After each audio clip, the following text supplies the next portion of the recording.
Right here.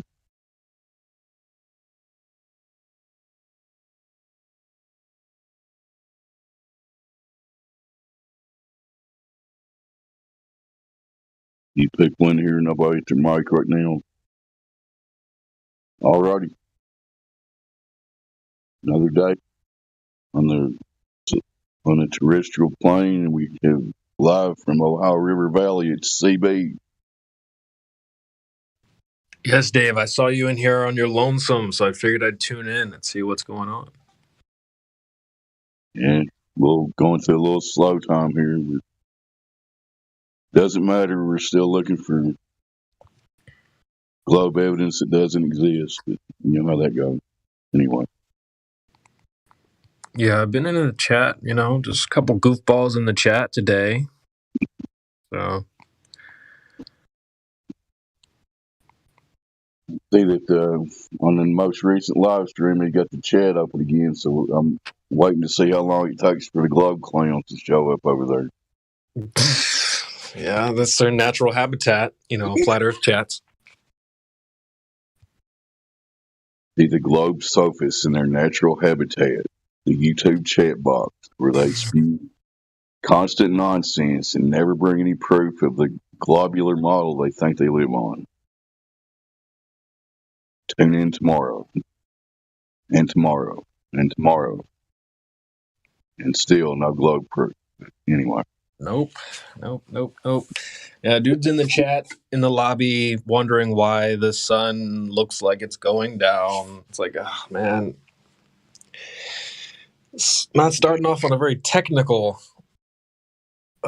day, are we? I guess we're going to talk about sunsets again. You know, the sun is an amazing and mysterious whatever it is, but I can firmly say that one thing the sun will never do is make the ground curve. I mean, somebody prove me wrong. I just don't see it happening. You,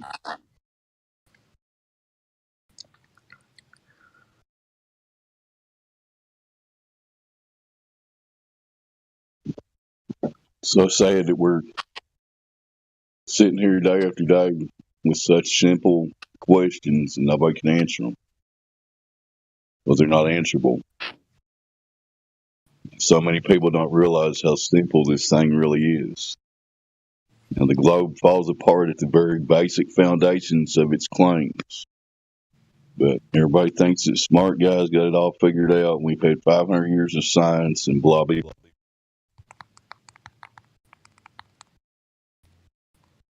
Yeah, it's weak.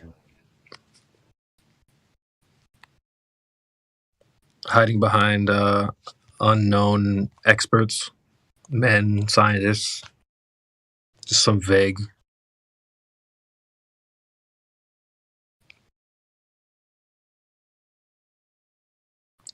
I just got a phone call from some Indian guy that wanted to give me a personal loan. I declined, and I told him the earth was flat, and he hung up. A good way to stop a call. Nice.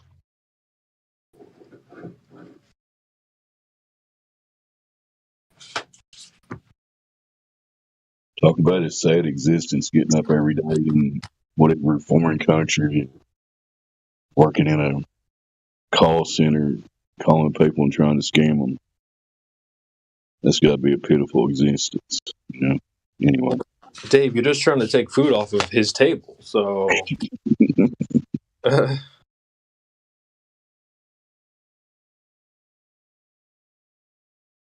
remember a few years ago, well, maybe like 10 years ago now, but I had these guys on the hook for like a whole week because they were on the Microsoft team. They were helping me fix my laptop. But at the time, it was a laptop I was getting ready to trash, and I was letting them in there and doing all this stuff. And they never got a dime out of me, but I wasted like a week of their time. It was pretty funny.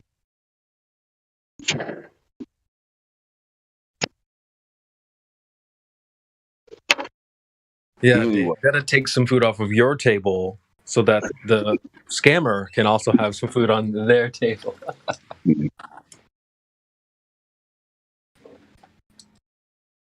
I don't know, when your whole existence depends on screwing other people, that's not much of an existence. Just my opinion. Yeah, I'm with you on that. I mean, it's one thing to go out and earn your way and provide services to people. It's another thing just to try to scam people out of money. I think we all know that. I wish I could be a baller for a day, just flash my memory and just stick me back on the Globe team for a day. I want to know what that's like. Pretty easy, man. All you gotta do is Google stuff and repeat whatever the Neil deGrasse and all those idiots say, unless you want to throw him under the bus on certain occasions. Yeah. You know what's funny, man? Like yesterday, we had Mimas and Indio in here at the same time, and we were talking to some kid who you could tell I'm being as humble as I can. I know I'm not the smartest person in the room almost ever, and so I feel like I'm doing a pretty good job of being able to gauge where I stand in the ranks. And like this kid was in here, and I could tell that he didn't know anything. Like he is very new, kind of young, not very intelligent, and he's trying to debate against like Indio and Mimas at the same time. Mimas and Indio hitting him with like some pretty big words, some complex stuff, and I feel bad, dude. Like the only thing they have, like you said, is like the Google answers and some ego. But I think I heard most of when you were talking about it. To me, he literally sounded like a real live Beavis. Yeah, I was in there a little while yesterday, and I heard some kid going on. I was busy. I was at a parade for my daughter, but yeah, this poor kid, man. Yeah, Indio and Mimas were punching right below their weight class. Sì, lo sento. Hey, You're good, Karuka. Go ahead. Ma davvero? Sei mutato? Hey, Senator, you got some background noise, buddy. Welcome back. What's up, Senator? Sorry, I'm next to the church. I didn't know it was going to ring, guys. No problem. It's all good. you're good. Welcome back. So what's up, guys? How are you doing today? Not bad, not Doing bad. good. Doing pretty good, man. How are you doing? Well, I woke up this I'm morning and I fine. was waiting for the Earth to start moving, but I've been trying every day to wake up and wait for the Earth to start moving, but it didn't happen today, so I'm a little bummed out.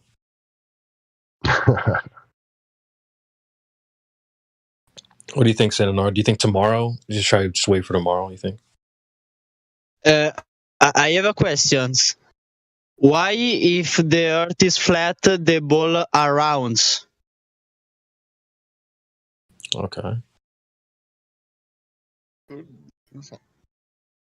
Tipo perché ci sono palloni in giro? Perché le palle sono rotonde se la Terra è piatta? Ah, non lo so, era una domanda a caso. Ah, ok. No, li hai confusi. Sì. Hey, Senator, are you still with us? Yeah. Are you Yeah. having a different conversation somewhere else? What do you say? I didn't hear you. Yeah. Well, my Sounds like question you're was, having a different conversation in another language. Sorry, go ahead, CB. Yeah, sorry, I'm outside with a friend. We're having a beer. right on. Well, I was just wondering, like, when's the Earth going to start moving? Do you think I should, like, wait for tomorrow? Maybe if I wake up tomorrow, will it start moving? Or... Ma sei ancora... Sì, sono live, sono qua. Ah. Sta chiedendo in pratica quando è che inizia a muoversi il pianeta. The world is constantly around. Every day, every minute, every second. Oh, okay. So the You know room, that. so the house that I'm in, the building that I'm currently in, is moving. Yeah. No, Oh. not only the building, but the complex of the worlds. It's a bigger thing than the. Come si dice abituato? You have the habit to think on your only own, but it's a bigger meaning. Like you can't think only about your house. You have to think about all the worlds and all the worlds I'm thinking surrounding. about, hey, I'm not just thinking about my house. I'm thinking about your house, my neighbor's houses. So all these buildings, you're saying all the buildings are moving. Yeah. Hmm. Constantly rounding. Really? Okay. All right, buddy. Well, hey, listen. People are trying to say that flat earthers are crazy, but you understand that when it comes to this topic specifically, we're just saying that these buildings don't move. You guys are saying that all the buildings are moving. So who's crazy? You stupid ass nigga. You fucking stupid ass. Okay. Oh, Well, see, wow. that's so when the Earth doesn't move, here come the ad hom attacks, right? Yeah. Well, that's a great argument, man. Can you continue that argument line? That's good Looks argumentation. like I joined the chat at quite the time, huh? Well, honestly, Kessler, that just convinced me to get back on the glove. I'm convinced. Right? Yeah, I'm turning in my paperwork right now, CB. Can you help me file this? We got to get out of this flat Earth problem. Yeah. I don't know how he saw me. He must have seen me through refraction across the globe. And, how else is he supposed to call me that? I love it when people with broken English are cussing at you in gangster slang. It's the best, actually. That proves curvature, without a doubt. Hey, wasn't that guy that just left the dude that Indio and Mimas were schooling? He was one of them. Yeah, one of them. Okay, I thought so. Okay. That was interesting timing. He just popped up like we should, right when we. Speaking of I devil, don't know, right? guys. That's one of the most convincing globe arguments I've heard in a while. I don't know about you guys. I'm kind of me too. stripped me off the foundation. What got me was stupid ass. Yeah. No, it was the N word that really drove it home. That was good. That's the fact. So yeah. Shut the server down, guys. Anyway, what's up, guys? We got XO. We got a couple people popped in. Shout out to Dave Hinkle, dude. There's always got to be that one guy that joins the live stream, and then next thing you know, boom, we're already up to like 10, 15. So shout out to Dave Hinkle. Hey, shout back to you, CB. Hey, XO, you here at your mic? Yeah, go ahead, Dave. Do you remember Rose Patton, right? She joined the server last night, or she's been here for like a week. Remember her from like 2016? You were on some of her shows, weren't you? Oh, yes, I definitely do. Yeah. Okay. Oh, she's been around that long? Damn. Yeah, she's OG for sure. Yeah, she was in here spitting some flames last night. I was listening. But I knew XO would remember us when he mentioned that thing. Y'all go ahead. Yep. So, shout out to XO. What's up, bud? Good to see you. Dave, Batman, I am Kovac, Johannes, Julius, Kessler, Karuku, Morvis, and somebody who's a glow birther. Here I am. There you are. What brings you to the saloon here, partner? I was just planning to listen. Okay. Well, yeah, go ahead and saddle up your horse outside and come on in. We got some ice cold beverages and let us know how we can help you, sir. The saloon is open for all. Okay, well, maybe we could discuss the topic of this server. Yeah, well, I was just asking the last guy if the buildings that we all live in are moving. And he said, yeah.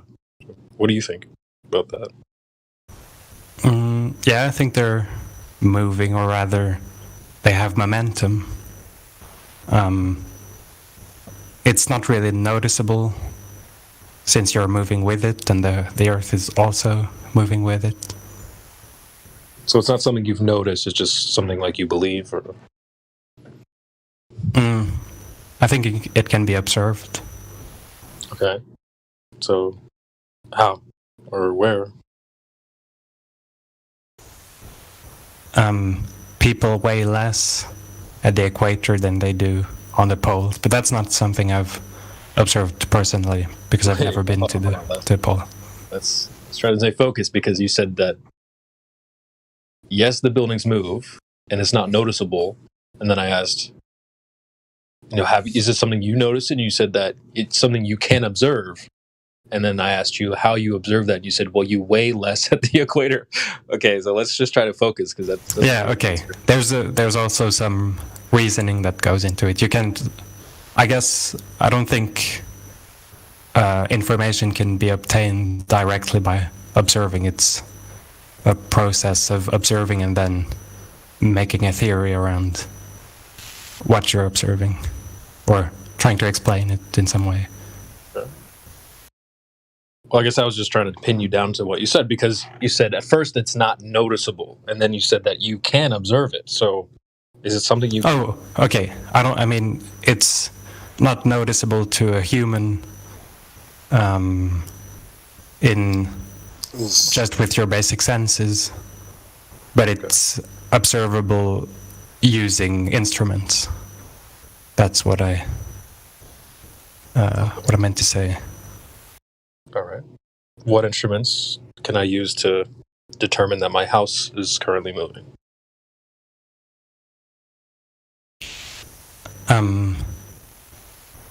That your house is moving.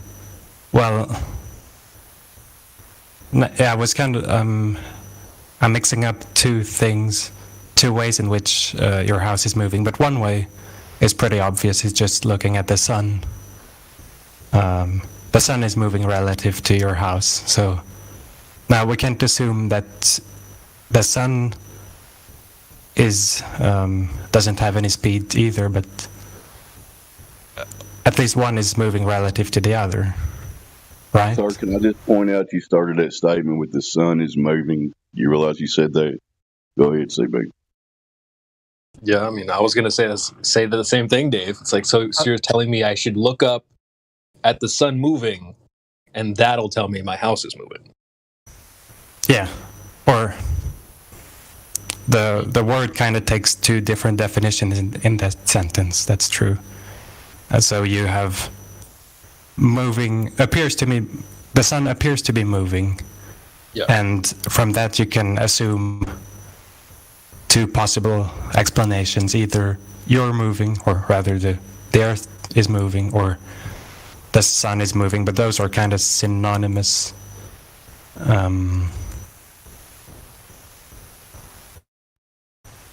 Okay. I feel.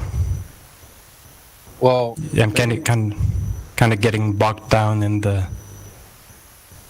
philosophy of it, but it depends on what you mean by movement. I can explain that a little bit, I guess, but what you're saying doesn't seem too far off the beaten path. I'll just maybe try to expand your logic out a little bit. So we see the sun moving. That could mean that either the sun is moving or the building that I'm in is moving. Maybe, so let's say I go outside and I see a plane flying across the sky. Would I then apply the same logic? Would I think for a moment that there's a possibility that the plane isn't moving and I'm the one really moving? Is that something that we would consider? It depends on how fundamental you get, but if you were just born and you saw a plane in the sky, you couldn't really determine if you were moving or it was moving relative to you. Okay. But now, once no one was born yesterday, so we can probably eliminate that. So let's just say. So now we can probably assume that there's an atmosphere, or just air in general, that the plane is moving through. Yeah. And knowing how planes work, that they need to move to stay afloat, so to speak. Right. Yeah. Okay. Because you don't have that much information right out of the gate. Okay. Yeah, I got you. I think there's like a little thought experiment that I thought of that might help with that. Say if you just come into existence like 10 seconds ago or whatever, and you were on a perfectly, stable train that had no bumps, and it was moving at a constant rate of 100 miles an hour. Here we go. Well, no, that's the same exact thought experiment, right? It's how would you determine what's moving in that case? The train's going on a perfectly straight line. You look outside the window and you see the Earth moving past you. So how would you determine? I hate these examples, dude. They're just so like. What's your example, though? What would you do to determine what was moving? The train. That's called fiction. But it's kind of nonsensical, don't you think? Like our example, my example was simply let's just go outside and look up. Your example is first you were born 10 seconds ago, then you're on a train. Yeah, it's a thought experiment. Creation. You don't have to answer it. It's a thought experiment. You don't have to answer it if you don't want to. It's just. One, it's kind of silly and it's not really relevant to the Earth. So don't answer it then. It's fine. Don't answer it. Well, move on. Don't ask it. Carry on with carry on. All right, thanks, man. Appreciate the input. Ravishing.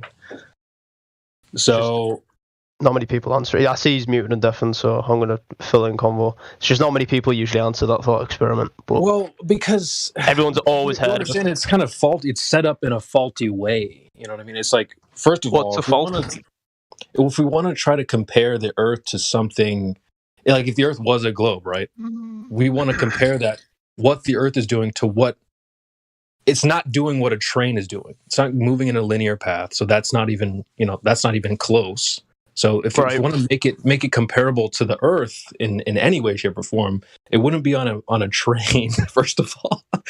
It would so that's what I'm saying. These examples are set up as I look at it as like a hypnosis, dude. It's like you're trying to sort of perform hypnosis on people. Like, well, imagine first you're on a train. The reason why it's like the reason why the reason why I asked the thought experiment question is to gauge an answer on how you would figure out, relative motion. How would you figure out which one is moving? It has nothing related to the Earth. It's more your understanding of how we figure out. I know, but you're stripping away reality at this point. You're saying, well, you don't know anything. You were just born. You're placed on a train. You just woke up from amnesia. It's like it's kind of a silly example anyway. It's a thought experiment. That's why, because it's in an ideal scenario type of for the thought experiment to test your intuition on motion in terms of, I'm more concerned about how you would determine it rather than, or how you can apply this to Earth. I'm just concerned at this moment in your understanding of that, how you would determine what's moving. But that's fine if you don't answer it. I think that is in itself kind of an answer. It's fine. It's fun to play around with that. But I guess my attitude, I would probably address it in a similar way that this guy addressed the plane thing. When I was like, well, you go outside, you see the plane. He said things that I would probably say to your example. He was like, well, we know planes move in the sky. We know planes do this. So that's what I would be saying. I was like, well, we know trains move. We know this. But you'd be like, well, you can't say that because your memory was flashed. It's like, it's a stupid. Yeah, that's the stupid example, bro. It's not even worth talking about. No, because it's an example that, tests your intuition of how you figure that out. Based on reality, bro. You're saying, well, you flashed your memory. You can't know you're on a train. It's like, why even discuss it at that point? It's stupid. So it's fine. You don't want to answer it. It's fine. You want to? You're more than welcome to start it off. Creation. You can. Most thought experiments are like in like crazy sort of scenarios and stuff like that, but they do test genuine intuition. Okay. That's what thought experiments do, right? You've heard of the 1 light year long plank of wood and the button on the other end. Have you heard of that thought experiment before? No, I haven't. And I pushed that plank of wood, right? It's completely crazy. Who has a 1 light year long, plank of wood? And I pushed that plank of wood. How long does it take to press the button that's 1 light year away on this plank of wood? Type of thing. That's like a thought experiment, right? Okay. But where does it lead us, though? What does that help us prove? Because it tests your intuition on how long would it take for that button to be pressed on the 1 light? I have no idea. But what does this prove? Kessler. It's just a thought experiment. Kessler. Yeah. I'm guessing you're a globe earther. Yeah. Yeah, me too. But I don't think it's that. I think you're kind of making things more complicated than necessary with how you're presenting I was just this. testing Creation Bear's intuition. I thought I'd just ask him the question, but it's fine. It's fine if he doesn't want to answer it. Yeah, I mean, okay. So let's say we test my intuition, and then it doesn't turn out to be the way you expect. So then what? Does it change anything about reality? It just probably changes the way you. No, it doesn't. It was just I was your asking opinion a on filler me. question. So what's the point? I was just asking a filler question because Exanta was like muted and deafened. So yeah, you can get back to the conversation. Okay. Now. Yeah. So the question of whether you're traveling at a high speed right now is a bit meaningless, though I would state. Well, I would say it's objective. Either it's doing one or the other. So I don't think it's very meaningless. If we can determine one or the other, I don't think it's meaningless at all. Well, it's either moving or not moving. Right. I guess you could say that, but whether you are moving or not, you wouldn't know it. Or whether your house is moving or not, you wouldn't know it if you're also moving at the same time and the ground under you is also moving at the same time. But you seem like you're claiming that you know it. So, so where are you getting that knowledge from if you can't know it, but you know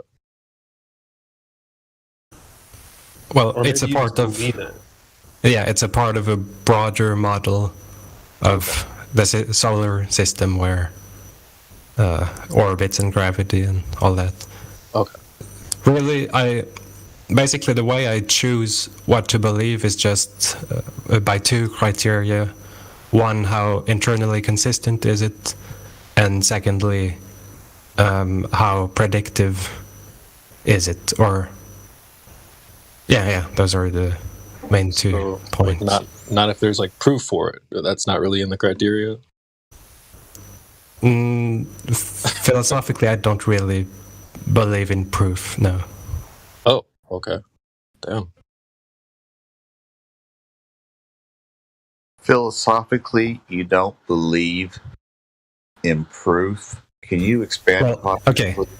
I believe in mathematical proof. I think basically we can define proof as something that allows you to know something with 100% certainty. So proof does exist in mathematics, for example, but when it comes to physics, I use empiricism to make an educated guess on what's the most likely model of the universe. Well, there's no proof of the globe? Is that what you're saying? Yeah. Oh wow. Okay. So you're saying mathematical formulas proves your ball for you? No, I'm saying math can prove math, but observation cannot prove physics or chemistry. Can you prove your ball that you live on of a radius of 3,959 miles? Can you prove it? I can give good reasons to believe it. Have you ever experienced 8 inches per mile squared? Yeah, that definitely. With your own eyes, have you ever experienced 8 inches per mile squared? And can you tell me where? Well, it's not. You don't use your eyes to experience attraction or acceleration. You use touch. I mean, I know that I'm falling. Well, I'm not falling right now because I'm standing on the ground. But if there were no ground, I would be falling. So I do experience the fact that I'm being pushed towards the earth at all times. Everybody knows that the effect is that things fall down and go boom, boom. Why do you think the causal agent is gravity? Because I believe the Earth to be a sphere. Okay, but you've never ever experienced it with your own eyes that you live on a ball. Is that correct? I think that's correct.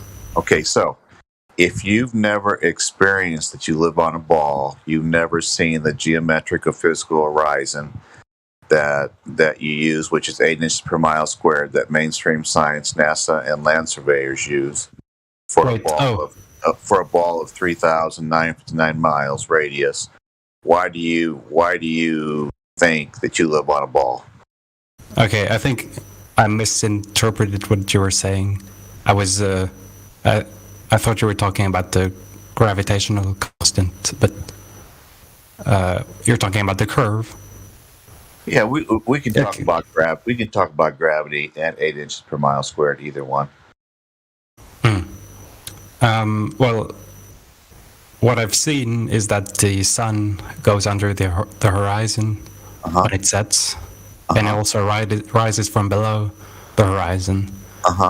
And from there, you can conclude that either it's just your relative horizon that the sun is going under, so you're on a globe and it's going under beyond the curve, or the Earth is flat and has an edge that the sun goes under. Oh, wait. What?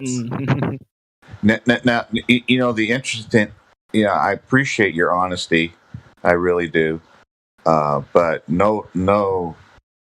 I don't claim to be a flat earther, true earth, or stationary topographical plane, but nobody who is on the flat earth side believes what you just said, that it goes under the flat earth. Nobody believes that. So why do you believe it?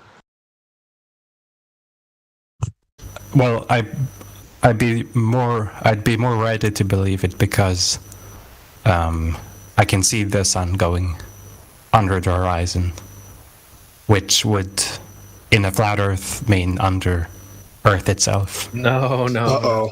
Dude. Yeah, see, and I'm gonna let other people talk, and I really appreciate letting me talk. But all you gotta do is listen to globe earthers talk, and they bury themselves. Go ahead. Thank you. I'm glad you. That was a great setup. It's almost like we become friends when you start debunking these silly flat Earth ideas, because we'd help you debunk those. A flat Earth edge where the sun goes under? Yeah, that's ridiculous. No wonder you don't believe in that, because no one does. That's ridiculous. I wouldn't believe in that either. No, that's stupid. So if you think that's what flat Earth is, and you're like going against I understand that's not the most common. No, it's just flat not Earth a thing model. at all. No, it's just Real quick, I want to give a quick physical demonstration, Creation Bear, that you can use. I put a picture in the live stream voice text. And this tunnel is only about 100 feet long. And you can see when you're really close to the ground, in comparison to a light source, that light source, even a 300, 400 feet away, will actually merge into the surface that you're on less than a few hundred feet. And that's a physical demonstration with a literal linear tunnel. That tunnel's actually cubic if you look at it. I even got some curvature on the bottom because I'm so close to the surface, and the light acts just like the sun. Look at that. I mean, so that's how everything in reality works, and that's not a ball. So there it is. I'm afraid I wasn't following the whole time. So the light going underneath the surface, right? That's what all lights do, like this tunnel, right? As we go away from that light, or a street light, all lights merge into the surface of the floor or the earth or the water which we stand upon. That's just how all lights work, just like that one right there. In the picture you posted, the lights are still above the quote-unquote horizon. Yes, and as soon as they go farther, right, if it was twice as far, they merge into the floor. That's the point. No. That's why it's starting to merge. I know. Yes, okay. yes. I'm just trying to show you. This is reality. Just relax. Yes. All lights merge into the floor like street lights on the highway. Just like in your rearview mirror, these lights are doing the same thing. If the tunnel was twice as long, they would merge into the floor as well. So lights on a linear surface do the exact same thing. They disappear into your vanishing point on all surfaces. Yeah. Okay. Well, what I think would happen if they went twice as far is probably they would get twice as close to the horizon line, but not touch it. Still remain you're above. just making stuff up. You're trying to avoid the reality. Street lamps do the same thing. Street lamps merge into the ground or the street as I drive away. They do the exact same thing. They disappear. They go into my vanishing point. That's how all lights work on linear surfaces. There is no example of lights not disappearing on linear surfaces when I move away from them. That's how all lights work. Right. So there is two things that I'd like to note about your picture. So the first thing is that there would be like some sort of effect with the lenses of the camera, which is what would appear to have some little curve. Second, do you actually can certify that the ground and the lights are completely aligned in a straight line? Like, what's the flatness tolerance of your surface? Yes, we can, because we use levels, and because you're panicking. This is what I'm talking about, bro. You gotta relax. Yes, we've already done it. They're made based on levels for hundreds of feet. Tunnels in the subway are leveled thousands of feet. This is how a basketball floor is made. Things are made with levels, and every time we show somebody a level surface, you then will change your mind and say, oh, it's actually not really flat. And that's the point, is that you'll literally start denying all of reality to justify this cartoon belief system, when all flat surfaces operate this way. That's how all flat. I could do it on a table 3 feet away. I can tell you a toy car and its tires will disappear on a flat table, and people like you will say, oh, the table's not flat. And then when I prove the table's flat, then you'll say, oh, we'll explain the sun. So you'll move right away. So this has nothing to do with evidence. This is how all things work in reality. When you drive down the highway, the lights in your rearview mirror merge into the surface of the earth, just like the sun. That's how everybody experiences reality. That's the point. So I don't think you understand what you're saying here, because level. You're already, bro. You're cringy, just perversely attacking me, saying I don't understand when you're hiding from flat surfaces, I'm about bro. to explain. You're proving no. You can't explain. You're already denying that. No. I'm explaining. You're true. Yeah, exactly. Go to Jesus, right? Typical. Your name is Sex Stream, so we know where you're going. That's the point. You're already having a seizure, and you're denying that flat surfaces exist at all. That's why you are the greatest evidence I could ever ask for. When we show you that this operates on flat surfaces, just like the sun, you guys act like this, and that shows me how dangerous this religion is. It's so dangerous, you have to deny all of reality. No, but just earlier you talked about like how we measured it with level. So what a level measures, I'm guessing that you're talking about like some sort of rule.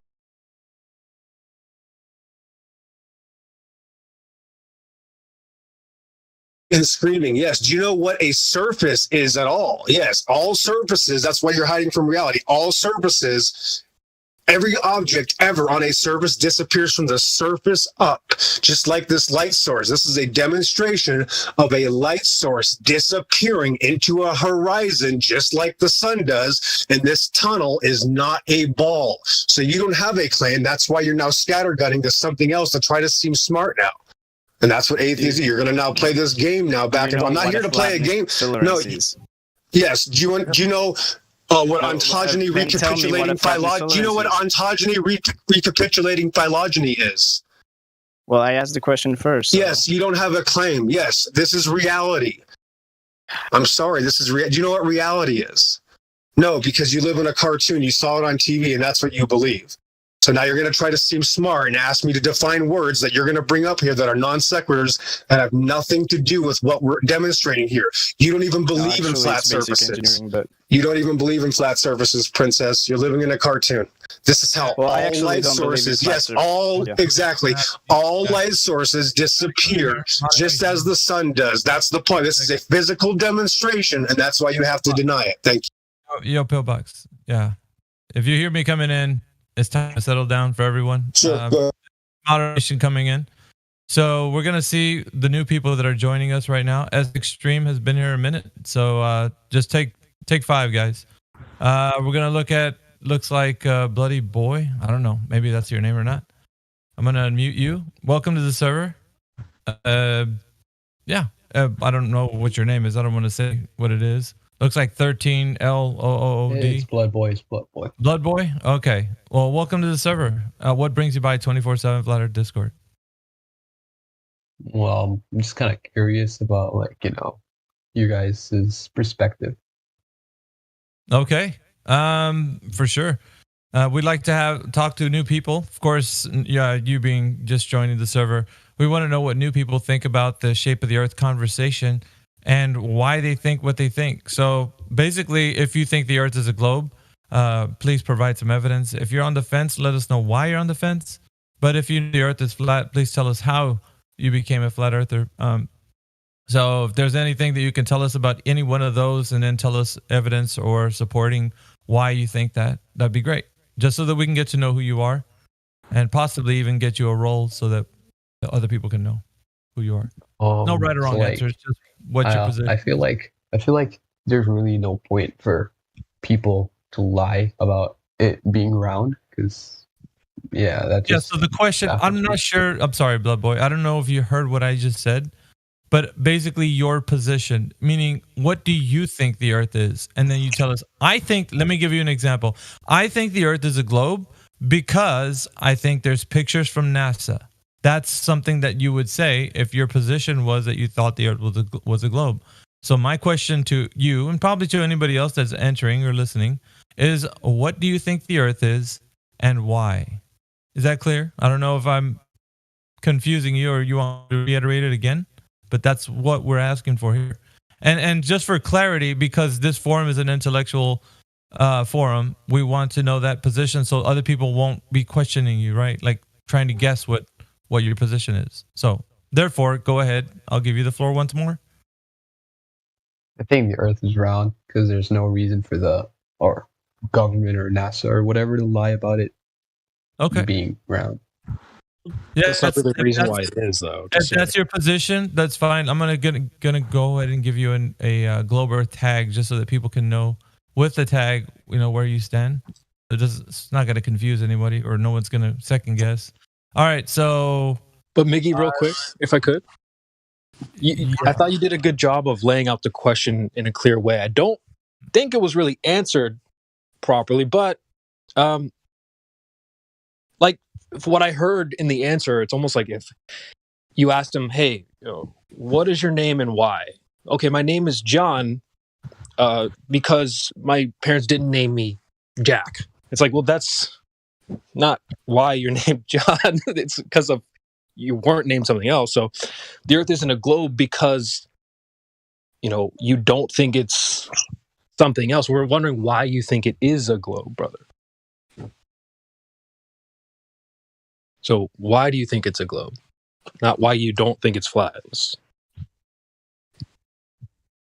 Well, I don't know what shape it is, but I feel like it would be whatever NASA or the government says it is, which is a globe. Yeah, that's fine. I didn't want to get into a conversation with him at the moment. That's why I didn't open it up. I wanted to get to as many new people as we have in the server and then introduce all of them and then have the conversation with them. Because, that was interesting that he said, but I just didn't want to open up right away. And I don't usually. I wait to see if there's anybody else in the room that wants to chime in. And then we'll dive into whoever else, maybe S Extreme and Blood Boy or whoever can kind of maybe join together. And if they are both thinking the Earth is a globe, they can settle on some points or something just to kind of get it to where S Extreme doesn't feel like maybe he's the only guy in here who thinks the Earth's a globe, because this is an open forum. So I like to find out, Miggy, once everybody introduces themselves, sure, and they're globe earthers, have they ever experienced 8 inches per mile squared? And if they haven't, why they believe they live on a ball? That's what I want to know. Interesting. Well, something to think about, guys. So let me check the room real quick. Let's see, who do we got in here that's, let's say, on the Globe Earth side. I'll tell you a little bit about these guys so that we know who's on the panel at the moment. For the people that are in here right now, it looks like Pillbox is here, but he's just deafened and muted. Adam Unsalted is deafened and muted. Amish Great, what's your name? Amish Great Reset Survivor. It's too long, man. I couldn't see I had to expand it. Yeah, but he's definitely a flat earther. The 2 previous ones were flat earthers. Chris V, definitely a flat earther. Yeah, he's an educator as well. Creation Bear, he's a flat earther as well, and he destroys the globe every day. Cuddy, he doesn't usually get on the mic or ever. I think only the one time he came into this server and was introduced, but he's definitely a flat earther. Dave Hinkle, he's my brother from another mother, but he's definitely a flat earther. I Level Up, flat earther. Fe Batman, flat earther. I Am Kovac, flat earther. Johannes Midegard, flat earther. Julius J, flat earther. Kessler is a globe earther. He thinks the Earth's a globe. Kuruku is flat earther. Blood Boy just entered our chat. Welcome, Blood Boy. Sounds like thinks the Earth's a globe. Morvis, definitely flat earther. Mr. Mike, he has a listening pass. I'm not sure what he is at the moment. Peter, unverified, we don't know because he just got VC verified. So we're still waiting for that. Regis, it looks like you're VC verified. S Extreme, I think your position is a globe, but it could be wrong. I'll just say that it is because you do have the tag, and I think I gave it to you. Waterworld, definitely flat earther. Ethergrass, flat earther, and finally Eggman, which is a globe earther, but I think we had a conversation where he says he's not really sure. So actually, could I get the globe skeptic tag if there's one? Globe on top of the one I have? Well, it's either because you get the earther, whatever earther role you have, that's the one that really what you identify as. So if it's a globe skeptic, it's a globe skeptic. You don't get globe earther because technically, okay, well, I'll keep globe, I think, for now. Globe skeptic is kind of like on the fence, sort of. If you think on the fence is kind of like in between, whether you're not sure. But globe earther would be more that you side with the globe because, like Blood Boy was saying, why would anybody have any reason not to? Okay, so now that we've introduced everybody, we know who's who in here. And we can start having a conversation where, maybe we engage with Blood Boy. But back to CB's question, when the introduction was being made, Blood Boy, you referred to something that the Earth is not. Like, so, to CB's point, now maybe if he wants to engage with you, but why did you go about it that way? Like, why did you say, well, it can't be such and such because the people have told us that it's not? Maybe you want to speak to him about it because I think it's interesting, right? Like maybe if you want to elaborate a little bit of why you think we should all think that the Earth is a globe because somebody said so. If you don't mind. Mic check, 1, 2. We hear you. Yeah, we still got you, Mick. All right, Blood Boy, are you there?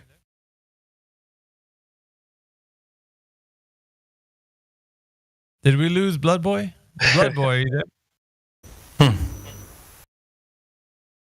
It's curious because this is your time to shine. I mean, because people that have questions should be able to come to the microphone and say, look, I think the people that are giving us the globe, it's pretty good stuff, man.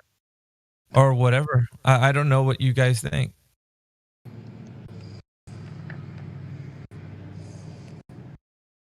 I enjoy listening to globe earthers promote and defend their globe, and so I just want to know. I kind of know what you're going to say and what you think, but I want to hear it again, please. I think it's good to hear why people think the Earth's a globe. It gives everybody a better, like when you actually say it, when you start talking about why you think it is, and that's extreme. Anyone can talk. If you're somebody who thinks the Earth's a globe, please, you guys can help each other out. I really want you to muster up as best you can the greatest evidence for the globe. This is your time to actually put it to the test. You're in a very intellectual form where you are going to be challenged on the points that you're saying. So I would like for you guys to give it the best you got. And good luck because, like I said, intellectual form means intellectual discussion. So you have to stand by what you're saying and bring some evidence for what you're saying. And this goes for anyone. It doesn't matter who it is. So this goes for anyone. But go ahead and present whatever you think you can, and then maybe as Extreme and Blood Boy, if you like what you hear that these guys are saying, back them up. I would say work together in the DMs. Start talking about like how the Earth is measured, whatever. Like you guys do what you can. So go ahead, Eggman. I think you want maybe we could continue where I was saying, it seems to me that the sun does disappear beneath the horizon in a way that's quite different from any other light, because its relative size in your field of view doesn't really change through the day. So if the sun really disappeared because it was too far away, I think you would notice it become smaller and smaller before finally not emitting any visible light from your position. If anybody wants to pick up the challenge, you guys are welcome to. What Eggman just threw down. No, do you believe light travels forever? Until it's stopped by either too much gas or liquid or solid matter.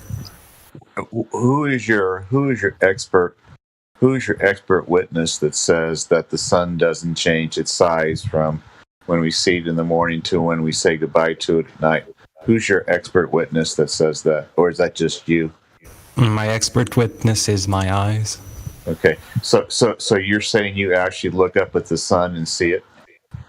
Well, for a brief, for a split second, I don't think it's that healthy to stare at the sun. So therefore, because you don't think it's healthy to look at the sun for very long, you know for a fact that it doesn't change size from sunrise to sunset. Is that what you're saying? Well, actually, there is one point where you can stare at the sun basically as long as you want. It's, for example, when I was on the west coast of Spain, looking towards the Atlantic, seeing the sunset. There I could get a good look at, well, it being about the same, just without the halo as at noon. So any activity above the water as well as above the land, you don't see any distortion because of what's, the molecules above the water or above the land that might cause it to look smaller or bigger for that one instance. And because you can see it right at that time, that proves that the sun doesn't change its size as it goes across the sky. Is that what you're saying?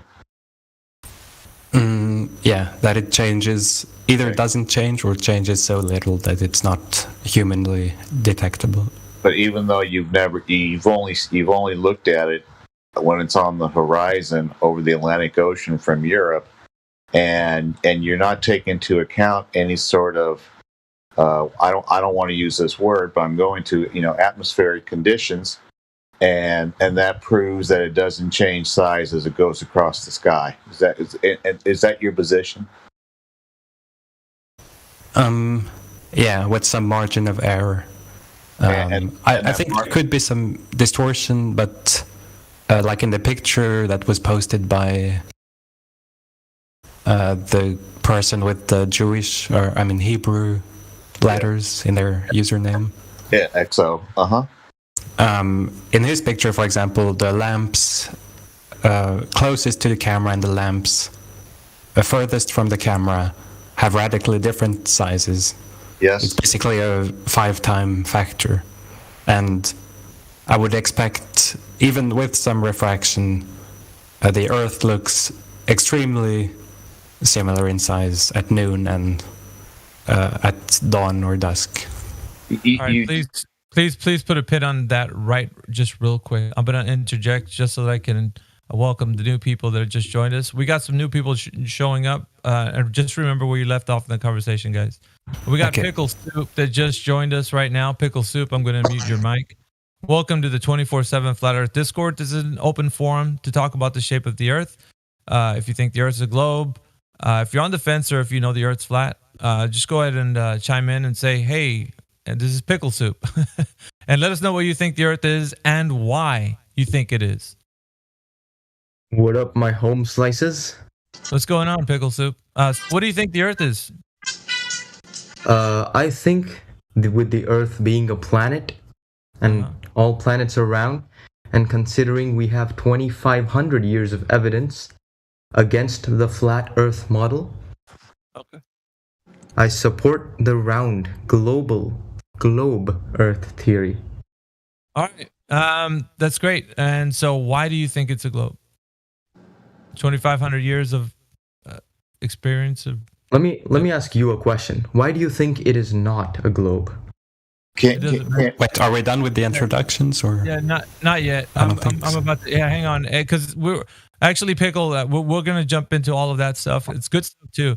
But I think that we're gonna introduce new people so that we can get back to Eggman's point because he's on a point. So I bet muchacho. But just hang tight. We're gonna get to what you just said. A lot of people want it because they heard. Chime in for a second. You can just make it brief. I'd like to. I'd like to change my, view on the Earth being global or a globe shape. I actually, with some, with a lot of thought and consideration, I've actually, concluded it to be donut shaped. Actually, I saw this once on Instagram, and it will make perfect sense. No. Don't get triggered, guys. Let him you speak. Can laugh. No, you can laugh. Done for the day. He's done for the day. No, let him I know, but just. Well, Miggy, this is according to the rules, man. So I know, but we got to hear. I didn't write the rules here. Okay, so yeah, but we got to hear the ridiculousness, man. Like people don't hear the. Miggy, I really don't want to hear donut-shaped Earth, please. No, I don't want to hear it either, bro. Miggy, if somebody wants to come in. Listen, they say that, right? And other people think that they're actually speaking of, because like this forum should be open to what people say, even if it's ridiculous. We need to hear it, because when they're done, and it gets to a point where it starts to become a problem, but it's not yet. He's just saying what he thinks. All it's going to do, Miggy, is encourage other people. Oh, he said donut. All right, let's go, guys. Miggy, how about? Yeah, that's why there's moderation, though. They feed moderation.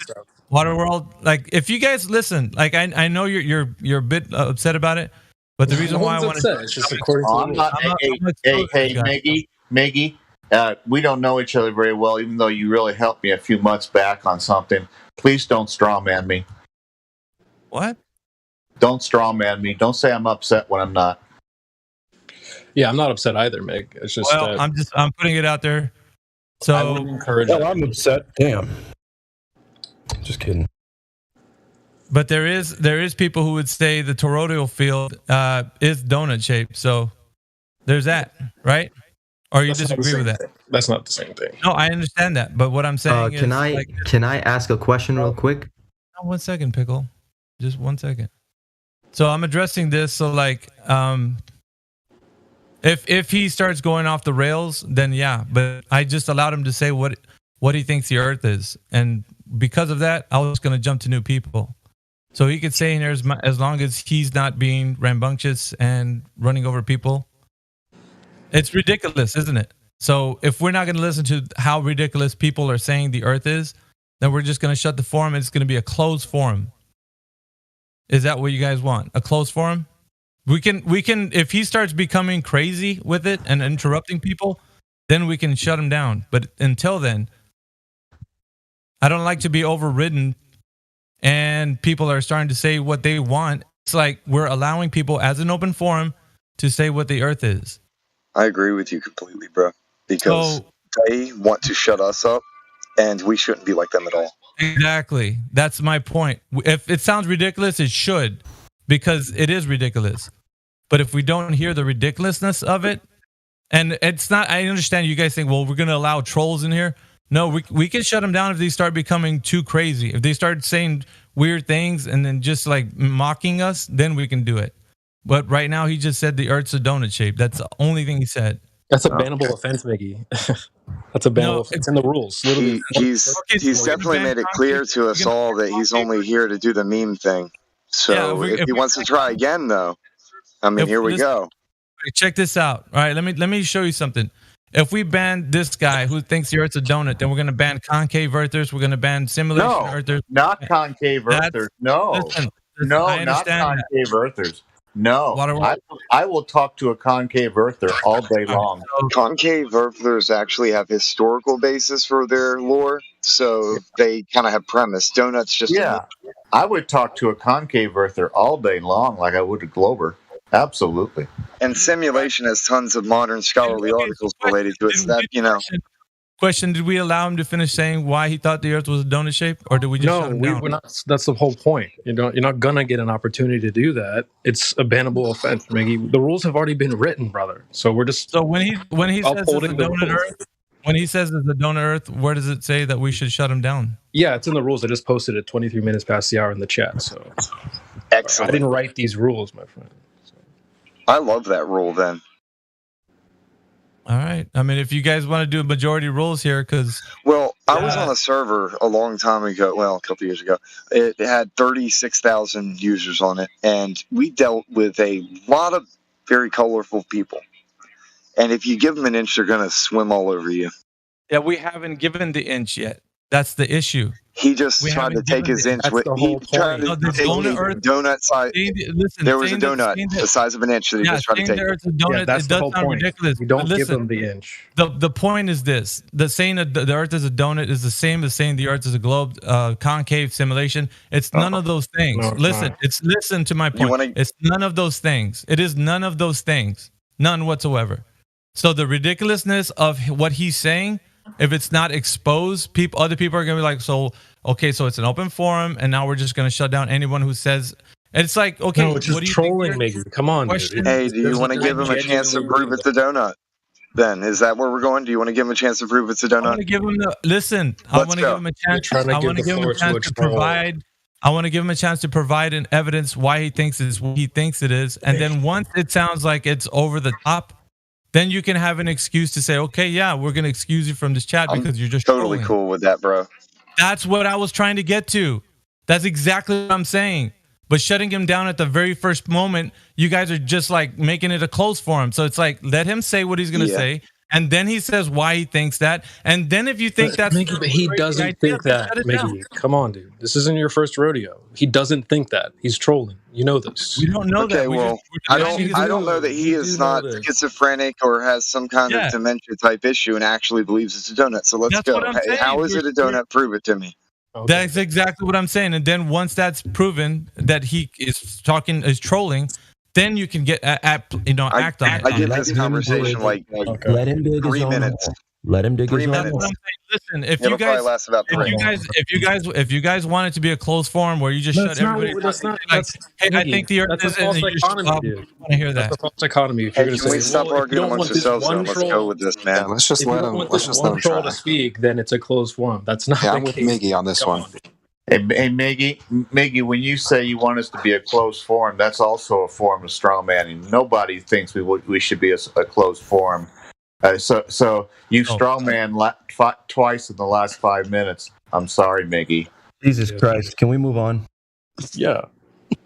We can. Right. If we're gonna move on, we're gonna just allow people to say what they think the Earth is and why. And if it's trollish, then you shut them down. If it's not, if they're really something behind what they're saying, then why wouldn't you want to hear them out? That's my thing. So if it's trollish, like I said, then you can shut them down. But if they have to get through why they think the Earth is what they think it is, and if it's not coherent and they're trolling, then close them down. That's it. That's all I was gonna say. So what's the harm in that? Does anybody have a problem with at least that much? Or is it too hard to bear where somebody's saying the Earth's a toilet and then you just like shut them down right away and not maybe it's stupid either way. Like whatever we're hearing the Earth is outside of it's not being what it isn't, it's all ridiculous. Everything is. We spent all this time talking about this, and we could have probably already been done with it like 30 seconds ago or 3 minutes ago. Well, this needs to be made clear. No, not what you're saying, because you were right to begin with, is what I'm saying. And like, if we had just let him talk, Yeah, that's it. Would have been done with.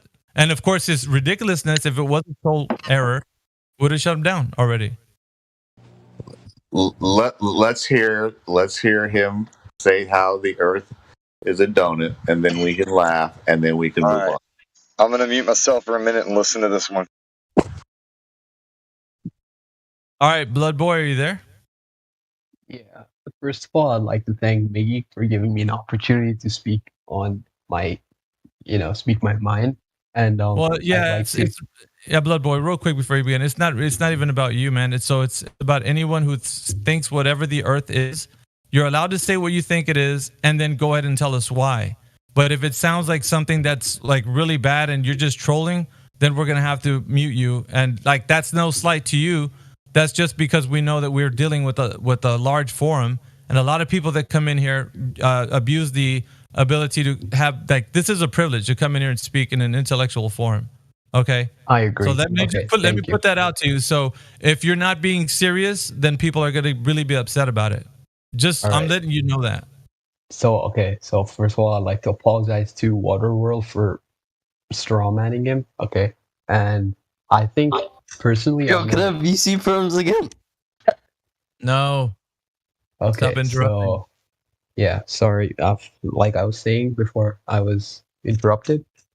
I've never really thought about it, but the more that I think about it, I think it's donut shaped, and it will make sense because like the donut hole, that's where like the sun could pass through and sort of, and while it's in that hole, the outer parts of the earth wouldn't receive the light from the sun, and that could explain how it.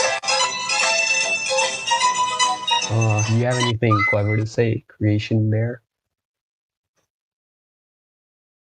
All I've right, never so really thought about it, but like I'm gonna show you. I'm gonna show you, Blood Boy.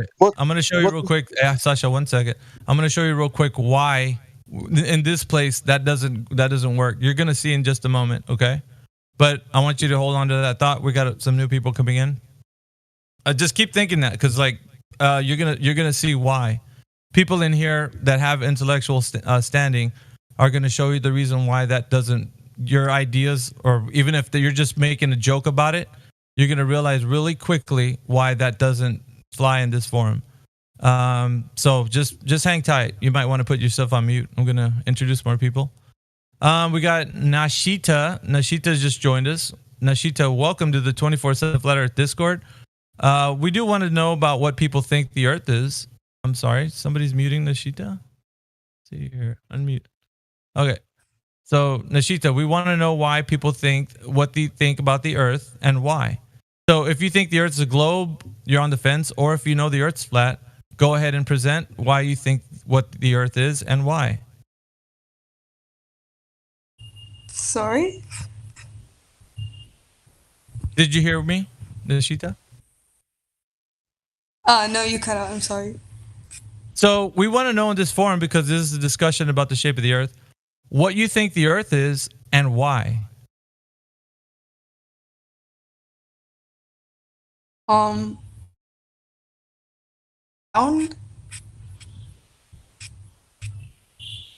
Do you need some time?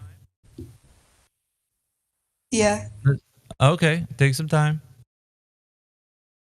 Let's see. Anybody else that's new? Sananor, you were muted actually when you jumped into here. Is there any reason why? Yeah, we spoke to him earlier yesterday. He came in this morning and did the whole N-word thing. So told him to take a break. I've made a mistake, guys. I really didn't want this to happen. It was actually not me talking at the moment, and I like we discussed, and like we said, we're gonna be respectful with you, and it's all gonna be okay now. All right. Well, you understand that this forum here, we don't put up with any of that stuff. So long as you're in here, you want to learn, that's fine. But if you start using those vulgar terms, we might excuse you from this chat. So just be cordial to everyone. We'll go through. Let's see, X times what, like 15 or something. X, you just interrupted the conversation while we were having with somebody else. But usually in a conversation when two people are speaking, please don't interrupt. That being said, welcome to the server. There's been some roles taken away from you. Obviously, you had the chance to speak, and you didn't. I guess you must have been somewhat of a rambunctious type. People got onto you and removed roles. So I just unmuted you right now. So you have a moment to tell us why you think the Earth, what do you think the Earth is, and why? Okay, that's fine. Never mind that. All right.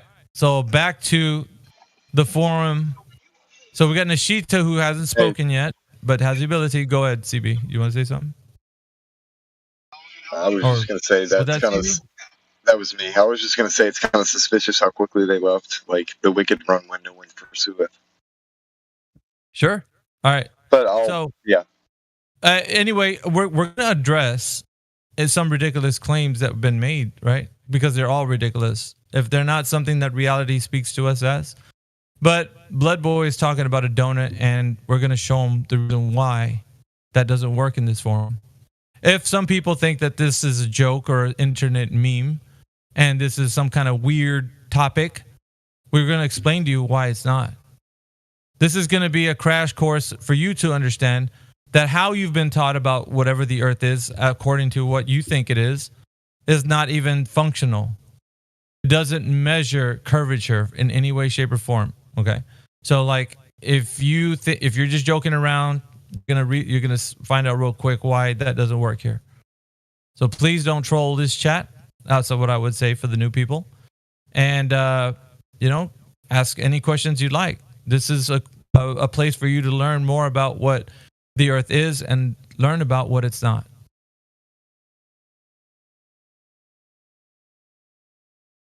So anybody else want to chime in? The new people, Blood Boy, Nishita, Pickle Soup. I think we were going to get to you because you wanted to say something. Yeah, I just had a question about what makes the donut-shaped Earth such a point of contention in this server. I mean, I've heard it before, but I've always thought that it's ridiculous. Because I'll let others speak on it. I could say more, but I'll let other people tell you why. I bet. Go ahead, Waterworld. If you go ahead and tell them why it's ridiculous. I think that you can make a case for concave. You can make a case for the ball. Obviously, we can make a case for our stationary topographical plane, or what some people call flat Earth. But you cannot make a case for a donut shape. It is ridiculous, and some things that are ridiculous, I don't want to waste brain cells and time of day talking about ridiculous. That's my opinion. Just for reference, just if you search in the server search function, type the word donut, over 5,000 results. Let's try the word triangle.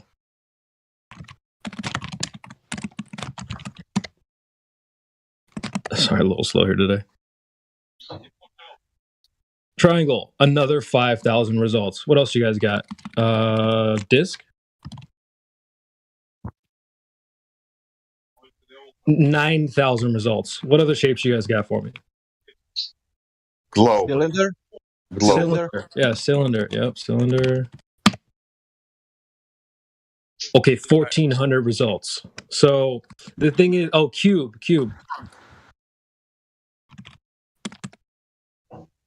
Cube is 5,000 results. So this isn't pyramid. This is pyramid. Sorry, pyramid. Yeah, pyramid. You're right. Hold on a second. Our pyramids talked about in like another context, though, right? Same with triangles. Of course, I see your point. I see it. But that's even less. 2,000 results. So that's even less. But the point is, people come in all the time and they'll say, "Oh, Earth is a dodecahedron." Let me try that one. The thing is, though, how do you discern? Because there will be a portion of those people that aren't trolling, you know. That's what I was. That's the thing. That's the thing. Some people think so. Hear them out. Wait and see if they're trolling, and then if they are trolling, and that will never met anyone. I don't think that Blood Boy is trolling. Before they speak. Sorry, I think somebody was trying to say something. Let's see in which. Personally, I think. No, excuse me. Could you please? Yeah. Thank you. So personally, if you just hear me out, it would make perfect sense. Say the sun, right? Like, You're you know a bad how it's actor. not always. What? Let's say in your case, where is water curving in your case? That donut. Probably near Russia. You must be, familiar. Probably with near that. Russia. Why not near Switzerland? I don't know. You're running out of air, Blood Boy. You gotta take some acting lessons, dude. If you want someone to buy the act you're selling, Yeah, hang on, Blood Boy. You're running out of air. So he's asking you to listen. This is an intellectual forum. Sasha's asking you a direct question. being an intellectual forum, you have to give a rebuttal intellectually, and we don't want to hear any like. Listen, I was advocating for you to speak your piece, but if you're not going to take this forum seriously, you'll be excused from it. So he's asked you a direct question. Please give him a direct answer. Sasha, please restate your question. Where is water curving on donut shape? The water part isn't curved. Only the land is curving. Like that's the mountains. And like the sun, it goes through the donut-shaped hole, and that's why, like, while it's through. What land is curving? Which land is curving? The Himalayas, like, you know, in Nepal, like all the mountains and stuff, the biggest mountains. Bro, you gotta take some lessons. What rate they are curving? Well, I'm not too, like, you know, familiar with this theory. Like I said, I only really gave it some thought when Miggy I have a theory. I have a theory of camel 2. You know that 2 gob camel shape. What did you say? 2 gob camel shape. I have theory. Can I listen to it? You know that camel has the how you call it? The hump? Gob? Yeah, the hump. Yeah. And when it's dark, then sun is going behind the hump, and when it's morning, then it's going above the hump. No, but the hump is only like semicircle shape, but the sun is obviously very spherical. No, and it have more sense this theory, because also camel is moving, you know, and when it's moving, that it's also you can explain rotation like that. How fast? Let's break it down this way, because I think we're struggling to get to a place where boy's either gonna admit that he's not being serious in this forum or he is. So, what follows the theory that you have for donut-shaped Earth? I'm gonna expose this really quickly to move the conversation along. I mean, like, since it's not like a day-to-day topic, I don't really just wake up every day in the morning and wonder what the shape of the Earth is. But like when you put me, no, that's not what you're not. No, boy. I'm the one. Listen, I'm the one you don't overtalk, and I'm the one you need to answer directly. Okay. So I'm giving you the option to do that in an intellectual forum. It's a privilege to be here. Mocking this forum will not be excused. You will be taken out of here quickly. So, my what apologies. theory? Don't overtalk me. What theory is following the donut-shaped Earth? I need to give me some citations. I'm going to give you link perms in the live stream voice text for donut-shaped Earth. I want to know where this came from and why you're speaking of it like right now. Why did you introduce it into the conversation? This isn't a joke, my friend. This is serious. So now I'm going to call you out, and you're going to have to provide evidence for the donut-shaped Earth as a theory. You're going to have to show me who said what, why they're saying that, and you can't just make up something, okay? That's not how this works. Look, man, can I say something, please? This isn't funny. I just wanted to ask something. Anybody else listening right now, they're going to listen to you actually give us a reason why and the theory behind it. So if you don't do that, I'm going to really quickly remove you. Because like CB was saying, it's starting to become a troll. So I just want to ask the guy one question, too, if I could, Jen. Yeah, I want him to provide the theory first. That's what I'm asking. Okay, yeah, I'll listen then, yeah. I demand evidence. So go ahead, provide the theory for it. Blood Boy? Okay, like I said, you really put me on the spot there a couple minutes ago. That's why I just remembered that I've seen this, theory before, and I gave it some thought, and I thought that it could be feasible, mainly based on the sole reason about how the sun could go through this donut-shaped hole, and while it's in, the inside part is like, And who is father of that theory? I saw it on discovery.com. Okay. He posted something. And mathematically, it could be possible. So unless you're showing me some, mathematical equations that disprove it, for now, I think like I'll a stand 10 by. mile splash water to show you. Wait, what was that? There's too much clown noise going on. Yeah, well, that's what we've been hearing from your mouth for the last 5 minutes.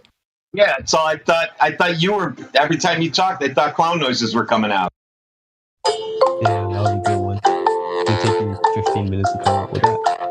Maggie, I'd like to, report some hostile behavior in like you said, intellectual forum. So I don't know why. Intellectually forum, you need to start to bullshitting, to be intellectually forum, Exactly. And to not be hostile, you need to stop the bullshitting on the high level. Yeah, bro, if you're going to act, at least be a better actor. Well, whatever you're trying to sell, no one's buying. So go Not take some at all. lessons. I could hear it in his voice. He's literally my opponent, and I was helping him the whole time. Like, here's all these links for the stuff that you're trying to argue. Here you go, man. And he could not argue his argument. Yeah, you couldn't argue it, so yeah, that was the straw that broke the camel's back. Like, excuse me, guys. Can I bring attention to this Nithish guy? Apparently, he has evidence for a dawn nut-shaped Earth. See, look. Yeah, now no. Now we're two. Hey, brother. Hey, brother. Now we're 2 for 3. You should probably. And the floodgates have been unlocked, man. It's good. They expose themselves, though. They're exposing themselves as like somebody who doesn't take this forum seriously, and that's all right. You guys can feel whatever you want. We get that from the communities everywhere, all the time. So you can think whatever you want about this forum, but I would challenge you to sit in here and not say anything. Hey, and no judgment, bro. I was just kind of saying because I knew what was going to happen. Because if I didn't say anything, then all it takes for evil to prevail is for good men to do nothing. So I had to say something. Great. So, where's the curvature of the Earth? Yeah, man. Where the hell is that thing?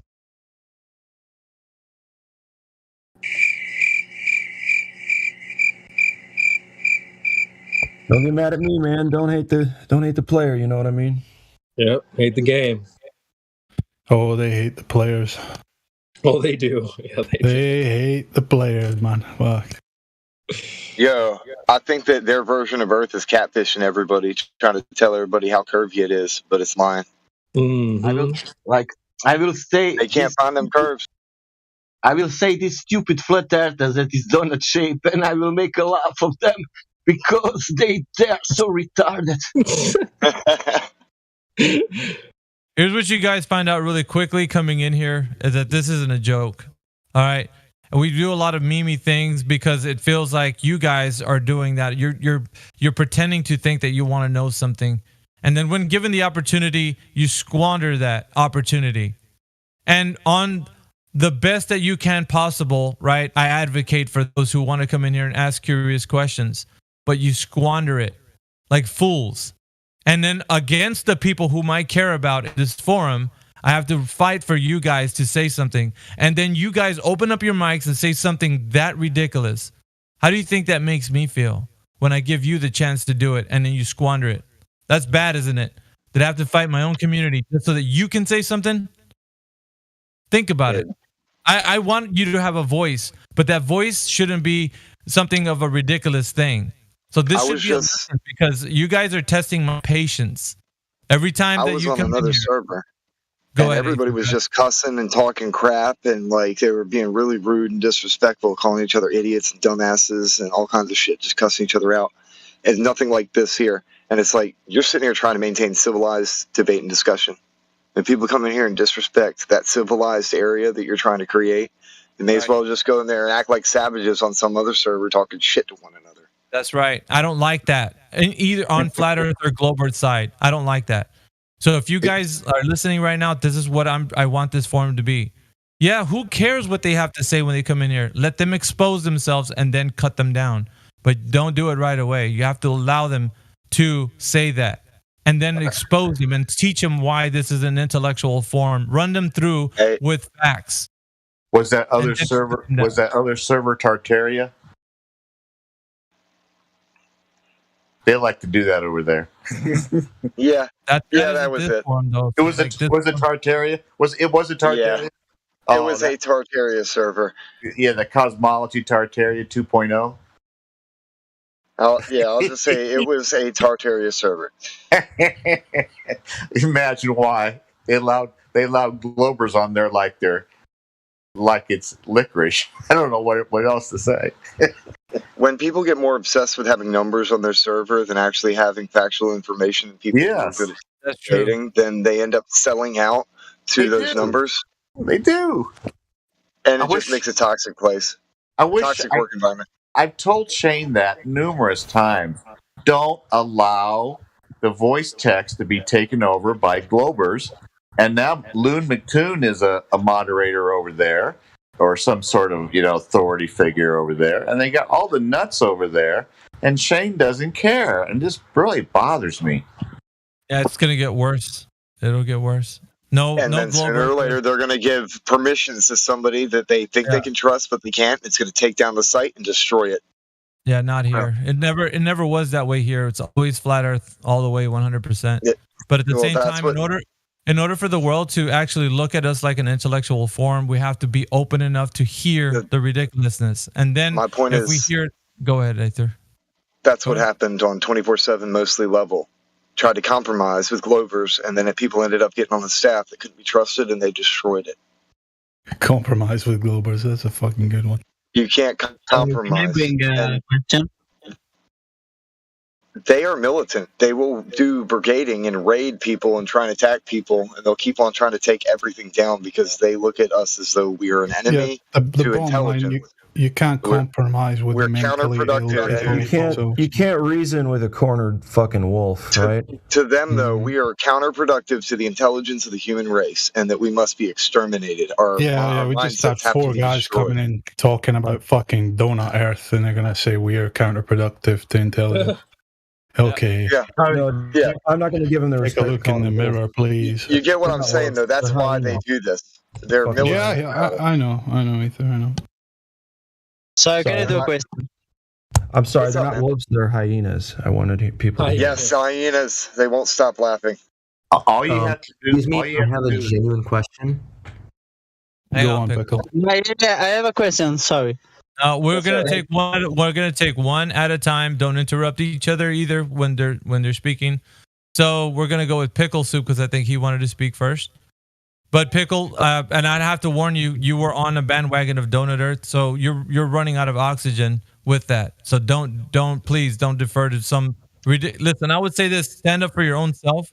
Don't fall in suit with these clowns that would say things like these, because everybody's time in here is limited when they come in here trying to troll. You say something about a Pickle Earth, I swear to God. Okay, Miggy. Go ahead. Anyway, 4 of them came in. They're all on the same thing. We're going to find that out, sir. And then at that point, we'll deal with it. May I speak? But you as an intellectual thinking human should know that this is a privilege to be in here. So go ahead, Pickle Soup. Miggy, can I do only 10 seconds? 10 seconds. Go ahead. Okay. Guy, if you want to...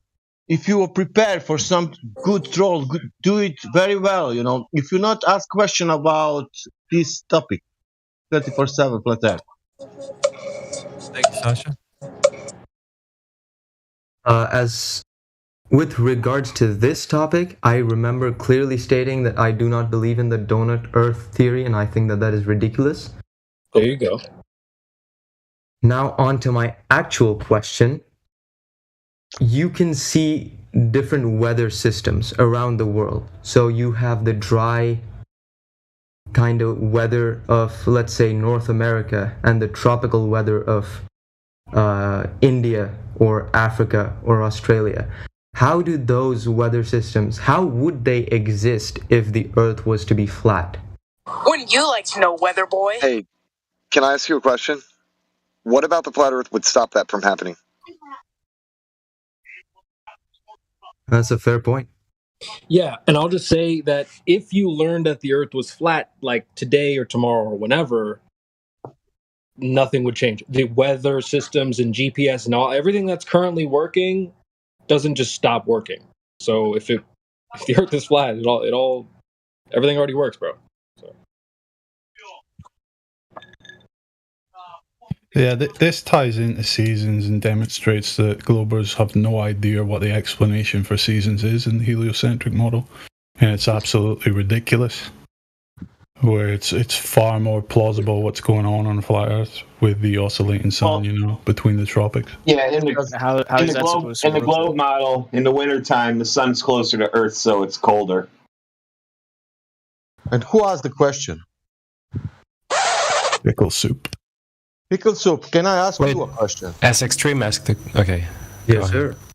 Can I ask you, what do you think, why these people think that Earth is flat?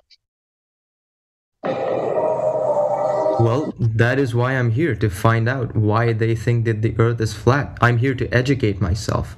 And if something in my beliefs turns out to be wrong, I am more than happy to change my view. Okay. Do you know what is drop in a distance? What is a what? Drop in a distance. I am not aware. Like a sphere. If you have a ball, do you know that will curve in a distance? Yes. That we cannot find in reality nowhere. So would you say that the thousands of experiments and evidence and photographs that we have collected over the years about the curvature of the Earth, would you say that all of those I'm telling are you, false? there is no video about curvature of the Earth. There is a picture from the space. Are you telling about that? If there's thousands, get one. Let's take a look. Yeah, a bit specific, please, Pickle. Give me 5 minutes. I'm gonna pull up 5 articles for you. No 5 articles, man. That's hearsay. We want the expert. Can you show us reality where it's curving, not articles? All right, so one at a time, guys. When you're addressing him, because when you both start, I was gonna say, obviously, it'd be Sasha. We're talking at the same time. We can't hear either one. So, may I ask one question? Sure. Can we set a standard for articles that they have to be like scholarly level articles that cite sources and not just some kind of like opinion based blog crap? Well, I think what we're doing here is like asking them for their evidence, and their evidence can be whatever it is. So if we set a standard, I mean, like he can submit whatever, but I was just like suggesting that hey, the higher level stuff, top shelf stuff. Yeah, that's when we scrutinize what they give us. So. And let's put it this way: we ask them what they think the Earth is and why, and so they're going to present what they think is evidence, and then we go over. Listen, this is an education lesson for the people. This isn't for us to mock what they think. All right, we have to teach them why that's not the reason why you should think the Earth is that way. This is our time to do that. When we mock them, we're no better than they are. So if you're in that mindset right now where you just want to mock somebody for saying something dumb, that you're not really helping the cause. You're harming it. You should allow them to say the dumb thing, explain to them why that it's not that way, and if they don't take you seriously and they think they're trolling, then execute the result, which would be muting them or removing them. And that's exactly. That's why when he said what he did, I just, instead of saying anything, I just reverse asked it. Like, look at it from the other perspective. And just because that seems more important than trying to scrutinize what he said. Correct. And that's all I'm saying. We need to want better from a forum like this versus it just being a shit show. If we're not trying to achieve understanding, then why are we debating anything? That's correct. I'm gonna let y'all talk and silence myself. I'm gonna sit back and be quiet for a minute and listen. Thank you very much. Pickle Soup, you don't have any roles to post anything, so let me give you at least VC verified. Yeah, you're welcome to DM it. Anything that you need posted, you can. All right, but can I just say that? Hold off on that for a minute. Can I just say that the more I'm looking at these articles, the more I'm starting to feel like it doesn't make sense. You know what I mean? No, you can listen. You can do whatever you want with that. To us, it only matters that you understand the reason why. Like. At this current time, you could just send those articles to anybody that's in here so that we can look at them before you post them. And then All right, but I just want to say that Because so again, can I ask I'm not sure who. I'm not sure. I'm not sure who responded to my question about the weather thing, but I feel like that is a very good point. And like the more I think about it, the more I'm arguing with my own preconceived notions. And Yeah, it's like, why would things? It wasn't Why answered would things change? You know what I mean? There you go. Yeah, that was me. So you're asking. Go ahead, CV. Did you want to finish your point? No, go ahead, kid. Like whatever you're saying, go ahead and finish your point. I was thinking like he was asking why weather systems work on a is now I'm restating your question so it could be a little bit more concise, Pickle. But you're asking why do weather systems work well on a globe Earth, and you guys are saying that it's on a flat Earth. How does that work? Is that what you're asking? Yeah, that was basically my question.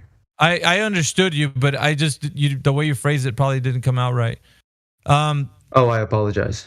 No, it's no worries. Wait, it seemed like he understood what I was His saying. question was more, why is there varied climates across the Earth if we're not on a globe? He didn't actually say it works well on the globe like the model. Is that what you meant, Pickle? What would it like? Obvious it'd be. Yeah, so I said that, like, for example, there's like, dry weather in the North Americas when you compare it to the tropical weather of India or Australia. So how do they work on a flat Earth? That was basically my question. Has nothing to do with the surface of the Earth. Yeah, so that was a very good point. Has nothing to do with the surface of the Earth, the weather. Hey, Pickle.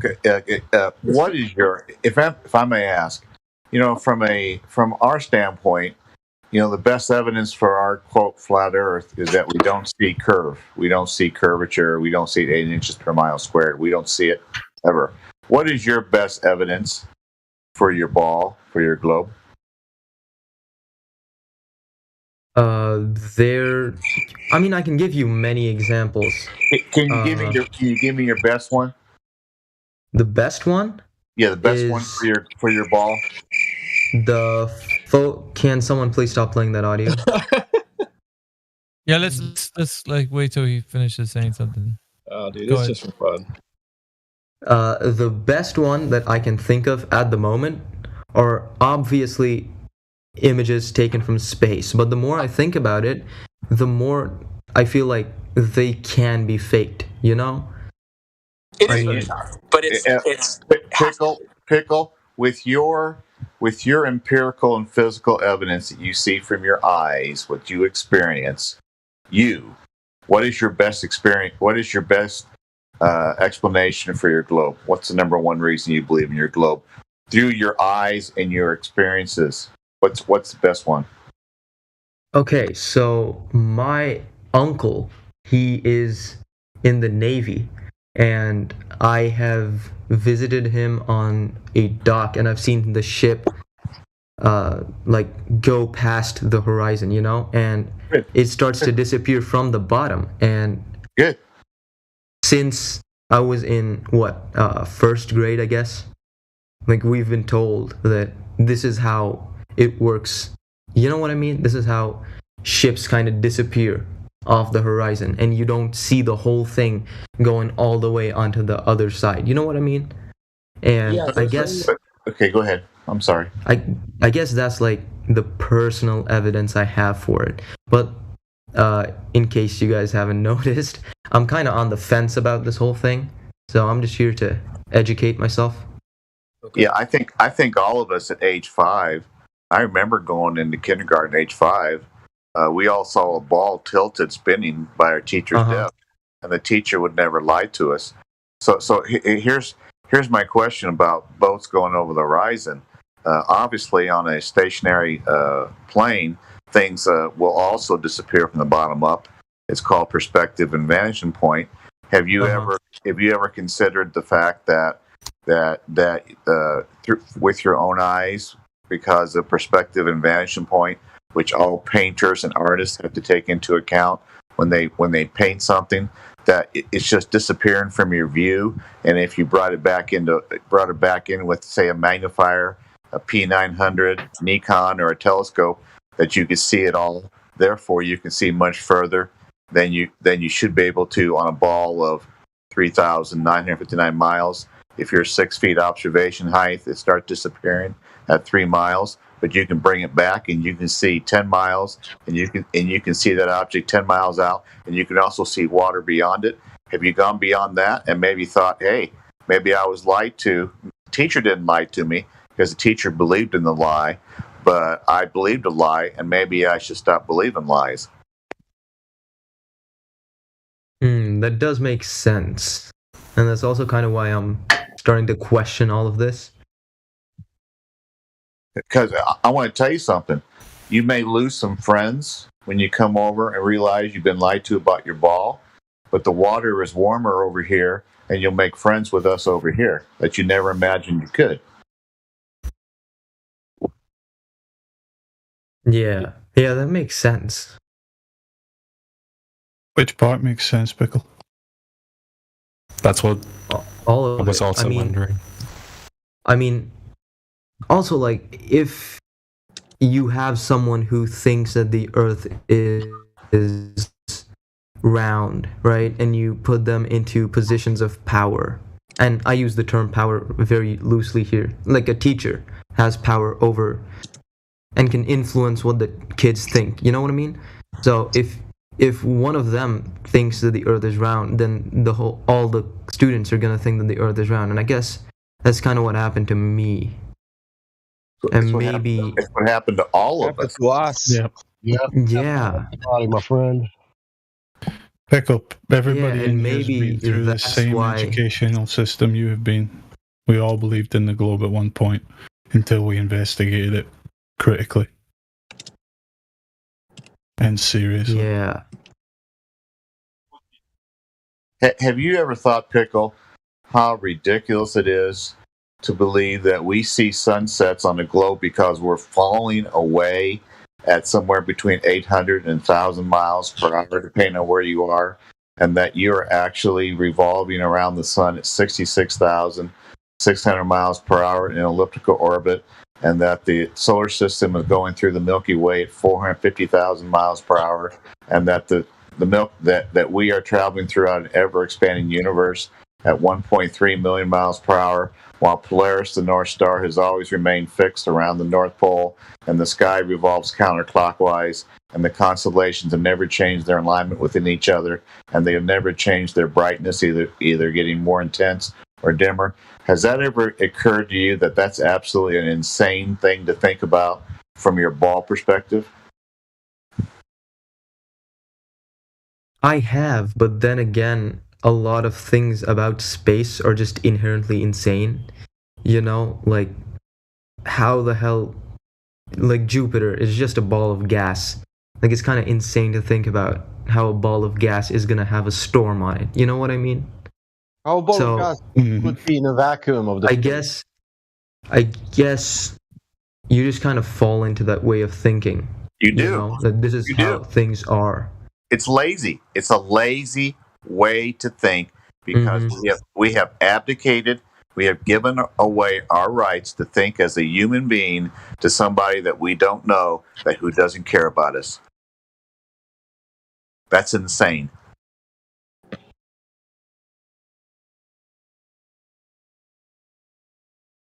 You know, there's this saying from Flatten the Curve. It's not my saying. It's from Flatten the Curve. Great documentary, came out this year. Said the eyes are useless when the mind is blind. We are all born into a prison system that we cannot see, therefore we cannot escape from. And one of the greatest gifts you can give yourself is the ability to think for yourself. Other than choosing what we have for breakfast, lunch, and dinner, when do we actually decide and think for ourselves? Maybe we think for ourselves when we watch the Dallas Cowboys and we root for them. We're thinking then. But when do we actually think about anything for ourselves that's critical to our lives? When?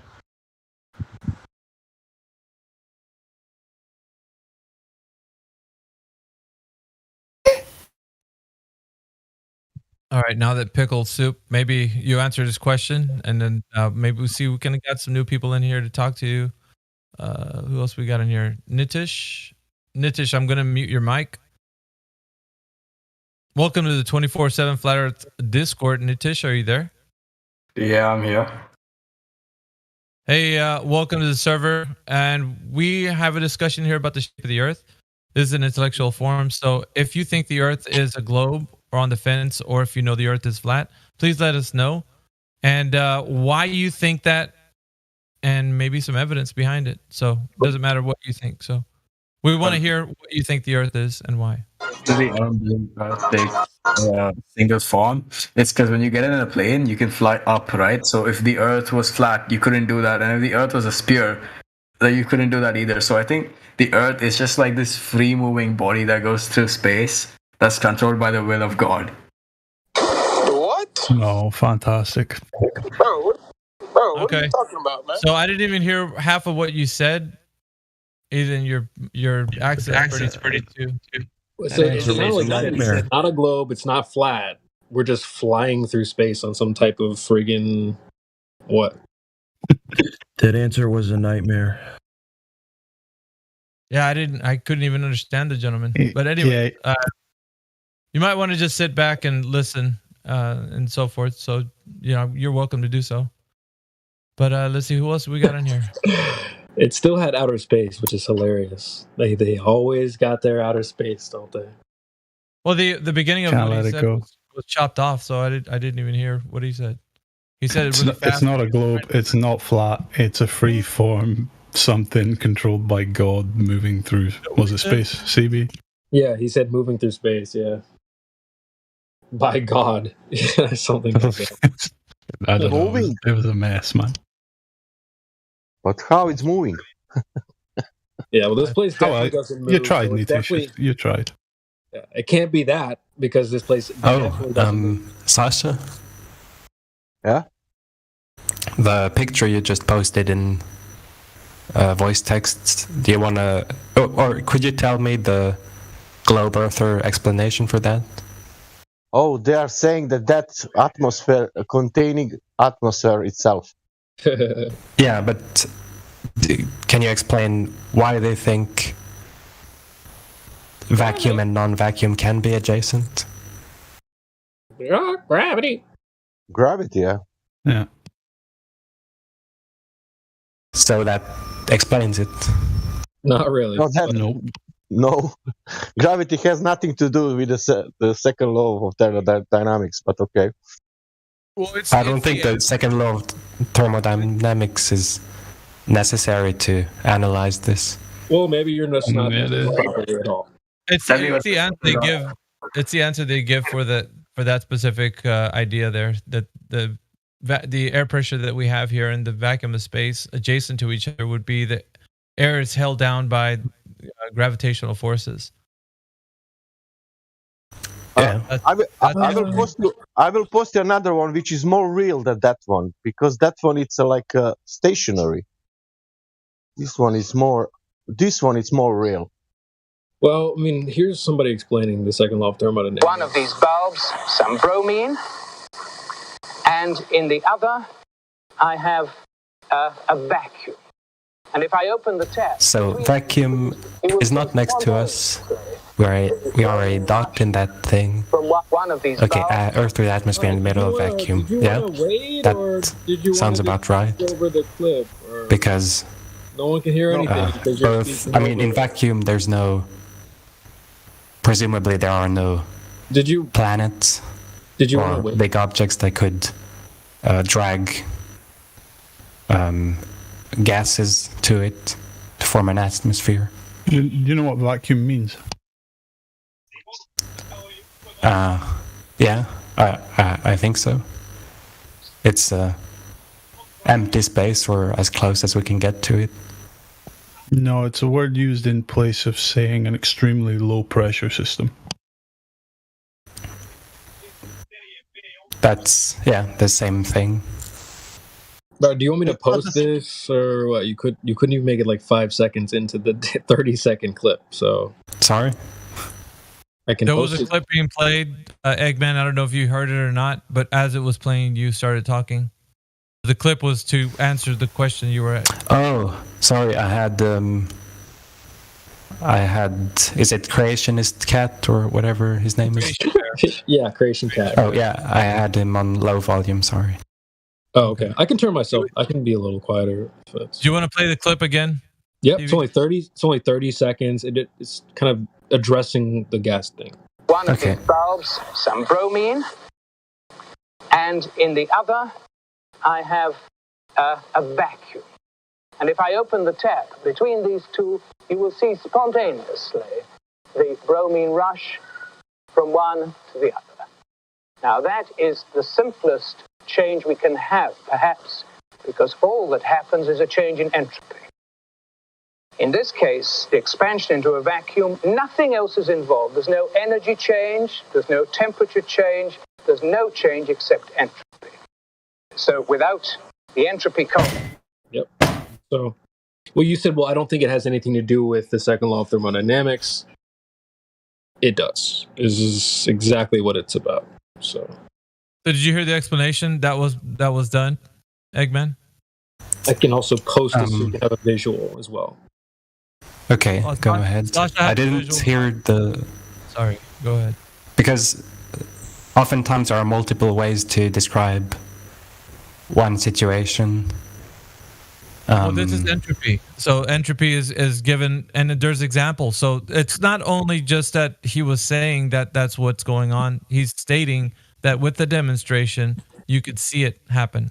So, and go to live stream voice text, Eggman, because there is a demonstration for you to see that's happening. Of the black and white photo, not photo, video. It's a little GIF. Eggman. Can you really see that? Okay. Eggman really should get his doctorate, though. I should, but I'm not sure I believe in entropy the way it's being described. Well, it's not about a belief. I think it's more of this is natural law, Eggman. So you either, according to physicists. Well, I mean, what else are you going to say is happening? Because what we see happening is high pressure moves to low pressure. No, okay. What? Sorry. Finish your sentence. No, I was just saying that in these demonstrations with a contained, gas, when you expose the high pressure of that gas, to another place where there's a low pressure, what do we see happening always? Well, the high pressure moves into the low pressure system and it fills the available space. This is natural law. It just always happens. It occurs this way all the time. That also occurs on Earth. It's just that there's a supplementary force acting on the atmosphere. That's that of its weight. Right. That's what you would say, where that would come in, where you would start talking about like what else is happening outside of what we see. What we see, however, and demonstrate is that gas always acts this way according to natural law. This is something to be. Like Gemsy, look at this. Look at the live voice text. Gemsy put up some great information for you to look at. Please, I would direct your attention to that. There's tons of information and links to look into. A bunch of NASA websites? No, just first of all. Yeah, also NASA website also, because they are also claiming. You look at don't just look at links and say that we're just posting NASA thing. Just look at what it says there, the information. So we're not saying that everything that says NASA in it, we're just gonna throw it out like the baby with the bathwater. It's like there's what they have with deception. It's truth mixed in with lies, right? So some of the things that are true, they're saying, but they're mostly lies. So don't just you posted something from NASA. You guys hate NASA. Like that's not the information about what is known of our Earth, right? Well, that's the truth. But I feel like in a different situation, if I posted such links, you would be accusing me of appeal to authority. No, what this is just examples of what people have already discovered, and then we're just relaying that information to you of what is known. There are things that it can be known, and so it doesn't the truth is the truth, Eggman. It doesn't matter who says it, right? Because it's obvious and it's self-evident. So we're not going to question the things that are self-evident and be like, oh, that's self-evident, but you're a glober, so we're not going to listen to you. No, it's the truth. If something on Earth is happening and it's the truth, we're not going to negate that. That's what we would say. But on this case right here, the things that Gemsy posted, you can look those up, and it's chemistry. So please, I would advise you look into those things before you make your like statement of what you think else is happening on Earth. Okay, well, I apologize about that. Don't worry, man. Can you see one another strange thing? NASA has the citation about container gas pressure, and the Earth is open system, and they're going in the space. Yeah, or is that strange? To be exact, or I think I've said this already, but the supplementary force that's acting on the atmosphere, that's not acting on two testing tubes, is the weight of the air itself falling to the ground. I think you're missing the issue with the claim from the heliocentric model. So you've got two different pressure systems adjacent to each other with no barrier separating them. That's the fundamental issue. Because in real life, as we experience, when there's two opposing pressure systems and they're not isolated from one another, they dissipate into each other, they equalize. That's the second law of thermodynamics.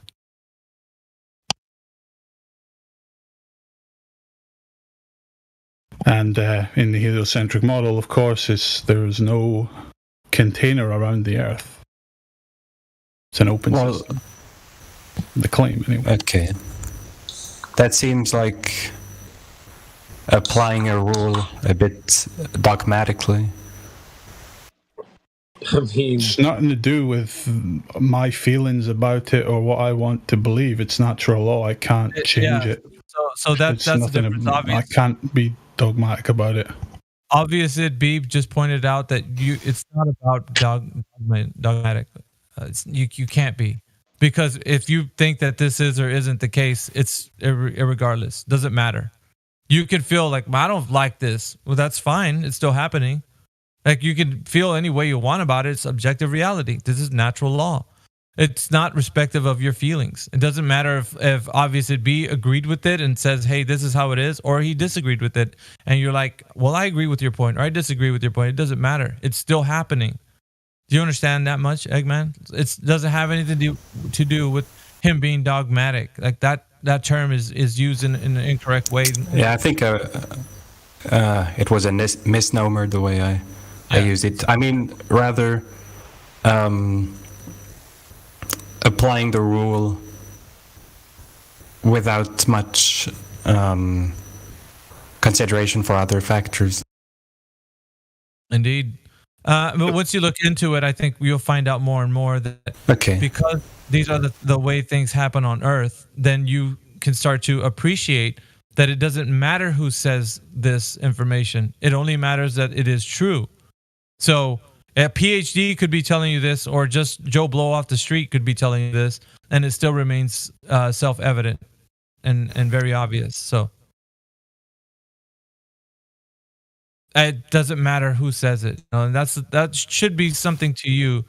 So that's why you look at those links. You're already like in your mind, well, that says NASA. You guys are, and it's not about that. It's you. Whoever says it, it's still the truth. Okay, so just to clarify, the links are for explanation purposes, but they're not the proof of this law of thermodynamics being real. If you're near the mic, if you're able to get on and talk about the links a little bit, but like I could expound on it now because they were your links, so I don't know if you want to mention. Oh, if you want me to specify a link? No, you can.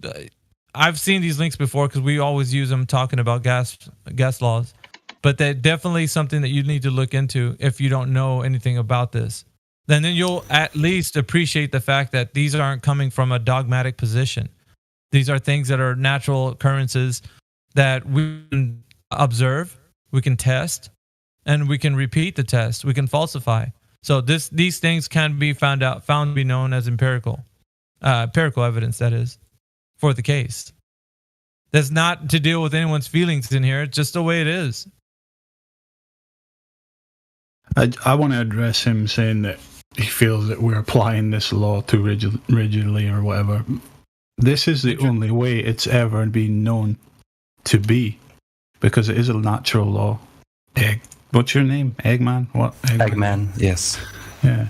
So the only time it's been contradicted is when NASA comes along with this story, essentially, that we're living on a sphere that's, we've got a pressurized system, our atmosphere, and it's adjacent to a vacuum. This is the contradiction to the natural law that we all experience in our day-to-day lives, happening one way versus happening how they claim it to happen. Well, the links that I posted are the information to be able to read and express it in the language, but the tests that have been done is the demonstration that these contexts of the links talk about. When you repeat these tests about the vacuum chambers, about the gas pressure, how high pressure moves to low pressure, heat, all this stuff that it always happens, people have repeated these tests and then put it in context, put it in text form, which is the links that I posted. I wanted to reiterate a point. I think obviously B was really getting to the heart of the issue of why Eggman feels that this information is a dogmatic approach to, like, a rigid approach to being like, this is too, like, you're just trying to put reality in a box or something. I'm not really sure, Eggman, how you felt about it at the beginning, but as hopefully you can appreciate that it has nothing to do with anybody saying anything in here, just what we observe and we can test and what we can know from our natural and physical reality. Like, this is it. Like, we're showing you. It doesn't, like, NASA could be saying it, or Neil deGrasse Tyson. It doesn't matter who's saying it. It's still true. But the thing is, it's not advocating for what else they're saying. So they could be saying other things, and I'll say it this way: you could use it as a hostile witness. The one you're speaking of saying this, because you're really it's the truth, no matter who's saying it. But doesn't matter. You agree with everything else they're saying. Yeah, that's an all or nothing fallacy, right? Just because someone said something that is true doesn't mean that everything they said is true. So if you say, "Oh, you believe one thing from that person, but don't believe the rest of things," well, that's a all of nothing fallacy, I think. Okay. And the difference between demonstrations of the second law of thermodynamics and demonstrations of no, okay, I think I get it actually. So it's not of the gravitational forces, you could say. So yeah, you it's not. So it's not as proof that you're posting these links. It's just to be helpful. No, this is common knowledge. Evidence is something that you could, like, empirical, I would say. It's as strong as empirical evidence, because what's that? That's something you can falsify. Definitely. You can repeat the test. You're going to get the results are going to be the same. So with entropy being the case. Test, Miggy, I just posted it. You can see it happen. Yeah, it's like I was mentioning to you, Eggman, it's self-evident for sure. You're not going to there's not going to be a time where this is going to be different, and you're going to say, "Aha! I got the black swan of this. Entropy doesn't work in this case," and you're going to talk about this one instance where that's not the case. We always say Eggman the Ape Man. That's what his real name is, right? Eggman, yeah. Eggman the Ape Man. That's what his thing. Like Mario, yeah. So what you need to be able to do is open that valve, and everything stays on the bulb below. And then the Earth is round. Okay. I don't get. Go ahead. Yeah, go ahead. Oh, okay. No, you go ahead. No, but I was going to make a broader point, so you go ahead. Okay. Just so we're clear, in the globe Earth model, there's not an atmosphere of homogeneous density that's immediately followed by empty space. It's that gradually the atmosphere gets thinner and thinner until it's basically emptiness. You're talking about a And- gradient air pressure, right? Is that what Yeah. you're referring? Okay. Which So makes sense if you see air as just a bunch of really tiny particles that Well, all here's- congregate around. Yeah, the I planet. know where this might be going to, but I don't want to like assume. I would say that with a gradient air pressure, you still have to have air pressure in the first place. So even with a gradient system, so and the pressure of the air comes from the fact that the air is falling to the ground. That's not true. And so I would say it this way, right? Because when there's statements being made or claims being made, we say, okay, so the case for what you're saying has to be made. So now we're going to get into, we understand natural law, right? And so we both agree that that's what's happening. On the other hand, there's something outside of what we can't observe happening. And that's the extraordinary claim that you're just making right now. So with that extraordinary claim, we need extraordinary evidence and to support and demonstrations. Of course, we're not going to just take that and say, well, that's a nice idea. Okay, that's happening. We're going to say, okay, now prove it to us. Give us a demonstration of how that is the case, where gas is falling down. Now, I would submit to you, right? In any instance, can you see gas falling down? Only down. Not anything else, just down. Does gas fall down? Is that true? Helium rises, for example. No. I think I would. Okay, so let's get you to be hyper specific. Does gas fall down? I would say necessarily so. Okay, so now you're gonna have to. Now that you said that it does, please provide the evidence. I want you to start using your critical thinking. Please provide the evidence how gas is falling down. Now you go ahead and see if you can do that. Don't say, oh, what it's not. Tell me how it's falling down. Which gas is falling down, and provide the evidence for it. You can ask your friends in here if they're in here to shoot you a DM. Wait, actually, I think I'll leave it at that for now.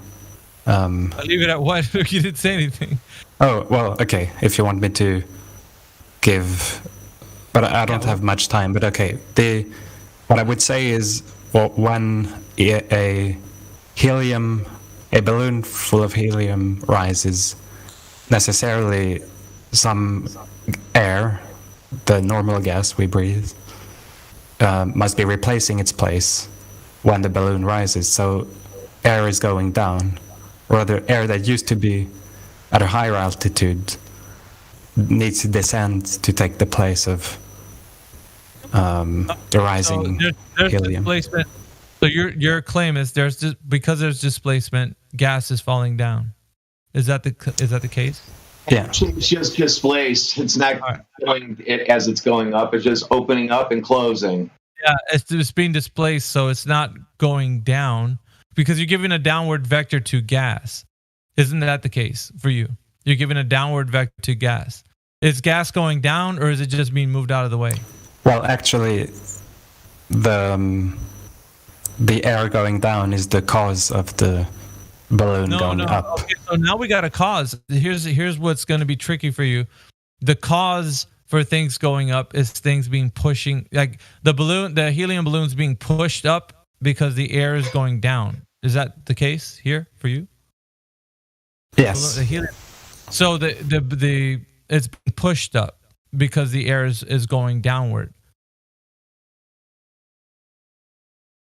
Hello? Correct.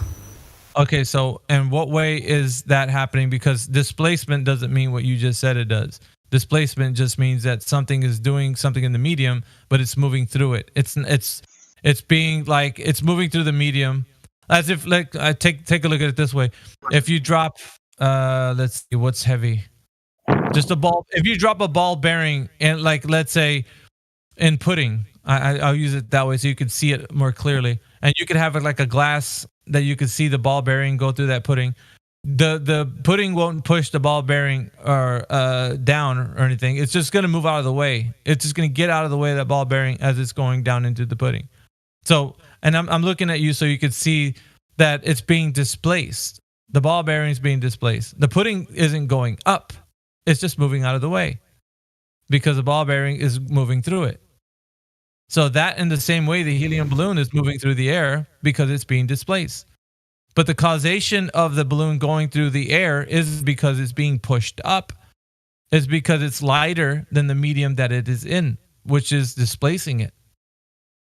So now the air is just moving out of the way as the helium balloon rises.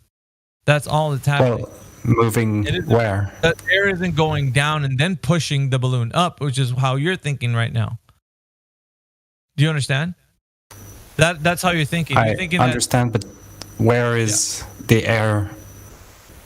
What do you mean by away? To the side? So the air is all around us, right? It's everywhere.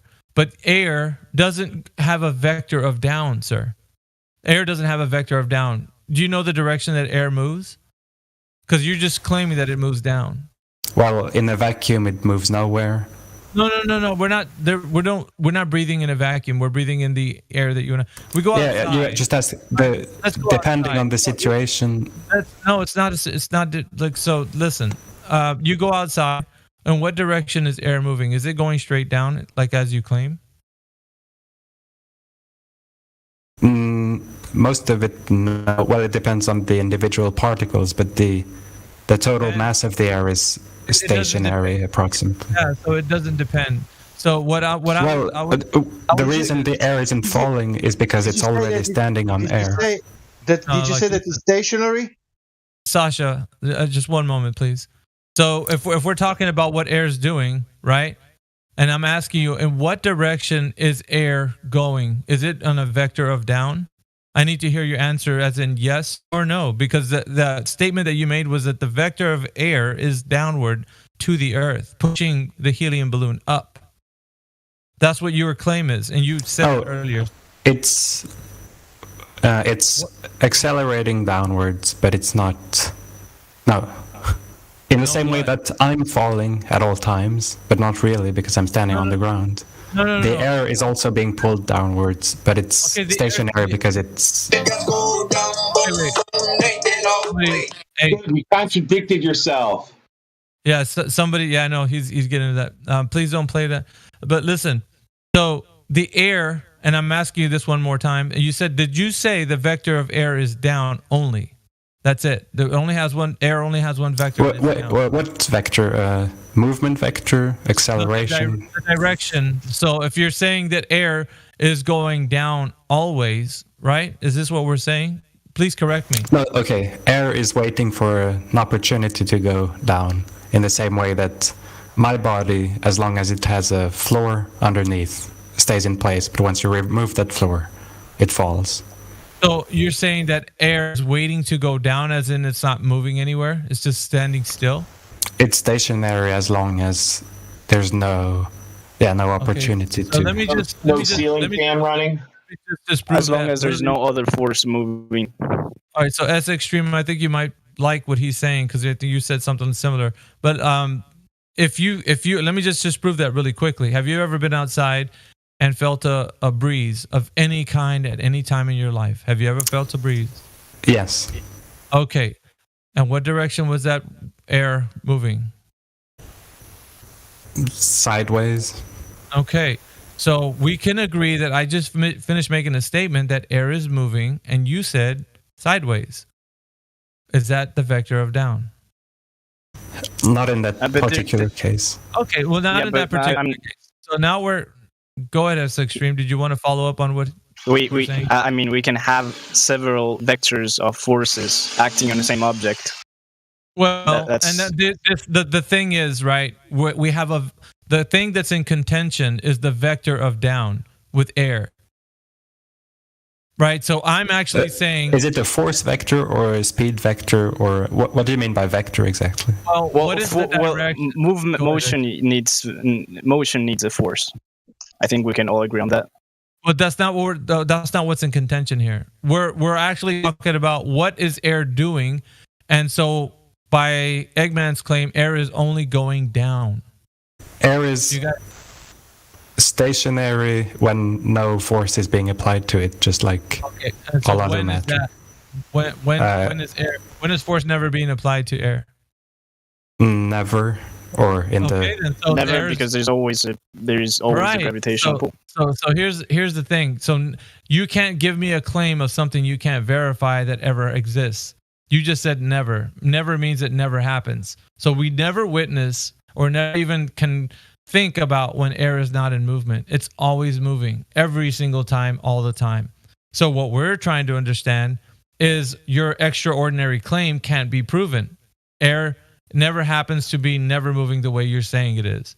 I, however, on the other hand, can tell you that air always is moving, and it's like it doesn't wait for something. There's always something happening with air all the time.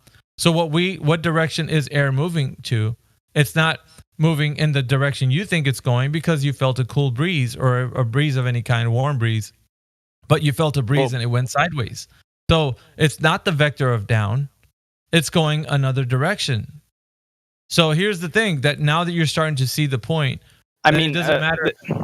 Go ahead. Can I elaborate on your point? Because like I don't think you're accounting, because you're saying that there is a resultant force, right, acting on this, let's say, particle of air that is moving to a certain way. But like, then there is to one resultant force, there can be several forces that like sum to that force. So well, I'm not negating the fact that could be the case, right? But that wasn't the thing. I'll go back to I keep reiterating the point. That wasn't what was in contention. What was in contention is if what the helium balloon is doing going up is that the air is going down. Oh, and then it was further elaborated on by Eggman that it's not just going down, it's just sitting there waiting for something to happen. And then the helium balloon comes along and now it's going to push the balloon up. That never happens in reality, ever. I think what he means is that like we can agree that air occupies a certain space, right? But like, it's not void. Like that's right, okay. Okay. Wait. So air occupies the space. So like if like the whole space around me, for example, that isn't like occupied by something else, like for example my computer or my desk or something else, like that is air, right? So that air stacks on top of each other, and that means that when it's stationary, it just means that all the forces are equal to zero. That's static. Yeah, but it's not stationary. I think that explanation falls short of being true. It's stationary only if there is no other forces. Like all the forces like are equal to zero. So it's extreme. Get this. We just finished going over why that's not the case. Because air is never known to be what you just claimed it to be, ever. Never. You guys said the word just never. Because there is other factors coming in, but like. So therefore, you can't make that statement. It's not true. It falls short of being true. You can't make that statement and then say that people have to understand this is the mechanics behind, the physical reality of what air is. You can't say that. You can't even demonstrate it. I would say. Try to demonstrate where air is doing what you're claiming it does. It's just not possible. These ideas have been given to you by somebody they're just who very wants small to measure. No, Miggy. pick up. But it's Miggy, real quick. Like, its movement, it can be described by like the same laws that we apply to how. Yeah, that's what I'm going to be on about right now. Miggy, listen. These guys don't know that all gases come from the ground, so you're going to have more gas at the ground than you are going to have 10,000 feet above you. Okay, so you guys saying it's falling and stacking on top of each other, that's incorrect. That's false. Well, not only that, but the vector of down is not even. Well, I'll let him finish telling you, but yeah, the vector of down doesn't work either. Well, Eggman just muted and deafened, so he's probably not going to be on the conversation. Go ahead, Radwin.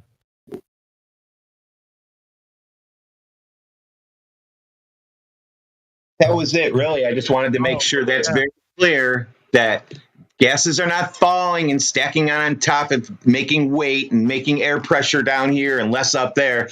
That's Narnia stuff. It doesn't work like that. All the gas comes from the ground and dissipates. That's it. just dissipates. And it turns into different gases when it does different things, and it goes in the air, and it goes back into the ground and into the trees and comes out as other gases again. It just gets recirculated. I don't think, as extreme, you disagree with that. Now, if you disagree with that gas comes from the ground, then I don't know. I think we have an issue at that point. But do you understand that gas does come from the ground? Like it's being manufactured? Which gas are we talking about? Air, my friend. The air you and I breathe. Oh, right. Like. Right, what? Yeah. It comes You from agree? All gases. Where else are they going to come from? They have to come from Earth. I don't see how that's relevant to describe Or trees. And trees I consider the ground because they're connected to the ground, so you can add trees in. It's not the vector of down. That's you guys that come in here. You use the vector of down to say the gases are they're falling. They're coming back to Earth. They're not. They're moving in all directions. They are moving down, but they're also moving sideways and up and. Yeah, but that when they're moving sideways, it just means, I mean, like how we describe it is that like it's all about mass, right? So force equals to mass multiplied by acceleration. Can we agree on that? No. No? How? How can you not agree on that? What is mass? What is mass? Yeah. Define it.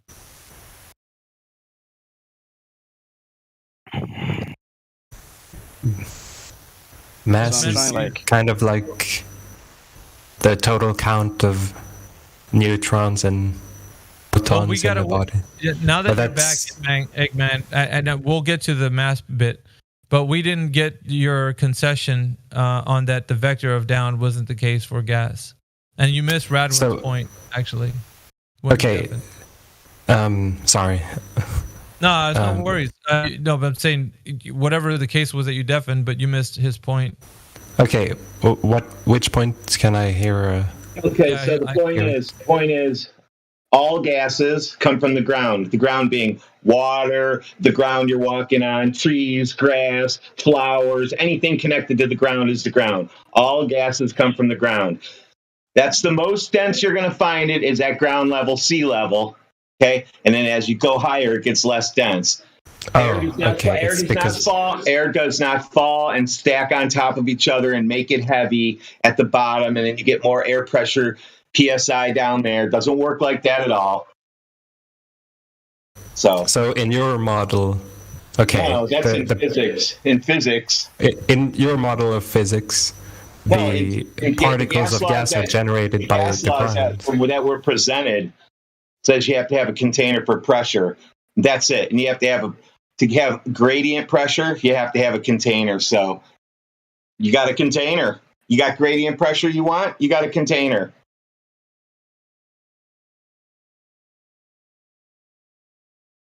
Okay, so I'm up to speed now.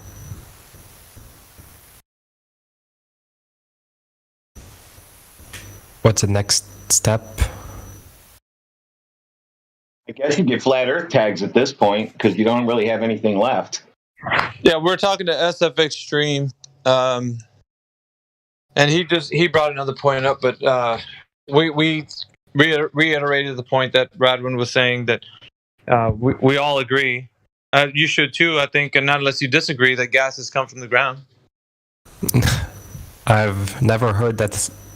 Or actually, it's kind of true, even in the globe Earth model. Well, it can't. Yeah, it can be kind of. It is either is or isn't true. No, okay.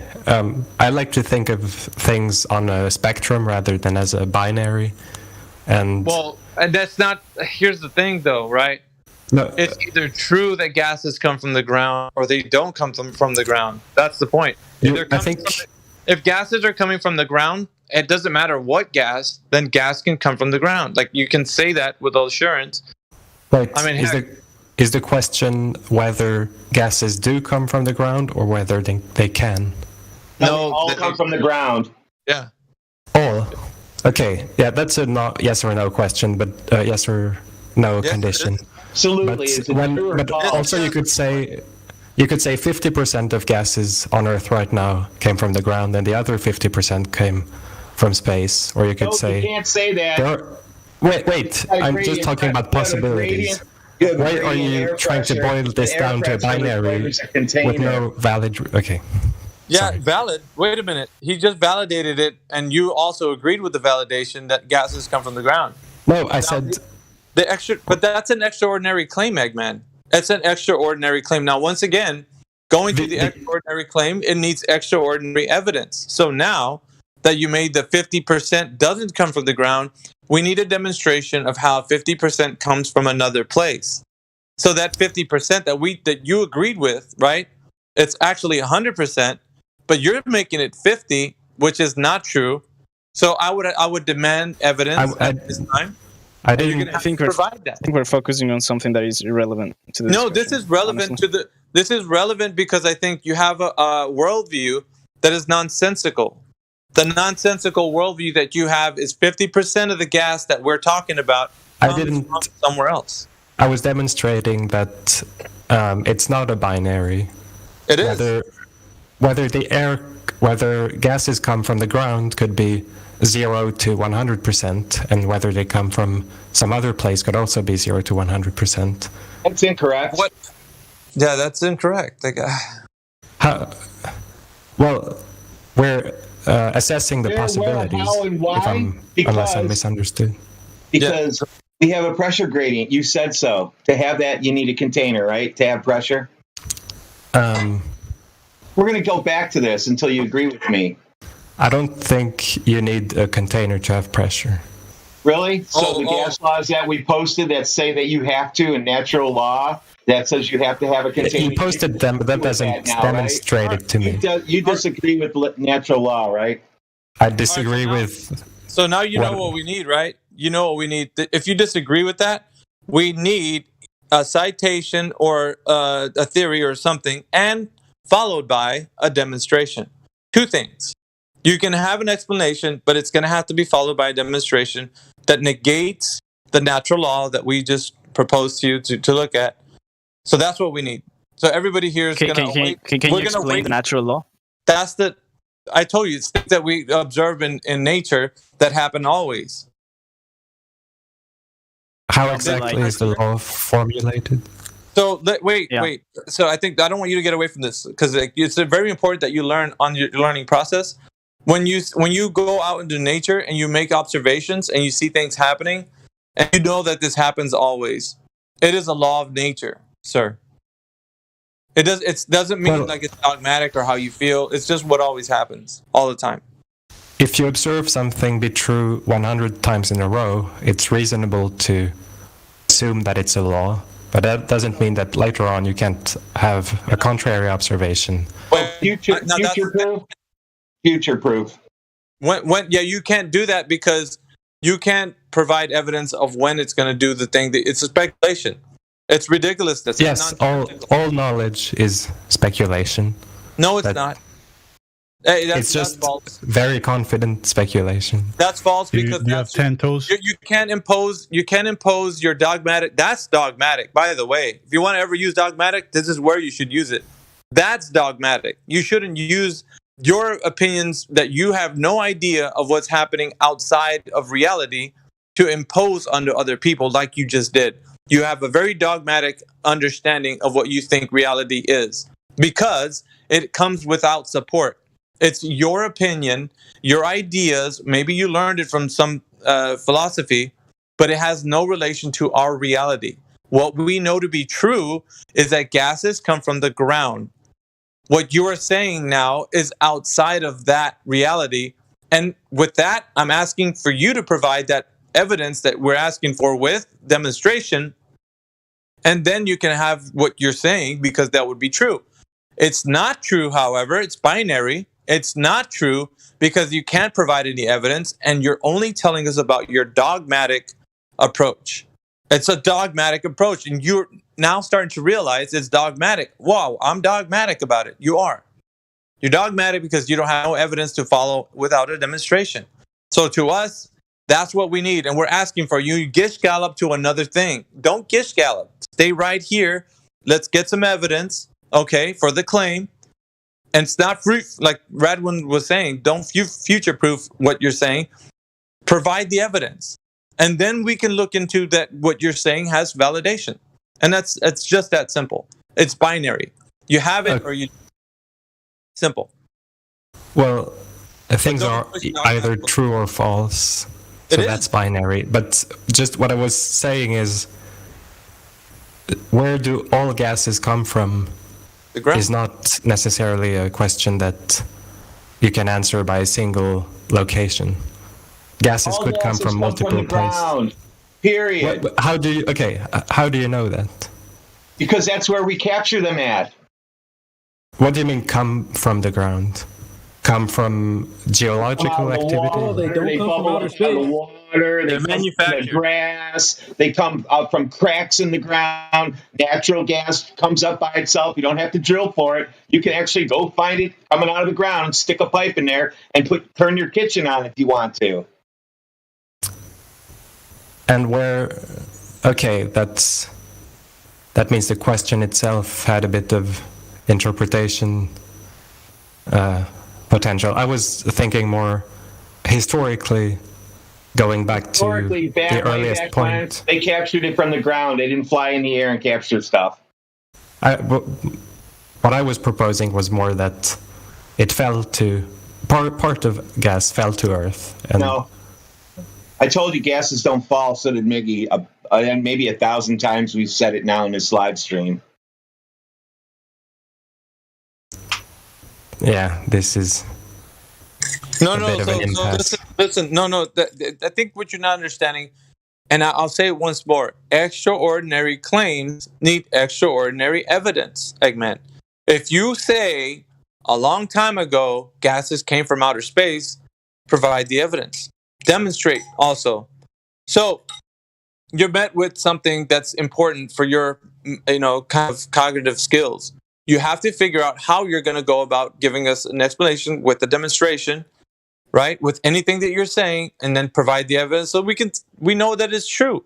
We don't have that. Therefore, what you're saying is false. And it's a very dogmatic approach for you to have to impose this information on someone else and saying, we can't know anything to be sure. And you're just going about it the wrong way, right? That's your dogmatic approach because some preacher told you this, some science preacher, and now, or philosopher, whoever, and you're just taking it in as a belief system that you have, and you're working it into reality. Well, it's got to be that way. No, it doesn't. Where and who? Why would I even start to believe in that when there's no evidence for the case? We don't have that. Nobody's going to sit back and be like, let me listen to you preach to me about how things aren't or there might be in the future. I need to know right now, sir. This is an intellectual form. By your evidence, demonstrate. If you don't do that, then you have no other option. It is only what we're saying. It's just that simple. Why you don't want to go into that? Because you think that is dogmatic? It's too rigid. I can't let myself think that reality is this way because I'll just be like everybody else who thinks reality is true. Like my thinking on this should be like you should want to aspire to be somebody who knows what's going on instead of somebody who just says ridiculous, nonsensical things. 50% coming from somewhere else. Where, sir? Where's the other 50% coming from? And then demonstrate that to us. That's all we ask. Simple, right? But yet you won't come to that because for some reason I think you feel like it has to be left open to, that it could be something else. Too dogmatic. I just don't understand that, Eggman. I mean, really, I really want you to see that when you're in here, at least appreciate that there needs to be things followed by evidence and demonstrations. Maybe if he agrees with me, then he's gonna in his own mind agree that it's contained because he has to agree that the gases come from the ground and they're not stacked on top of each other. And he doesn't want to give that up. He needs to live down this ball for some reason. So I agree with what exactly? Like, well, how are you applying the law of the second law of thermodynamics to this problem? Exactly. But that wasn't what was in contention. Yeah, okay. I think we can resolve this branch. Sorry. Let me just finish real quick. That wasn't what was in contention, SF Extreme. Every time something that we're talking about, you start adding another conversation to it, and we'll get to that. I think it's important what you just said, but that wasn't what we were speaking of. What was in contention, first of all, was that the vector of down was applied to gas. That was disproven by that gas comes from the ground, and it rises, and it goes in every direction. Every direction. It even sometimes goes down, but then it changes and it might go back up again. But gases move in all directions. I'm just going to lay it out to you and give it to you straight because it feels like we're not getting there. Gases move in all directions, guys. I hope that's not a big of a shocker for you, but no, hard to say that's also part of my worldview, actually. But the difference is that gas particles, they're flying in all directions and they're affected by their weight. Well, sir, that's not what you said before. You said it was sitting still waiting for something to happen and that the vector of gas is actually down. And it's like now you're saying it's... So if you can hear the kind of flip-flop mindset that you have at the moment, because like your stance is very weak. No, you first didn't say that. Now we're going right back to where you're saying that it's going in all directions. So I'm pointing this out to you, Eggman, for your benefit. Because you had the idea at the very beginning that they were sitting still waiting for something to happen. I said, we never observed that. That never happens. And you're like, the vector of gas is down. Air is going down. And then we said, no, sir, that's not the case. But you were like, yeah. And now you understand 50% of the gas comes up from the ground. So if it's coming up from the ground, it's not having a vector of down. We're starting to get somewhere at least. Now we made a lot of headway. And you're starting to agree with that gas. I agree with you guys. Gas is going every direction, which is the way you should have been in the first place. But at least you've arrived here. And the next thing we got to do is knock out that other nonsensical idea you have that 50% of the gas comes from I don't know where. That's not my official stance. I was just mentioning that because to prove that it's not a binary, that you shouldn't answer the question. Your imagination is not proof. Yeah, it is not. But it's proof that there are other possibilities. No. Absolutely well, just not. If we can imagine a possibility, then it is a possibility. Wrong. Wrong. Just because you can think it doesn't mean it has to be a possibility. You have to. Because I can think it's possible, but because I can think it doesn't mean it's true. That's what they tell you on TV, okay? If you think it's possible. That's what they tell you on TV for a reason, to keep you guys just sitting in a closet thinking about shit all day. Yep, that's not true at all. Okay, so I'm ready to go down the tree, the branches of to complete this line of reasoning. No, this is the logical truth that you should be looking at. Is that the nonsensical approach that you have? Because I think that rainbow unicorns exist that fart Skittles. That's going to be the case at some point in history. We never know. No, that's me being nonsensical. That is never going to happen.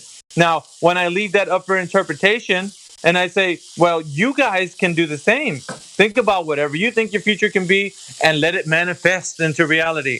That is the way for you to be the most confused human being ever and not know what's going on in reality. If I wanted to not know what's happening in reality, I would think that way. Because then anything could be possible because I could just think about it. Imagine, whatever. Imagination is useful, but not for practical reality. So when we talk about demonstrations and you say, well, it could happen because I can think it, that doesn't mean a hill of beans to what reality is. It just means... No, it doesn't. It doesn't prove how things are. I was just pointing out all the possible explanations. Yeah, but that you explanations aren't getting us anywhere, brother. Like your explanations don't help unless they're followed by, once again, demonstration. Go ahead, give me your explanation, followed by demonstration, and then you got yourself, a working idea. We can start.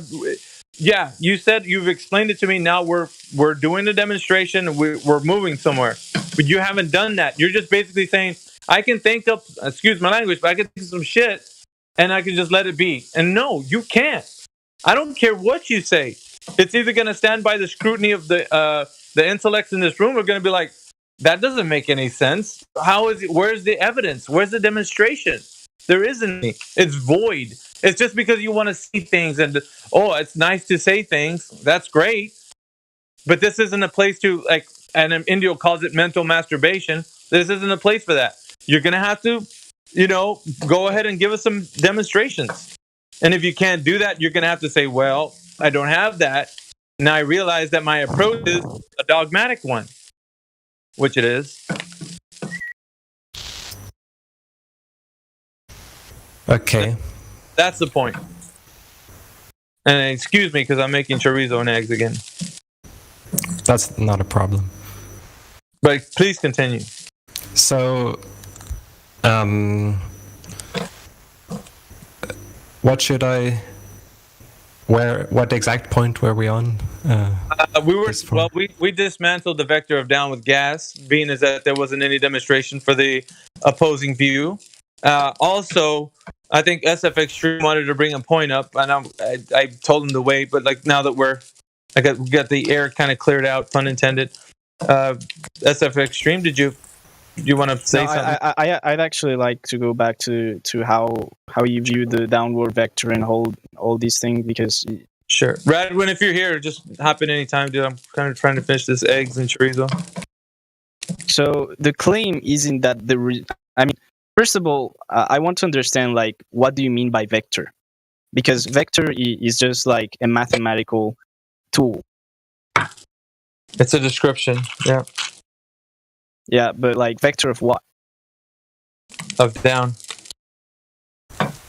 But that's just a direction, right? That's just one of the characteristics of a vector.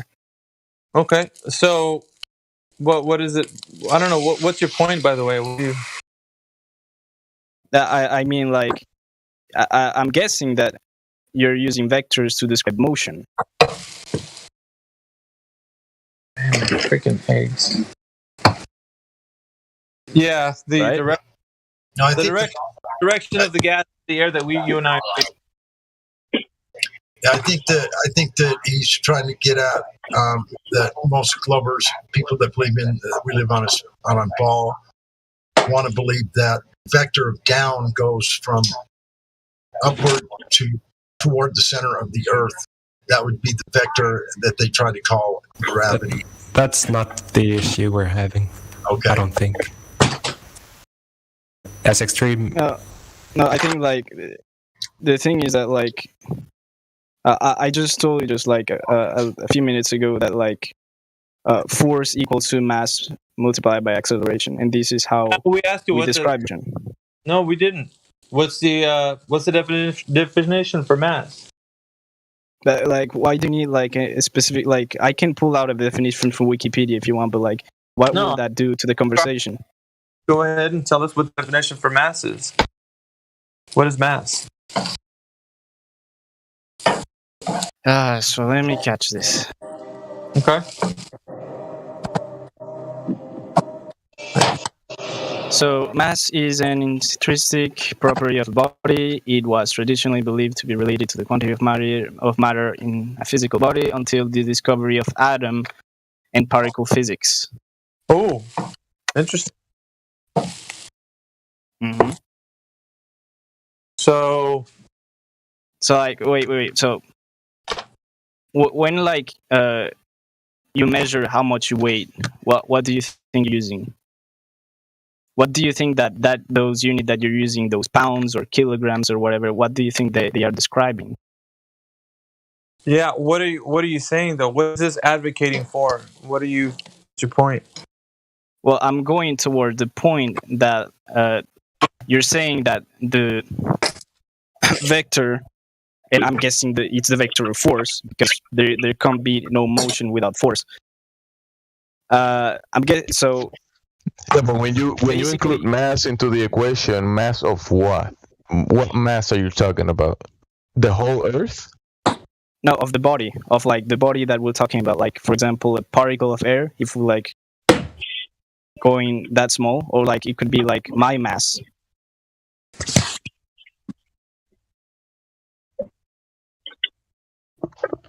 So what are you trying to say? That the mass of what is affecting the gases vector? The what?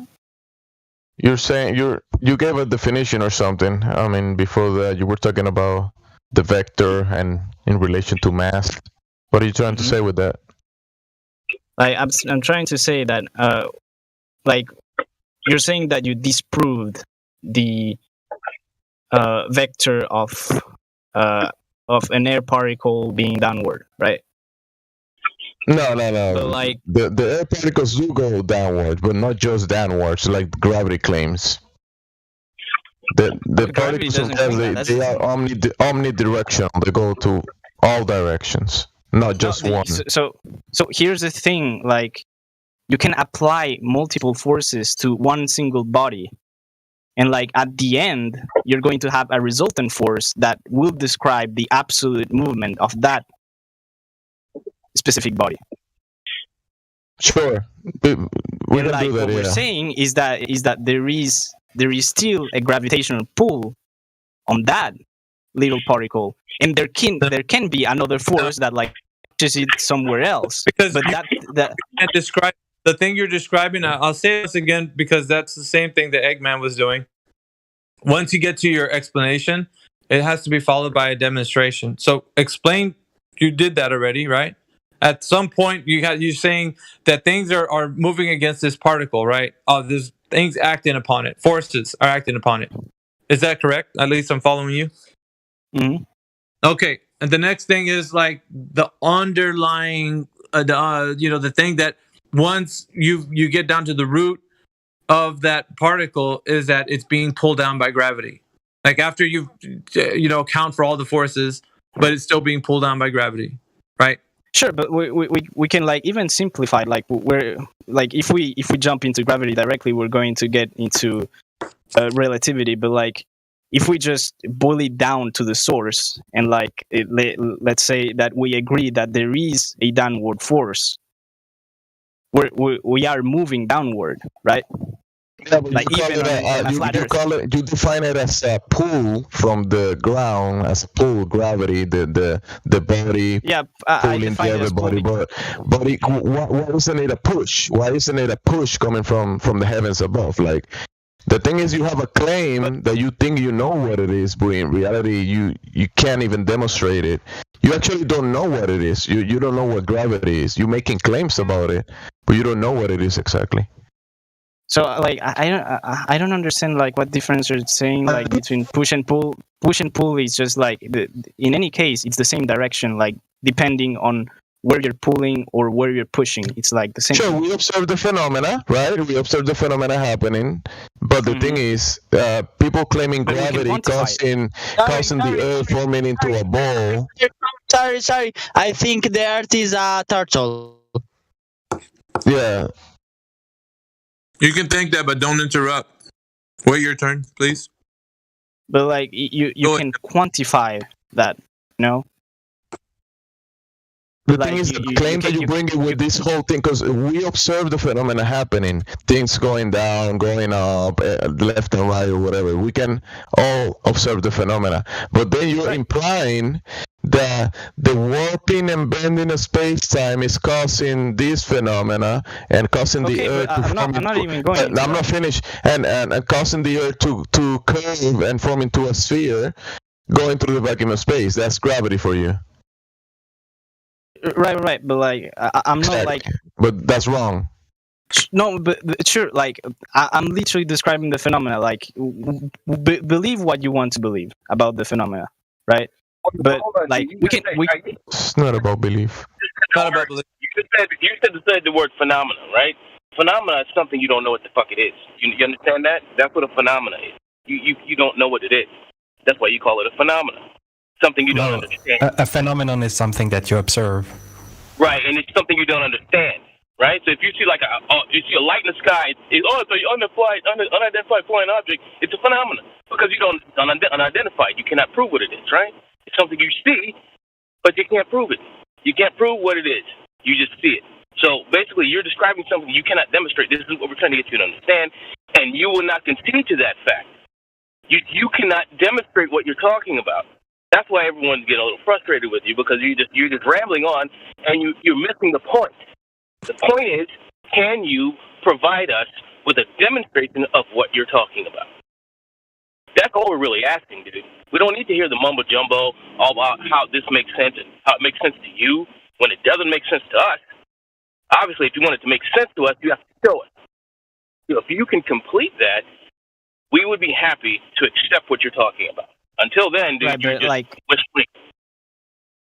I wasn't like I wasn't advocating like the theory of relativity, right? I wasn't talking about that.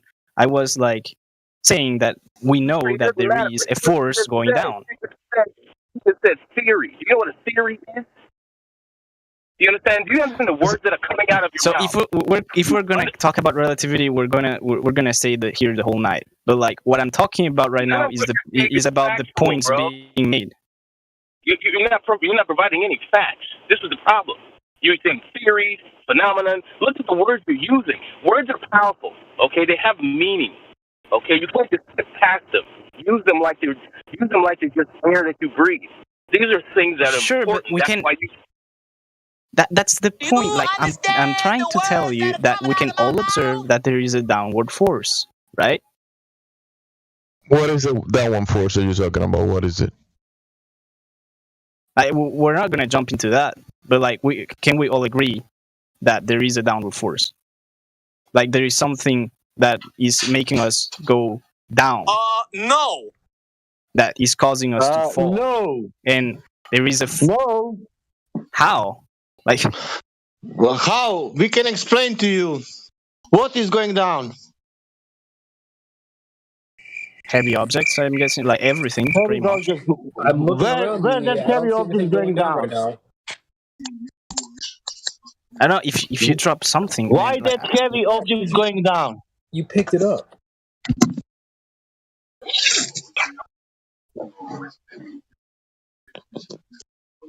I'm sorry, I'm not hearing you. Eggman, can you hear Sasha? Why that heavy object is going down? Yeah, but why is it like we can go into that, but we're just we're pivoting. It's unnecessary. Yeah, we're pivoting towards something that is in the discussion.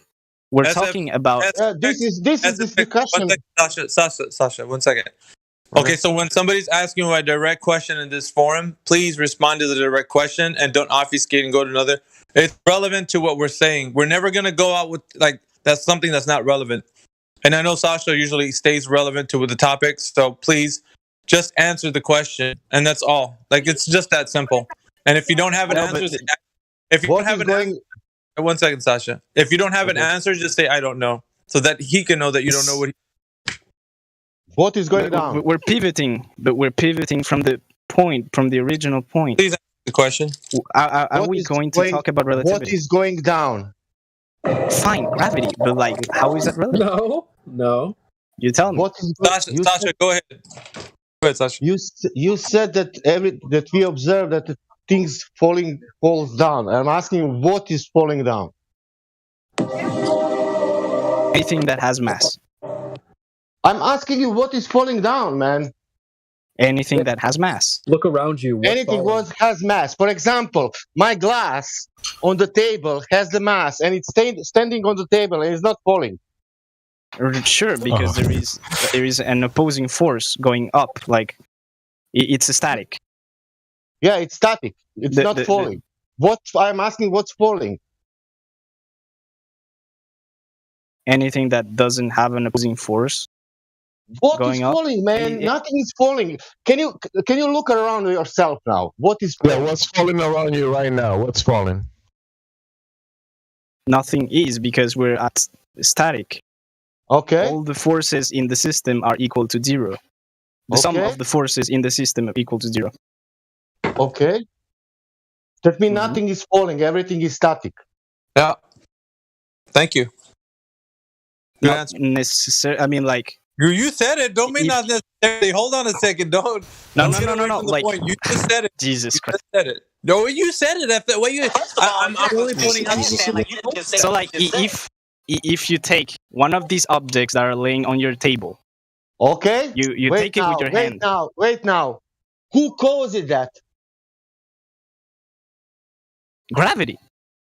Gravity causes that you move the object from the table. No. Oh no. What causes to move the object is you moving it. Okay, you now moving the object, and where you will now release the object? Somewhere where there is like enough space for it to fall. And where is that? You are, let's say, air. I don't know. I don't know your surroundings, man. Like, Yeah, my surrounding where in the air or let's say it's in the air. Sure. Like, okay, is that object more dense than air? Sure. Yeah. And if objects are more dense than air, what will happen with the objects with more dense than air? Objects more dense than what? Than air. What will happen with objects more dense in air when you drop in the air? They will fall. That's it. But like what? What is causing it? So why are you confused? What is causing it? The density of the object it's falling through the less dense medium. No, no, because density isn't a force. No, density is not the force, but the medium where you will drop the object is less dense than the object. Right, but like density is mass per unit of volume. Right? That's how we quantify that's how we quantify density. What if you drop that object in the water? It will go down? No, I mean it depends on the object and how heavy it is. Oh, really? Again, density, nothing with gravity, nothing with pulling down, nothing because with there is a buoyant force. Oh, okay, that means that we have buoyancy and things density. that float. So still no gravity. Wait. We explained buoyancy and density now, and where is gravity? So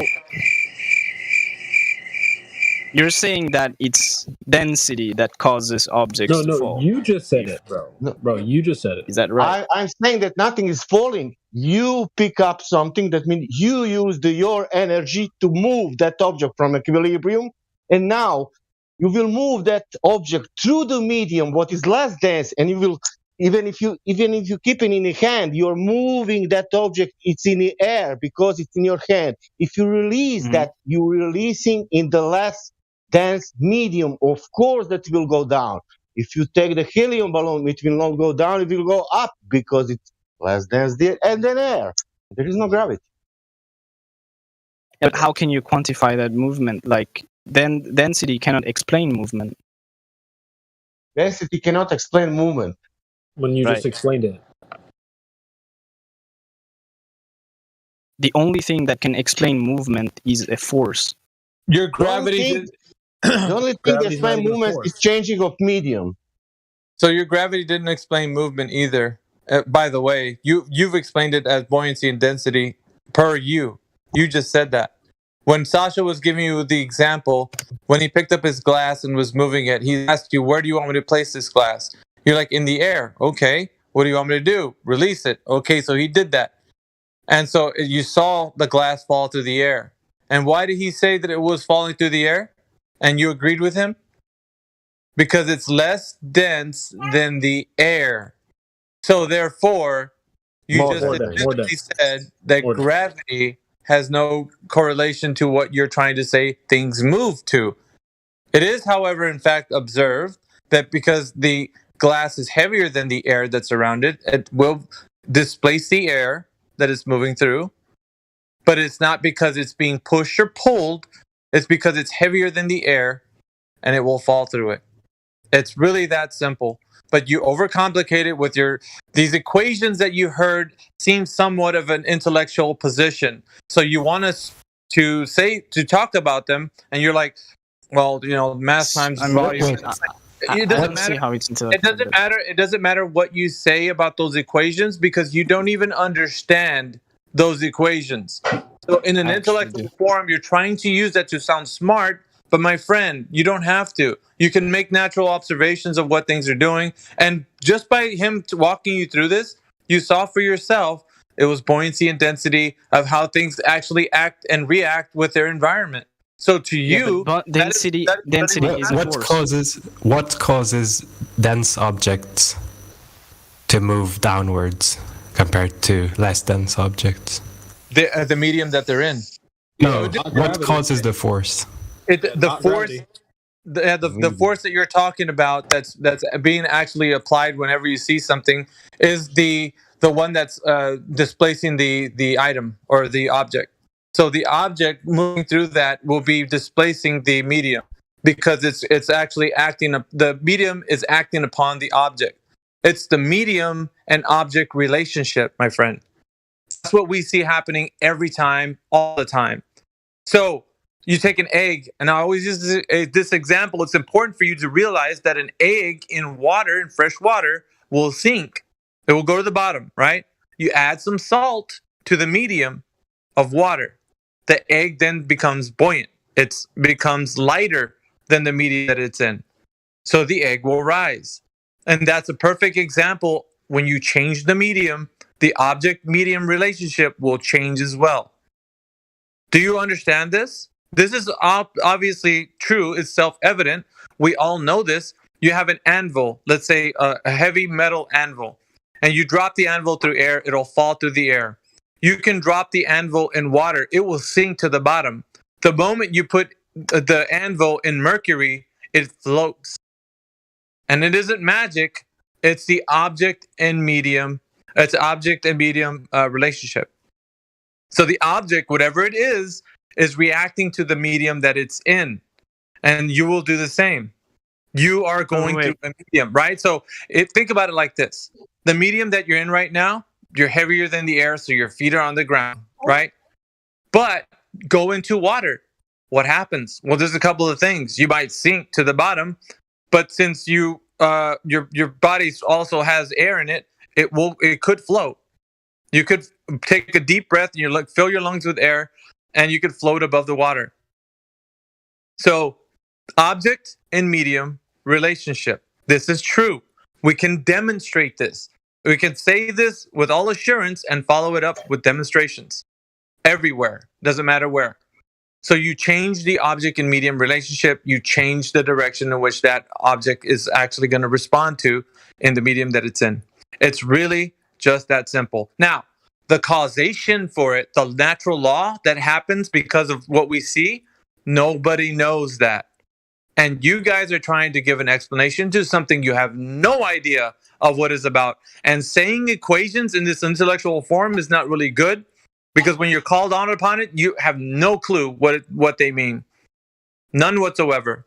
So it's almost like you don't realize that until you're actually called out on it, and then you just keep reifying the equation by saying the equation again, like it's going to mean something different next time you use it, and it's not going to. So what we observe is an object and medium relationship. That's it. You're asking forces and things like that. Well, the force of the object that's going through the medium is because it's responding to the medium that it's in. Wait, so all right, so let's set up an experiment for this. This is a simple one. Like, I told you, let's set up a balance. Let's set up a balance, and let's put water on both ends with a container, right? But let's put 1 liter of water on one side and 2 liters on the other. Which one is going to go down? What do you mean? Which one is going to go down? They're both placed on the scale. Yeah, the scale. They're. Which side of the scale, or would the scale move if we placed 1 liter? You're talking about the object and medium relationship, like the container that you're using. Like, think about the environment, right? So we got to do this in a bigger way so you can see. A person that's doing this with a scale, you're doing this in the medium of air. Is this correct or incorrect? Let's get specific on it. Yes or no? Sure. Okay. Sure, you're in the medium of air. In the medium of sorry, somebody's got the mic on. Jemsy, you got your mic on, bro.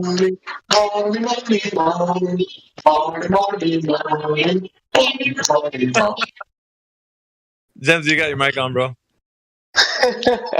I hear you talking to your kids. Hey, yeah, that's pretty cool. Hi.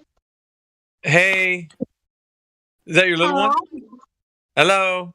Tell him it's not a globe. Tell him it's not a globe. Is this a... Oh no. How many do you got, Jemsy? Sorry, I got sidetracked. I'm listening to Jemsy sing to his kids. We're actually singing to the cat. Me and her were singing to the cat. No. Singing his name. El gato. Is it a El gato, el gato. gato negro? Gato, gato. All right, guys. My bad. I was hot micing. So we're talking about scales and looking at the medium that they're in. But like I said, you're in the medium air, right? And you have the two scale. You have the scale with the two. What is it? 2 liters and 1 liter of water, and then you're in the air. So the obvious thing is that the heavier one is going to be tipping the scale, because in the medium of air, it's more dense than the one that has 1 liter. No, for it's sure. not. It's not more dense. No. No. We have 1 liter versus 2. Yeah, but that only qualifies as volume. Yeah, but it'll react differently in the medium of air, wouldn't it? Do you know how we measure density? Density is equal to mass divided by volume. By definition, all water has the same density. They weigh differently in the medium of air. Right, but that's mass. That doesn't describe their density. Yeah, but what you're saying though is that the vector of which direction they're going to be heading to is going to be dictated. Like, that's just telling me like the difference of like a brick and a feather in the medium of air. That's what you're telling me. A brick and a feather are going to have react differently. Of course, Not they are. really, because they have a different material. They have different densities. Listen, they're going to respond differently in the medium of air. So the brick will respond differently than the feather. The feather will be affected by, like, air that, somebody blows into a fan or whatever. It'll be tossed around in the medium of air. Whereas a brick would just, fall straight down because it's heavier and it's not going to be as affected as the feather. But why is it affected when it's heavier, though? It's not more dense when it's heavier. You do realize that, right? A brick and a feather? Wait, so a brick and a feather have different densities. We can agree on that, right? But I know. My example is that there is 2 buckets of water, and they have different masses. Mm-hmm. And my claim is that we can describe the movement of a falling object by its mass and the gravitational constant. I mean, the pull of gravity, right? But yeah, you're saying that it's density. You're saying that it's density. But you're talking about the effect, though. The effect of what you're seeing and then putting a causation to it. You can't do that. That's where you're going wrong. You're thinking that these equations are going to help you get to the causation, and they're not. They're still at the very end of like the idea. When you get to the end point, it's going to be like, well, this is the best guess we have at the time. That's what you're going to tell me. Because that theory that you're going to talk about with the equations you follow have nothing to do with the causation of why things are doing the things that they are. Well, the thing is that my claims can be verified through calculus and like observation. Matter. You can. Oh no, it does. It does though. No. That's literally the scientific method. One of the problems that you're having is that your pre-assumptions and presuppositions of the nature of the place that you're in, you're making a bunch of stuff about that, about your reality, and then you're coming to flawed conclusions when you're trying to put all this mass on top of the fantasy. So you are putting fallacies on top of fallacies and coming with a flawed conclusion. about the cause of the effects, and you don't see that yet. Well, again, if we're going to talk about gravity, we're going to stay here all night. At least, well, it's at least night for me. But in any case, you're using something that is based on all that. You don't want to talk about where your ideas are coming from, which is the globe idea, and you're claiming that, but you're talking about it without wanting to claim it at the moment. But the thing is, the nature of the place that you're in, you have an idea about that based on pre-assumptions, presuppositions about it that are not based in reality, and then you're doing math about the effects that you observe based on the fantasy of the globe, and that's why you have a flawed conclusion. But you're correct. Well, it's not really a flawed conclusion, because it's literally the model that we use for everything, like buildings hold up because of these principles. Oh, really? Yeah, tell me what you're observing, though. I want to know what you yourself. We are using gravitational field for what I am building stuff. observing is that there is a downward acceleration of 9.806 meters per second squared. That's not correct. That is correct. You can measure that. That's not correct. Where you can measure that?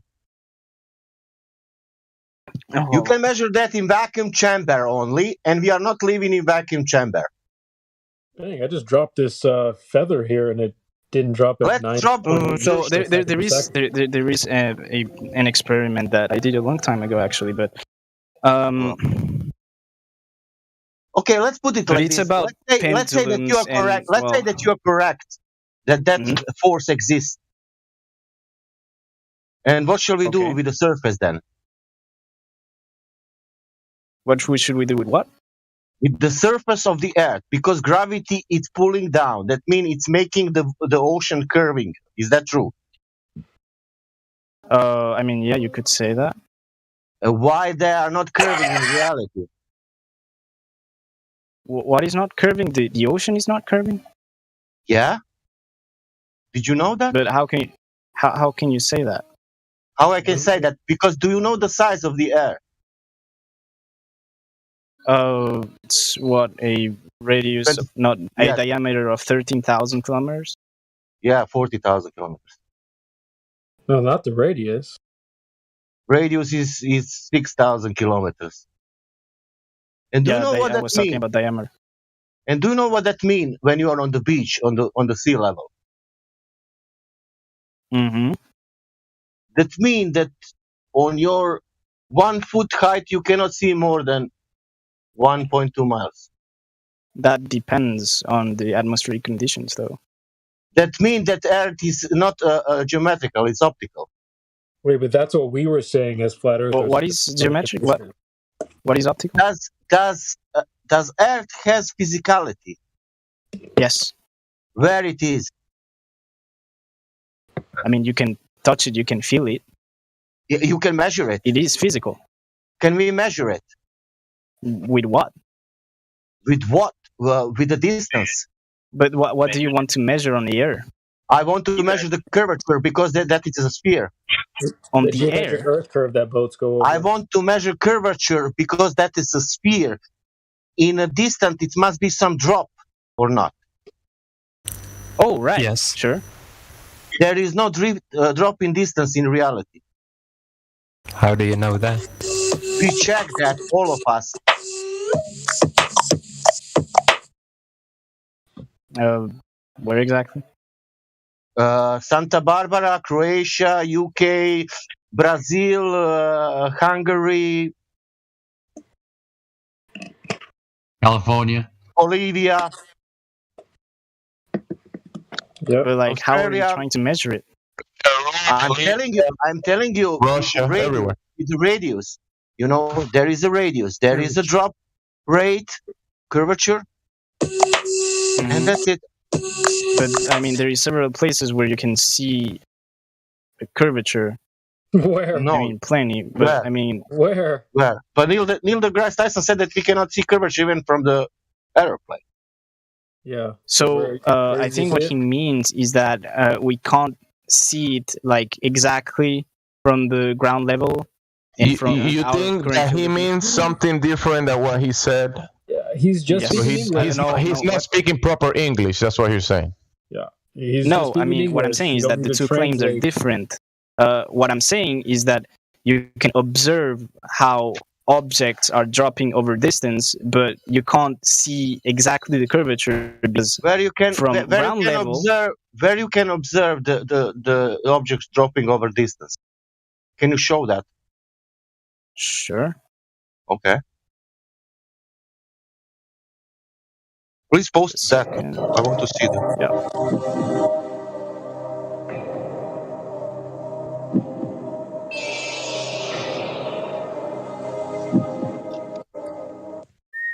Welcome to Flat Earth. With the correct rate, of course. And I mean, the correct rate. Of course. But like, how can I get the correct rate if I don't know the exact refraction at that moment? How they get it in the first place? That's the problem that you're having. You want to calculate for things that are not reality, like adding the refraction into your equation. Things that are not in reality, you're just trying to make all this math based on a thing that you never experienced, never been, never measured, cannot experiment for. But the thing is that And you're just putting numbers you're just putting numbers based on a fantasy and putting this on a piece of paper and trying to relate reality to it, but you can't. And that's why you having such flawed conclusions. But anyways, go ahead. Explain who measured that, because we have the number, we have the rate. Somebody measured. Somebody didn't have problem with refraction. Right. Oh wait, this is not who did that? link. Who measures that without problems measuring? Because you said I cannot because there is atmospheric, things. And who did it? Oh, Eratosthenes did. No, it's not him. But how he did it? Because you said we cannot do that. No, no. What I mean. Oh, that was a far more elaborate setup. But I mean, today, if he did it, that means today I can do it also. I guess you could. At least, pack the parachute, Sasha. I mean, you can. How to explain it? You see it when you want to see it, but when you don't see it in reality, you can imagine you didn't see it. How convenient. Wow. You can measure the circumference of the Earth, but like the observation is a more difficult topic. Because you gotta take into account the atmospheric conditions that make light bend and make things like the horizon appear somewhere where it's not. Oh, really? Mm-hmm. So you're admitting you can't know, Sasha. So you're conceding that you can't know. When you use your eyes, you're admitting you can't trust your eyes. If you're saying it's appearing where it's not, where is it?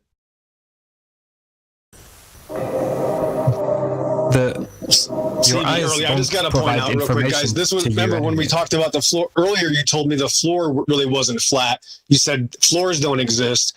And now you're admitting you can't trust your eyes. Do you see where this is always going to go back to this, right? So. Are you the guy with the flat image thing? Flat image. The guy that you denied the existence of floors earlier and started to talk about construction and how all of a sudden you became an architect and you didn't believe in floors being flat. Yeah, you were trying to talk about asking me for definitions. Yeah. Yeah, remember that's what happened earlier. So I just said, thanks for you had a seizure. So I just had to leave the conversation. You don't believe in flat floors. Now you're telling us you have a presupposed refraction idea. So flat floors don't exist, but also you're stating that we can't trust our eyes if we see too far. You have a magical excuse that conveniently says, refraction. That's how we look around balls. It just appears to be flat because refraction. That's what my claim was. So I want to go back to that point because I found it interesting. So, there is this thing called flatness tolerance, which is basically what measures how flat a surface is, right? Oh, shit. And the thing is that through your image, it's clearly, I mean, it's obvious that your surface isn't flat at all. That's a lie. That's the point, is that there's millions of examples of flat surfaces being distorted to look round. It's the exact opposite. That's why you have to lie. You never measure the surface, and now you're saying the tunnel, a small portion of a tunnel, which is a few. I'm going to put the picture in the live stream right now. This is one of the most powerful images ever, because you immediately deny the fact that we can distort images and make them curve. That's all images can be distorted to make curve. You're claiming that curvature is magically removed. That's not how distortion works. Distortion adds the curvature. That's why we can get bends when we look at a flat surface. So here's that picture again, and this is a 2-for-1. This is one of the most powerful images anybody's ever donated to me. As a photographer, this is what happens when you're very close. It's called lens compression, and actually it can be caused by more than 2 different things. The fact is, it can look bent, and that's not even what this was about. The fact is, when a light goes farther away from you over a linear surface, you can see the ceiling of this tunnel. Anytime a light goes farther away from me, it's going to go lower. It's going to appear to be descending to the horizon. That's how the fact that I get a bonus that the flat floor also looks curved is just a reality that photographers understand. So by you denying that fact, that's something that all photographers know, that just shows that you have to deny the fact that we can easily make level surfaces look bent or curvy. That's the point. Everybody already knows that. And that's why, without even asking any more information, you had to have that panic attack and deny that it's a level surface floor. This is a construct under a bridge. I guarantee that that's how bridges are made, level for a reason. All right. Extreme. In which case we can have the flat surface and atmospheric conditions above the flat surface. Can we have that situation? Yeah, hang on. Something's happening here, and I think we're going into the fact that people are defending. I always said that flat Earth, the way we present it, should be more of an offense position. When you're defending, you're doing it wrong. So here's what's going on. SFX gave something out as in, how is this happening on flat Earth, and then immediately jumps to defending a point. It should be actually the burden of proof reversal fallacy that has just taken place that nobody's seen is now shifted to where now you're giving him the evidence for flat Earth. That's not the case. We need to hear and demonstrate evidence for the globe. That has always been the case. Once we shift that to, like, let's defend a point for flat Earth, you already lost ground, my friend. So remember that. So your position is that you don't have a position. No, our position, and same it is as it is for you, SFX. You're going to have to demonstrate how the Earth is a globe, because we're going to tell you about position.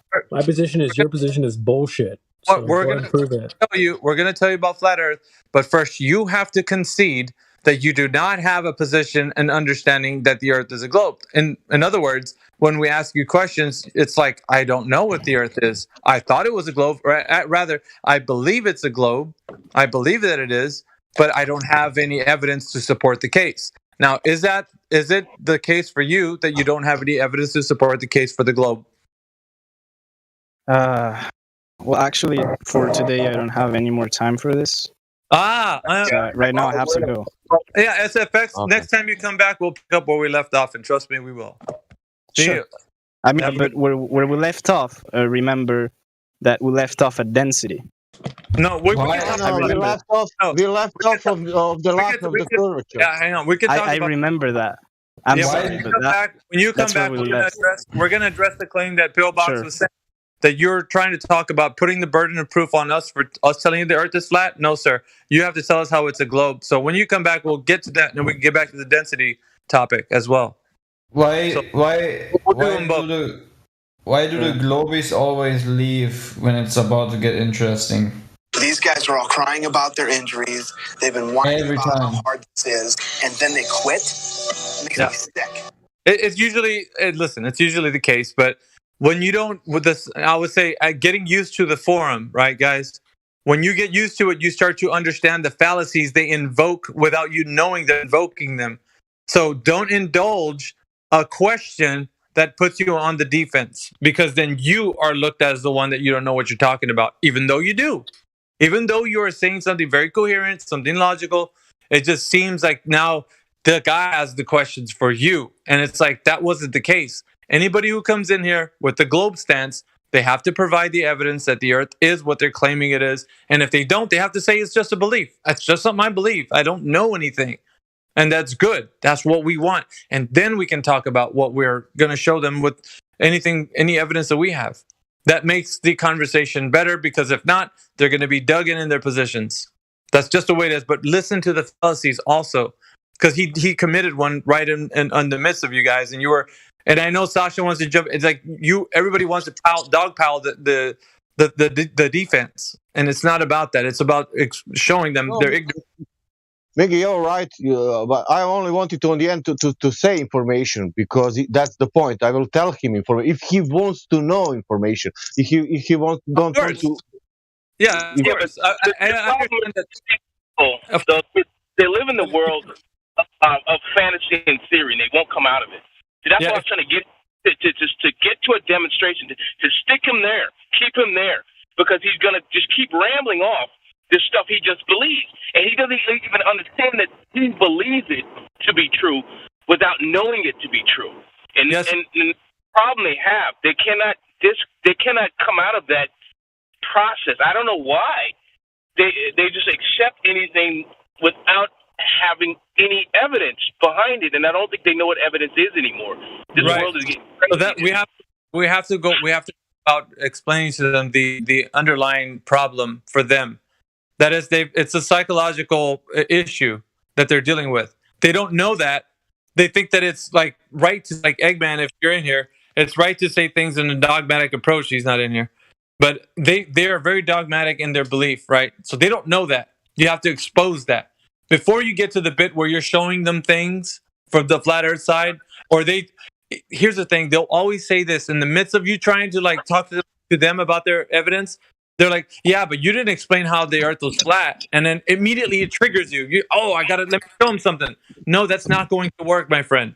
Once you do that, you think, but this one thing, it'll convince them. No, it won't.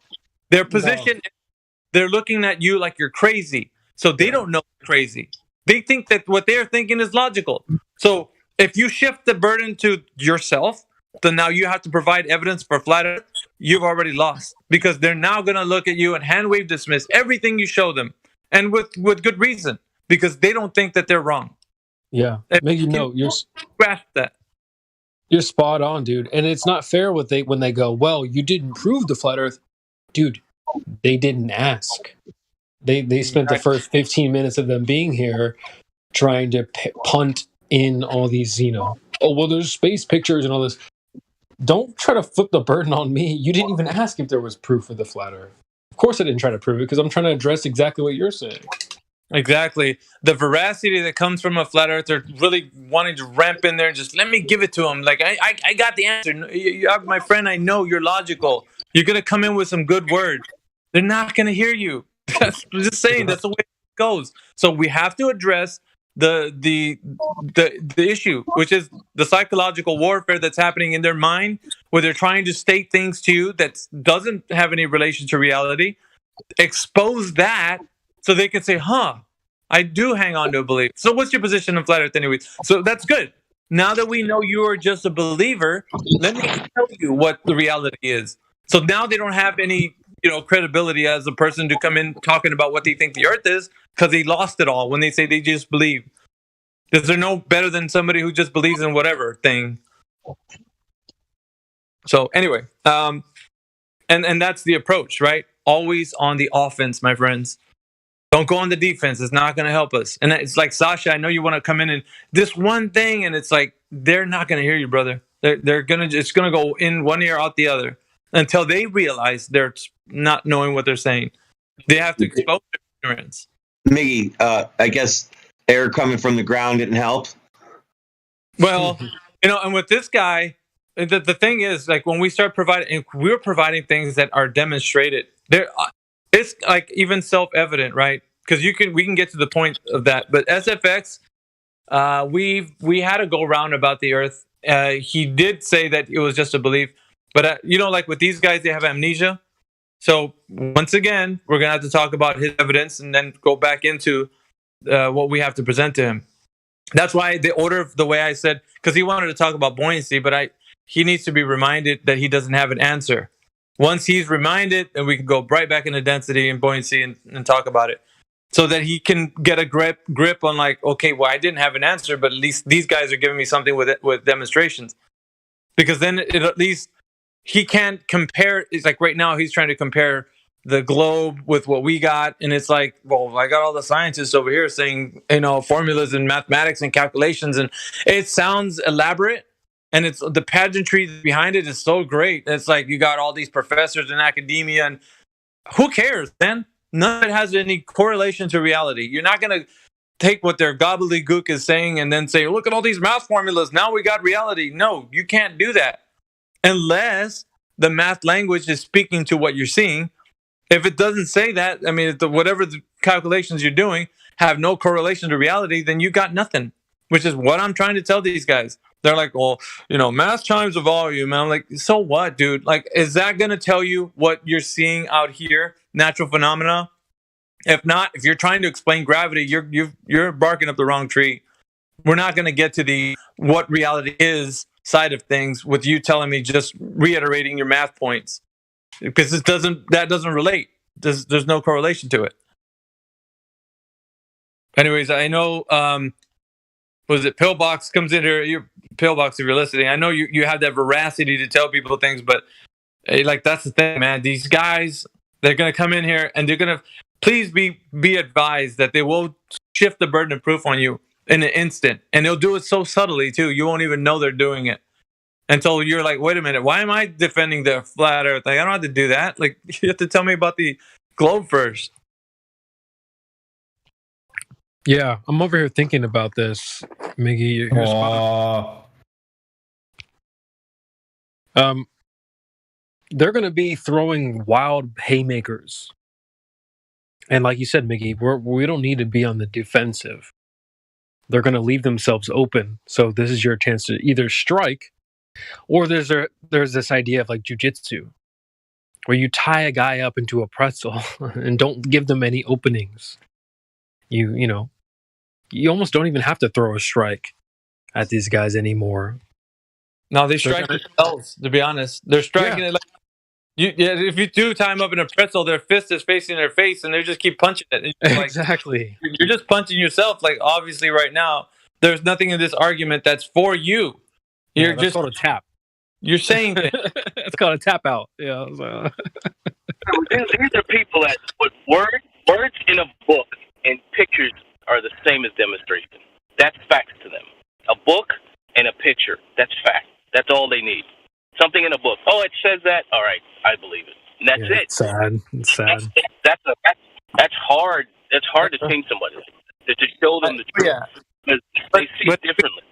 If we're not exposing their ignorance, we're just doing a disservice to like actually defending points for flat, or shifting the burden to like where we're talking about flat Earth and we're like, okay, let me tell you about flat Earth. Well, that's not going to work, my friend. You're going to be in a like 30-minute, an hour spiel about something. They're just going to be like, yeah, but no.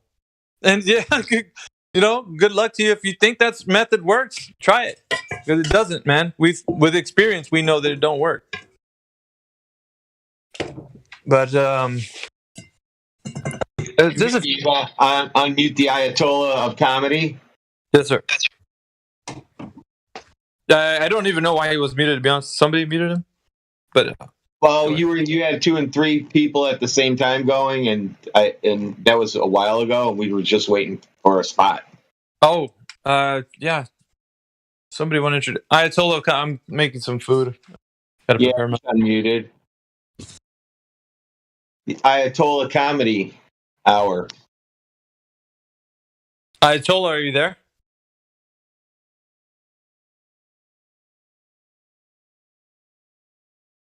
You might be AFK.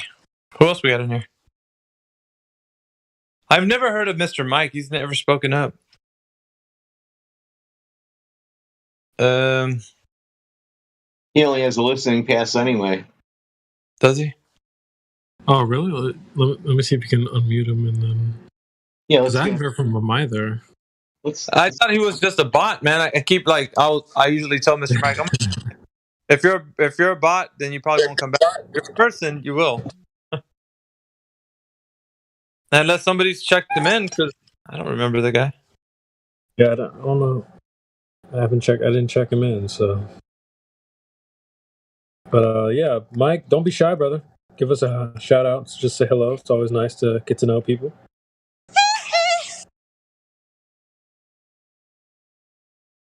What's up, people? How you doing today? Oh, it worked. Is that him? Is that Mr. Mike? Or is that No, it's K96. Oh, K96. K96 Radio coming at you live. Sound like a radio station. This is Smooth Tones from Miggy coming at you from K96, and we're here live at the 24/7 Flat Earth Discord. We do have some people that are in here. They want to talk about the shape of the Earth, and we're going to get into the love hour next. They're in love with the globe. Play our next.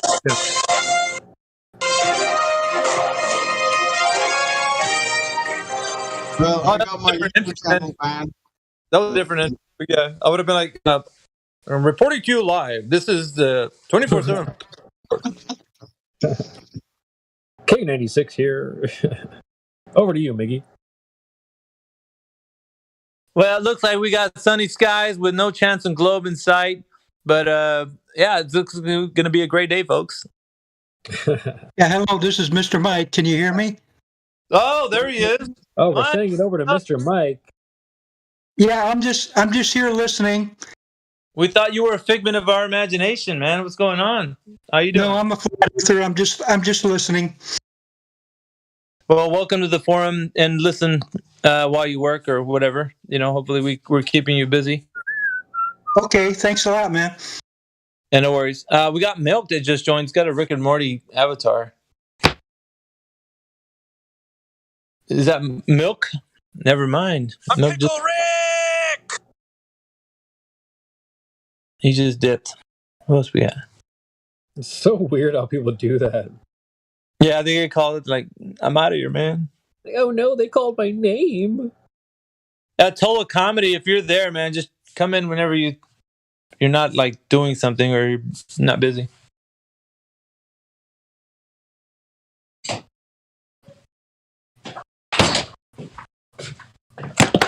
All right. Got some recipe for some chicken skins, man. Do you not start eating until like noon or something? Yeah, I work until like 2 a.m. and then I get up like I got up at 9 today. It was pretty late. Me too. I actually woke up late today as well. It was weird.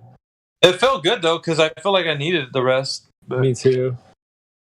But I heard you scrambling the eggs, and I look at the clock, and I was like, you're 1 hour behind me, so it's noon there. I know some people do that whole, like, I'm going to start eating at noon thing. What are you, Eastern? I'm in Ohio, so yeah. Eastern. Oh.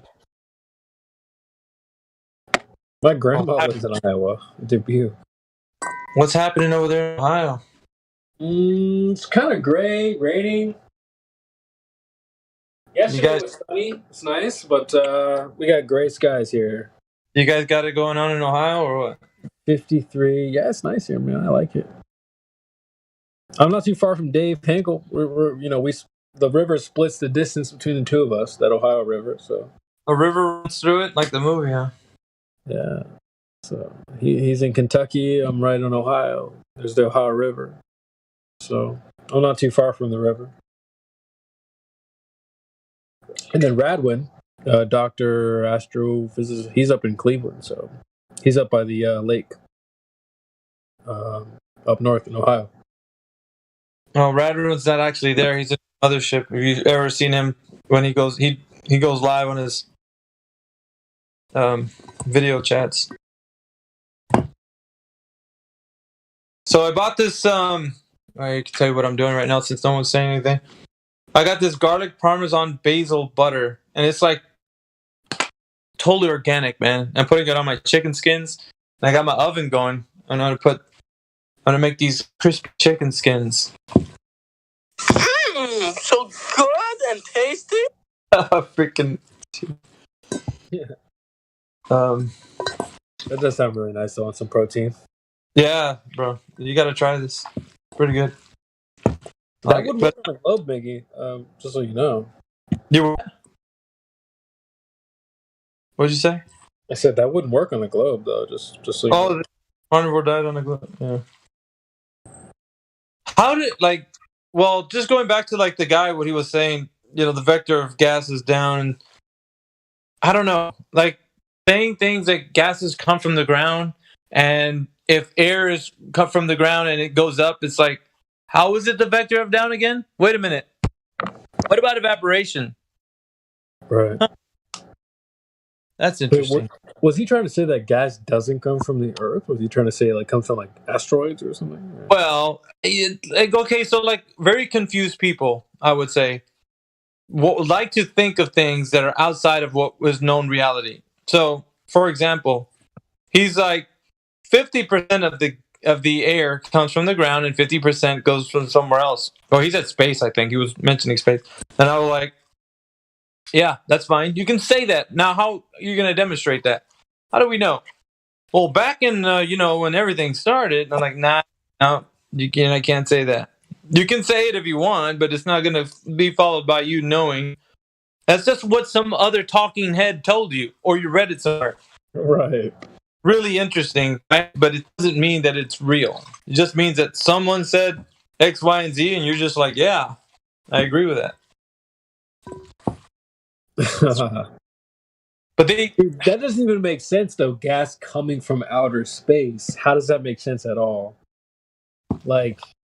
I guess it makes some sense when people say that asteroids collide with the Earth and there's pockets of gas or whatever. Okay, fine, whatever.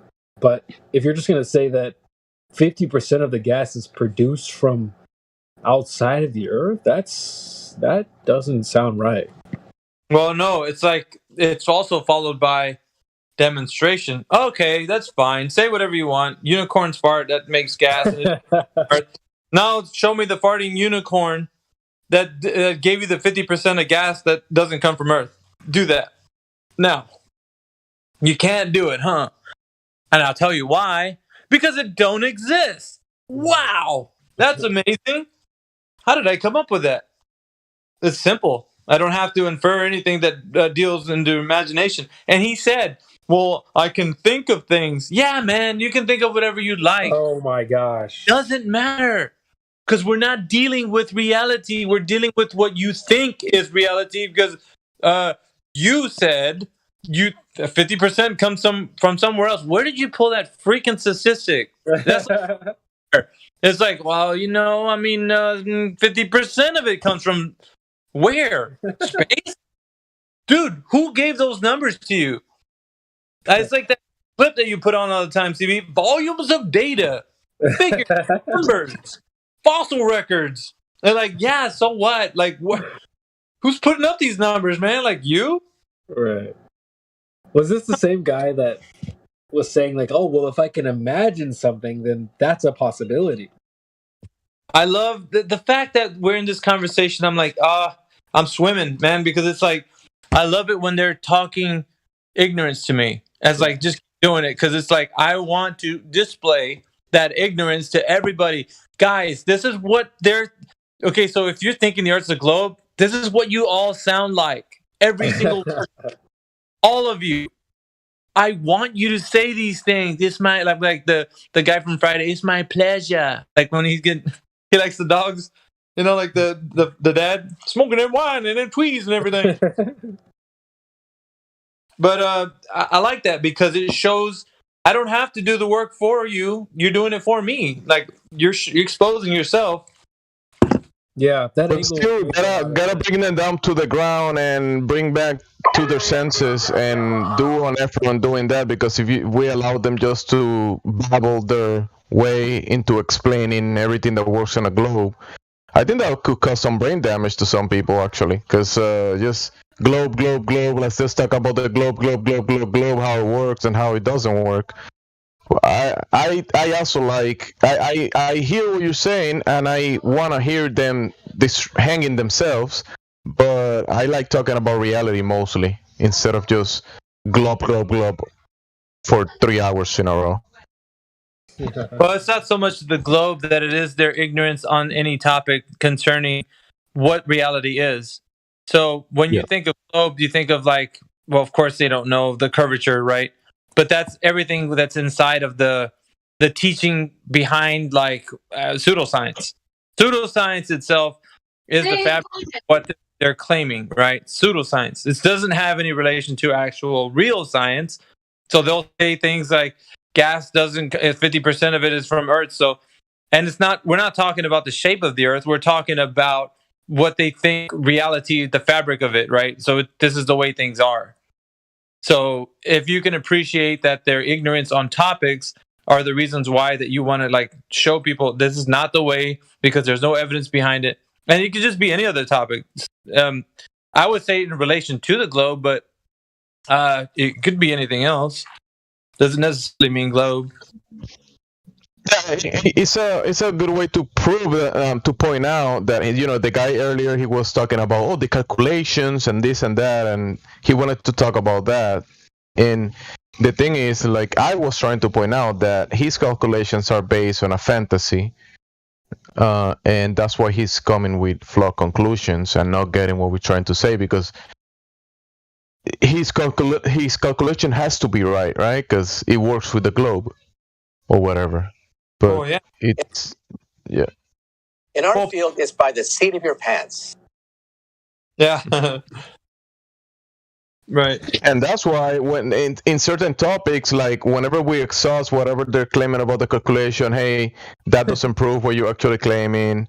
In a sense, you always gonna come to the actual demonstration of reality. Hey, your calculation is talking about curvature or refraction or whatever, the mass of the Earth. And when we go to reality and we test for things, we see horizontal, level, motionless plane, and a contained environment. So whenever the real topics kicks into the conversation, it will naturally progress into something like that. Someone or somehow we're gonna reach to the real talk of reality, right? We don't want to stay in the fantasy talk, obviously. Well, sometimes we don't have to deal with the really is level. It's a similar thing with Newtonian gravity. We can and do, and we must think of Newtonian gravity as a force. That doesn't mean it really is, but we don't necessarily need to work at the really is level in this case.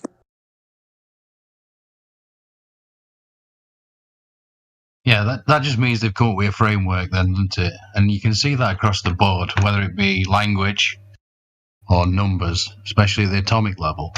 So they've found a framework where they can have some kind of understanding.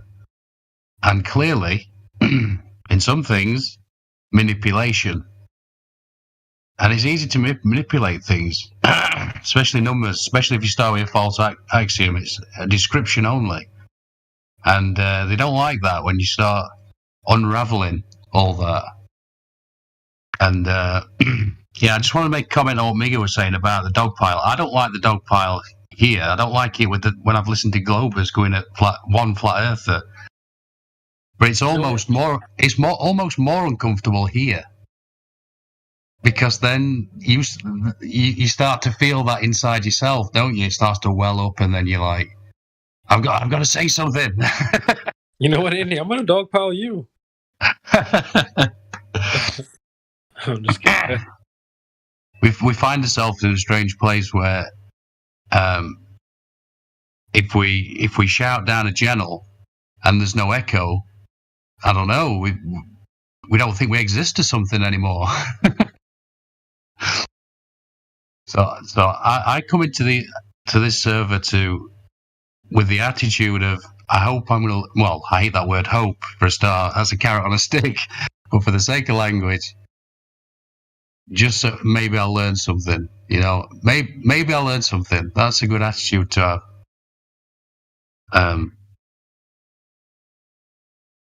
So yeah, that's why I tend to lurk and I listen more than I talk. But so you're saying you learn more when you speak more, right?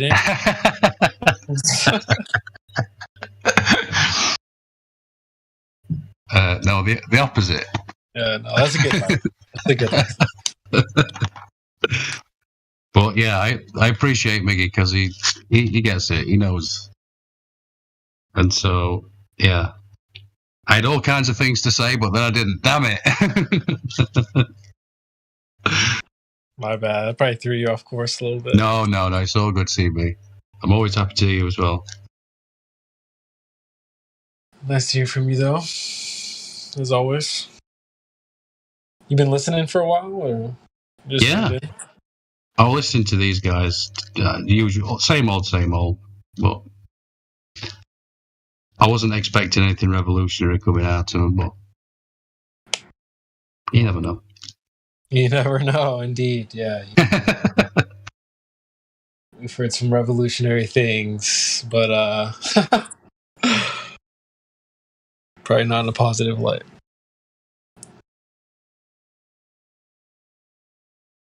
Yeah, I always. Sorry, go ahead. I was just going to say one thing as well about this server that I tend to say to people is that we want to encourage you to think for yourself. That's the main thing. And yesterday I was talking about. I didn't really do any thinking on my own until I was in my mid-30s. Perhaps many of you didn't quite understand what I meant by that. Some of you just thought you knew what I meant by that.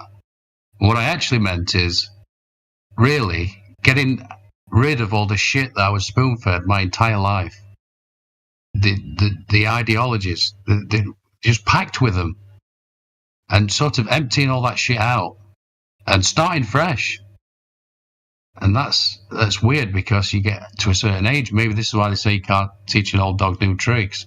It calcifies, doesn't it? And it's like it just becomes rigid, and that's it. That's me now. That's just me. And no, it doesn't have to be that way. So if Flat Earth is anything, if it has any importance whatsoever, it's to teach you that you can think for yourself. And I do believe that on some level, it's been put in front of me as it's been put in front of you, just as everything else has been put in front of you. Because I know that we have a strong belief that, no, this is different. Flat Earth's different. But is it though? I mean, it's still created a lot of division. And if I know nothing about these controls, I know this about them. It's they want to divide everybody and conquer. That's the point, isn't it? So it's been put in front on you. And look, I don't know. There's the answer. I don't know. But if Flat Earth taught me anything, it's that you can think for yourself and you can look at something with new eyes. So that's important. So anyway, that's what I wanted to say. Yeah, maybe when you look at the whole process that this country, I guess the whole ideology behind this country, mainly because, if you take over-the-counter medicines, for example, the suppression of simple remedies to use for the common cold or whatever that you can find in your garden, or let's say if you have a garden or go outside, they instead they want to say they want you to buy cough syrup, they want you to buy this infused with vitamin C. Take this instead. Instead of just providing you with the information, to take care of yourself.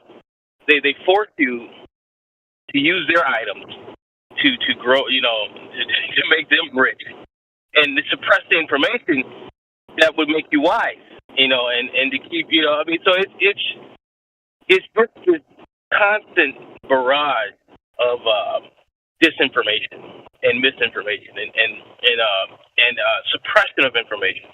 And it's not just with Flat Earth. It gets just so deep when, like you said, you came out of it because you were in it.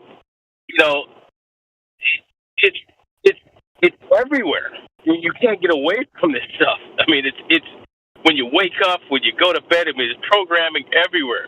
Hey, your parents are programmed. Everybody's programmed. So it's difficult to come out of it. I personally have been a rebel since I came out of the womb. I was always that person. So I saw it early, but still I was part of it. Some certain things I still didn't know about, so. But I was always open-minded. See, that's the thing. You got to always be open-minded and trust your instincts and trust the wisdom that has been provided you, right? So, to be able to make decisions for yourself and to have discernment. and that's people don't understand what discernment is, and it's you have to be able to look at something and to know whether it's real or fake, right? I mean, and then there's ways to do that, but people refuse to engage their brains. You know, they don't want to think for themselves. And that's what I find in this country, mostly, more in the U.S. People don't want to think for themselves. They don't want to. They want to be told what to do because, you know, they got a rough enough life as it is. And they feel that they're making it even worse if they start thinking for themselves. They just want to just mosey along without having any issues, you know, air quote issues that they don't need to add, you know. So they don't understand the freedom behind it. It's a freedom that comes with this. Dude, when I first came to I was, you know, you get those pills and you feel this weight lift off of you because of the confusion behind the globe Earth ideology. There's so much confusion in it. You don't know what the hell to believe. Do I believe this? Do I believe that? Oh, yeah, this is string theory. There's another me running around. Where? Bro, I mean, there's just so much. When this opened, I was like, wow, thank Jesus. I was like, good grief. It makes it all makes sense with Flat Earth. It just makes sense. It just makes so much sense. I'm like, good grief. You know, I was running around like an idiot trying to figure out what's true, watching all this universe stuff and all of this crap that has this all a bunch of theories. When you realize it's all just theory, you know, in theory, I'm like, what the hell does this word mean? I had no idea. You know, what the fuck are these guys talking about? Bro, it's just so much, man. I'm just so glad to be out of it, man. So glad to be out of that, dude. Seriously. Yeah. Well, like in terms of being open-minded, I don't think most of these newbies realize that we were the open-minded ones. Like, I was considering space heavily more than these goofballs that come here and try to debate flat Earth. I was more involved in the outer space thing than you guys were, you know? So I was more open-minded to the outer space thing than you. And so, yeah I think it is good to be open-minded.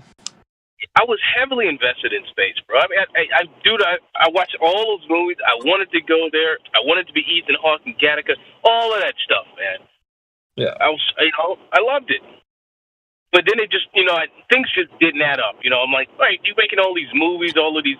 I mean, dude, they're building robots. All this technology just advancing, just surpassing human thought that I would ever think something like that would be created.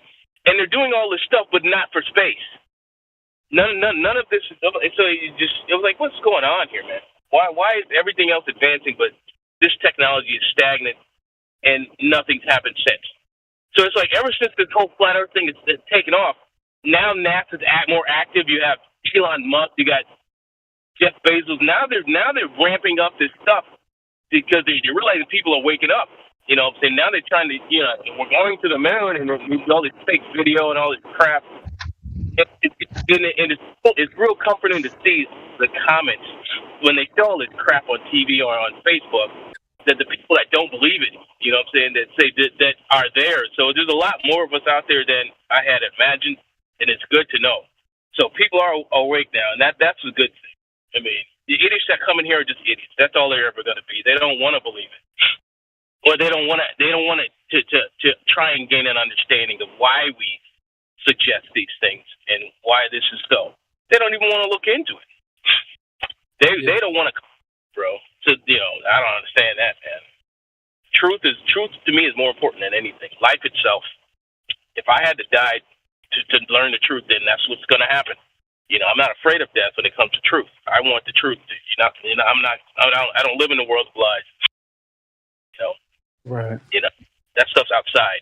I don't bring that home. Did any of y'all think Flat Earth was a psyops before you looked into it? Oh yeah, dude. I mean, I still don't trust anybody, right? I don't trust anybody. You know, I have to trust what I can do myself. You know, because that's what you're taught to do. That's what you should do. You know. So I looked into everything. I looked into why it could be. What would make sense? What would be the purpose, right? But the thing is, it doesn't make any sense because there's far less of us than there are of them. So who cares? Well, I mean, you're gonna make this a psyop for the minority. I mean, like, this is ridiculous. And then That when would be you look at some 7D chess. That would be absolutely crazy.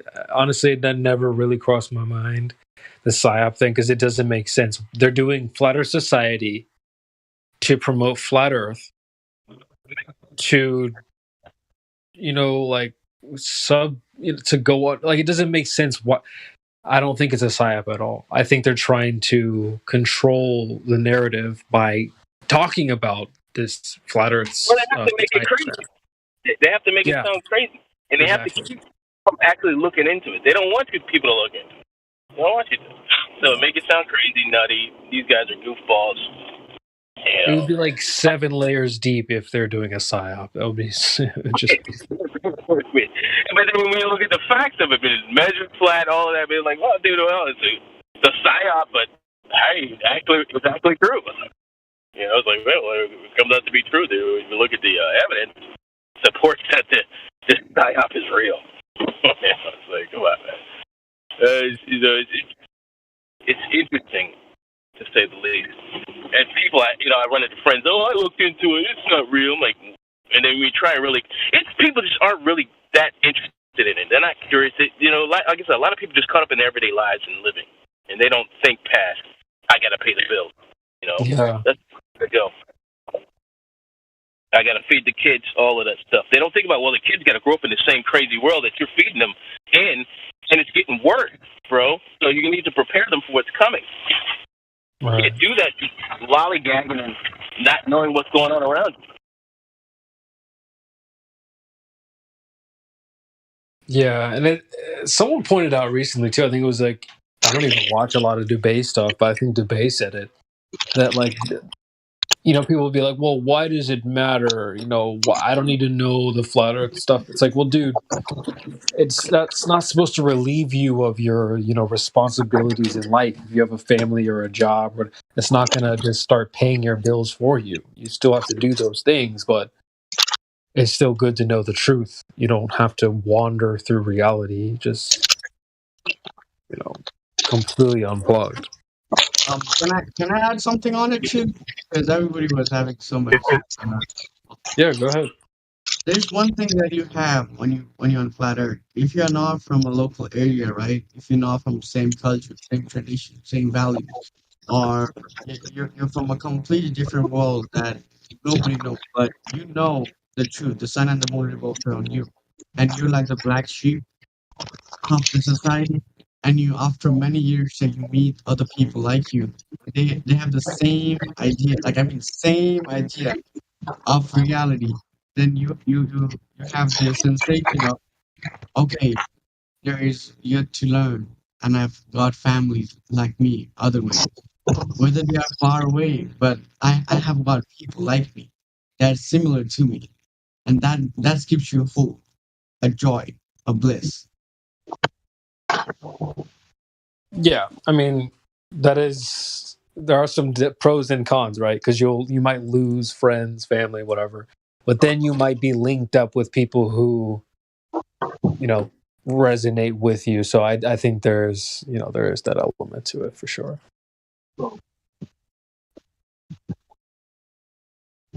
Forever. For me personally, it's like getting a family that's more awake and that's more natural than artificial world. For me, all the people around me are like bots or artificial AI, physical body these days, and I don't talk too much.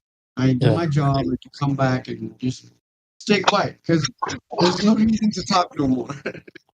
Yeah, I'm with you, man. I resonate with that a lot. I feel you, and it is nice to sort of stumble upon a community that turns into a bit of a family after some time. So, yeah, we're definitely glad to have you, K96. It's a great name as well. K96 Radio here, party. And there's another thing too, because I come from an Eastern family, Eastern background, an Eastern philosophy, Eastern ideology. So before, I used to quarrel with my family members, my elders, about this is all nonsense, these are myths, these are stories. Now, when I'm a flat earther myself, I can relate everything with science, everything with metaphysics, everything with in poetry. Now everything makes sense. Now I feel like a clown. I'm gonna go back and explain them again. Hey, look, you're right, but it doesn't mean this way. And I would be like, shit, I should have said that.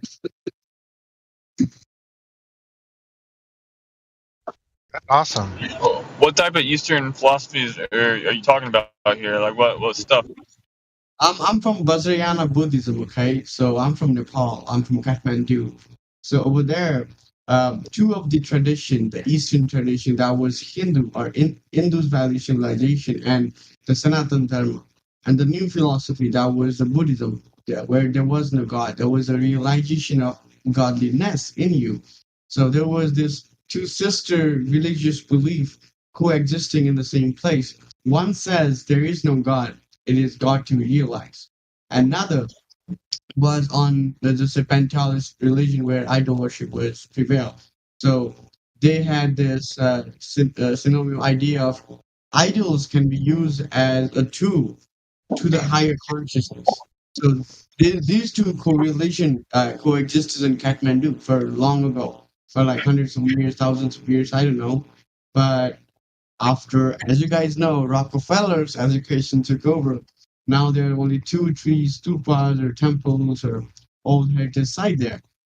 So I was one of the curious black sheep member of Nepal community that kind of had this mindset of knowing what they were. There were some temples, there were some the stupas that didn't make any sense because they were so big, so beautiful, and they say it was made thousands of years ago.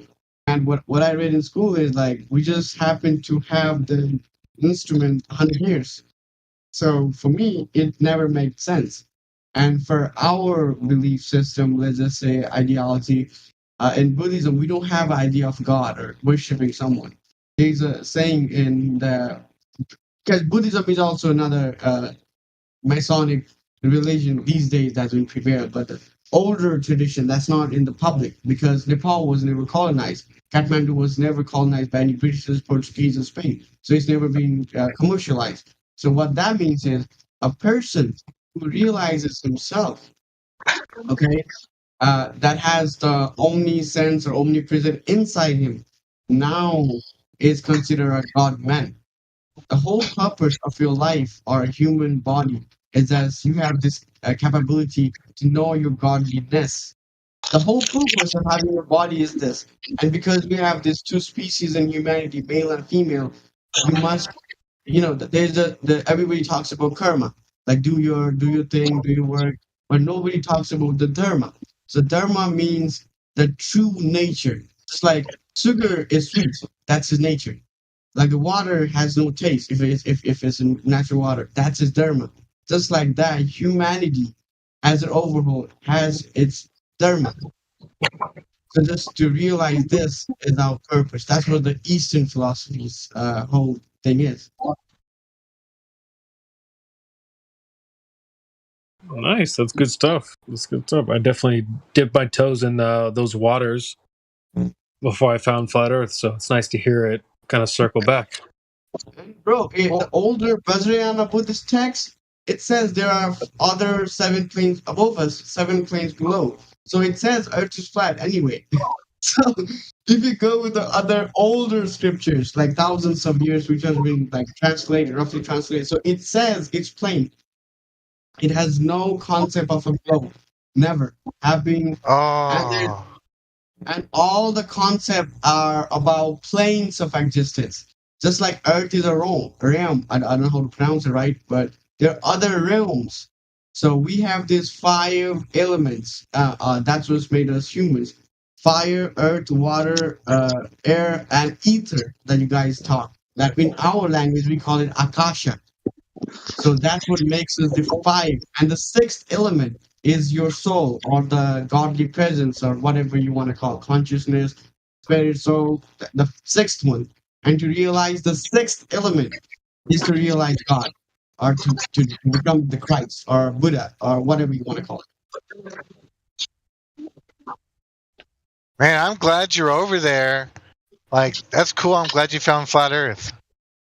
Oh, I was looking for this because I didn't have because see, I graduated high school by taking physics. Okay, so all my studies and everything indoctrination was on Clover.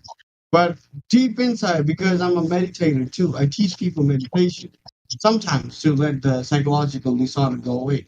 And I'm from this tantra background. Okay, I'm not from the yoga perspective, just to pull out your belly and do your jungle dance. Not that one, but intellectual way of understanding and making it like systematic way. That's what tantra is.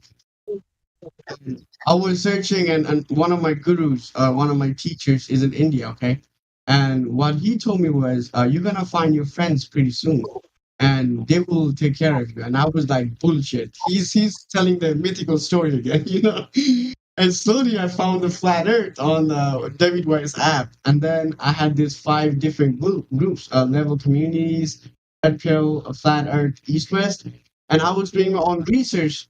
Then I happened to find the 24-hour flat Earth. I was so happy. Trust me. I think that was the friends that Maggie was there. I think there was other two. I don't remember. There were other two, and I was so happy. Trust me, I was dancing in joy.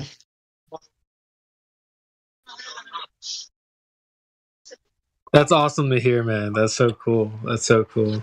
Glad you found us. And I want to learn. That's what I told Maggie too. I want to learn how to communicate. How to debate with people, so I can teach them the real science, the real meditation, not just going to pure yoga or tantra sex or bullshit. That's going on the West. It's interesting that you bring up the meditation bit, because I remember, like, when I was meditating back, I don't know, several years ago, I think the one glitch, the one error I had was when I would imagine myself in outer space, in this sort of like infinite void. Like, I would imagine my position in space, and there would be just I would just have an issue with that somewhere deep in my, wherever. And now I realize why there was an issue with that, because now I see that outer space isn't even a real place, and I was trying to imagine myself out there in this fictional realm when when no one exists in in Narnia or whatever. So well, that's what the kid I told Maggie to first. I showed up, and then he asked me I was a flat earther or not, and I explained how it was. So this was the thing that made me the glitch, just like you did in meditation. So I used to meditate in Oklahoma, Ada, East Central University, just nearby. There was a park that was Winter Smith Park. So I used to go meditate in the noon at night, around like 11, 12, maybe sometime 1, sometime 10, when the moon was there. Because I loved watching the moon in the sky. And I was meditating, and I happened to realize it is colder at full moon night than at the new moon night, or like just other days. So it never made any sense to me why it was. Because if the sun rays were hitting moon, I mean, if hypothetically, if you happen to have a globe thinking, then it won't be colder. It didn't make any sense. And I was keep having this deja vu thing, the past life regression, or something of intuition thing that didn't make any sense. Just like you said, where am I? How did the astrology work? How did this work? It just didn't make any sense. And there too, maybe it was David West and Eric Dubay. When I find those videos, boom, I was like, I didn't have any ADHDs. I didn't have any mental complexion. I wasn't imagining it. I wasn't smoking too much. It wasn't the smoke of weed that I was smoking. It was right thinking, and I wasn't the bad one. So yeah, the Earth is flat.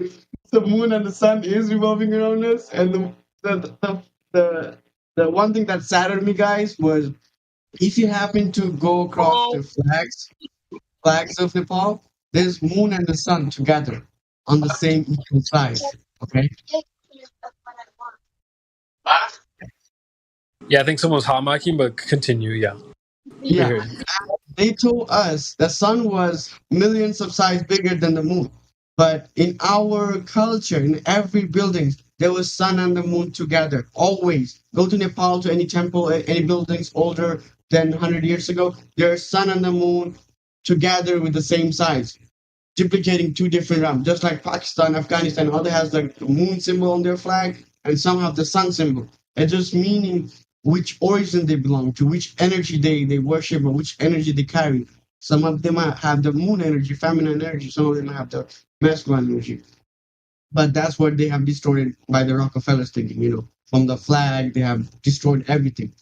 They have got the wrong thinking of moon being just rock, but moon is a symbol. If I have to say, with my meditative experience, the sun is the collective consciousness of all, and the moon is the profile that gives you our individuality. That's why menstrual cycle happens every 28 days. That gives us the feminine, the body, the ovary, the main cell the feminine produce is connected to the moon. And the masculine collective consciousness is collective to the sun. So what they want to do when they want to have the sun worship is they want to take away the feminine side of you. They want to cut off it together. Have you ever seen the yin yang symbol? That's what that means. In every male, there's a female. In every female, there's going to be a male. That doesn't mean in physical attribute like LGBTQ, but it means you'll have that aspect. Just like here, love, affection is love, and anger, stubbornness, and you have to do will. That's the your masculine side, and we all have it. The day we realize this, our ego sat us down.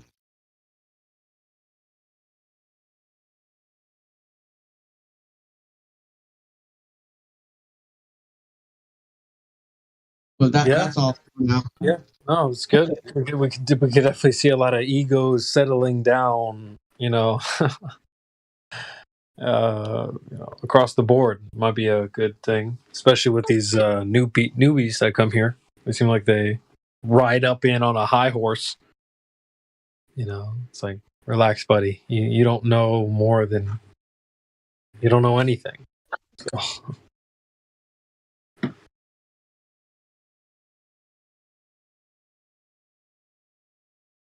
Just one thing, guys. There's a new thing on yoga. Just giving you a handful of information, okay? So today's yoga, whosoever comes at you and said, breathe out, breathe in, breathe out, it'll help. It's not gonna help. And the new yoga thing. If you guys are listening to Sadhguru Jaggi Vasudev in YouTube, then you are gonna be brainwashed again with pseudo spirituality. I'm just gonna give it short and few. See, as you all know, there's a life force that's called prana. Okay, in Hindu, prana means the life force in air or space or in ether. So what the yogic would do thousands of years ago is because there was plenty of pranic air to breathe in. So they would breathe in and breathe out and increase the lungs' capability to take the energy to make your body versatile and more stronger. But today, as we stand, nowhere on earth is not polluted. There is no cities. There is no chips, or there is no companies, or there is no electric grid. So there is no prana, to be honest with you, anywhere on earth, whether you go to Himalayas or to the United States. So that's the way. If somebody teaches you the breathing techniques, trust me, it's never gonna work. Never, because there is no prana to begin with. You're living in an artificial environment with AC and all the electronic gadgets around you. Look around, you are in a fucking radiation.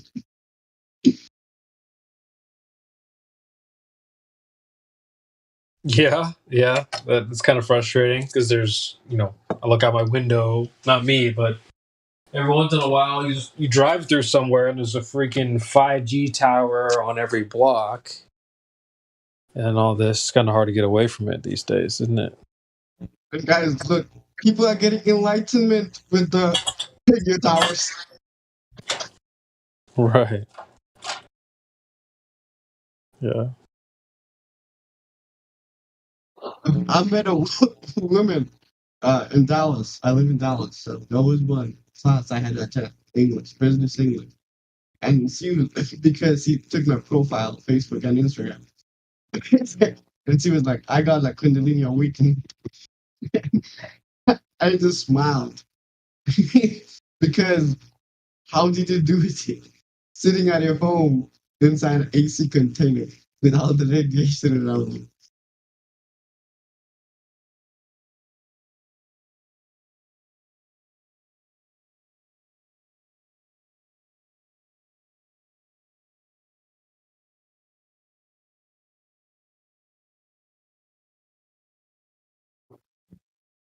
Well, see you next time, guys. I'll be gone for now today. Take care, brother. Come back anytime.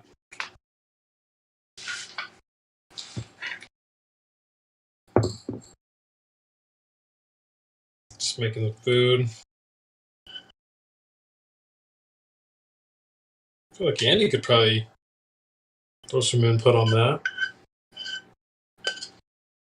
Some of that Eastern. What are you making, Phoebe? Sorry? What are you making? Got some steak. Man, I've been eating a lot of steak these days, so. That's the way. Yeah, yeah. That's the master meal right there. I know. But Miggy, though, honestly, my journey has been the opposite of yours. I've always been trying to go up. I know that. Yeah, huh? I know what you mean. You mean go up in weight? Yeah. Oh yeah. If you want to bulk up, man, I can tell you easy way to do that on this diet. Because using animal products, increase your the times that you eat with like the types of foods. So animal products, you want to get into like the cheeses, the milks, but like I'll give you a great way to look at it. Like low carbs, go to the milk that like half and half. Go to sour cream. Introduce some cheeses and bulk up on those. Those fats are going to help you kind of gain that muscle fast. You'll explode. It'll be an explosion. Like, right. So you just increase your intake on the same diet, and it'll start to improve like your gains. There's a guy that was actually speaking on this before because there was like, yeah, carnivore does get you lean, but at the same time, if you want to bulk up, there's a way to do it if that's what you're going for. Yeah. No, it's just like I'm also a lefty, so I've understood the like everyone's a righty. You know what I mean? You go to the sporting goods store, and all the gloves and golf clubs are for right-handed people. And in the same way that most people are trying to like lose a little bit of weight around their waist. And I'm like, yeah. So it's just I've always had the opposite.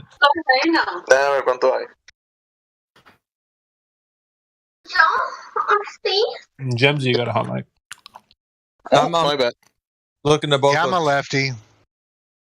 Yeah, I'm a lefty too, actually. Oh, really? Oh, that's awesome. Yeah.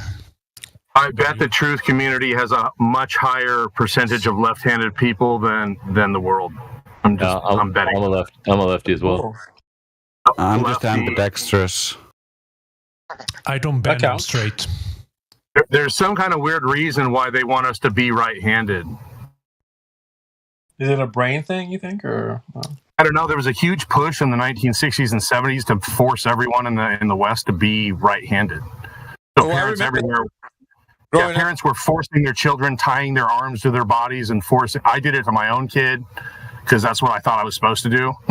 Yeah, right-handed. Yeah. So, yeah, it's really weird, but artistic people, from what I understand, and people who think outside the box typically tend to be left-handed, and I can only assume that that's part of the reason why that campaign, came about. They wanted a really high percentage of right-brain people for some reason. So.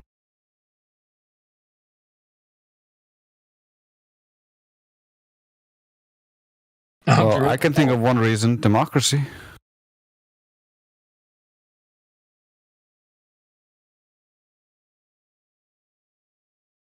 What is the percentage? Like 10 or 15% of the population is left-handed? Let me ask Google. That's a good question. What percentage of the Earth is left-handed? According to BBC, Research suggests that between 10 and 12% of the world's population is left-handed. I wonder what that statistic was before all this deliberate push to make people right-handed. Like, what was it if before? I remember correctly, it was close to 50%. It was like half and half, just like male, female. Like it's slightly more females are born, but it's basically 50-50. You should ask Siri how many of those 10% are flat earthers. 100%. No, I'm just kidding.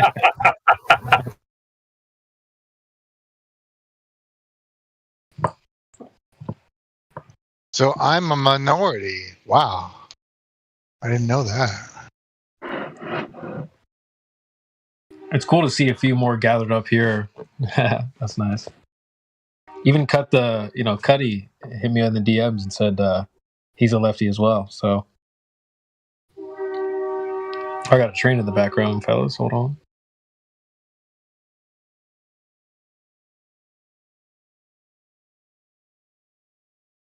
We got to take a poll. I wonder how many people on the server are left-handed.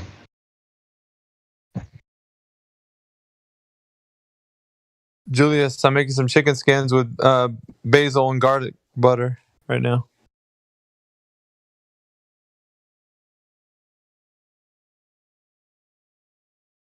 Are you making those, Miggy, with your left hand? Indubitably. Yeah, I could hear you whisking those eggs earlier this morning. Yeah, you still like, dude. Do you have a grocery? You got to get that chorizo and egg, man, going. Isn't that pork though? I don't eat pork. Beef. But you get there's beef. There's a beef variety. Okay. Cool.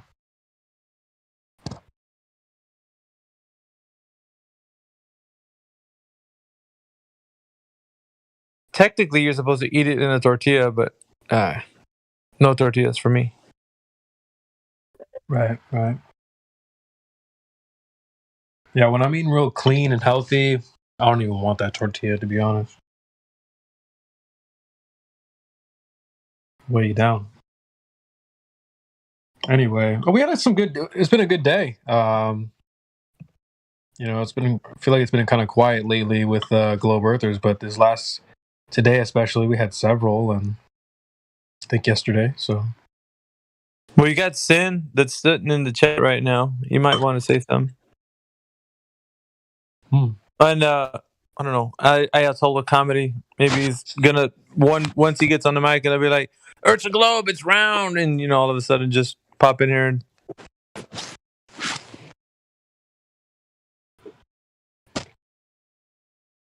We have high hopes, though, for you, Ayatollah. What does that word mean, though, Ayatollah? I've heard Kendrick Lamar say that, or somebody. In a song, Ayatollah. Or Mac Miller, maybe? God rockin', man. You guys were talking to some deep stuff. You were here, too, CB. Yesterday, you were asking me more vet, all the stuff. I was listening at work, but I couldn't chime in because I was at work. Or else I would have. It was nice to have him in here. It's always like you said, legendary. It was like when the legendaries are in here, get your notepad out. I told you, didn't I tell you? I was like, that's what I was saying. It's like it's hard because like most of the people that don't come in here often, and when they do come in here, nobody knows who they are. They're just like, "Whoa, who are you?" Like they don't know. Dude, Miggy, did you hear that moment where? I think not to call. Is he in here? No, he's not in here. Waterworld.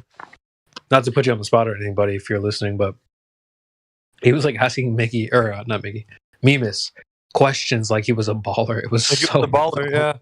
It was. I'm an admin. Like he didn't even see his tag, dude. I'm giggling in the background, like, dude, he's a freaking. He's the admin, bro. And well respected too. I mean, obviously, there's some differing points of view on like religion and that, but.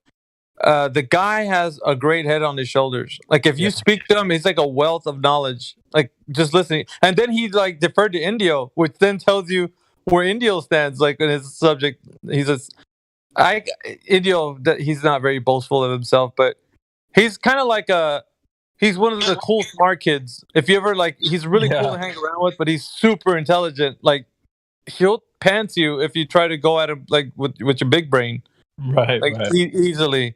You're gonna feel really ridiculous. Like 'cause some of these guys, and I'm just like face palming because when he's talking to a Glober, I'm like, dude, doesn't even know he's so done. Like in my head. Like they're done when they're speaking to me, but like when they're talking to him, it's like, man, you're done like 3 Globers past you. Like, like if there's 3 of them lined up behind you, they're that last one that's behind you, from the third run, will be done by the time he's done talking to you. Yeah, did you hear Mimas bring Shuttle in, and then they destroyed him and kicked him out? Yeah, Shadowland. But you know, like they're not expecting like the different levels of people that are in here. They're not expecting that type of wisdom coming from just like Discord flat earthers, which is kind of like when they come in here, they see us all as we're just still Discord flat earthers. They don't know what we have in store for them, and they're like, you know, when we were talking about this a long time ago, we were told Indio that he should, you know, keep the keys to the server.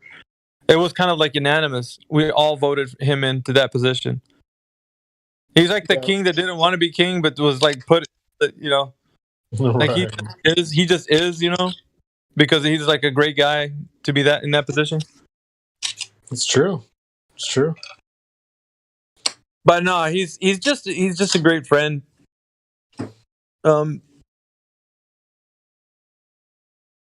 Yeah. I have much respect for a lot of people in here, and like I've had my ways of like learning the you know how to be in here as well. Like I was a bit rambunctious in the very beginning. It was like a bonfire, you know, chopping zealots' heads off, and I was just crazy with the arguments. Didn't let people speak, and it's hard. It's not the temperament part of it is not easy. You know, becoming somebody who's like wise in years and, you know, allows people to get to a certain point and then execute judgment. Like that part isn't easy. It still isn't easy for me, but like, you know, getting to know like the people around you, you start to see like how they're shaping up to be like this next level, next generation critical thinker. And that's what we need, man. We need, it's kind of like a trial by fire. You need to be shaped. You need to be like turned into something, a better version of yourself. And then you like handle like these arguments with precision, you know, and then now it's like you run them through like insane, like they don't even know how to rebuttal. Like Indio, when he used to have these discussions with people, they argue with themselves. Even the most sophist Glober will start arguing with themselves, which is interesting. Now hearing that, like when it's happening, like how our brain can't rebut truth, and with so much like intellectual deep thought like involved in it, like it's not just on the surface kind of like, well, you're wrong because you can't demonstrate nothing to us, but an actual like you're wrong because of this intricate like detail I'm about to tell you, and then goes into it. Like, yeah, that's what he does. And then it's like you can't come back from that. Once you're that exposed, it's like you're bleeding out, you know, like until you're done. Yeah, I felt bad. Go ahead. You almost do, don't you? Like when you listen to like somebody, you're like, dude, man, you want to throw in a towel, right? Don't you feel like, man? I know. Sorry, man. I didn't expect for you to get crushed like this, but yeah, you want to throw in the towel for them. Yeah, dude, I felt bad because it was like that. It was like this kid, you know, and he was going up against Mimas and Indio at the same time. Oh no! Oh my god! Oh no! They were both throw in the damn towel. You want to just jump in the way and take the brunt force of like. Yeah, there you go, Cuddy. Yeah, Cuddy posted the meme. That is perfect. Yeah, exactly. It's like, dude, he's like 16. You know? Oh my gosh. Well, his world got rocked then, huh? He doesn't know, dude. He doesn't even know who he's up against. What's the thing, man? Like, these guys are coming in, like, dude, I have to tell you, if this was like a school or an academy, and people come in here and they start to learn how to like have conversations, they're coming from a place where they don't know anything about anything. It's like they're so lost and confused. I see that, man, just like in the way they speak, and it's like My heart goes out to them, honestly. It does, because I don't want them to. I don't want them to turn out to be like the thing that we already know them to be. Like, I'm like, man, please don't. Just like, if you can, in my head, I'm like, just get away from your friends and like just let this conversation just be you and me, like, or us. Right. Don't have it based upon like you coming in here because your friends poked fun and they're like, hey man, they're the flat earthers, go and have fun, and like you're just don't be a product of your environment, you know? Be better. Yeah. That's the aspiration I want for these guys, you know, because it's like you don't want society to be like, you don't want to just throw in the towel to society. Be like, you know what, you all are scumbags. Don't come in here because you're scumbags. What? You're a scumbag. You're a scumbag. Like, I want there to be at least just a glimmer, you know, just like, hey, you know, what do you guys say? And have them come in here and at least be like, well, I think that the Earth is a rock or whatever. And you're just like, okay, well, you know, what is it? And then there's just like, that's why I was advocating for that today. And I know I might have kind of sounded like I was a bit harsh in that, and I apologize. But the reason why I say that is because it's not out of like disrespect to anyone or the rules or anything. It's because I want for at least the person to have that, like, the one shining moment that they could have said something and they could think about it later on. Like, man, if I had just not squandered that one opportunity to say this, things could have been different, you know, or at least reflect on it. If that was even a possibility. If not, they were just like, this is an internet freaking garbage dump or something. Like, I'm just coming here and say stupid things. And what I was saying in the chat, though, I agree with what you're saying. I've seen good results if I'm like, hey, dude, listen, take the makeup off. Right? All right, stop what you're doing. Just be like a normal person, because I used to believe in the globe just like you. So you don't need to go to this. You don't need to put on the clown makeup. Just take the clown makeup off, and you can, you know, be a regular dude. And I've seen some good results with that. With people being like, all right, you're right. You know, I'm not. I don't really believe it's a donut. Let me just tell you why I think. You know, people are more inclined to act than just to be sincere these days, which is just, I don't even know what that is. It's crazy. But yeah, but your troll, I get what you're saying. Your trolldar was already beeping the first time. Yeah, it was it's not just like saying it, it's how you're saying it. So if somebody was to come in here and maybe rephrase it and say, I've been thinking, could the Earth be a donut? Like, and I don't mean that in a bad way, but like, is it possible that, you know, or something in a way where it doesn't sound as corny as somebody say, is the Earth a donut? Or just flat out, like, and you can hear it in their voice. So it's almost like your trolldar is like begging red, like you're like, let's just get rid of this idiot, you know? Yeah, you deign him with the question like, what makes you think it's a donut? Yeah, Dre's... That's the approach Mickey was taking, and that's not a bad approach at all. I was just like, nope, you're done. Yeah. That's it. Well, no, like, I think, and we've all been kind of jaded by these guys, and these guys, like, are dime a dozen, aren't they? Because they hear about something on the internet and their friends are like, yeah, dude, there's a flat earth server over here. Just click the link, go in there and mess with them or whatever. And so we're used to the kind of barrage of idiotic ideas that come in here or whatever. But just like I think an academy or a school is correcting them with discipline, like, hey, look, this isn't, you know, you get your heart right, or you can, you know, see yourself out of here. Because this is a place for people who want to further their knowledge in the truth. This isn't a place for this kind of thing. We obviously have fun. I don't say that we don't. Right. But there's a season, there's a time for that. But if you're coming in here just for that, you might get what you give, you know? So it's just be aware.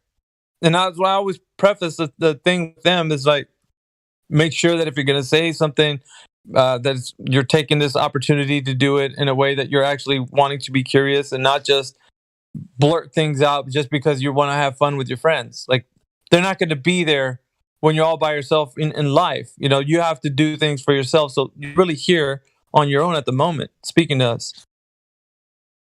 So it's just putting it out there, you know, in the ether, let's say, and hopefully it lands somewhere where somebody's listening on YouTube and be like, oh, man, maybe I should go in there and just really have a conversation and not be ridiculous. Great. Yeah. No, I agree, because I think it has both effects. It has that effect of like, okay, yeah, that guy's dumb. I don't want to associate with that. Let me go and at least kind of tell him what I really think about the globe or whatever. But it also has the effect of like other people see the trollish behavior and they feed off of it, Miggy. You saw like the next 3 or 4 guys were like, oh yeah, donut. So it's like it has a positive and a negative effect as well. Well, you know that the guys that come in here and they're starting to feed off it like piranhas. What you do is you put them inside a swimming pool by themselves, and you're like, okay, here's what's going to happen, right? You're all here to learn or not. So if you fall in suit, we already know you guys are linked up. You guys are together, and we're going to group you together. I don't want that. Every individual in here can think for themselves. So don't be like, so you go into the instruction of like why it's important to be your own individual with your own like cognitive thinking skills, and like don't follow in suit with these guys. You give them the opportunity, and then when they deny that and they decline and they want to follow suit, then you take action. That's the point where you're just like, okay, let's tighten the belt with this. Like, no, we're not going to have this. Just like somebody that would be teaching in a like classroom. So just like kids, being rambunctious in the classroom, you're like, okay, this guy you don't have to be like him. He's going to be the example. Now you're going to the principal's office. You know what I mean? Just like, but you don't have to, guys. And then if somebody follows suit, okay, you're gone too. So the next one, until everybody's like, oh, I get it now. We have to take it seriously now. So you deal with it by case basis, hoping that the next one won't follow suit. If they do, you will take the appropriate action for it. Hey, sometimes you gotta set that example, bro. You gotta set that precedent with the first one, like strip them. Like, nope, that. Well, and like hell no. And I always advocate for the best way for that to be happening is you give them the opportunity, and so everybody can't say, "Man, you just shut him up. You didn't even say anything. He just like," and then so you're like, "Look, I gave the man the opportunity. He squandered that opportunity by being ridiculous, and he didn't want to take it seriously. So it was on him, and the reason why he left was because of his actions, not because we didn't give him the opportunity. So you're thorough when you do it, and when you're doing it, it's with a finality, so that nobody can question you and say like, "Well, you were just dishonest and you didn't allow." No, we did. We gave him the opportunity. He squandered it. Now look what happened. Do you want to follow this way? You don't have to. You can think of the way that you think for yourself. So that's the appropriate way to do it, where it's not like you're just like, okay, you're gone, and then it's like nobody is allowed to say anything now because they're just afraid if they even speak anything, they're gonna, So you give them the chance to be able to do it in a very, open way, so that they don't have to feel that way. But at the same time, you allow them to think. Remember, choose your words carefully, because if you're gonna take the trollish approach, everybody in here is gonna act the same way. They're gonna respond the same way. And I think it's because it's more psychological, isn't it? Like when we're talking about like why they think the way they do. It's just not even about the globe. It's anything. Why would you think that way? Well, just didn't the scientists say so? And without any thought about like how they could perceive it could be different, that they're gonna continue to think this. So I'm more of like, I want to break that psychological barrier. And I can't do that if we're at odds in this group. If we're at odds in this group and this group's like, nah, man, you know what? Off with his head. And that's like, well, I can't give him the rope to hang himself because you just snatched the rope up. Now he's going to be in another form thinking like, yeah, figured, it's like, no, let's see if he's going to hang himself or not. Yeah. I mean, I know where you're coming from. Like in my mind right now, I'm literally just thinking like, if me and you were, I don't know, we got a phone call, right, on our home speaker. We're roommates. We got a house phone, and we got a call on speaker, right? You answer it, and it's like, I'm like, dude, it's a prank. And you're like, no, well, let's give it a chance. So it's like, it didn't turn out to be a prank. So I'm just like, well, I don't know. Well, and it's not. I have the same troll dart that you do. So it was pinging when that guy said that. I'm not going to disregard. I can't negate the fact that I felt the same way that you did, because I think like you, so I feel the same things that you like. I was like, man, this guy's freaking trolling, but I can't tell him that. Like, I mean, I have to allow him to be the troll if he's going to. Yeah, I don't want him. Real quick, actually, maybe because one thing I learned when I got into like management is one thing I was taught as a hard lesson I had to learn was if you really want to get someone, like you need documentation. So what you're saying is exactly right. You need to have the paper trail of them actually doing the thing that's wrong. That gives you a reason to get rid of them. It's You final. can't just get rid of someone just because for no reason. So what you're saying is absolutely a fact. So I mean, you're not wrong there for sure. Well, it's more than it's like I think it's final because you've allowed them to, and would they reflect, and hopefully that when the person grows, and my hope is that at some point they become a critical thinker and start to realize that they were wrong when they were younger. They should have changed the way. Oh, I remember the one time that I was in a forum where I could have said something. I just blew it. Like that's my hope when they do reflect, if there ever is a thing. But I want that to be happening here. Like that's why I'm always striving for that outcome. Like I aspire for the people who come in here who are so inured with just like wrong thinking to want to aspire to think for themselves. Like we want them to think for themselves. Anyway, it's all about love, man. It's like, and the way I went about it, I might have been a bit strong this morning. And no slight to you or Waterworld, but like I'll be trying to stay off. Chickens, but yeah, it's all love when it comes to like me wanting passion for the lost, man. The people who are out there, like they don't.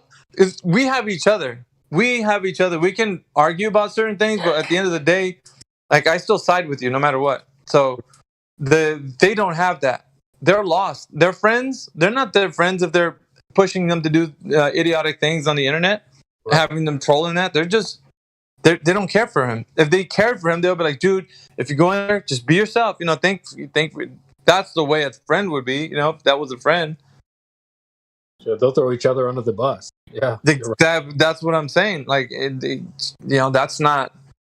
That shouldn't be the outcome of like how we treat people. That's the people that are the ones that are against us are like you guys were talking about last night. Those.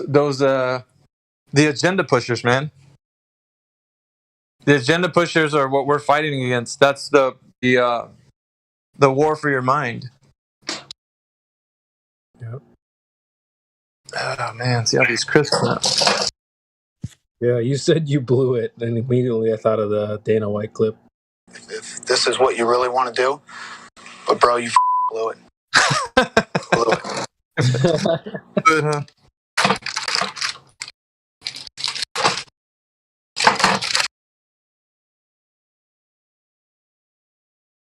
And we can almost hear the sizzle.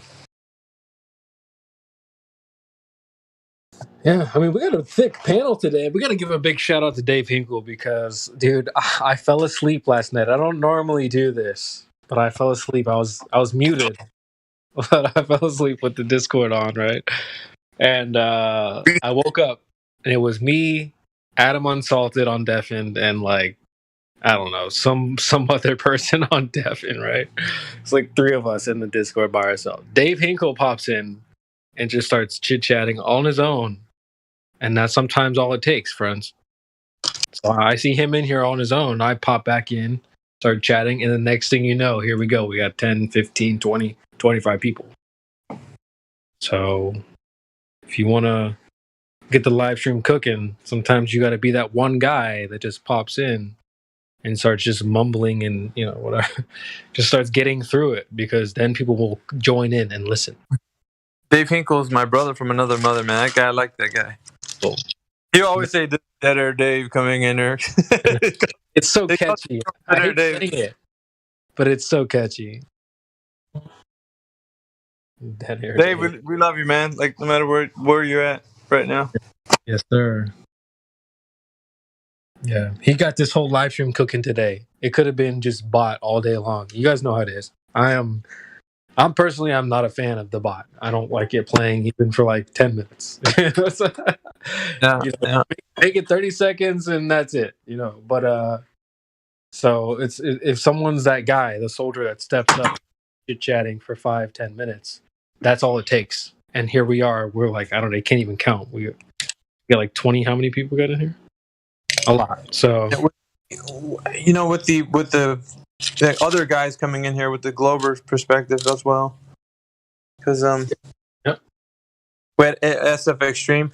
I remember when he comes back, he's gonna have to have evidence for the Globe. I don't forget. So if I don't see him and he returns when I'm not here, please remind him, evidence for the Globe, please.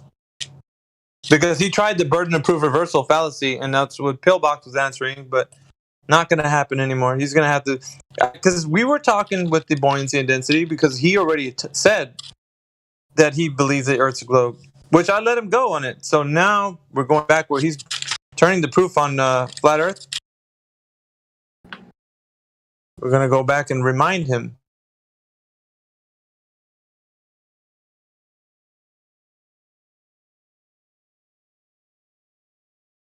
How to take a picture of these.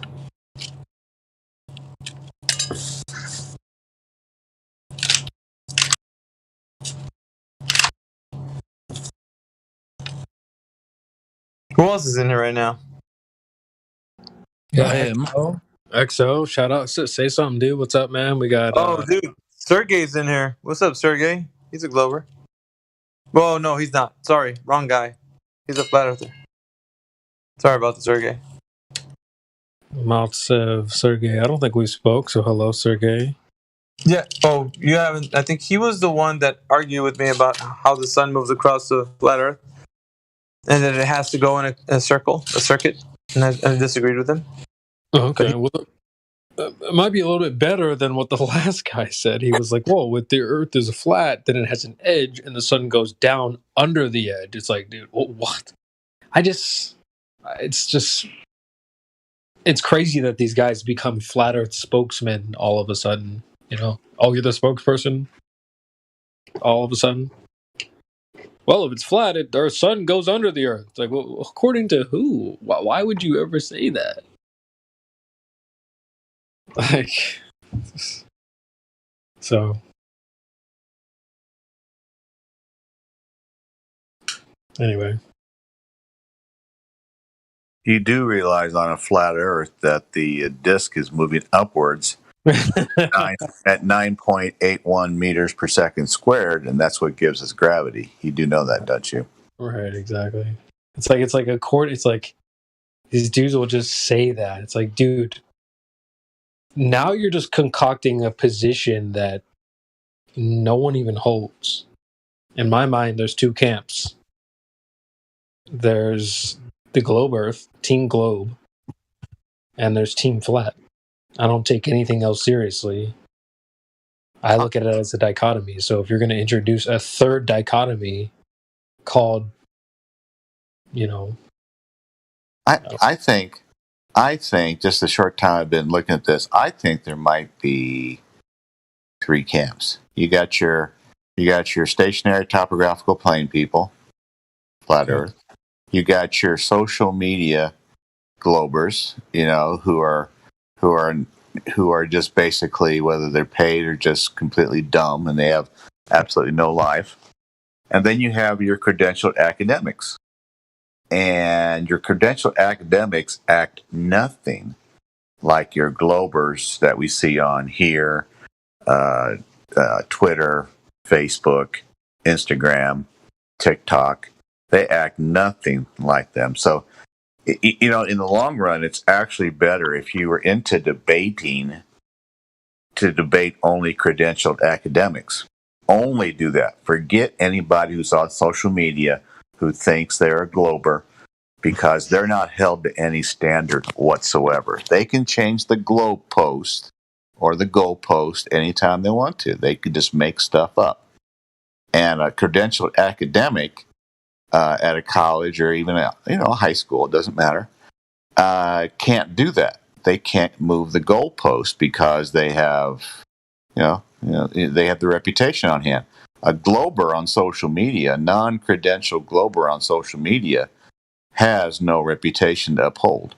They can do whatever they want to. They can lie whenever they want to. I think they're reading from a script to get a paycheck in most cases. That's debatable. I understand. but it's like it's a whole different level. A credentialed academic, like a Dr. PhD Stephen Myers, who's an astrophysicist who's been on John Ankelberg's show 9 times on a 9-part series. You can actually take him somewhat seriously, even though you disagree with him. You can take you can take a bunch of people who are even secular, who are credentialed academics, and go, okay, I can talk to them. But you take one of these, what XO has said at one time, maybe 5,000 Globers on social media, who have no credentials whatsoever. They don't teach. They don't do anything. They just come on here to do their thing. They can lie whenever they want to. They can change the goalpost whenever they want to. And oftentimes they do it in unison, which basically means that they've got an email or something that says, well, we're gonna start saying this as a group, and we want you to repeat it, please. And I honestly think these people on social media are controlled, and I think it's organized, but that's just me. Well, the forum is open for everyone, so credentialed people or non-credentialed people can come in here and have a discussion. So we're not just going to say that it's only for them. We can have it with anyone, credential or no. And some people do admit that they do have credentials. We can't verify that. However, we're still going to have a conversation with them. Wouldn't it be great if Danny Faulkner actually came in here and spent a week or 4, 5, 6 days, 3-4 hours a day, actually did that? He does it. He shows up. He just sits there. We always invite him. Hey, do you want to talk? Just a mic is open. And he'll come in here, sit here for a little bit, and dip out. He doesn't say anything. I mean, wouldn't it be great to be to have it and have it a civilized exchange? Have mods say we're going to be civilized to him, and just have a civilized exchange with him. But he won't do it, and because he has nothing to gain from it. I have a recorded version of me and him having one. Yes, I heard that. Have you heard it? You and him were talking. You got as far as Aristotle and an eclipse. Is that right? That was it. I mean, that we didn't go any farther because he basically said that that's as much evidence as we need. We just need to know that somebody looked up at the night sky, saw something happen, and then made a declaration. And I told him, I was like, yeah, but you can say anything at that point too. You don't have to just say that it's a globe. Heck, you can make any theory up you want. If you saw something happen in the sky and you can't make a correlation as to what it could be, just say anything. And then that thing could be true in anyone's head, because how are they going to verify it? And I think he was really stuck on the fact that the mainstream, that's how they're explaining, or even the rhetoric he follows. I know that he comes from a more biblical stance too. So that would be interesting to have a discussion as to how that relates to that. But that I digress. Going back to the more academic approach, okay, well then what is the rhetoric? What does mainstream actually say? I mean, are they siding with what you're saying with Aristotle looking, I mean, we can't get to the place, I think, and you should have that conversation with him, True Earth, if you're going to do it, because of the fact that conversation probably needs to be had with him, more people. At that time, when he came in here, when he popped in here, I was a bit more harsh, and I was like, you know what, we're not going to do it. I didn't know who he was. And then later on, they told me, dude, that's Danny Faulkner from Answers in Genesis. He's part of the group that helped make that forum. I'm like, really? I didn't know. But anyway, I do now. Yeah, the only thing I want to do, I like to debate now because I want practice, because Lord willing, God willing, we have a chance. February next year, I want to start, and I've reached out to a couple places. I want to only debate credentialed academics, whether it's in a high school or whether it's in a college level. I want to do it in a Christian college level if I can. I want to look for Christian colleges, and I want to take these people. I want to take these people who are Christians who claim we live on a tilted, wobbling, spinning, curvy, bendy ball. I want to take these people and I want to see in the Bible where it says that we live on a ball. And I want to see where out in experience in nature, not nature, but out in God's creation, that we live on a ball. And that's what I want to do. I don't want to necessarily go to a secular person and do that. I want to go to a Christian glober. Matthew Learns is, he considered himself a Christian glober, and that's fine. And so that's what I want to do. So I want to go to like Wheaton College or Wheaton University in Chicago. I want to go to Trinity. I want to go to Liberty. I want to go to Oral Roberts. I want to go, places like that. Oh, what's that guy's name that I'm trying to think of that he's totally against flat Earth? That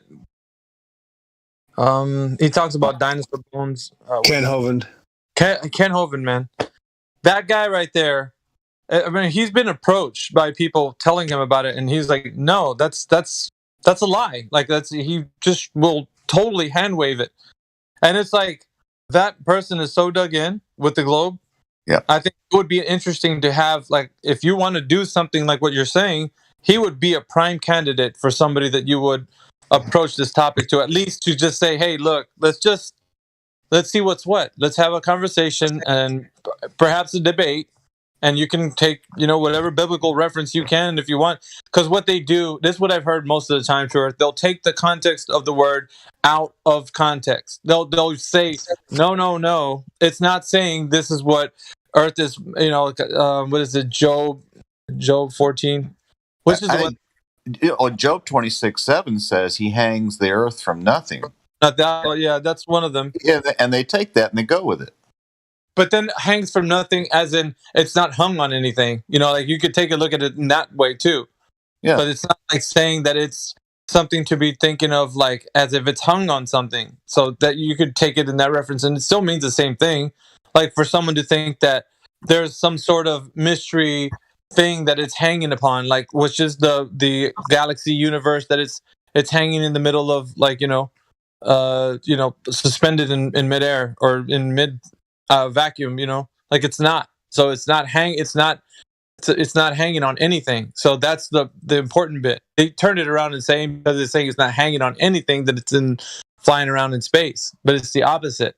It's saying that it's not hung on anything. Like there's nothing that you could think of outside of what you're living in. So if you're living in this created system, thinking that the Earth is inside of something else, then you're wrong, because it's not hung on anything. Yeah, here's my opinion. We should forget the Loon McToons because they they look at Isaiah 42. McToon actually says on his profile on Discord he's Christian. You can actually go right now and see that he says he's a Christian. Dude, I thought he was atheist. He's Christian?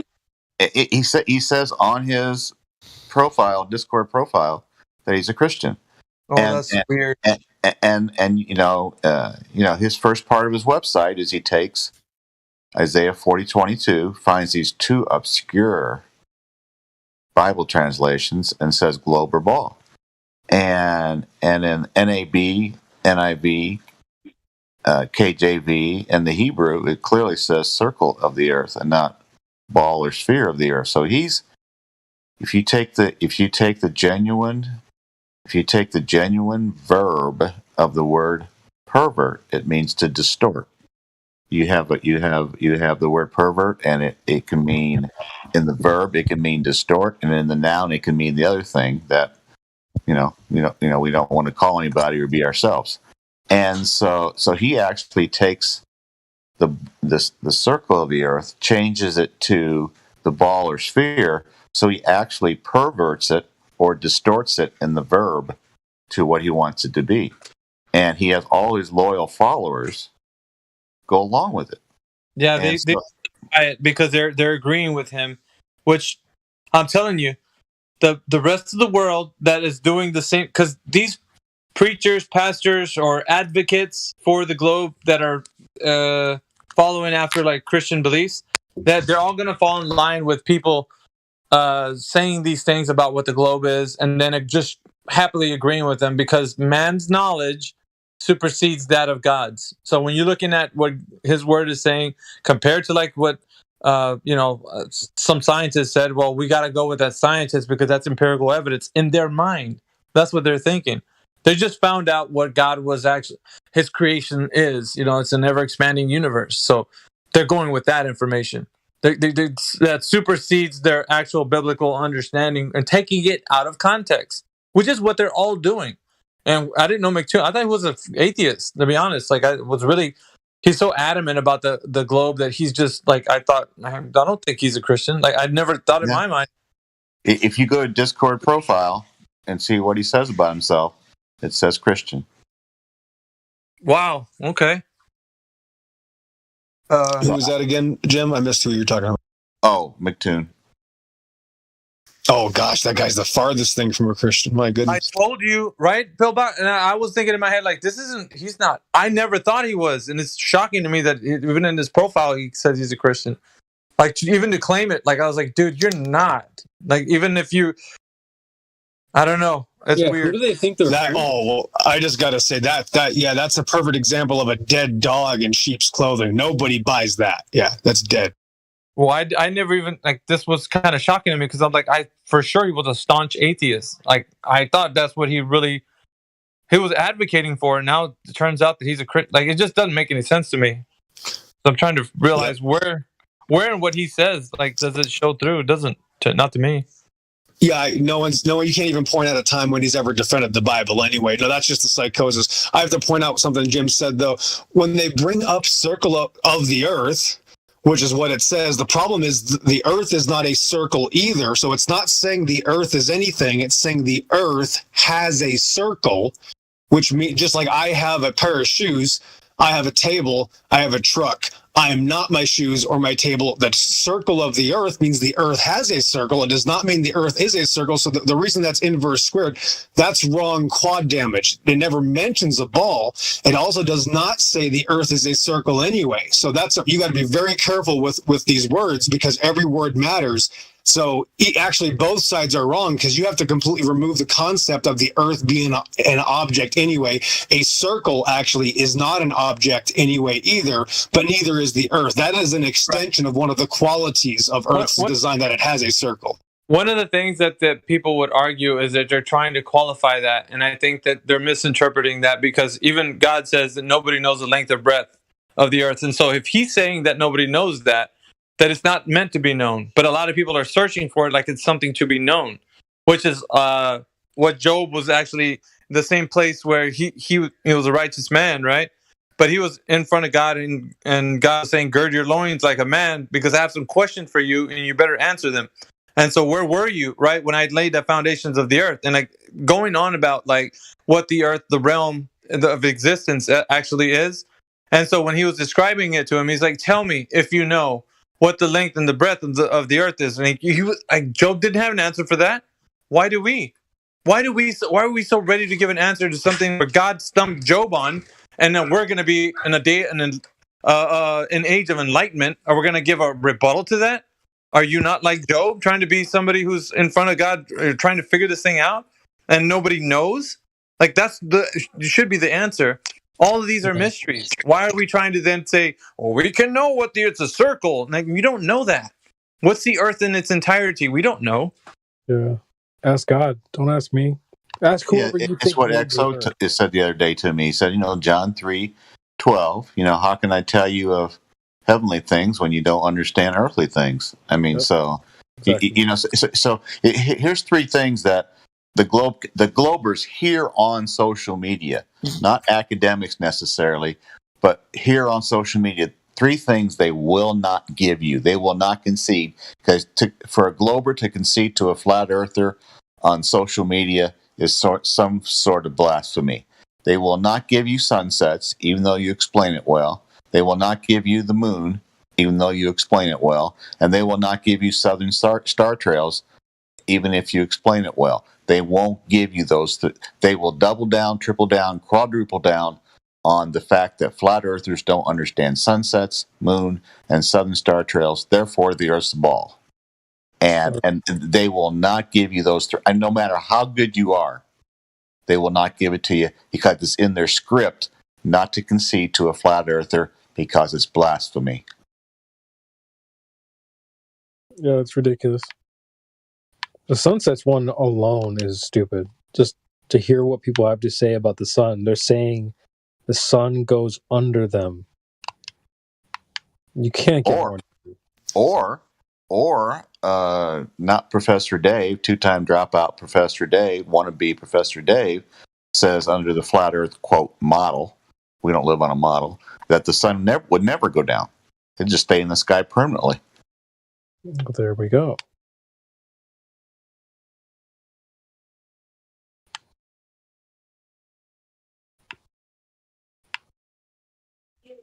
Yeah, these people. I've been over TikTok for almost 2 months now, and they have their paid chills, and they go live, and they show their face, and they have their hyenas. You can put 6 people in a live stream at one time. They have their hyenas. They gang up on quote flat earthers 2 to 1, 3 to 1, 4 to 1. I've been ganged up on many times, and they throw you a question, and they're laughing at you, and you're trying to defend yourself 3 against 1. It's just the craziest thing in the world. They are actually hyenas. A lot of you aren't old enough to remember Lion King, but my kids watched it. I watched it with my kids. They actually have hyenas in that movie, and they run in packs. And that's exactly what Globers do. They run in packs. And they chew on the bones, and they'll take scraps because they're pieces of shit. Yep. Yeah, you can even hear it in their mentality. They appeal to consensus because of the pack mentality. So it's actually kind of good. If you want to debate and you want to influence people, get away from social media. If you can, get away from social media and go into the academic world and try to capture young people's minds there, if you can.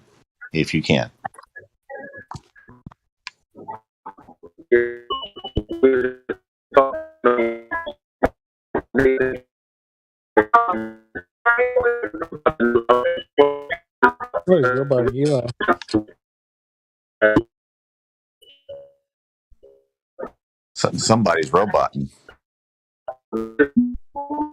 Hey, sir, can you get closer to the satellites there?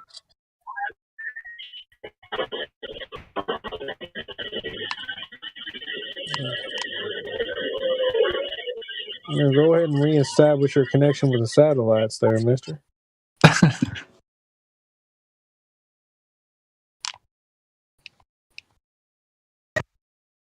I don't know if that'll help.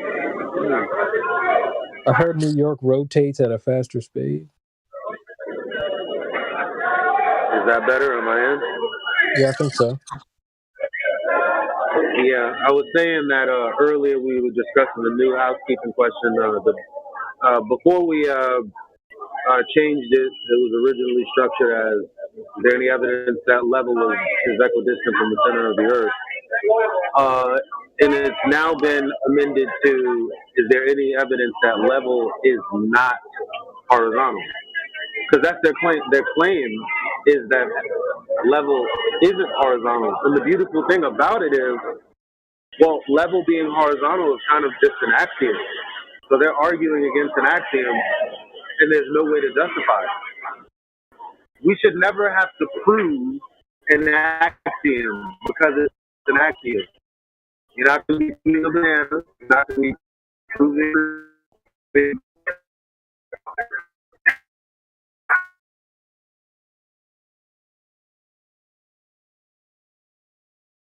We lose him? You're right. We never really should need to prove a base axiom that's something that's super apparent, but when people are captured by strong beliefs, the obvious can sometimes not be obvious to them. Yeah. Well, it's a philosophy or a religion because it's not reality. Nobody is. You tell them 8 inches per second squared, 8 inches per mile squared, and they tell you that that's not the formula.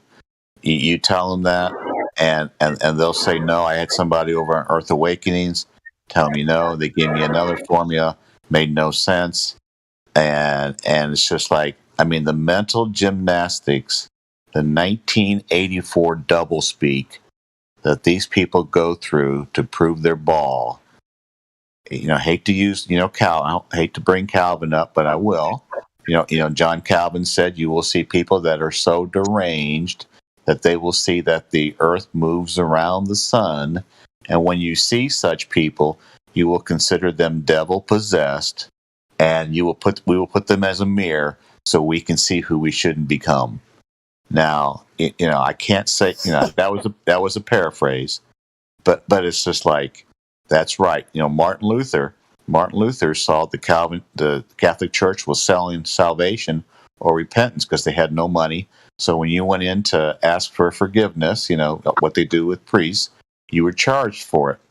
And so Luther saw that was wrong. He did his 95 Theses, and Calvin came along too. And they kind of led a little revolution throughout Europe. And so it's very interesting to see. We're fighting back against the globe establishment. We're fighting back trillions and trillions of dollars. How many teachers have been paid over the last 60 to 75 years to have a globe in their classroom and to say that's where you lived? I mean, NASA has gotten $700 billion since 1958, and that's in those present day dollars, not for inflation, which will take it well over $1 trillion. So, but how many billions and trillions have we spent to support this globe through Hollywood, through education? So, we're up against trillions of dollars of indoctrination, and we need to be patient with ourselves and understand that's what we're up against. It's my man Jimmy. How you doing, brother? Is that 7/6R God rocking? Who it is? Well said, Jim. Yes, sir, it is, my friend. Thank you. 7/6R. My man. Yeah, Jimmy. I feel the same way about you, brother. I never knew God Rockin' knew so much about bendy light and about geodetic surveying that proves the ball. I had no idea. Well, I just spent my whole life being a construction guy, building big skyscrapers, huge. I built the conference center for the Mormon church in Salt Lake, $100 million building. Several others here in Salt Lake, big skyscrapers. I'll say this not to be sucking up to anybody, but I went away from this server in July, August for various reasons, and I went other places, that had globe hyenas everywhere, and it's just kind of I still go back there. I'm still on TikTok. I'm still on Earth Awakenings, which have globe hyenas everywhere. But it's kind of nice to come back home where at least you have a little rest from the globe hyenas, because there's really no globe hyenas on here except for God Rockin'. He's a 7/6R hyena. So anyway, Aww. Yeah, well, Jim, he lives in a fantasy world, but I forgive him.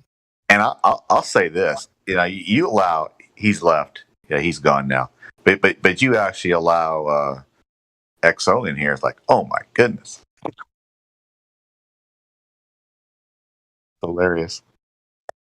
Oh, XO's not so bad. Just let him be who he is. He's really just give him a hard time. He really is a nice guy. He doesn't get carried away. Yes. He knows the Bible. He knows the Bible more than anybody that I know. Yeah. He's my go-to guy when it comes to that, for sure. I've had some really good conversations about the Bible with him and different scripture and going over it, studying it. It's good stuff.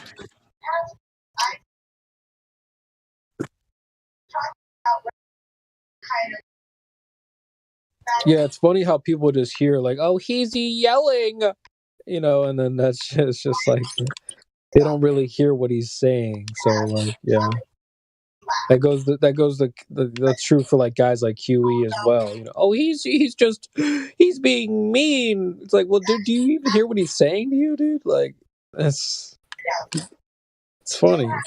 People try to disregard what's being said. He's just passionate, that's for sure. Uh-huh. Have you been around for people to say that to me?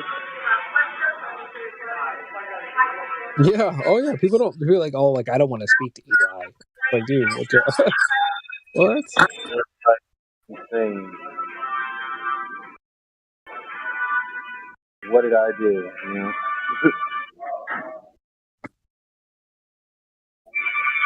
Well, you people sometimes take you as kind of mean too, Elijah, but I don't see it that way at all. I mean, I think you're just very knowledgeable, very passionate, and you hold a hard line when it comes to the globe bullshit, and which is a good thing. I mean, not that many people hold a strong line like you do, and it's good to see. It's good to hear.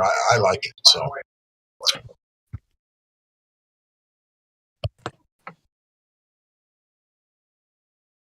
Yeah, I mean, if you don't allow them to go into the weeds, they typically don't really like you very much. That's what I've noticed. I'm not in the weed type of guy, so people are like, oh, well, this guy, let me just try to find someone else who's going to engage with my ridiculousness. It's not typically me. Yeah, I can't do it. I can't do it. I can't get off in weeds like that with them. I'm a little impatient at times. It's I'm going to start calling out the ridiculousness right out of the gate now. So yeah. Yep. If you do that, then it shuts them down pretty quick. So let them just go on and just keep skipping around. They just divert to a new subject, new question, this, that, back and forth. I mean, it's just hold them to one thing until you finish it. They don't like that. No, they don't. Yeah. You just maybe think of how squids will ink, kind of like black up and then just escape. They kind of do a similar thing. They just want to make the situation cloudy, vague, ridiculous. Just they don't want to. I think they don't even realize what they're doing. Sometimes they're just they're such zealots that they just believe so hard in the indoctrination and what they've been told. And, there's 99% of the world believes this, and so it has to be true. And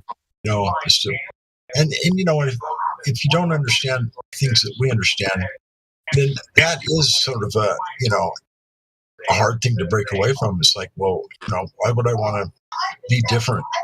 All 99% of the people, it just puts you on the front street, makes you ostracized and, all that. But that doesn't even bother me anymore. I mean, I could care less what they think. I really could care less what they think about me. It just doesn't even bother me anymore. Yeah, I think people get programmed with this kind of thinking, so it becomes very reactionary. They see on TV and their friends and the people around them using this shit logic fallacies to excuse things and justify things. So to them, because they don't have a solution for it, they don't understand logic. They're just like, oh, that was a good argument, I guess. So next time I'm going to argue like that. It's not until they hit a wall and somebody's like, oh, that's a really bad argument, that they realize, oh, maybe that wasn't a good argument. I'll try a different one. And they run into nothing but walls oftentimes when they come here. They're just from one wall to the next wall, basically. Yeah, you're right. Yeah, Drace, the way I visualize it when it comes to that type of thing is, imagine you have a doctor and he doesn't really know what he's doing. He's just kind of throwing things at and hoping it sticks. Oh, well, take 2 of these and then give me a call in the morning. Well, doc, that gave me hives. Or it's like he doesn't know what he's doing. You know what I'm saying? So, yeah. Well, I think most of the doctors are like that. They just believe, what the paradigm that they're taught to teach. That they're taught, how they're supposed to diagnose and, these medicines work, and, whatever else they actually believe that they're doing the right thing. But in reality, they're as lost as the Globers are. When it comes to medicine, they're as lost in their medicine as the Globers are in the globe. Really, it's that bad. It's yeah, just a big pharma.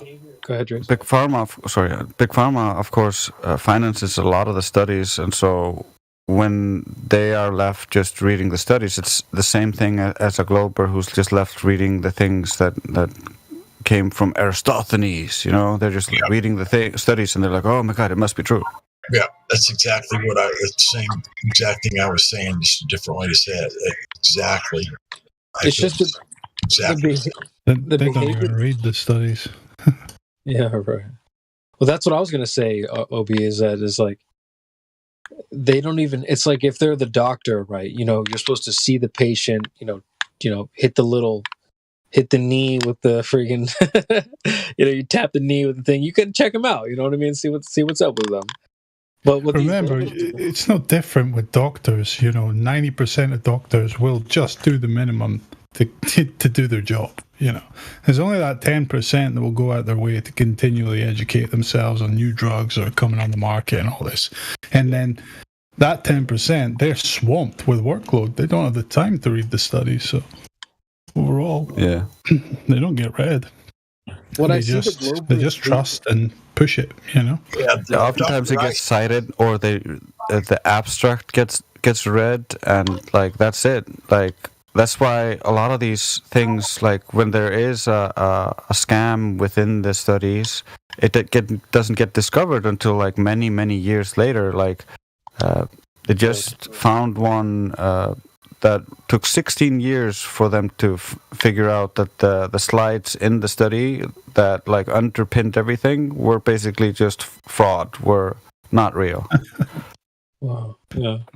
Yeah, the doctor I see is actually a PA, a physician's assistant, and he's actually a pretty good guy. He doesn't like push all the the medicines on you that they're pushing these days.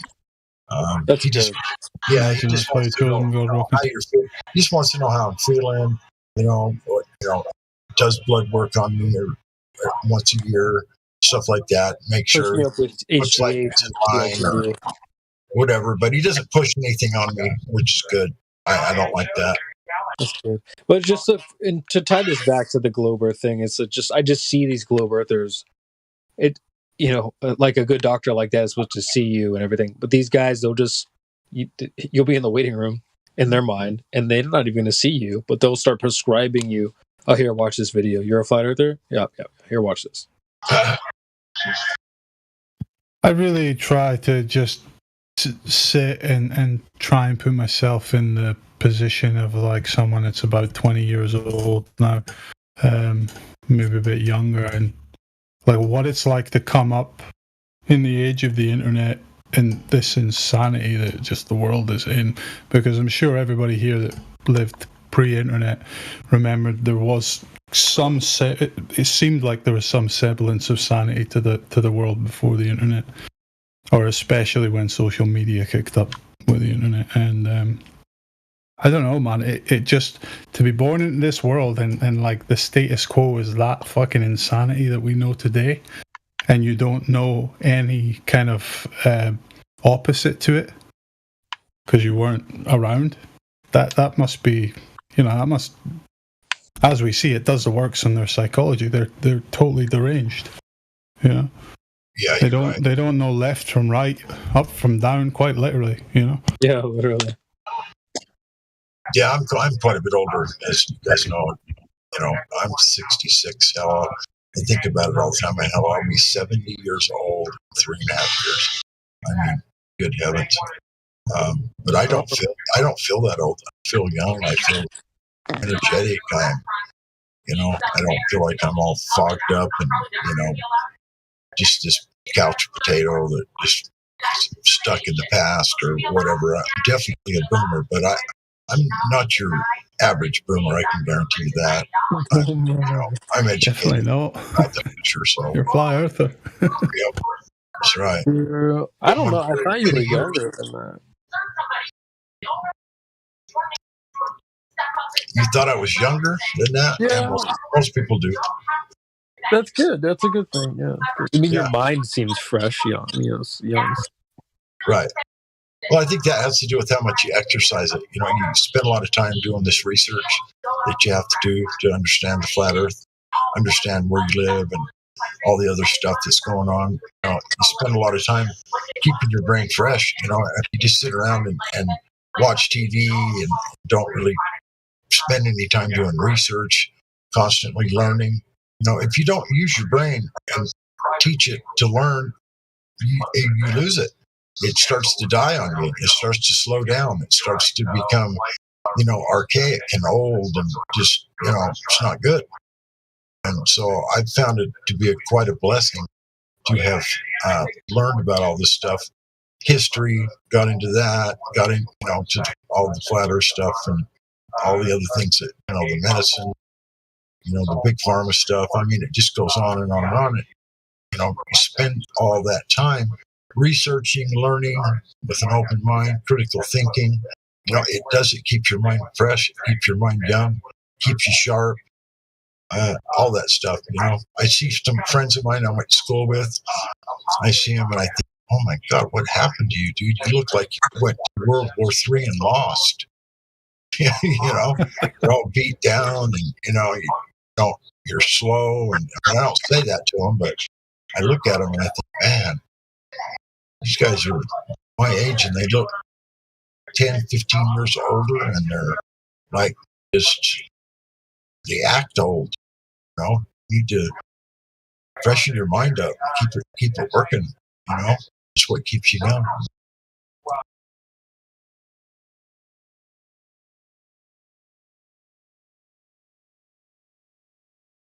Having some kind of real curiosity for life is your life force, essentially.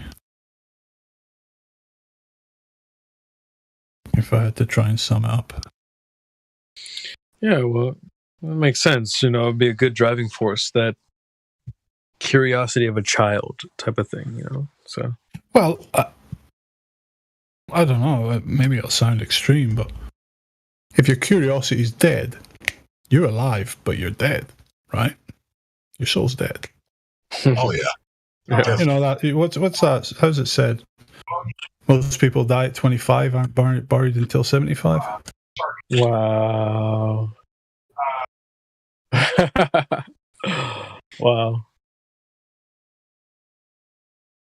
That's deep. I haven't heard that. Maybe I have, but I don't think I've heard that. Yeah, pretty much that moment where people kind of slip into the 9 to 5 routine for the rest of their life, and things happen in their life, but it's all the general script. They're not kind of like, what is it? Taking the path less traveled. Challenging themselves, getting out of their comfort. Yeah, essentially slip right into their comfort zone, and that's where they stay for the rest of their days. Yeah. To me, that's not comfort. That's like confusion. That's like feeling lost and not, up to par with what's going on. And, you have to keep your mind working, studying and learning, stimulating the brain. Otherwise, it just goes dormant. That's the thing about these young folk, man. It's like fucking. They haven't even they don't even develop a mind, and then they've lost it. You know what I mean? I don't know how to explain it. Well, especially when you develop it with propaganda, lies. When you don't know. That's what I say. Like pre-internet, being fed everything by Google. One click on your smartphone, find out something you want to know. Just everything fed to you. Pre-internet, you at least had to make some. You had to have some kind of initiative to go and seek out information if you want to find something. You had to make some kind of effort, Well, yeah. They don't have to do any of that, I mean, it's like, and everything they do learn is just gobbledygook, Yeah, that's one thing you can't do. You can't just Google for answers, because we all know what you get. You get mainstream narrative, you get indoctrination, you get Complete lies. Yeah, you could be lazy up to a certain threshold before the internet, but now it's just, you can just be 100% fucking lazy about life. Yep. No problem. And well, not only that, and if you're lazy, then you're programming your mind with stuff that's not true. It's not real. It's just, then it even gets worse. I mean, just lost all this big pile of garbly goo that, they spill out on everybody. It's just, I don't see how people can buy into it anymore. With as many years as I've been doing this, that, it's hard for me to fathom mind not wanting to know the truth. Really wanting to know so badly that you spend the time to, go the extra mile, research and talk to people and, weigh it out, critically think about it all. I mean, to me, that's just, I can't even fathom being like that. It's just because the information is so bad. Something I never really understood about like the general massive psychology is, what is this thing with putting people on your team that haven't demonstrated they're worthy of being on your team? If that makes sense. Yeah, or joining their team thinking that they stand on the high ground when actually they're bottom of the barrel. Oh, I'm going to join up with this here. These people know what they're doing. That's like joining up with the scientists and all the pseudoscience, thinking that they got the high ground. Actually, they're at the bottom of the barrel. They don't have a bit of truth in them. It's really sad. Yeah, with everything, politicians, everybody, I mean, I never had that. I became an adolescent, becoming an adult. I never suddenly clicked over where I thought, okay, right, now all politicians in my country and, the Western nations, the trustworthy ones, they're all on my team and I'm on their team, It's fucking, what is that? That is called TV brainwashing. It's very powerful. Fucking it is.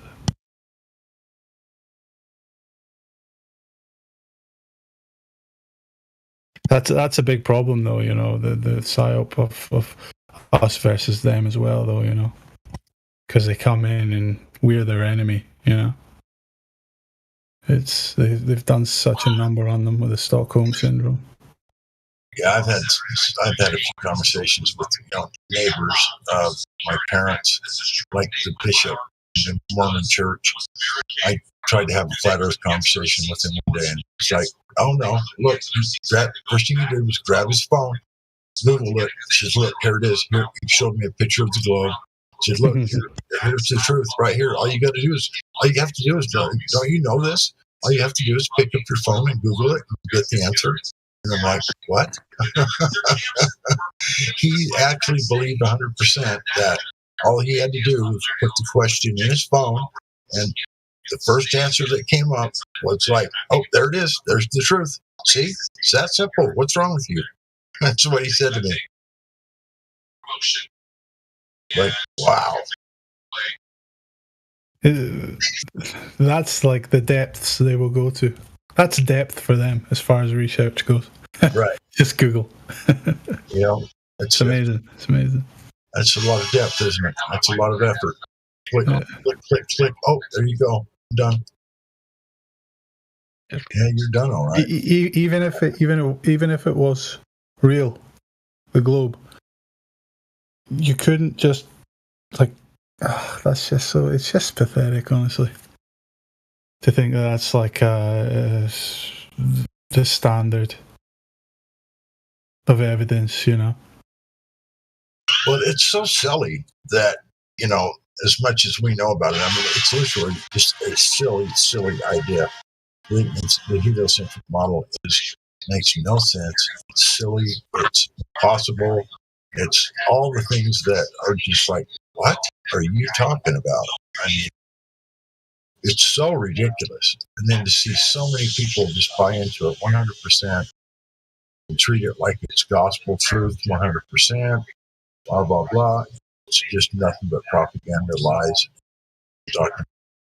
It's so bad that, like I said, the bishop, I asked him 2 or 3 things before we were even to the next question or whatever. He's already Googling something to say, look, see, I told you. Oh, here's another one. Look, and just Google this. I just Googled that. Look, wrong. We live on a ball. Da, da, da, da. I'm like, oh my gosh. They just believe in it so heavily. They actually believe that what they Google is actual truth, 100% truth. Yeah, the way they treat and use Google is absolutely religious zealotry. Nothing less.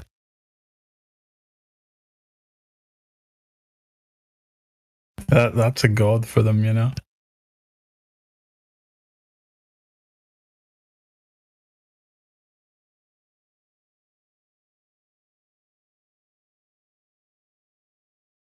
I'll go ahead and drop some things in voice chat that Witzig shared, Austin shared on his geocentrism YouTube that shows that it's a philosophy. And, if you have any Globe Earth friends at Christmas time that you're going to get around the table with, you can maybe share it with them and say it's all philosophy because nobody has ever seen or experienced with their own eyes 8 inches per mile square as far as curvature of the earth. So I'll drop those, and if you want to copy them and use them, you're welcome to it. They're actually from Austin's YouTube geocentrism.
Geocentrism or heliocentrism. Helio is the center.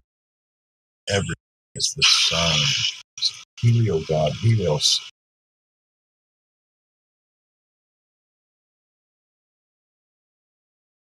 Unbelievable.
I like that post that Jim just put. I demonstrate by means of philosophy. Yeah, I demonstrate by means of imagination.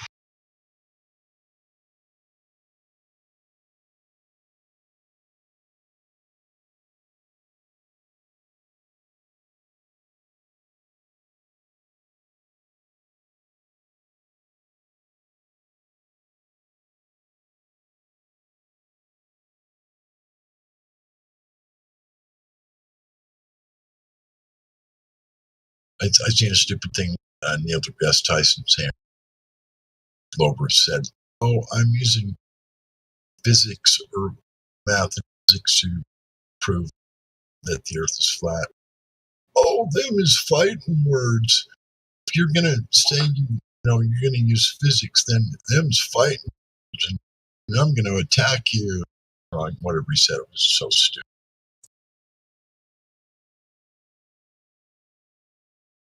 I imagine you got everybody here's probably heard that all the time. This is so stupid.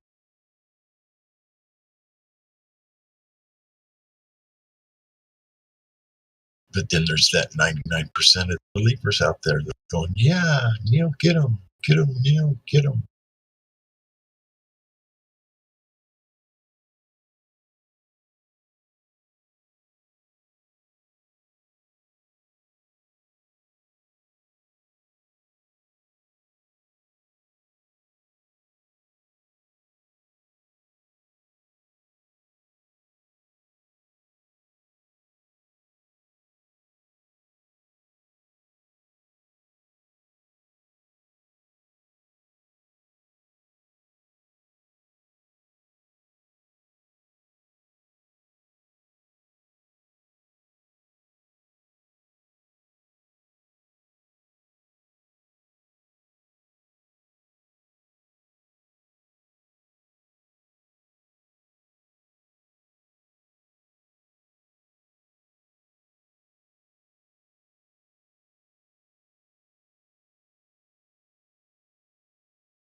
I reckon Neil would fall flat on his ass, man, in about 2 minutes if he ever came in here.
Chemist and proponent of intelligent design James Tour wasn't a fan of the You know that I have not been a proponent of intelligent design. And proponent of intelligent design James Tour.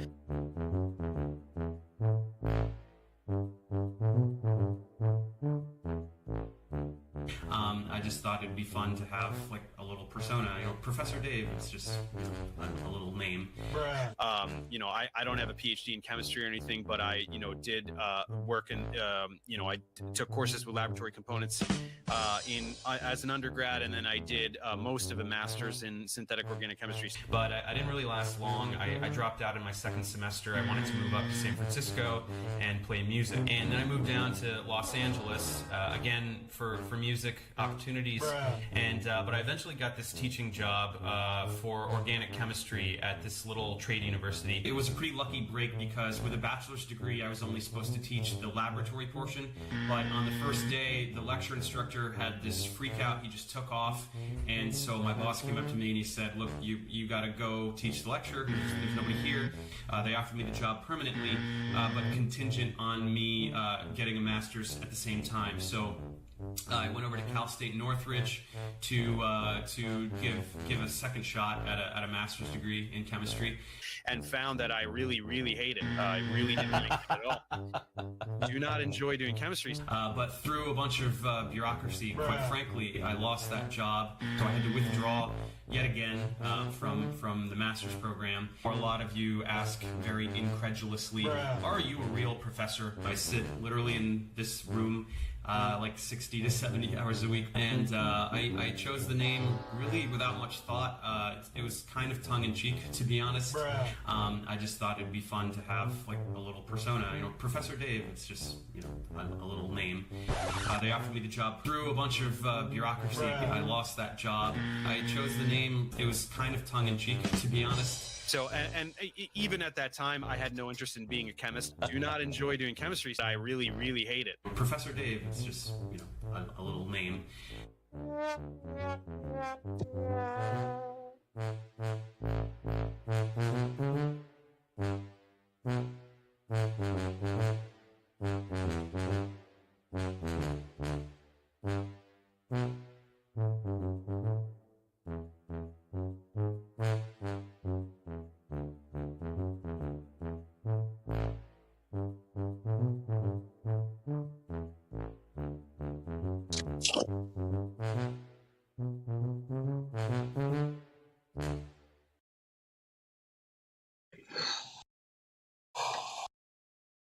That's how pathetic social media is in YouTube. When you go to YouTube and you type in flat Earth because you want to research it, and now you get Professor Dave first, and you get 3, 4, 5, 6, 7 of his videos out of the first 20 or so.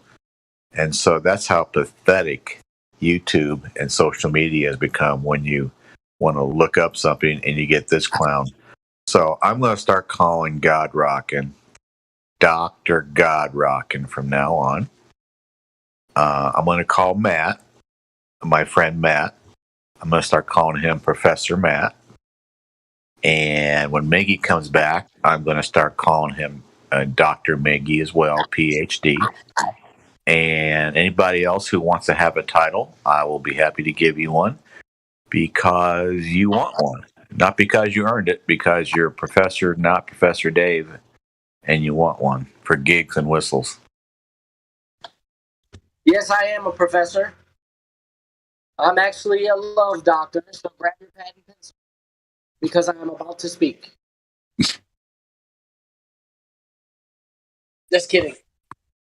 We should have a day on 24-hour Discord where we allow one person to be called a doctor for that day. And then we pick another one the next day, the next day, the next day, and we call them doctor. We bestow a honorary PhD on them for one day.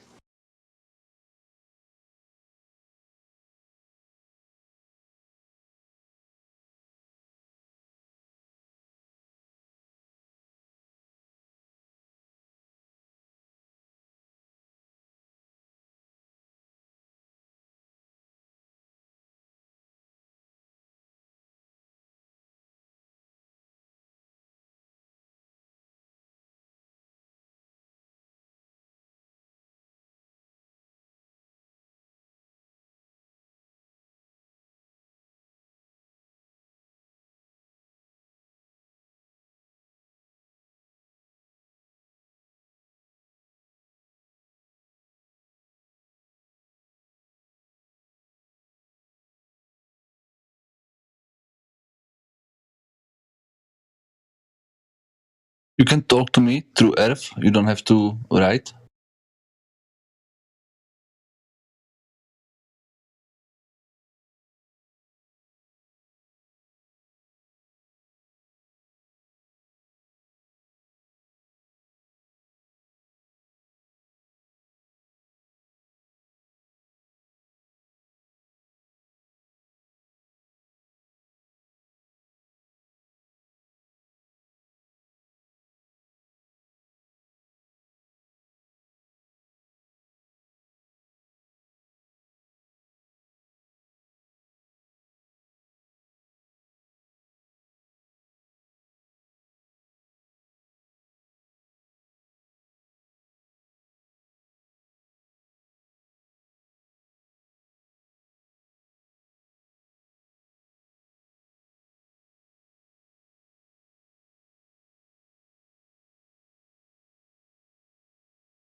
All I'm offering is the truth. Nothing more. Not a climate scientist, but you're a very distinguished scientist and astrophysicist. What do you think about when people say, look, this is not settled science, there are still questions? Chuck, got to get this off my chest, like now. Okay. Hopefully it's not like any chest hair. No, it's not. Okay, I'm not good. particularly hairy anyway, so that's not a thing. Okay. All right, so when people say they want to go into space, I want to go. what do they into space. typically mean by that? They mean I'm going to be an astronaut. I'm going into space, man. I'm going up there. I'm going up there. Up there, and generally they mean they want to go into orbit. All right, anyone who has that's ever not been what in they space. mean. They don't mean that. They want to go to space, man. Well, okay. If that's the case, do you know how many people have left low Earth orbit? Well, first of all, you are going to have to define low Earth orbit for me. Okay, sorry. Okay. Because I'll say it another way. All right, the Apollo astronauts. Okay, that left Earth. Right. To go to the moon. All right. Okay. And All that's space.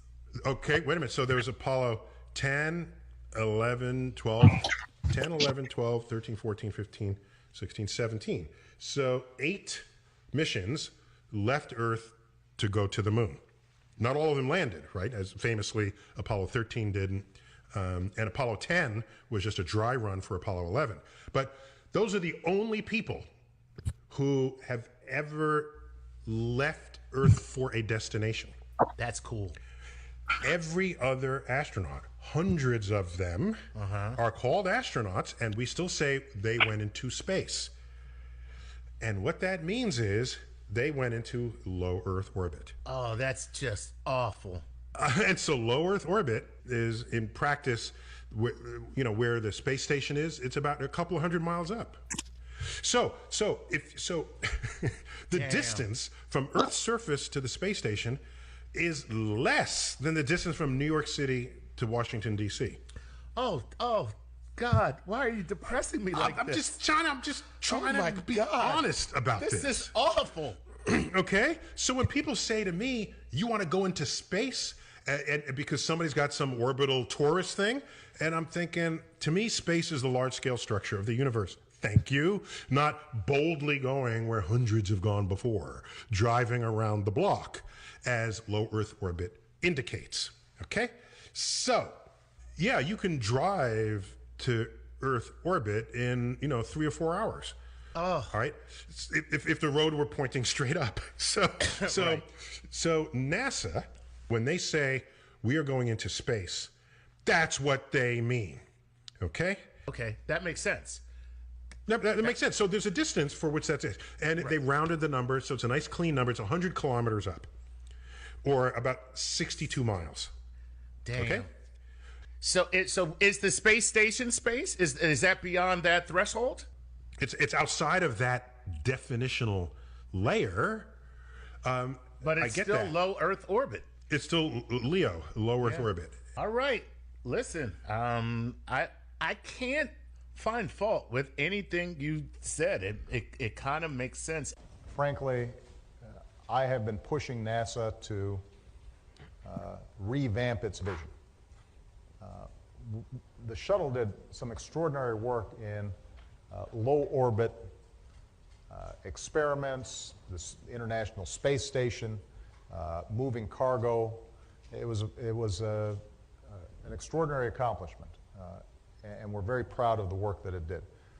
But now what we need is that next technological breakthrough. We're still using the same models for space travel that we used with the Apollo program 30, 40 years ago.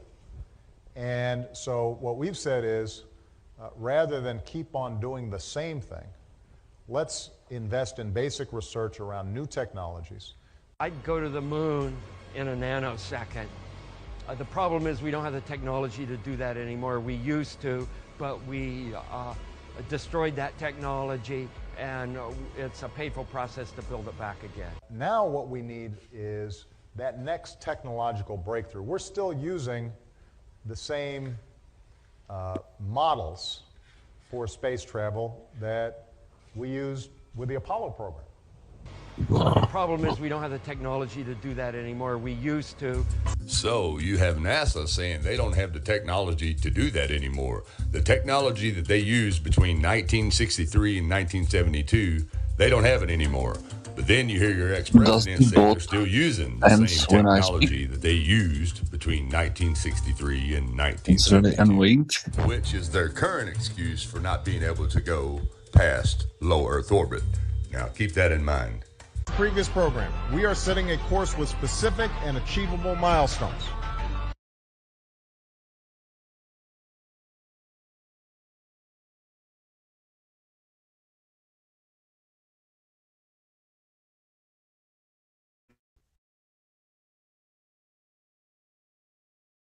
Takes a lot of faith to believe in space, doesn't it? So much faith. I don't have enough faith. I think this is my problem. I need to trust more and just have faith in outer space.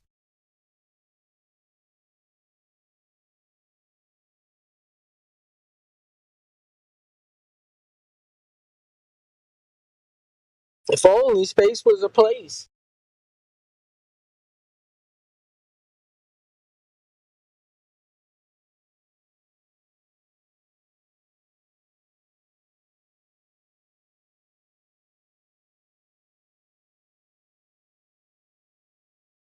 After hearing that sound clip, I'm nearly converted, though, guys. I'm well on the road back to believing in outer space and spinning space balls.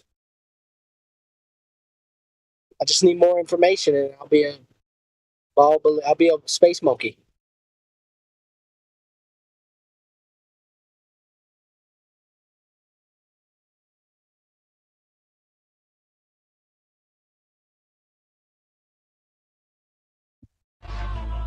Early in the next decade, a set of crewed flights will test and prove the systems required for exploration beyond low Earth orbit. The technologies that we're testing out on Space Station are definitely helping us with our goals of going beyond low Earth orbit. Well, that's a great question. The plan that NASA has is to build a rocket called SLS, which is a heavy lift rocket. It's something that is much bigger than what we have today, and it will be able to launch the Orion capsule with humans on board, as well as landers or other components to destinations beyond Earth orbit. Right now, we only can fly in Earth orbit. That's the farthest that we can go. And this new system that we're building is going to allow us to go beyond and hopefully take humans into the solar system to explore. So the moon, Mars, asteroids, there's a lot of destinations that we could go to, and we're building these building block components in order to allow us to do that eventually. Nowadays, outer space is a given in everyone's mind. It's virtually in every movie, video game, comic book, novel, and even music and TV shows, causing mostly everyone to believe in outer space without question, even though they have never been there or seen it for themselves. Did you know that we are told that a mere 536 people have been to space, with only 24 of them traveling beyond low Earth orbit? That's barely a drop in the bucket as far as the entirety of Earth's population is concerned. And one of the funniest things is that all 24 people that have supposedly been past low Earth orbit come from the Apollo missions that took place between 1963 and 1972.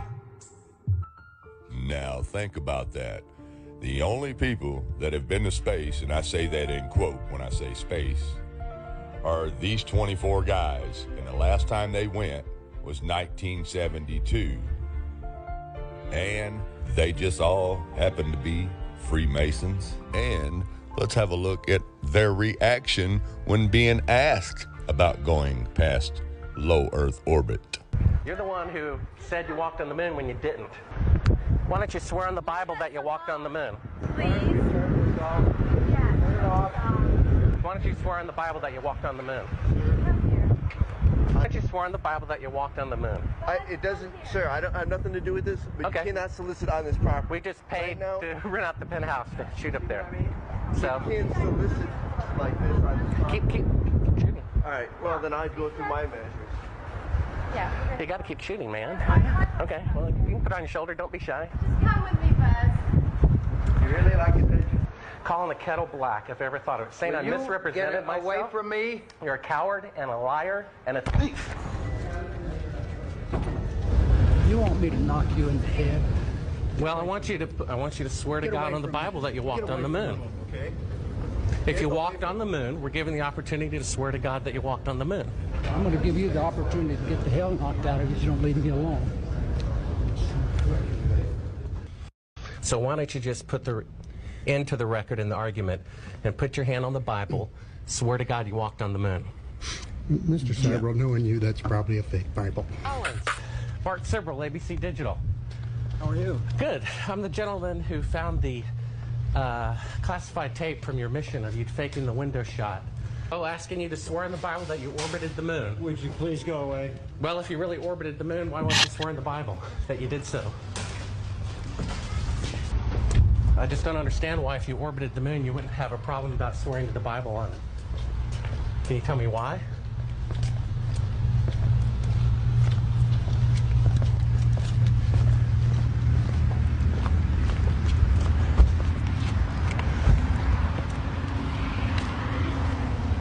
Are you afraid for the truth to come out? Tell us, what is this video? I'm not quite following it on right now. Yes. From the challenges by the group that has said we never went to the moon, and they're trying to pick holes in some of the lunar photographs. And it's an interesting subject because they're totally misguided. We did exactly what we said we did. And they can try to pick holes in the photography all they want to, but if you're going to press me on this, I'm not going to talk to you anymore, because I won't pursue this. All of this attempt to say the Apollo programs were fake is just sheer nonsense, and you can talk till hell freezes over, and you're wrong. Okay? Well, would you affirm? I won't continue on this line. Would you swear on the Bible that you walked on the moon? You bet your sweet ass. Okay. Put your left hand on the Bible. Put your left hand on the Bible. Raise your right hand and say,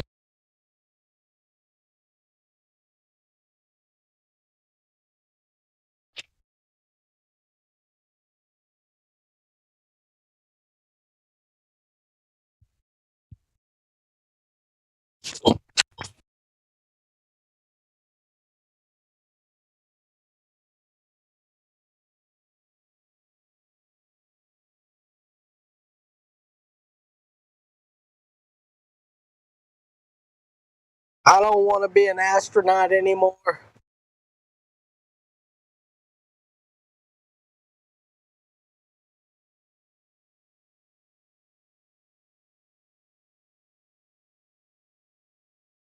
What do you guys think? Was it harder to give up Santa Claus or a heliocentric model of the universe? Far heliocentric, bro. Even close. Still funny that Bart Sibrel's a Glober. Right? Like he should know better. Come on.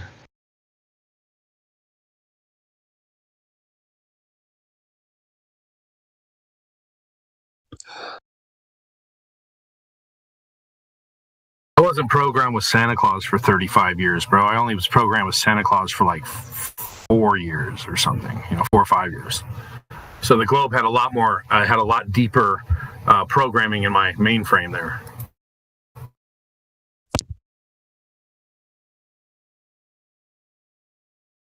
I hear you. I hear you. I think it was harder to give up Santa. Well, I've seen Santa before. I've never seen a globe. That's a good point.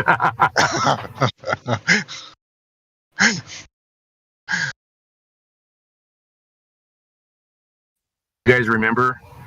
Am I not coming through here? Is my mic working? Yeah. Oh, okay. You guys remember when they used to track Santa across the world on television, and they would do the radar tracking and the globe and all that stuff, or Santa's flying all around the globe, and be like 5 or 6 years old watching TV, going, "Oh, he's almost to America." So that was like dualistic programming there.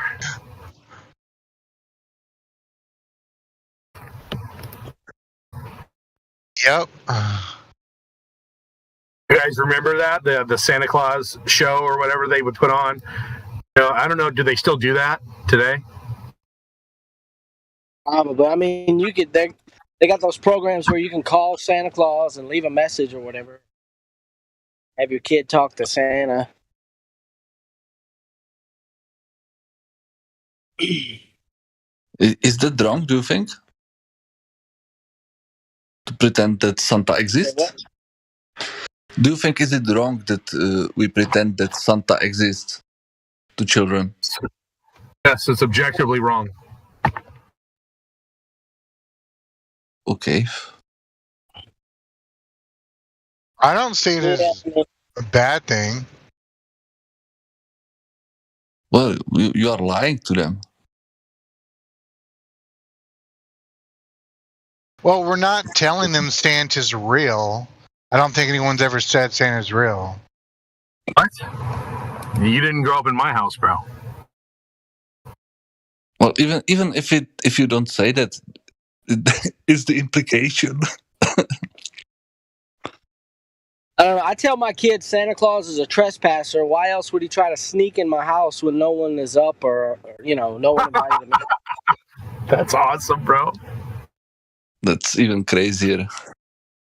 That's totally awesome. I love that. I wish I would have taught my kids that. Have you guys seen Bad Santa with Billy Bob Thornton? Yeah. That's hilarious. Like Santa's an alcoholic. It's a pretty sad movie. Yeah, it shows a pretty dark side of Santa.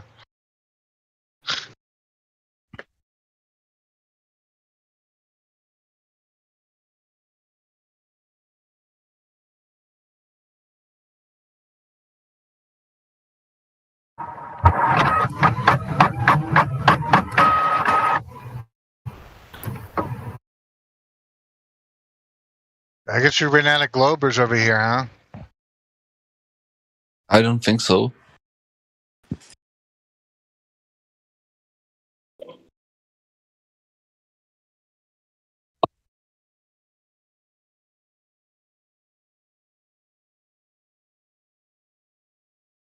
Yeah, I joined some of these servers that popped up recently where it's the basically the anti-flat Earth crew. They just go in there and they just debate flat Earth all day. Like, I mean, after an hour of that, I'm like, all right, I've heard all your arguments. You're not going to say anything new. You still don't have globe proof. That's how every Glober feels when he comes here.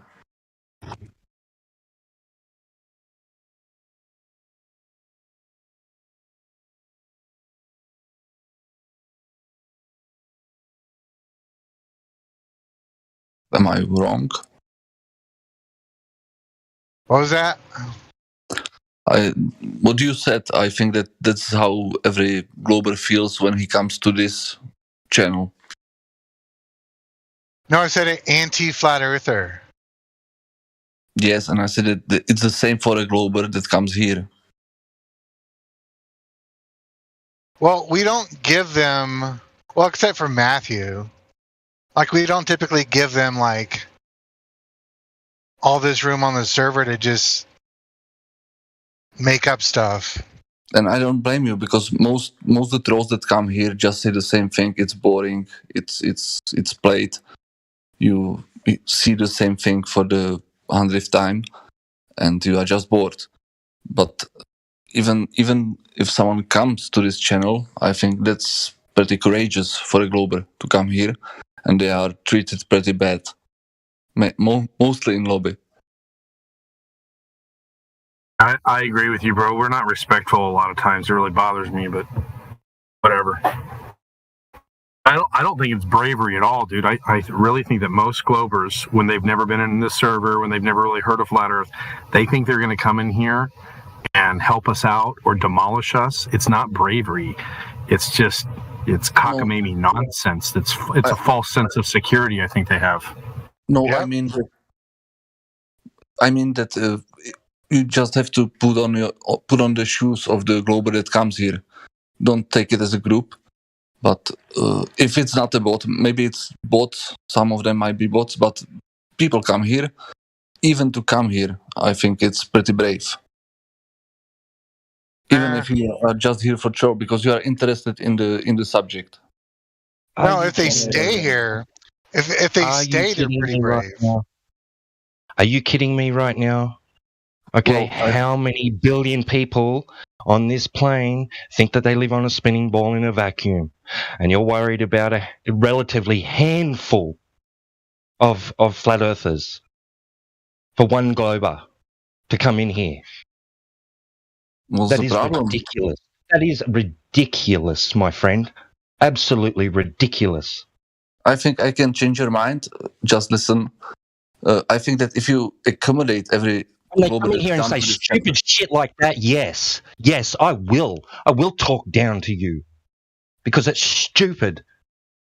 How often have flat earthers been ridiculed in the media, in public, on these servers, everywhere, called stupid, called retards, called idiots because they don't believe and they don't follow along with everybody else? And ignored, had their arguments ignored simply because they've been taught that it's a dumb idea and you should just trust the science. I agree with you. Humiliated, my friend. Humiliated. By friends, family, academia, media, everywhere. You have no argument. We are justified. It is justified when they come in here and say stupid shit.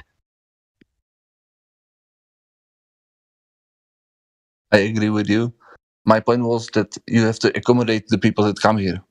You came here. We do. And for the most part, we are friendly. For the most part, if they come in here, they want a decent, sensible, mature, intellectual conversation. We accommodate that.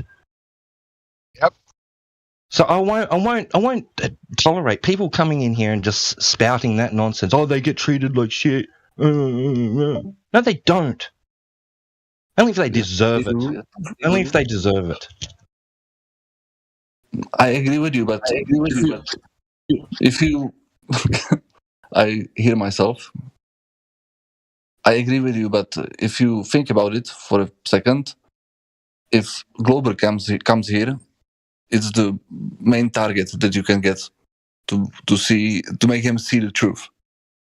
Yes, a lot of people get excited. They do. A lot of people, I'll agree. Some people get excited, and sometimes, I will admit, sometimes a newcomer who is who's fresh to this, doesn't understand, and they may be genuinely curious, and they haven't displayed any antagonism or anything like that, and they'll ask us a simple question, and it seems really stupid to everybody else that's here, like the flat earthers, and they can get dogpiled. It has happened. I won't deny that, right? Yes, No, that can happen. My point was that you have to accommodate the people that are the most nasty to you, that call you names, that just troll. Just those are the people that you should be the most nice to. For the most part, there are people in here usually that will pull up others that may not be being very polite, and say, "Hey, hang on a second, you know." Like now, I'm calming down. I did get a bit triggered then. I apologise. But that's all right, T-Wad. I won't. I won't tolerate just people coming in here and just spouting like it's stereotyping. Really, it's just saying you all, you know. But it's like basically saying, oh, you know, it's like kids that recognise every bad thing in their eyes that a parent is, and don't recognise any, you know, of the good that the parents done for them. Hey, Montanus, I'll give you. You can do a social experiment. Yeah, go into Gem Panda server and be a flat earther. See how they treat you. Well, see who's friendlier, us or them. Wherever I go, I am flat earther, and people are appreciative of it because they find it interesting. So they ask me questions. They are nice. I don't have any problem with flat earther. You haven't been in Gem Pandas then. People find this subject very interesting, and if you can sell it, so they enjoy it, it's pretty easy to be flat earther. At least that's my personal experience.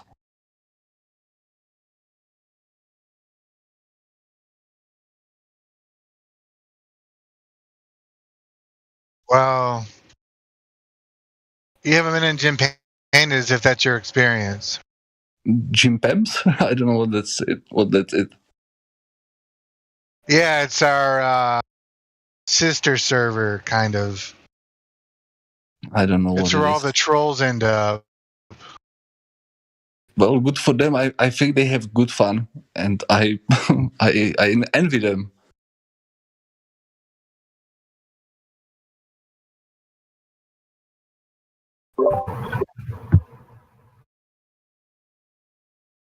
Yeah, there was a Glober in here yesterday. There was a Professor Dave fanboy. He thought Professor Dave was a real professor, and that Professor Dave debunked the Black Swan. So, like, the guy has no idea what's going on. And I agree. Flat earthers, and it's a real shock to him when that doesn't happen. Yeah, look at the way he promotes this disdain and this derogatory attitude towards flat earthers in his videos, doesn't he? And he has a huge following. People like his videos, like millions of views, millions. And that's the impression that he's giving to others, that's the way you should talk to flat earthers, that's the way you should view flat earthers, and it's the way you should view flat earth in general. Like, just talk down to them, belittle them, tell them they're stupid, misrepresent their arguments. Like, absolutely disgusting behavior. And he is representing Globers. He is representing academia. Well, that's been the playbook for YouTube science channels for a while. They talk down to creationists, and flat earthers they're basically the latest target over the last 5-6 years. But channels like Cool Hard Logic, Multimer 81. That's what they do. Yeah, exactly. Yeah. FTFE. FTFE is another one, does it? Dude, I love FTFE. I'm actually his biggest fan. Oh man, it is great when you and him get together. Dude, I slow play him. So, dude, if it was poker, I slow play him and slow roll him hard, bro. I got him on that Patreon every month. Because everything he says is like water off a duck's back to you, so it's, you can just see him getting like, why can't I offend you? You know, dude, he gets so mad, bro. It's so funny, and I'm like, Craig, why don't you just try taking your shoes off and get grounded? You know? Oh my god. Drop a few subtle 9/11 references, dude. He goes ballistic, dude. He starts squirming and shit. Because really, like, if you think about it, there's really no debating people like that. You know what I mean? It's just who comes unglued quicker. That's pretty much what they get paid to do, unglue us. You know? Yeah, that's all. Yeah, true. I see. I Google like a Witsit debate, and some of these channels, they're not there to debate Witsit. They're there to get him triggered. Yeah, they are. So he starts like yelling at them. That's all they're there for. All they're there for, bro. And they know it already. I mean, they've been doing. FTFE's got over 550, 600 debates under his belt. I mean, if he doesn't know the Earth is flat by now, he's never going to know. And if people don't know that he's paid by now, then they'll never know. You know what I mean? Yeah. Why do you think he's paid, bro? Well, I mean, obviously he's paid through his channel, like through people who pay, support his channel. But I think who are we talking about right now? Who are you talking about? FTFE, right? I don't know him. SKFE? No, Fight the Flat Earth. You're talking about Fight the Flat Earth, right? Fight the Tight Shirt. Yeah. Yeah. I call him Fight the Fag Earth, whatever. You know what I mean? But, yeah. I don't know him. And there's that McToon clown as well. Dude, I put McToon in 2 of my songs, bro, as an intro and an outro. So funny, dude. Where he's like, Latter-day Saints, you need to be in an insane asylum. That's my opinion. You're a danger. You said on live stream you get violent for flat Earth, and then I have another. And then he's got another one where he's just like, huh? He's trying to dox you. I mean, I dox myself, bro. I've done videos with me in front of my house. I've told people where I live. I don't care. Like, you couldn't dox me if you tried. You know what I mean? So I put it out there before they could even try to dox me. You know what I mean? It's a hard dox life. Yeah, it's hard to dox me, bro. If you could dox me, bro, then I'm gonna learn where you got that dox from and try to outdo it and dox myself. You know what I mean? But I'm just weird like that. I don't care. I invite anybody to come to my neighborhood and come and see me. I mean, or meet me 15 minutes away at the Black Swan on the San Ysidro exit. Oh yeah, we need a Black Swan meetup sometime. Dude, I told Flat Earth dude and Sunny, because they both live in Southern California. Anytime they want to, if they can arrange it. I got a Flat Earth friend who has 26 acres of land up on Highway 154 at the top of the mountain, and he's got a bunch of trailers and a bunch of extra rooms, and he'd put up like up to like maybe 5 or 6 Flat Earthers if they need a place to stay. I don't know, but I mean, we could have a meetup right there. It'd be cool. It's a beautiful little spot. There's not a lot of parking, but I mean, you could park a couple blocks away and walk. It's in one of the richest neighborhoods in California. It's about like a quarter mile away from Oprah Winfrey, from where Prince who's married to Mark and Mogul or whatever her name is. They live right there. Ellen DeGeneres lives right there. Rob Lowe. Wow. So they all live within like a quarter mile of there. Okay. Yeah. It's a really, really super rich area, like old school Illuminati, you know what I mean? Dare I say. Yeah, some of the big players, huh? Yeah, it's just, they had the Montecito mudslide there in 2018. That was like super suspect, where like millions and millions of gallons of mud just came and strategically wiped out like the poor, not poor, 'cause there's no poor area, but like I'd say the area is like was like the houses were old, and what they did was they had a motel right there called the Miramar that was dilapidated and in or ill repair, whatever, with graffiti on it since I was in elementary school, right? And I'm already 43, so no, dude, I just turned 44. Okay, so it was like that for that whole time, right? And they had the Montecito mudslide, and then they were able to, since they call it a government disaster or something, they were able to rebuild this hotel. I don't know if any of you guys ever heard of Ty Warner, or you know Ty Warner, right? Like from Warner Brothers. He owns that.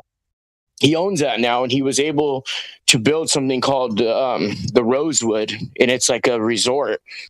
And I'm talking about like rooms are like $2,400, $3,500.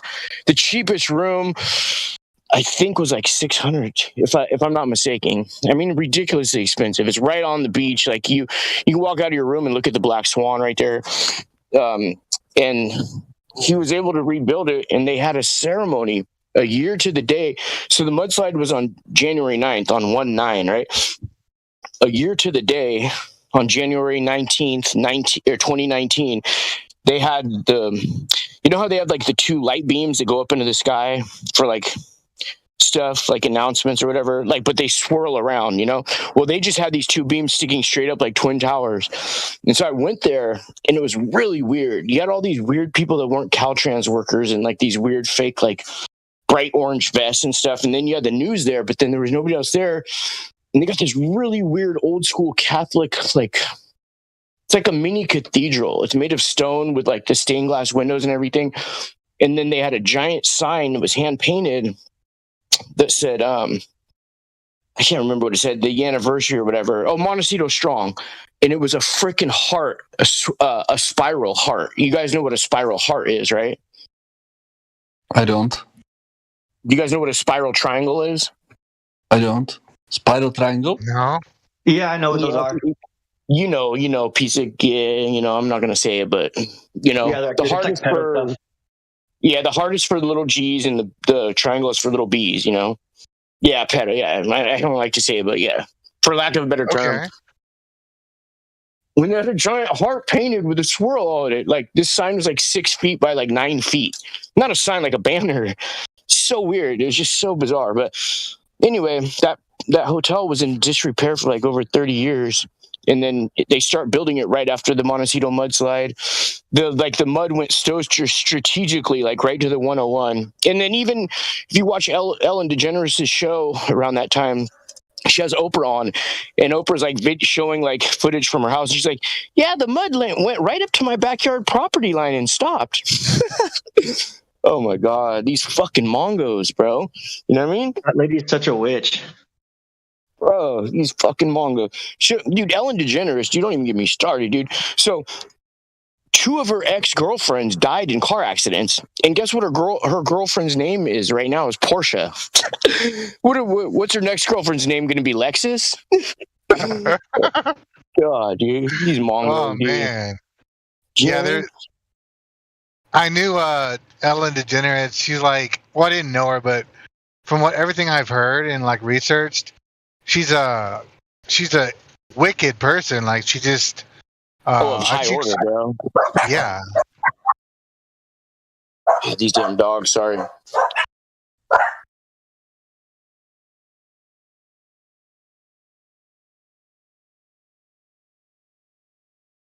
Sorry about that. Hey! Trying to walk with a cigarette in my hand and a giant cup of coffee outside, and then I try to mute my phone. You can't control dogs barking. They just do it when they want. Yeah, they got their own program. They do. I love my dogs. Yeah, but she's of a high order, bro. You know what I mean? She if you ever watch her old stuff, she's on an interview. Can't remember who was interviewing her, and she says that the night she had this big show and she got in a fight with her girlfriend, her girlfriend died in a car accident, and she saw the car accident as she's passing by on the way home. I'm like, what are the odds of that? She should play the lottery. You know what I mean? So yeah, it's probably sacrifice. Like all these people do their little sacrifices and stuff, you know? Yeah. Do you guys really believe that? I think it's so bad to sacrifice someone So bad, for dude. common good. Oh, dude, come on, bro. Your soul's in peril. You know? But I don't know if they all have different beliefs and stuff than we do, I imagine, you know? So I don't know anyone that high, so I don't know. No. Yeah. I hope they are more nice than I heard of them. It's good not knowing these people, dude. But I live like near them. I live in the hood right here in Ventura. Hello, but it's like boys. Hey, what's up, bro? I'm sorry. Hey, yo. Keep going. No, I was just saying I live in the hood right Ventura? here. Yeah, I'm in Ventura on the avenue. Yeah. I lived in Ventura for a couple years. It's nice. Yeah. What part? See, I was. Let's see. How fun. I live in the hood, dude. It was just in. I forgot the landmark. What street was it? It was like 5 minutes from the beach, like walking. I mean, it was pretty close. So you live in that like Seaward area, like Pierpont area? Yeah. Yeah. That's a nice area, bro. I live like 10-minute drive from there. You know where Ventura Avenue is, right? Yeah. Yeah, I live like smack in Ventura Avenue. It's really cleaned up though. It's like gentrified since I first moved here in 2016. But do you ever go to? Do you ever go to Snapper Jacks? Yeah, I mean, I've been there like a couple times. There's a place like right down the street called the Rosco's that I like to go to. It's really good. It's like Colombian food, kind of. It's really good, dude. They got a tomahawk steak for like $40 for this tomahawk steak. Oh my god! I don't even eat meat that much. How big is it? They bring it out on like a wooden like cutting board. It's pretty big, dude. It's so good, dude. I'm going it's to like a company Colombian. party this weekend, and I'm gonna eat like fucking crazy. It's a fancy restaurant. They charge $100 steaks, and they get lobster and steak. My boss buys us. I don't drink, but my boss buys drinks for the whole company, and it's usually like a $10,000 night. Damn. So you could drink whatever you want. Nice. I mean, I could if I drank alcohol, but I don't like drinking alcohol. Yeah. Well, my dad ordered a $400 shot from this fucking place last time. What? Yeah, you work for a good company. You don't work for McDonald's, let me guess. No, I do stuff for very, very big people. Yeah, that's cool. Nothing government, just rich people. Yeah, I imagine. Yeah, that's cool. I'm sure you probably don't flat smack them because your job could be on the line. Yeah, my job is on the line. I can't really act social in front of clients, but with my workers, I do. Yeah, subtly, I imagine. Yeah. I highly recommend you don't invite me to the party. Why? I'm just. He'll show up barefoot. Barefoot, yeah, you know God rocking. Barefoot with 1491 flat tattooed on my knuckles. You know what I mean? You can buy inhibitors. You can buy a steak from there, and it's literally fucking a 5-pound steak, bro. Damn, dude. It's like prime rib, huge. Yeah, I imagine. Jesus, 5 pounds. It's probably enough food for me for a week. And I eat a lot, actually.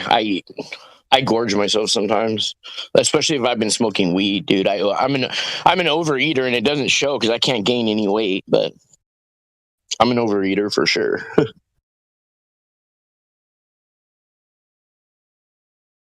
Speaking of eating, have you guys noticed oranges from the store are different than they used to be?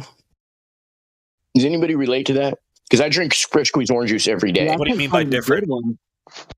Well, okay, so you know on the top of the orange, there's like a star where the stem is, right? Yeah. So you go to the bottom of the orange where that little dot is, right? And I just send you. I'm gonna post some. I'm gonna post some pictures. Hold on, I gotta shut the door. Fucking dog, dude. I'm gonna post some pictures of rotten peaches. I'm gonna show the peaches and the oranges in the live stream here, real quick, and just tell me if anybody's can relate to this.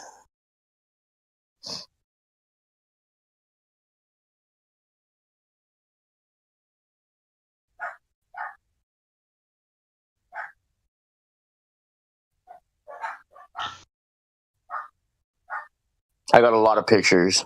Hold on, I'm scrolling through. Yo, God Rockin', what's up with your computer setup? I don't know. What do you mean? Like, you got your computer, and you got a giant TV to your left. That's another computer screen. That's huge. Yeah. God Rockin's got the setup, dude. I'm jealous.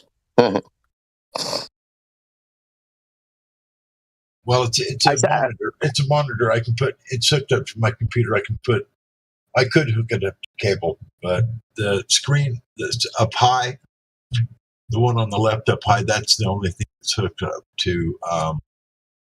It's hooked up to internet. It's called a Flex box or no Roku. This one's hooked up to Roku because I don't pay for cable. I just have internet Roku box. That's that one on the top left. The other two screens are hooked up to my computer.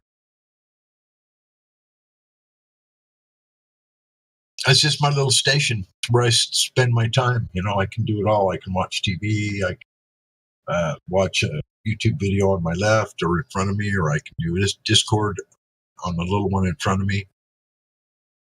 Watch something on the left, watch a fight, watch a YouTube video, whatever.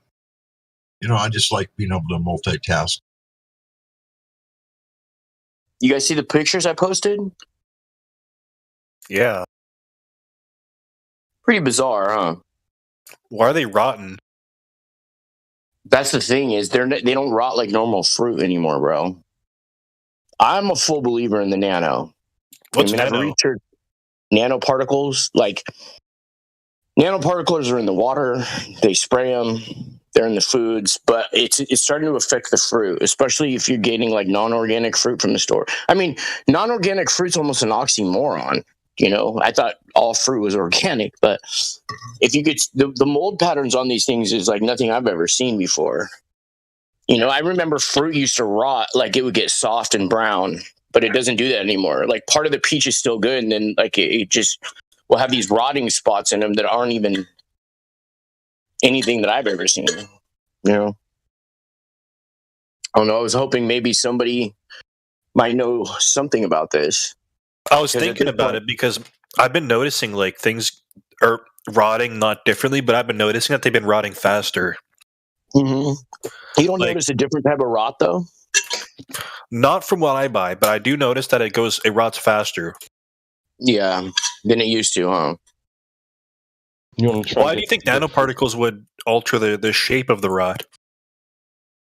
No, well, it just wouldn't alter the shape. It would be in a specific like area, like where the nanoparticles are starting. You know, have you compared? How do they start? That I don't. I mean, I don't know. I just imagine. What do you mean by that?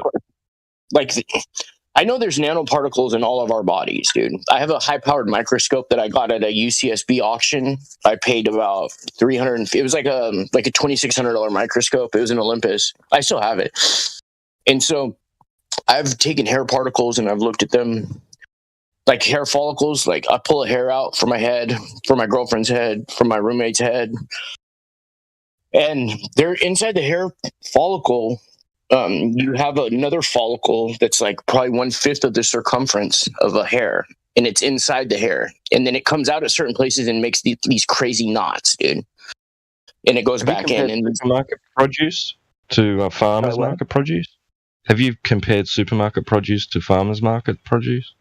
Yeah, the farmer's market stuff doesn't usually do this. And so this is supermarket produce I'm showing you guys. It has stickers on it, even if you could see in the picture. Now, I think the stickers also have nano on them, but I don't think that's the conduit necessarily. I think they try to hit us with as much nano as they can in different things. What if they genetically modify the food to have small amount of nanoparticles in them? Oh yeah, no doubt. I have no doubt that they do that. That could be the case too. It could be in the the tap water that they're spraying. It could be over time that this nanoparticle thing takes over and just destroys the food. Yeah, I fully believe that, bro. I fully believe that. Here's another example. If any of you guys ever use cheap eggs or cheap cheese, when you cook the egg, when you fry the egg, you'll notice in the pan that the egg will have like these stringy things coming off the side of it around the edge of where the white part of the egg is, like these strings. And cheese too will have these strings. That's sperm. That's that nano though. You know what I mean? How well do you think it's nano? Why do I think it's nano? Yeah. I don't know. I've looked at it under the microscope, and it reveals that these same type of like stringy patterns that the hair follicles have. And dude, I've even looked at my blood on a slide. Could be graphene oxide. It could be, yeah, but I mean that could be nanoparticle though. Like the thing is, like they have so many different types of nanoparticle, and as human beings, even me, I'm prone to think like 1 + 1 = 2, instead of thinking like 0.5 plus 0.3 plus 0.2 plus 0.8 plus 0.2 = 2. We don't see that, the whole picture. So we're like, if this plus this has to equal this. Do you see what I'm saying? But we don't look at the big picture of like they have so many different varieties of. A flatted A.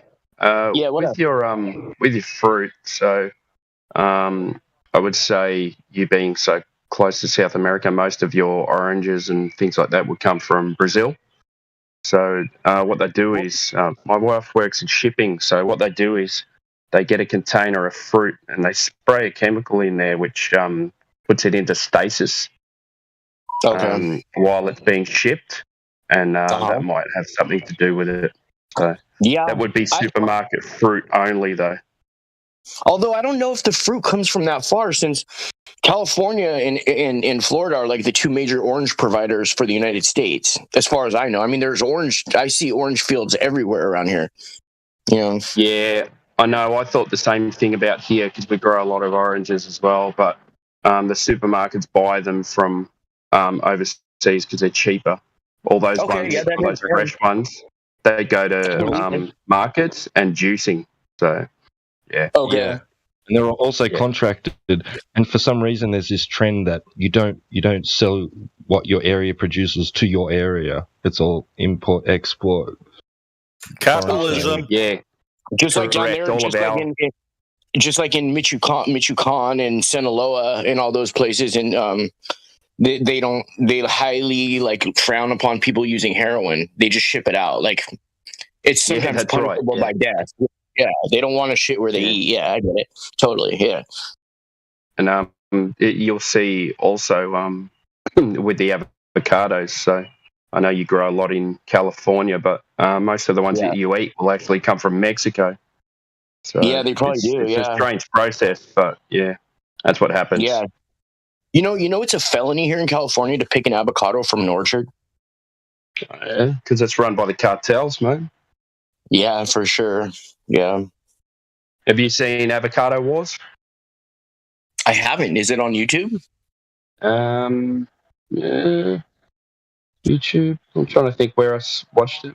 But, yeah, there's all the they run protection rackets. So the cartels run protection rackets over the avocado growers. I'm gonna have to give that a look.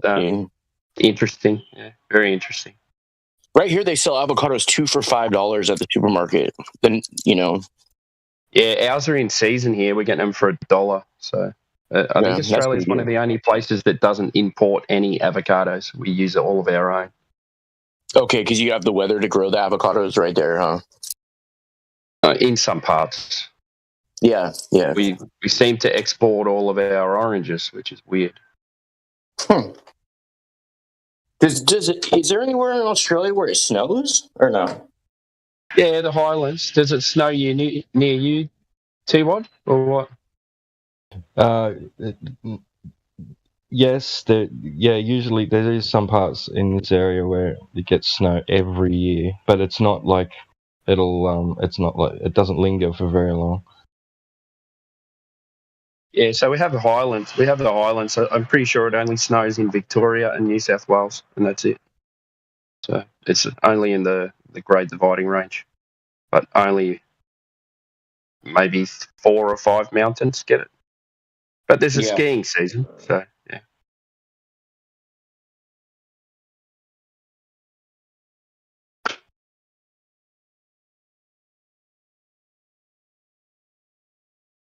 But it was interesting you were talking about nanoparticles. Like, did you see Action Lab put a magnet to a packet of Cheerios?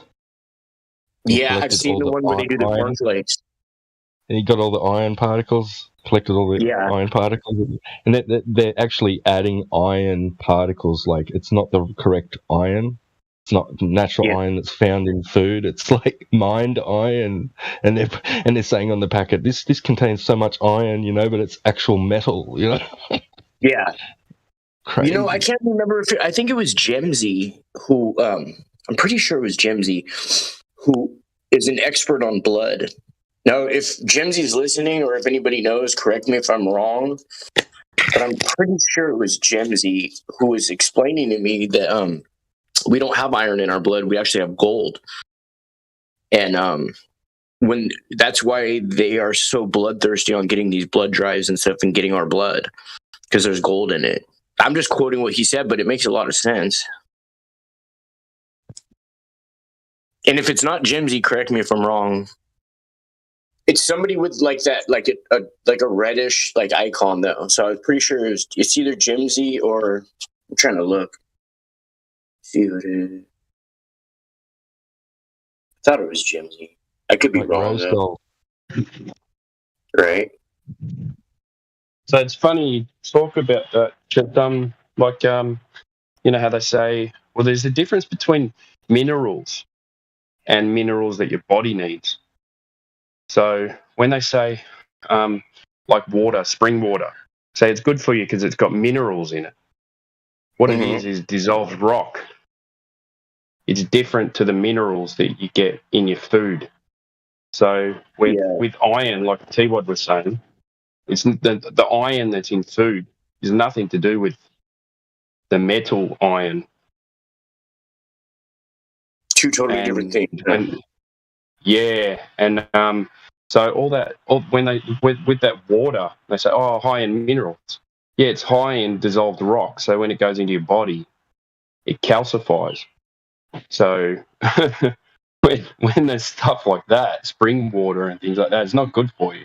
You've got to get all those minerals out and add in the proper minerals. The actual the actual ingestible minerals, not dissolved rock. Yeah.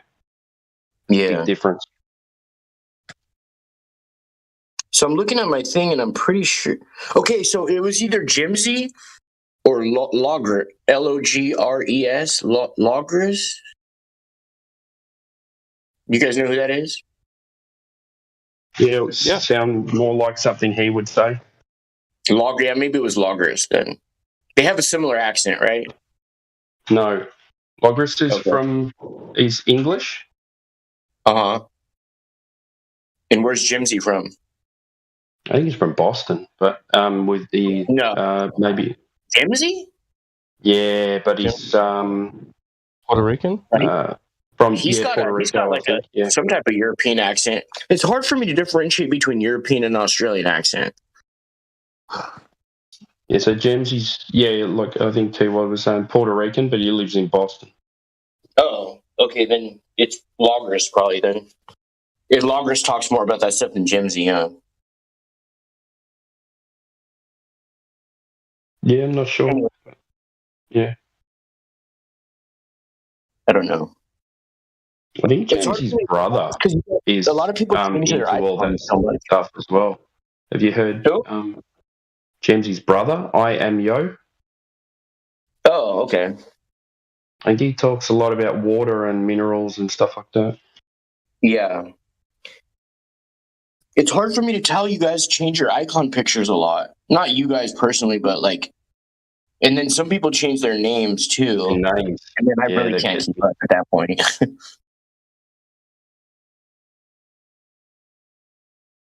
They should make it a rule that you guys have to leave your icon pictures and your names the same.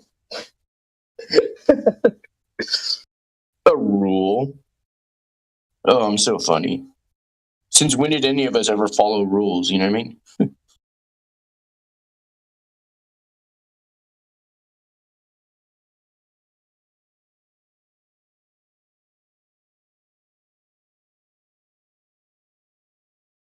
Is there any Globers in the chat who wish to stream?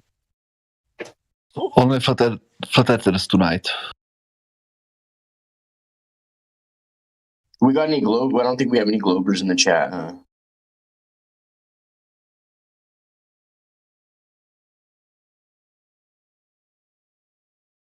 I guess that's a negative.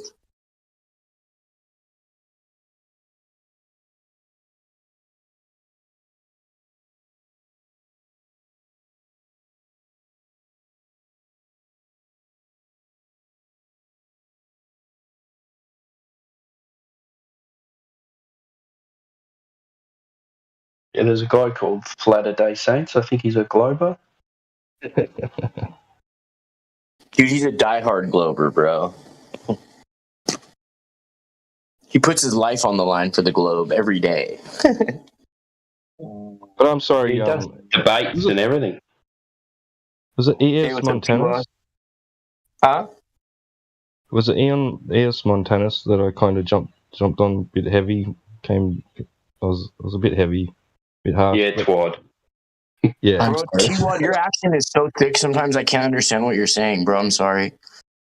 I'm sorry as well. I didn't mean to come as hard as I come. Sorry. You guys are good. Yeah. No. Look. Just my point was to really just that like we're a diverse bunch here. You know, like we're not so black and white. We're very complex. I hope you are, because I didn't see much of that in my time here. I'm on my fourth. How do you say? I have different names before. I was banned multiple times. I don't know why.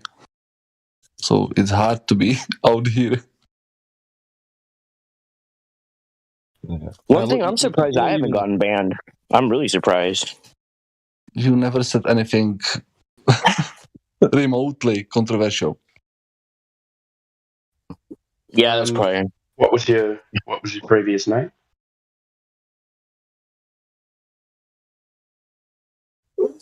Me or him? Not you. Montanus. Yeah. I keep it 100 all day. You know what I mean? What was the question? I'm sorry. What was your previous name? If I was here previous night? Your name. What name did you use last time? I can understand if you talk both of us. Sorry. What was the question?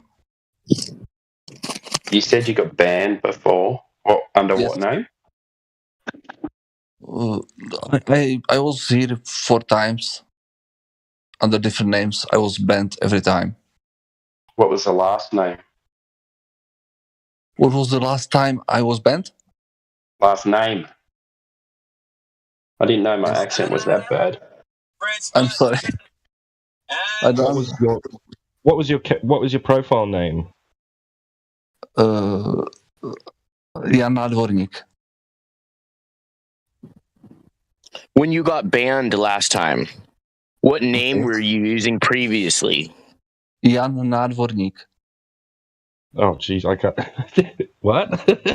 Yeah. No wonder you got banned. Have a problem. No one can say it. You got a bunch of guys here waiting to turn blue, homie. It's a Czech name. Maybe I was here under my. It's the translation to the English. Maybe it was John et Kutiartman. Oh yeah. I'm sorry. Good luck with that. It's all good. You're not Splath, are you? I can help you guys. I will post it in the chat. Give me a minute. Archipelago. Are you Splath originally? You sound a little like Splath. Or Slapth, or something he was called. Splath? Slapth? Hey, T-Wad, were you on last night, like late last night when I was drunk and rambling? I post the name in the chat. I didn't realize you were drunk. Yeah, well, I had a few too many to drive, but that's my right as a citizen. But yeah, I was just like ramble. I don't know. I don't think I said anything bad. I thought it was quite funny, actually. Thank you, bro. I appreciate that. I get fairly animated when I've had a few things to drink. I think I was drinking Tecate. I thought you and Rose were going to have a bit of an argument at one stage. Oh, really? Yeah, maybe. Nah, I don't know. I think she realized that I was being sarcastic after a while, though. Yeah. Dude, I make sarcasm sandwiches with extra sarcasm and no bread. You know what I mean? All you could eat, dog. You know? So good and tasty. So bomb. You guys should try my mayonnaise sandwiches. They're so good, dude. In Compton, they're a delicacy. What? You guys know I'm banging flat out of Compton now, right?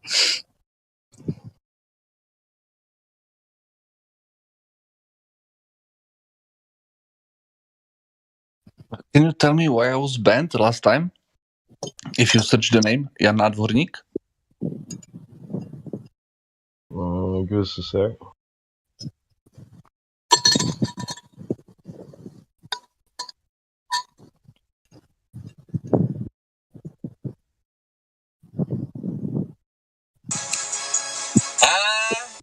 French Montana, nigga.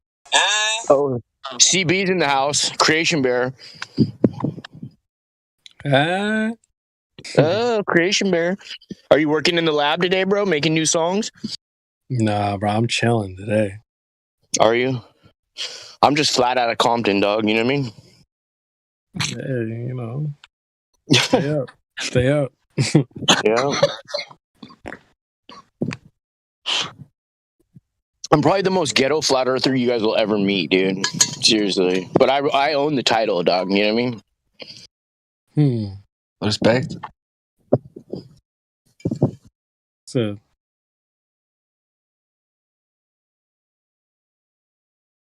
I wear the crown proudly.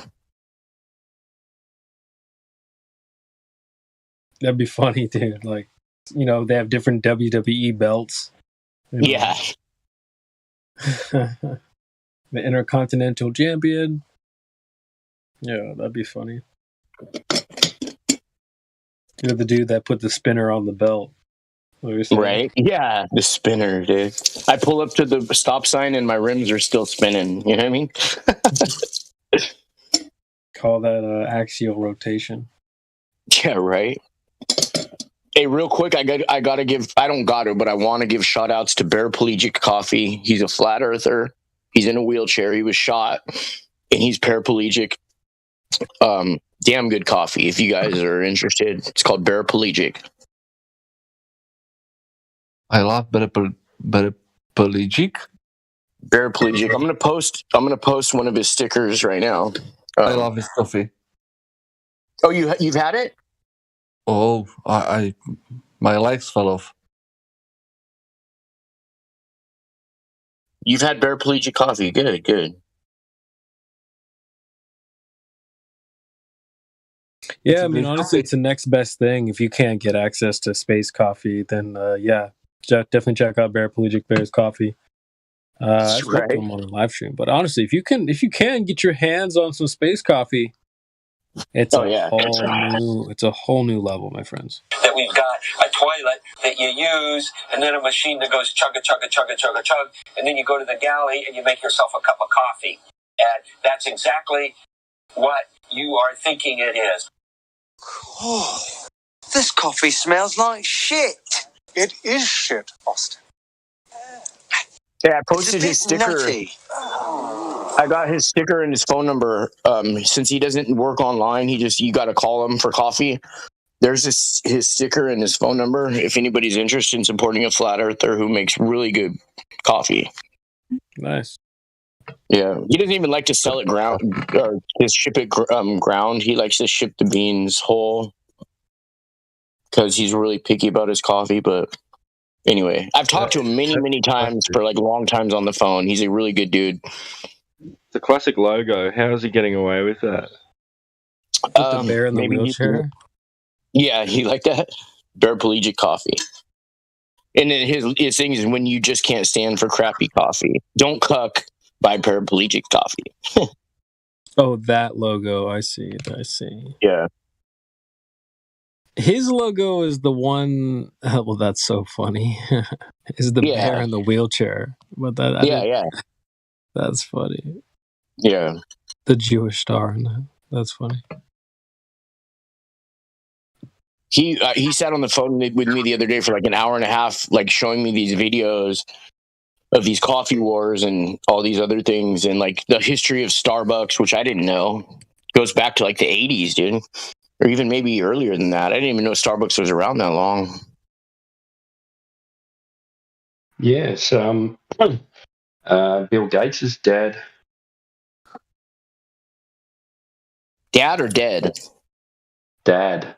They his dad's dead. They funded it. Well, his dad is dead, allegedly.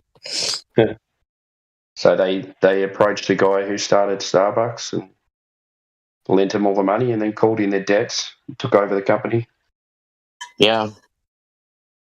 Sounds like Bayer. You know what I mean? Well, if you excuse me, you guys, I'm going to go up. I'm going to be driving to Santa Barbara. I got to load up all my resin and crystals and copper pipes because I'm going to go make a really big chembuster today. So I will see you guys later. I'm on a mission from Yeshua. Have a good one. Adios, brother. Peace out.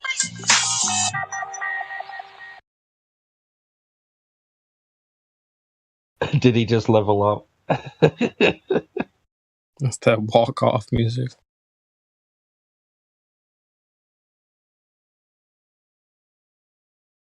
Plus, he's in California, so, it counts. So, do you guys know why I was banned the last time?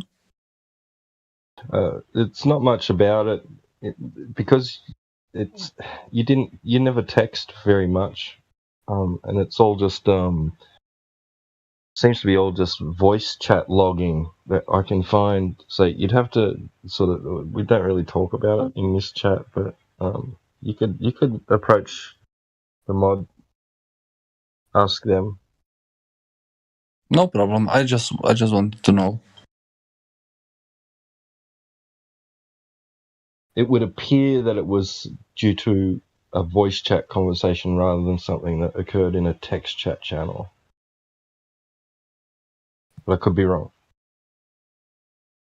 I can apologize to the person if I insult someone or something. I'm sorry about it. I just want to say from the bottom of my heart, I'd like to take this chance to apologize. Exactly. Oh, it's fine. You could what are you VC verified? I think I am. Yeah, I think you're VC verified now on this account. Obviously, if you alerted whoever checked you in, was it a mod? If you alerted them. I think so. I don't know who gets me this time up here. Well, if you made it known that you've had another account here, and I don't have another account. My other accounts are banned, so I don't have other account. Well, if you made that known in the VC check-in and you got verified, then it couldn't really be classified as ban evasion. Then I have to apologize. I never mentioned that I was banned before. Nobody ever asked me. If somebody asked me, I would say that yes, I was banned before. Sorry, we're gonna have to get rid of you now. Yep. All right. Well, it's time for you to go, buddy. Okay. I'm just kidding. No, wait, please. We can make a deal. If you spare my life, I'll give you a planet. 3 planets. 2.5. You just went down. I'm a haggler. Is that from a movie or something? Oh yeah, it's from the show called Dragon Ball Z Abridged on YouTube. I think I haven't seen that. It's really funny. What's it called? If you just go on YouTube and type DBZA, DBZA? TFS, yeah, DBZA, yeah, it'll come up.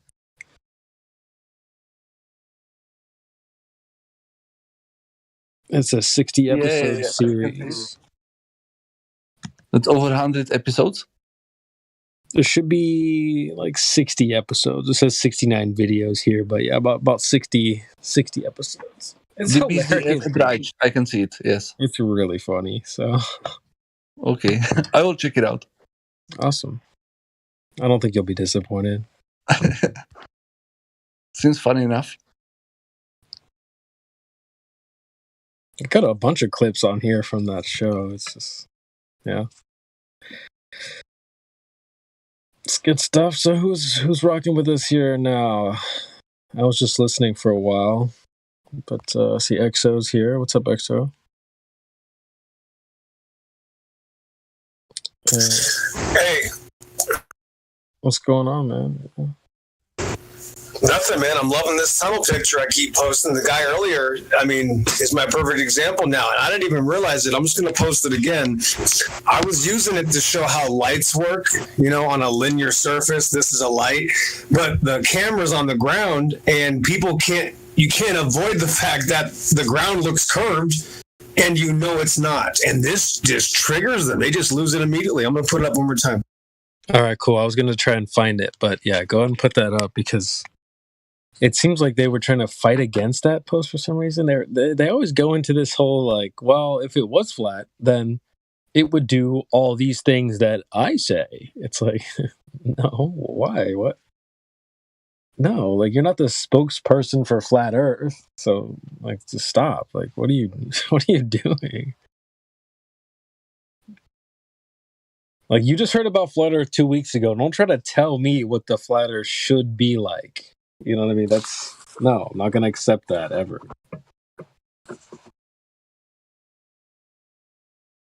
He was like, well, if the Earth was flat, then, then those lights would never do this, that, or the other. It's like, well, no, what? Where are you even getting that information, dude? But, yeah, did you...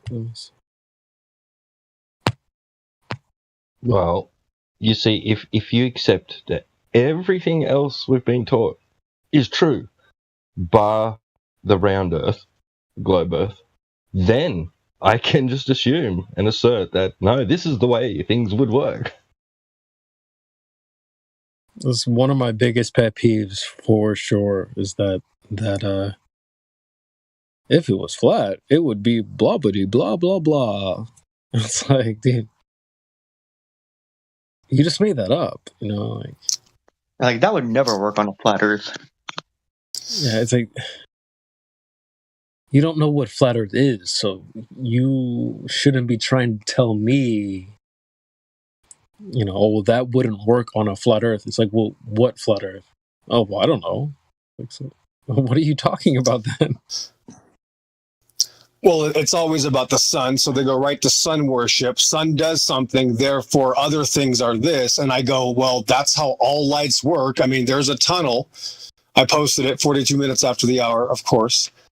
There's the tunnel, and there are the lights above me. I guarantee there's even one of them is right above me, and as they go farther away from me, they disappear into the horizon like everything. There's no other option. That's just how everything works. Then if you look down, you can clearly see that this floor, when you put that camera on the ground, you get automatic compression. That's what it's called, because the floor is right in front of the lens. It compresses, causes a distortion, and makes it look curved. So even if it looks curved, it doesn't mean it's curved. And this just triggers them, because it's a 2-for-1. I'm showing you how lights disappear, and I'm showing you how a flat, because you got about maybe a foot as far as a field of movement, as far as a a field of view. When you put that camera on the ground, you only have about 2, maybe 1 foot of field of view right in front of you. So obviously, if the tunnel is 20 feet wide, like this one, looks like it's about 20 by 10 by 20 in the ceiling, something like that. Either way, doesn't matter what it is. You know you're only seeing a fraction of that floor, but you also know just by looking at the ceiling of this hexahedron tunnel that the floor is going to be linear. I mean, this is a shocking proof. As soon as you just look close at something that's linear scale, or that it's a box, or that it's flat, or that it's a surface of any kind, you can distort that and make it look round. And this is just, I mean, somebody gave this picture to me, and usually I only use my own photography, but it gets them so triggered. And that's the nice thing about this is anybody can go out, find a basketball court, find a tunnel, put your camera on the floor, and cause yourself to cause these anomalies. But this one is really upsetting them. And it's not like it's an end all, but they start saying, oh, well, obviously that floor is curved. And it's like, no, it's not. That's the point. This is what a linear flat surface looks like when you cause it to compress. So it just seems to be causing them to have a seizure. So I'm keeping using it.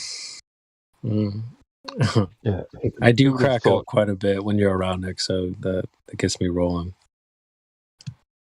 I was like making a sandwich or something earlier, and just you were like, "Dude, you're having a seizure," and I just, I mean, my well, that's like you're telling me. Well, clearly that floor is not flat. It's like, bro, that's the point. Yes, it is.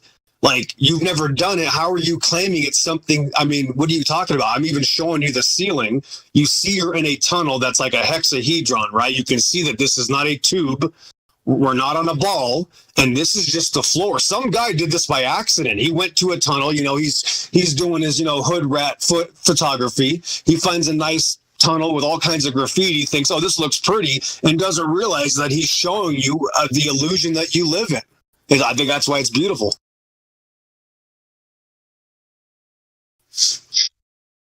But that's what lights do. When you drive down the highway, look in your rearview mirror, those lights start disappearing into the vanishing point of your rearview mirror or your rearview horizon. That's how all lights work. So these ideas that these people have, like all of a sudden, if the earth were a linear existence, now all of a sudden everything you experience only makes sense on a ball. It just doesn't make it. It's just this psychosis. And again, this is the only religion that makes people act this way. And you can tell within the first 30 seconds where the conversation is going to go. But as soon as they become architects and engineers for globe earth truth, 5 minutes after 30 seconds after you show them a photo of a linear system appearing as they claim, they're all of a sudden architects. They're all of a sudden, I actually used to work for NASA and I built floors for NASA. So actually that's a curved floor. Oh, okay, cool. Thanks. That's it. That was the line I think that really got me like rolling around because you were like, "Oh, so you're an architect all of a sudden?" Yeah, they do that. they literally will do that. Exo. They'll like, you'll ask them a question like, "What is the radius?" They do not know the answer, so they go to Google, and then they become an Insta expert. So I start reading off the answer off Google, like. You know what I'm saying? Like they're the expert all of a sudden. Poof. Yes. He said, you don't understand. And that's, that triggers me. I'm just going to be honest with you. I'm going to go off just like if I was in reality. I'm going to pull out my stun gun. Good thing it wasn't in reality.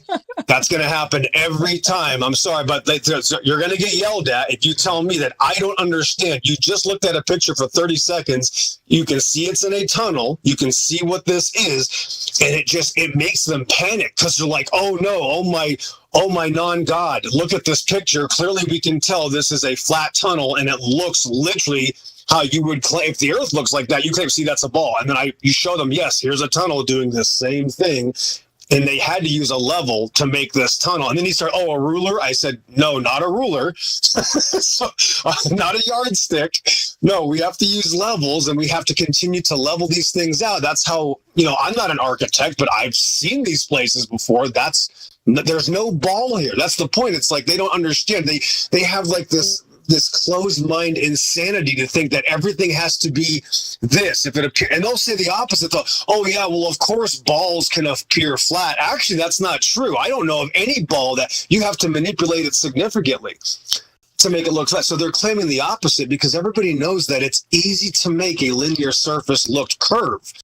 Everybody knows that there's lens effects. Everybody knows that there's funny mirrors. Everybody understands that you can distort something that appears level to make it look non-level, and that's what you just put your camera on the ground, and that's what it does. It's that easy. Yeah, Neil deGrasse Tyson tweeted that. And I showed examples of wide-angle lenses curving horizontal. I tweeted that. Unbelievable. It's like me and Neil deGrasse Tyson try to tell these people this, and all of a sudden, no, all of engineering's wrong, and they kick the XO and Neil deGrasse Tyson right out the window. I don't know what to tell you. Yeah, but I think I chirped up earlier, too, when that person, and people do this often, oh, you just don't understand. I can promise you guys out there, whoever's listening, XO or whoever's in here, we understand. Don't worry. Don't you worry.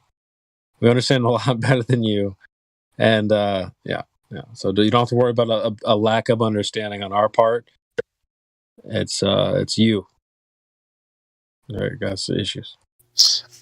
One of you guys, because I live out in the boonies, near the mountains of Mexico. I literally don't have a gym nearby me if I wanted to find a basketball court. I guarantee if somebody just take your cell phone, go out to a basketball court, you and your girlfriend, or you and your dad, just go to a basketball court and put a camera on one end of it and have your friend or partner take a little toy car and just drive away from your phone as you record, or take a couple stills, and you're going to notice that car, because your camera's on the ground, you're going to start to lose your visual acuity. It's starting to disappear on a basketball court. If you can get that camera low enough, it might take a little bit of finesse. You might need to get maybe on a surface like a deck, maybe a wood deck or something, to get the camera right on the barely edge of the surface, and you'll see objects disappear from the bottom up on all flat surfaces. Because basketball. I just want to say this real quick a moment, because is it okay if I just finish a sentence real quick? Is it okay if I just finish this real quick? I promise I won't be. I probably talk faster than anybody you've ever met. I'm just going to get this right out the window. Trust me. So what happens? Is it okay if I talk? You're not going to let me talk? Okay. So what I'm telling you is that all objects, when they disappear, if they're on a surface, they always disappear surface up. Ever. There's no demonstration of any object on a surface disappearing that doesn't disappear surface up. That's how, because remember, the surface is next to the object, right? The sky is not next to the object. So objects don't disappear from the sky down because they're not on the sky. They're on the surface. I hope that's not too complicated. Thanks. My point was that I was going to play basketball on Sunday. So I will try that, what you said just now. Okay. Yeah, take a penny. Watch your coin. Take a penny or a coin too. Just take one of your coins out of your pocket and hold it out so that you can see the circle of the coin, and the bottom of the coin is going to start to disappear when you get to the end of the basketball. If it's like, whatever a basketball court is, if it's regulation size, maybe you'll need to go longer. Right. Maybe you are right. I don't believe that. I believe that the world is flat, so I will see it just as good. You believe the world is flat? Yes. Oh, okay. Well, I think a basketball court, most of them are not basketballs. Would you at least agree with me on that? What do you mean by that? A basketball court is usually a flat or level or linear surface to play basketball on. Would you agree with that? Right. Yeah. So if I can recreate all the effects we see in reality on a basketball court, do you think that's going to change the hearts and minds of people hiding from reality? No. It's for people that already aren't hiding from reality. It's not going to change any of your weirdo friends' minds who live in a fantasy cartoon. It's just to give you a little bit of extra understanding of how reality works. That's all. No, my point was the complete opposite. I believe the world is flat. You believe the world is flat. You say that if I put my camera near to the surface of the basketball court and take any object to the end of the court, it will disappear behind some horizon. I don't believe that. I think that if I put my camera to the ground and put some object on the opposite side of the basketball court, I think I will be still able to see it because I believe the world is flat. All right, we'll test that out. Okay. Let us know what you think. Yeah, I just want to let me complete my claim is that anything that disappears, if it's on a surface, if and when it disappears, it's going to disappear from the surface up. Always, yes. Whatever that surface. So if it doesn't disappear, then it hasn't disappeared. If something disappears, it's going to disappear from the surface up. That's just how it always is going to appear. My claim is that it never disappears. If it's above the ground, it can't disappear. Yeah, it can. It's called angular resolution. Angular resolution. Yeah. It would mean that it disappears only to the one side. That's if you, on a flat surface, if something gets far enough away from you, it's going to disappear because it's called angular resolution. You can only see so far. It would because the angular size of it is going to get so small, it's going to be invisible. You know, like your hand, put it up right in front of your face. It fills your entire vision. You hold it out, I don't believe and it's 8 times smaller. Your hand doesn't look smaller when it's farther away. I think I could see across the Atlantic Ocean if there was no atmosphere. I think I could be. I believe I would be still able to see across the Atlantic Ocean. Okay, I got to ask you something. If you have a quarter, I believe say, it. Hold on. True. You can believe it, but it's not true. Let's say you have a quarter, all right, and you're on a perfectly flat warehouse floor, and you put that quarter 100 feet away. You lay down on the concrete floor. Will you be able to see the edge of that quarter? Yes. Yes? Of course. Why would you say that? Because I believe that. But we have demonstrations that that's not possible. Well, you have a floor that was not completely straight then. What? Are you claiming to be a flat earther so you can set up a straw man? Yes. No. It's so you can set up a straw man because what you're saying is demonstrably false. Any strawmans. I said if I believe the world is flat, I said I could see across the Atlantic Ocean if there was no atmosphere. No. You wouldn't be able to. It's the angular size of everything would be too small. Yeah. Are you saying with like a powerful enough zoom? Yes. It would never go behind any. I mean, you'd need 100-foot wide lens. Going behind the horizon is nonsense. That's what Globers say. Yeah, but it still disappears out of your view. That's it disappears into the horizon because the horizon only exists in your eyes. You can always focus on it. It appears. Okay. What I'm saying is you would need a lens like 100-foot wide. Okay. Yeah. So there's no way to demonstrate that. Right?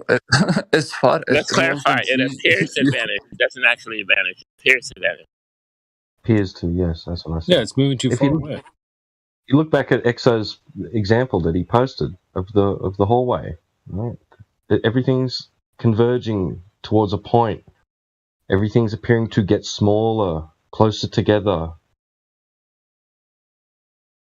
That's right. See how you can only see about 6 to maybe 10 feet in front of the camera, but at the ceiling, I can see about 75 feet out, right? But the surface disappears 5 feet in front of me because I'm so close to the ground. It's right in that picture. I just posted it. I love this picture. I'm just going to keep using it. I forgot to say that I'm blind, so I don't see any pictures.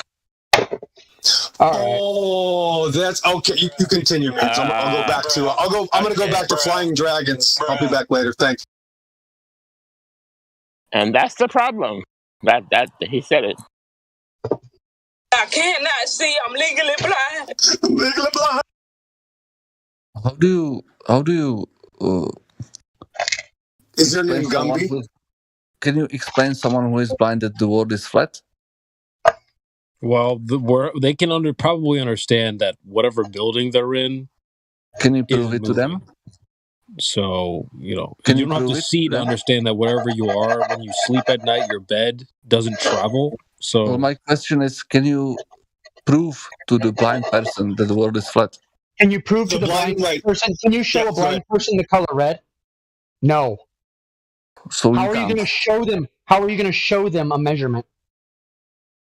Well, Can a blind person see a beautiful girl? Is there any proof that can't that need to be seen? I can explain to you. I can explain it to you.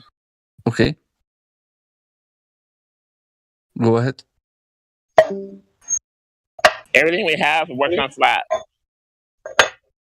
One more time. No need for a globe. No.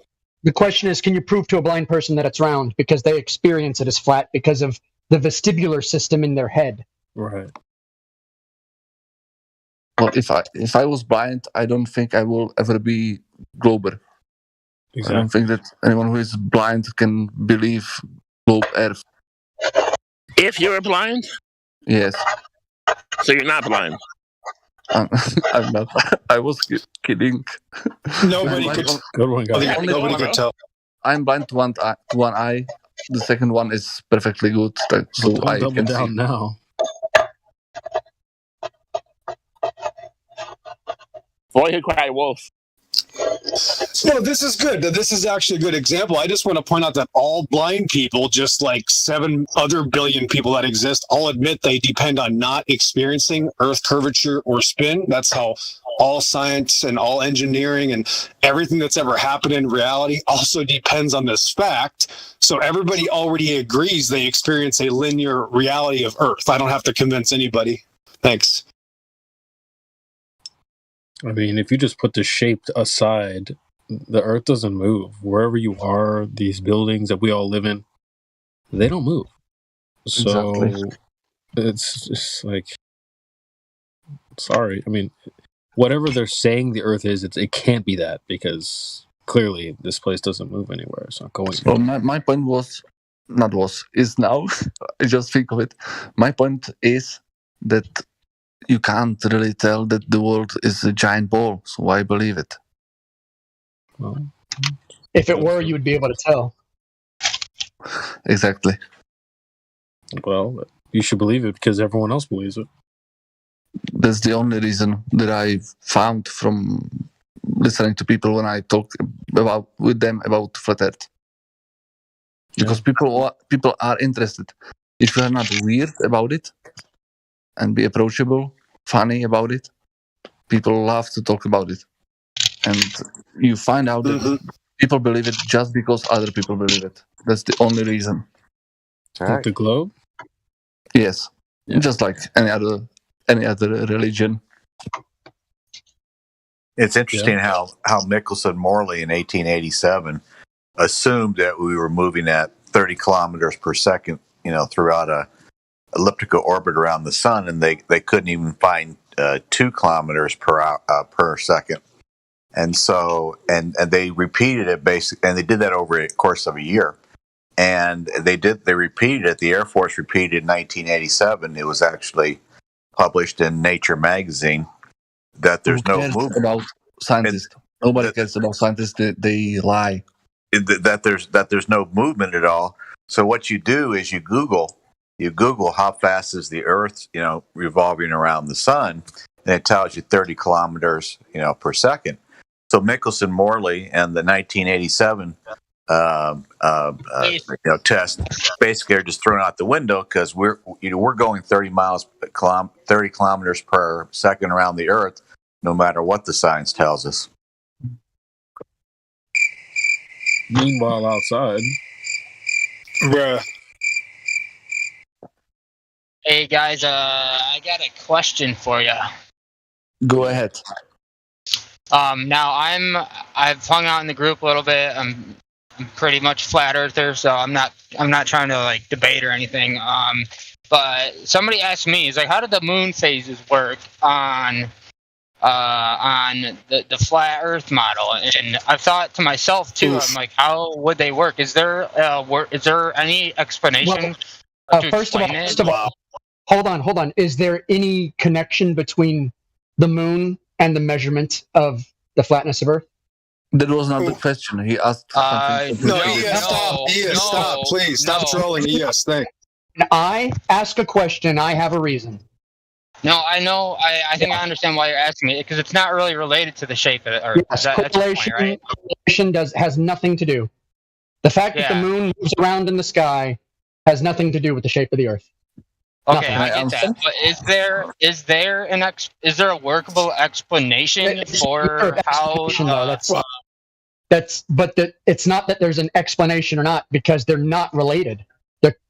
You can't explain something that's not related to the thing you're trying to explain. So you guys won't even tell me what you think.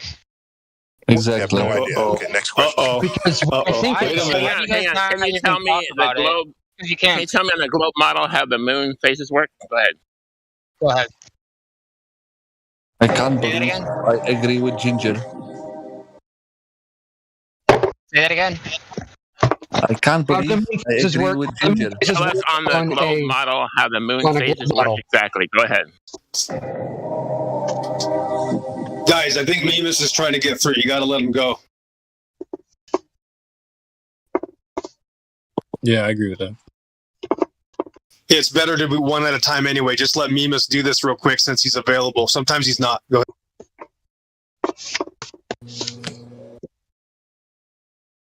So how do the moon phases work on the globe? Is it because of tidal lock? What's the how do the moon phases work on the globe?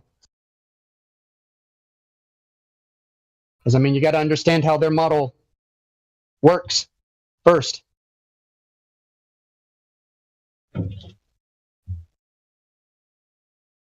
Okay. No.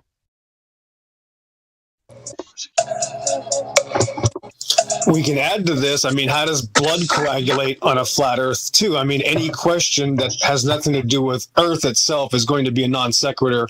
And that's what Mimas is showing. That's not only, first of all, is that irrelevant. If you're assuming you have an answer for that, you're already insane. If a man on Earth thinks he understands why the moon does things, he's already in a trance under a spell and literally has mental problems. Sorry. So men cannot understand how celestial bodies work at all. That's the greatest part about this deception, is it converts the man to think he can be God and understand the celestial bodies. That's pure evil.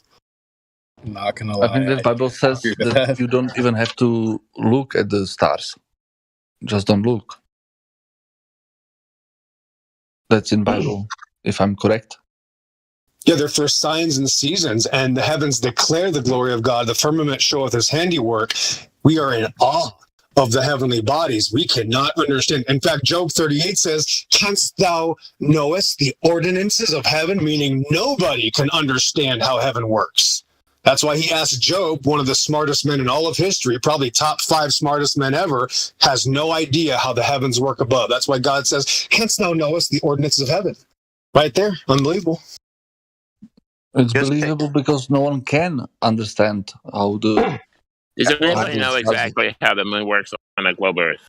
The Bible. I just asked that people look at what I posted at 4 minutes after the hour. There's 2 videos plus the one video has 4 inside, so there's 6 instances where the sun is not illuminating the moon. Direct sight, it is not illuminating the moon.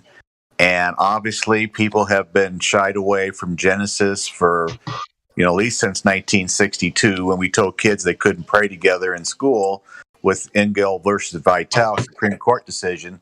And then the same year we said Haight-Ashbury in San Francisco, sex, drugs, and rock and roll was all great.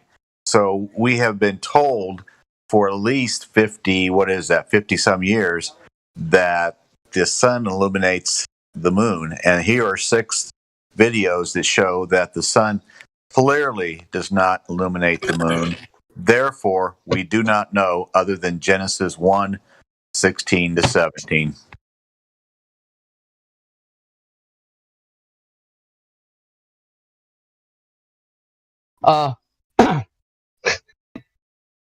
Oh, guys,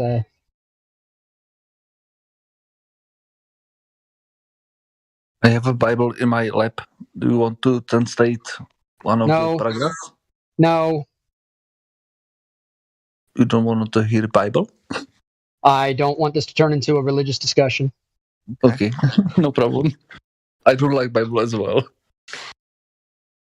Well, I like the Bible fine. I just don't want this to turn into a religious discussion.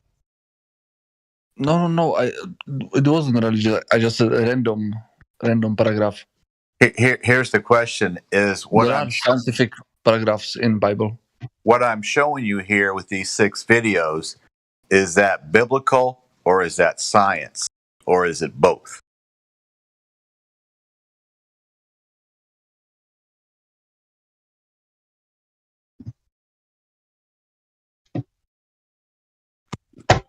Excuse me, where are the 6 videos that you're referencing, please? In live stream at 4 minutes after the hour. Thank you. You're welcome.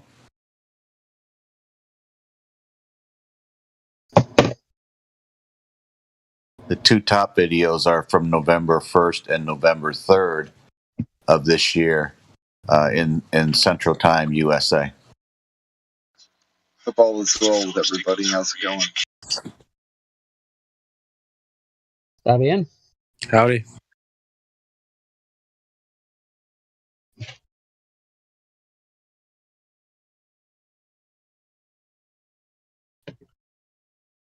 Matthew Learns tried to explain this way in our biblical cosmology debate on November 19th, and we touched on it last Saturday a little bit as well. So it's really hard. It's really hard to dispute this unless you have something you just make up to say, well, no, because this can't be possible because we can't believe the Bible. We can't believe Genesis. We have to trust science.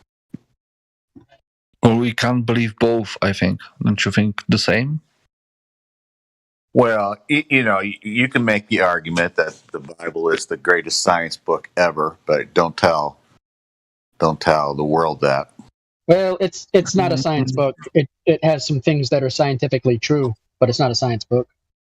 No, it's just a book as any other book. No, I didn't say that either. No. I said that. It's just a book, nothing else. Well, that's fine because it's not a religious discussion in here. Exactly. So, who asked about the moon? Someone did, but it got covered up or something. I don't know.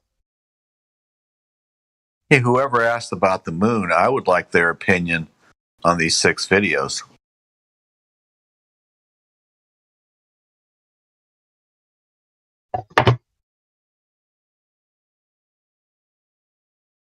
Are you still here, person who asked about the moon? And Meme, I just want you to know I really appreciate the conversation last night. I learned a lot. Thank you. Oh, you're welcome. It was enjoyable. I like your perspective on things. Well, I try to keep it upbeat and realistic as much as I can, anyway.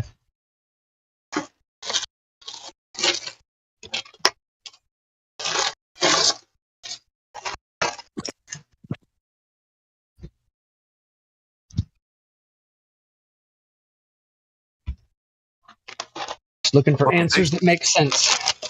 The biggest thing about you, Meme, is you speak from your heart. You don't make crap up, and you tell us what you think and what you believe and what which is kind of rare sometimes. So thanks. Well, it cuts through all the BS, doesn't it? There's a lot of BS to cut through, so. Yep.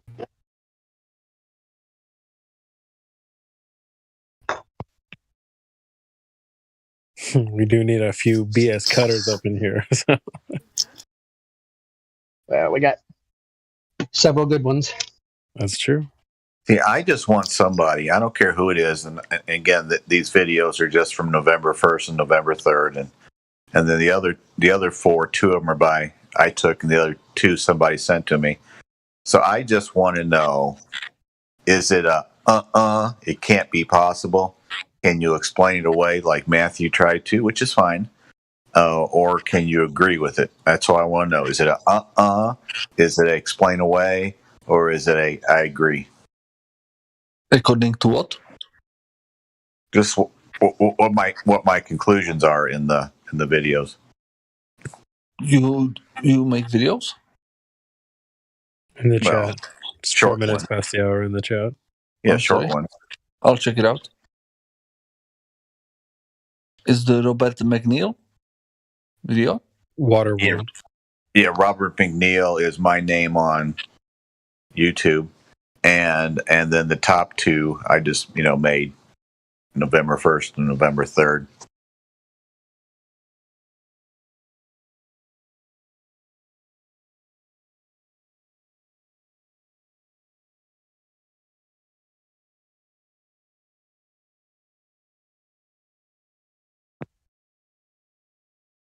Kind of quiet in the server right now. Not too much going on in the chat.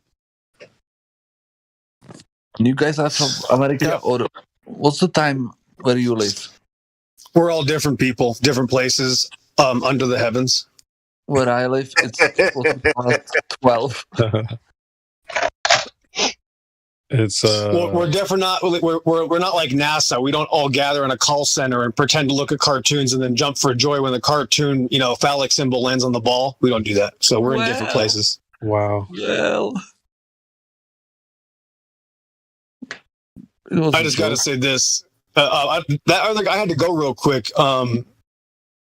Creation Bear. I guess the guy left, but I just want to point out one of the worst parts about this outer space religion is that people think they can understand the celestial bodies.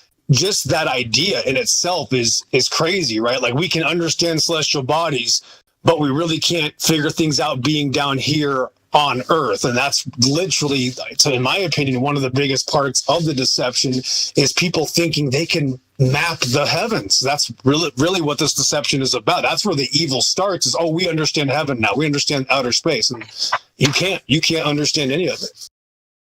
Yeah. They'll claim to know that they know more about outer space than they do the ocean. Right. Insanity. That's pure insanity, when we know that is.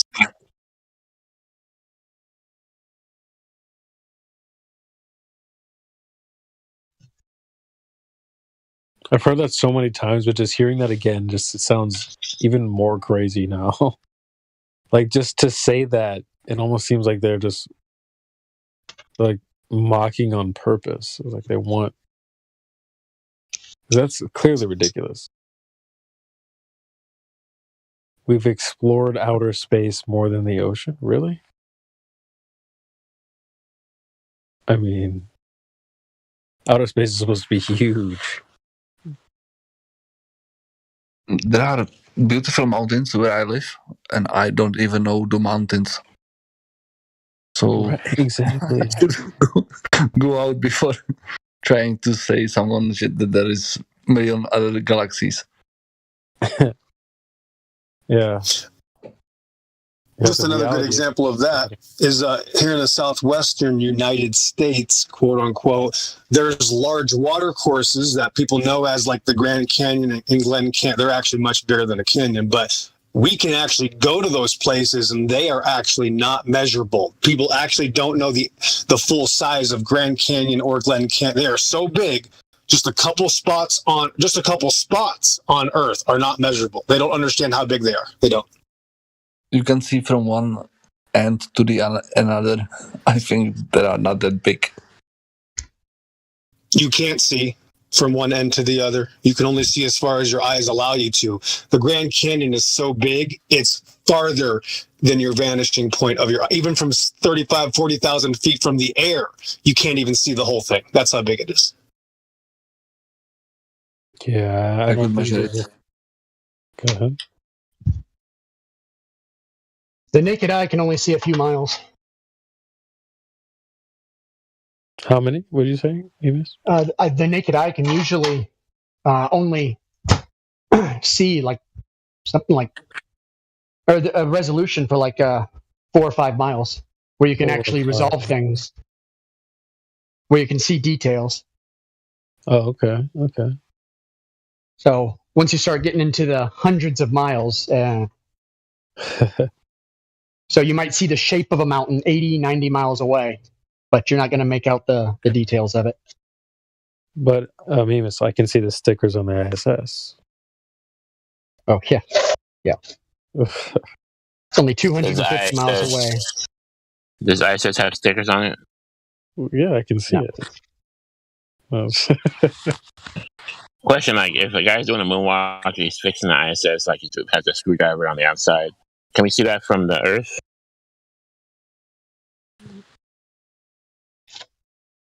Well, as a globe defender, yeah, if you have the right telescope and on a clear day, yeah, clearly you can, yeah. Can you show us that? I'm sure it's happened in the last 40 years, right? Well, just have to wait for a nice clear day and have the right technology, sir. I'll go with a historic photo. Fine. If you're a globe defender or promoter and you've been taught, like I was, that the sun illuminates the moon and gives the moon its phases, how can you explain the 6 videos I posted at 4 minutes after the hour? Well, I know flat earthers say that moonlight is cold and, the sun... I don't... Go ahead. How do you explain the 6 videos that show the sun is now illuminating the lit part of the moon? Well, it's a conspiracy that you can see the moon and the sun in the sky at the same time. So that must be a CGI. What you posted? It's a what? A conspiracy? It must be a CGI that I posted. Are you actually going? He said it's a conspiracy. You can see the moon and the sun at the same time. What do you mean it's a conspiracy? What? How is your would it even be defined as a conspiracy? Is your philosophy and religion for your outer space monkey religion so strong that you said those 6 videos are CGI? Was that what you're saying? Guys, come on! Good job. Yeah, it's by the way, one of the videos shows the moon half. It shows the moon half lit. Guys, he's joking. Yeah, and on the other side of the picture, the sun's very high in the horizon, very high in the sky, and shining across at the moon. But the moon is only half lit, so that doesn't make sense. If it was the globe. Yeah, I just want to know how strong a religion and philosophy, because Johannes Kepler said, it is by a philosophy that we believe that the earth is round. And then you had Edwin Hubble himself say that the idea that we are important or central in the universe cannot be tolerated. Therefore, we cannot accept it. And then that one Asian gentleman said, even though, and I paraphrase, even though, we can see that the earth does not move, I cannot accept that because I do not want to believe in God. So therefore, I will go with something unscientific to keep my belief system alive. I will post those in the live stream for you. It is a philosophy. Many people hate God. And so, if you want to believe in your ball, then tell us it's a philosophy and a religion. Don't beat around the bush.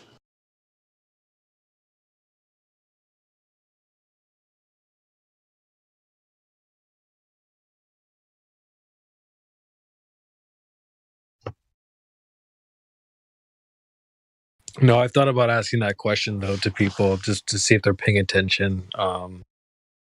Like, hey, is it possible to see the moon in the sky at the same time? I've asked that to some people, and they've been like, "Oh no, that's not possible." I was like, "Well, dude, do you not go outside? Like, you've been alive for how many years, and you've never seen that? Like, really?" So.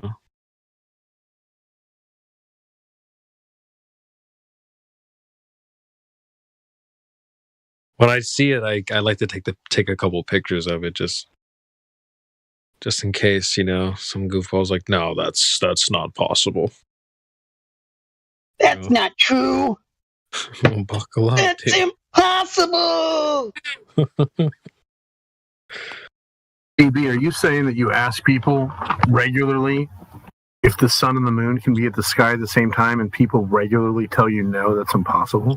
No. I just have thought about asking it more regularly, but I have had in the past some people say, just, you know how Globers are, dude. They'll just say things willy-nilly, spray and pray. Yeah, they make it up while they're making it up as they go. Yeah. Exactly. And so, yeah, I just asked this guy, is it possible? He's like, no, that's not possible. It's like, okay, dude, maybe you should go outside, bro, because you might be able to see that tonight.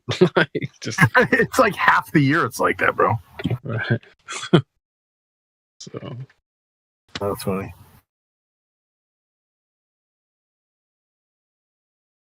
It's just that kind of stuff, I guess you just don't think about when... I mean, I didn't think about that kind of stuff when I was a globe earther, a believer. I looked at the sun, I looked at the moon. I didn't really take into account these things that you bring up here in the server.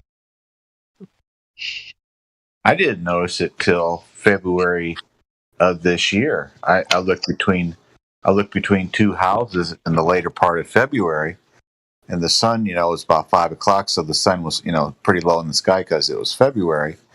And I noticed that the moon, the lip part, the first time in my life, I looked up and it's just like the lip part of the moon is not facing the sun. It's like at 1:30, and the sun was down around 5 o'clock, on the moon. And so I went and found a nice open place, thinking I could, photograph it. I didn't, but it's just like that started me. Then I saw it in May, and then I saw it in August 8th when I went out to do an errand, and I came back and I said, I'm going to film this. I'm going to get this. And so then I saw it in November, and then I found out my neighbor believes the exact same thing I do. I never had wow. He believes the same thing I do. He's involved in a church in the area, and it's just like, this is so cool. I got a neighbor who knows about Genesis 1:16 to 17. That's awesome. Yeah, I don't really like. I've kind of put the moon and the sun and the stars on the back burner. I can't even possibly conceive an idea of what they would be. So I don't really spend much of my brain power trying to figure that out. I just like, look, it's pretty, it's amazing, whatever. Just you have no frame of reference to understand what they are. It's the incomprehensible. I've accepted the mystery, and that's the right attitude. I actually quite like it. I actually enjoy the mystery. I think some newbies are kind of scared of that, but no, we got to make a model.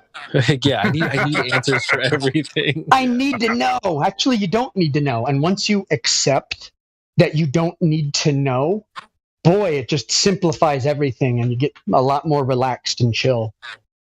Because needing to know, wanting to know, that's all ego. It's all ego. Then you're able to stick to what you do know, and you don't end up backing yourself into corners or shooting yourself in the foot at every chance you get. So I think that's one of our... Yeah, exactly. That's one of our superpowers. Is we stick to what we do know. We don't go off into... Yes, we have the superpower of hubris. Well, it's a skill that I've learned. No, for sure. Hey, it can be useful. It's like hubris is basically collective autism. Mm-hmm. Huh.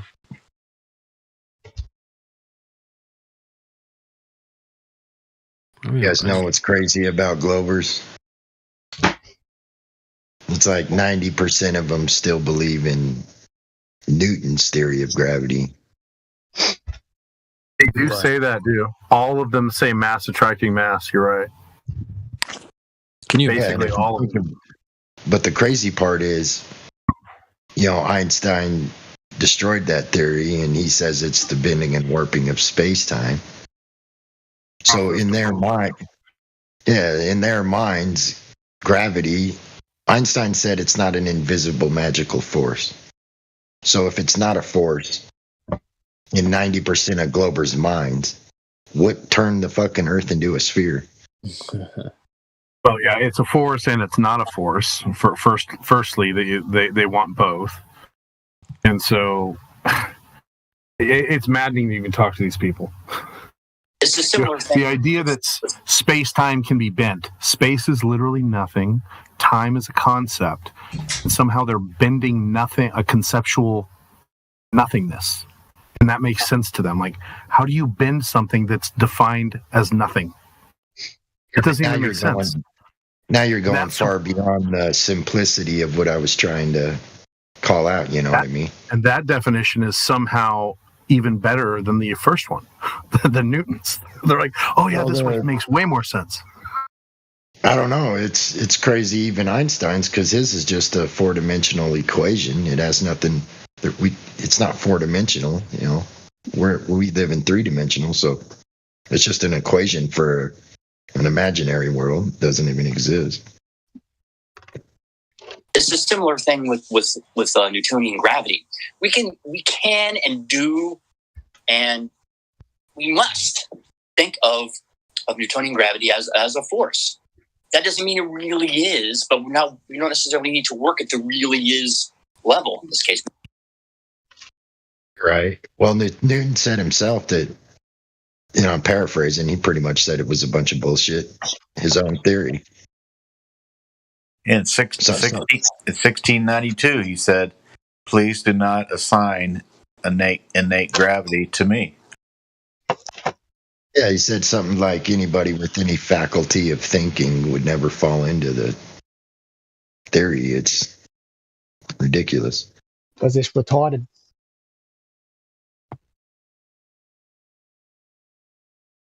You would have to observe mass attracting mass to even try to figure out what's causing the, you know, cause or effect, for that matter. Well, but that's what they say the Cavendish is about. The Cavendish experiment proves that mass attracts mass. But that's not even, as far as I can tell, that's not even their claims. Their claim is, their big claims are the coalescence of matter, orbital mechanics, water pressure, gas pressure. Those are the big claims of gravity. And that's what we're asking for, some demonstrations of gravity creating a pound of gas pressure, slinging a granule of sand into an orbit around a larger object. Like, show us some of this stuff. I just posted Newton's quote in live stream. It's right there from 1692.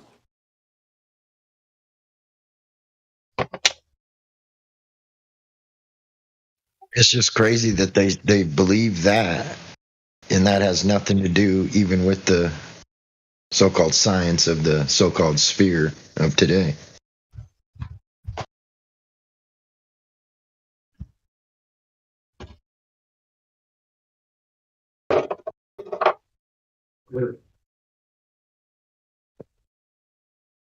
You got Michio Mikado himself saying that astrologers, astronomers, what, you know, they don't even stick to the scientific method, and he even said that most of them don't even know what it is. In science, we always say that you make observations, you have a theory, you go make more observations, and it's a very, very tedious process. Wrong. Nobody that I know of in my field uses the so-called scientific method. In our field, it's by the seat of your pants. It's leaps of logic. It's guesswork. Yeah. Yeah, that was totally out of context. No. Right. Can we get a Globe translator in here, please? Can someone translate that from English to English, please?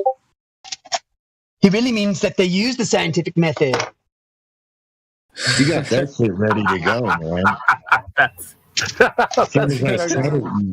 It's like as soon as I said it, you played it. That's crazy. That's what I do, baby. You should have you should have your own podcast, man. That's more fun. More fun when you guys get to alley-oop it, you know. So no problem.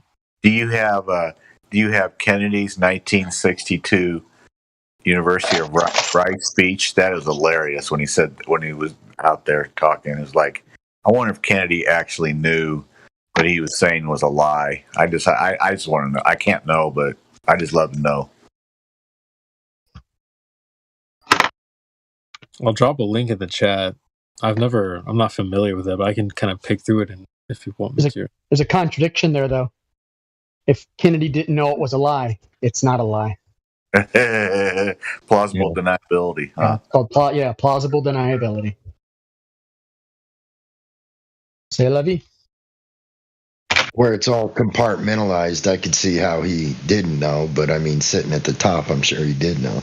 Okay, do you think that Trump knew that when he got up there as the puppet that he was and introduced Space Force to the world, that he knew that it was all fake? You weren't supposed to do that. If you watch Trump's demeanor, it's almost like he's laughing at it. Yeah. I always felt like everything Trump said was tongue-in-cheek. Yeah. Like all of it. Like everything he said. We really respect our politicians. Yeah. Well, when he first said it, he said something like Space Force. Can you believe that? And it's just his demeanor. Space Force. Yeah, that's really it's kind of like I don't know. I was like, I could never take him seriously when he said anything. Like, what are they up there fighting? Who are they up there fighting? It's like, come on. Space Force is a drone. Is just drones. Yeah, just high altitude. High altitude not in drones. Imaginary place. It's spatial force. Yeah. Just control of the sky. Yeah. I think he knows a thing or two because, I mean, I've seen this clip where they asked him about Elon. Do you have comments on Elon Musk? Well, you have to give him credit. I spoke to him very recently, and he's also doing the rockets. He likes rockets and does good at rockets.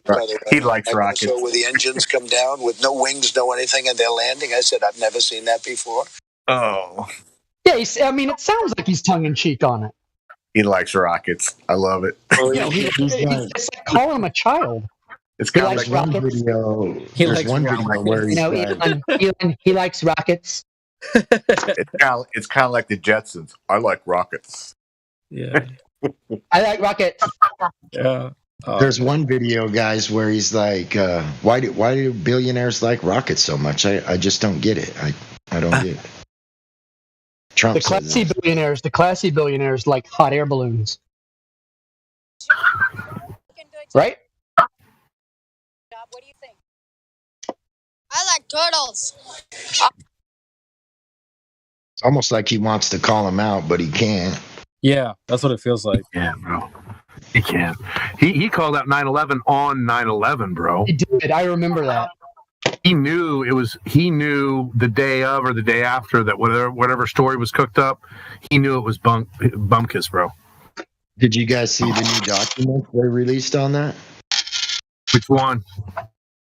Where George Bush knew about it from the CIA and ignored it. Oh my God, George Bush knew? You're lying to me. I'm not saying that that's the truth, but that's what they released. No, I haven't seen that.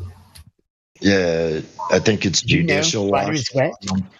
Tom Fitton from Judicial Watch who got him.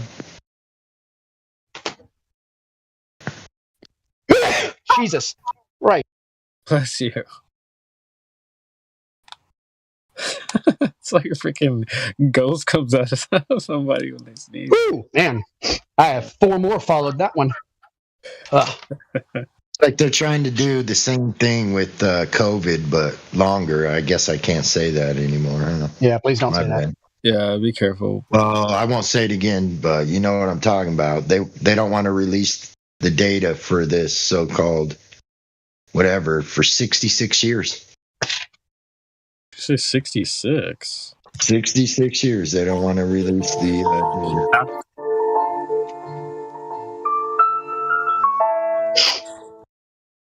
Is that the magic number the government has? Anytime they want to hide something and they know they eventually have to release, they say, 66 years, that's the number? No, I honestly believe they just do that. They just do that to cause a stir. That is the only reason they pick those numbers, There's no sacredness. There's no magic. They do that so that you guys will look into it. Exactly. And honestly, that's the conclusion I've come to lately. Yeah. I do agree with that. Yeah, that's like I'm Bill not so sure Gates. about You guys saw Bill Gates' patent with the 666 in it, right? Yeah. Yeah, stuff like that where they're just troll. That's like a troll. They're just trolling us. Troll bait. It's troll bait. Yeah. That's all it is. Friggin' 33 this, 66 that. It's almost like too obvious, you know? Actually, the patent doesn't have 666 on it, actually. So if we'd like to go down that road, we can talk about it, but that's a whole yes, other it ball. does. It has 06, right? See? Yeah, that's Guys, not 666. This is Someone's having a exactly. seizure. Hold on. Yep. This is exactly what I mean. Right. Well, if somebody makes it. Well, here's the point: is that says 600, 60 and 6, but it's backwards, and that had to be patented on 2020, or else the patent number wouldn't have matched. It had to be patented on 2020, and that is for body activity data implants for cryptocurrency accumulation. It's all a fraud. Sweet. Things that will never be. Yeah. Cryptocurrency. It's all a fraud. Even the money we're using is a fraud. It's just a better fraud. I really think Satoshi Nakamoto is. They put this out to us, and we built the infrastructure for what they're going to enslave us with. Guys, just the elite, like the keep cell saying- phone network. Go ahead. Sorry. No, I was done. It was just, I'm done. Oh, all right. You're good, bro. I was going to say, the elite aren't the bad guys. We're the bad guys. We're the ones building their infrastructure and doing everything for them and listening to them. The people, the public, the people, the masses, that's who's evil. Yeah, in a lot of senses, you're exactly right. They dumb us down and they fool us into doing these. I'm convinced that if everybody turned off their cell phones tomorrow, whatever they're doing, that's the backbone of the entire system that they're building. It would break the entire thing, and their whole plan would be brought to rubble. Well, as long as they kept the television alive, you'd have to drop the cell phone and the television, and it would But totally. see, that'll never happen because we're designed to destroy ourselves. Yeah.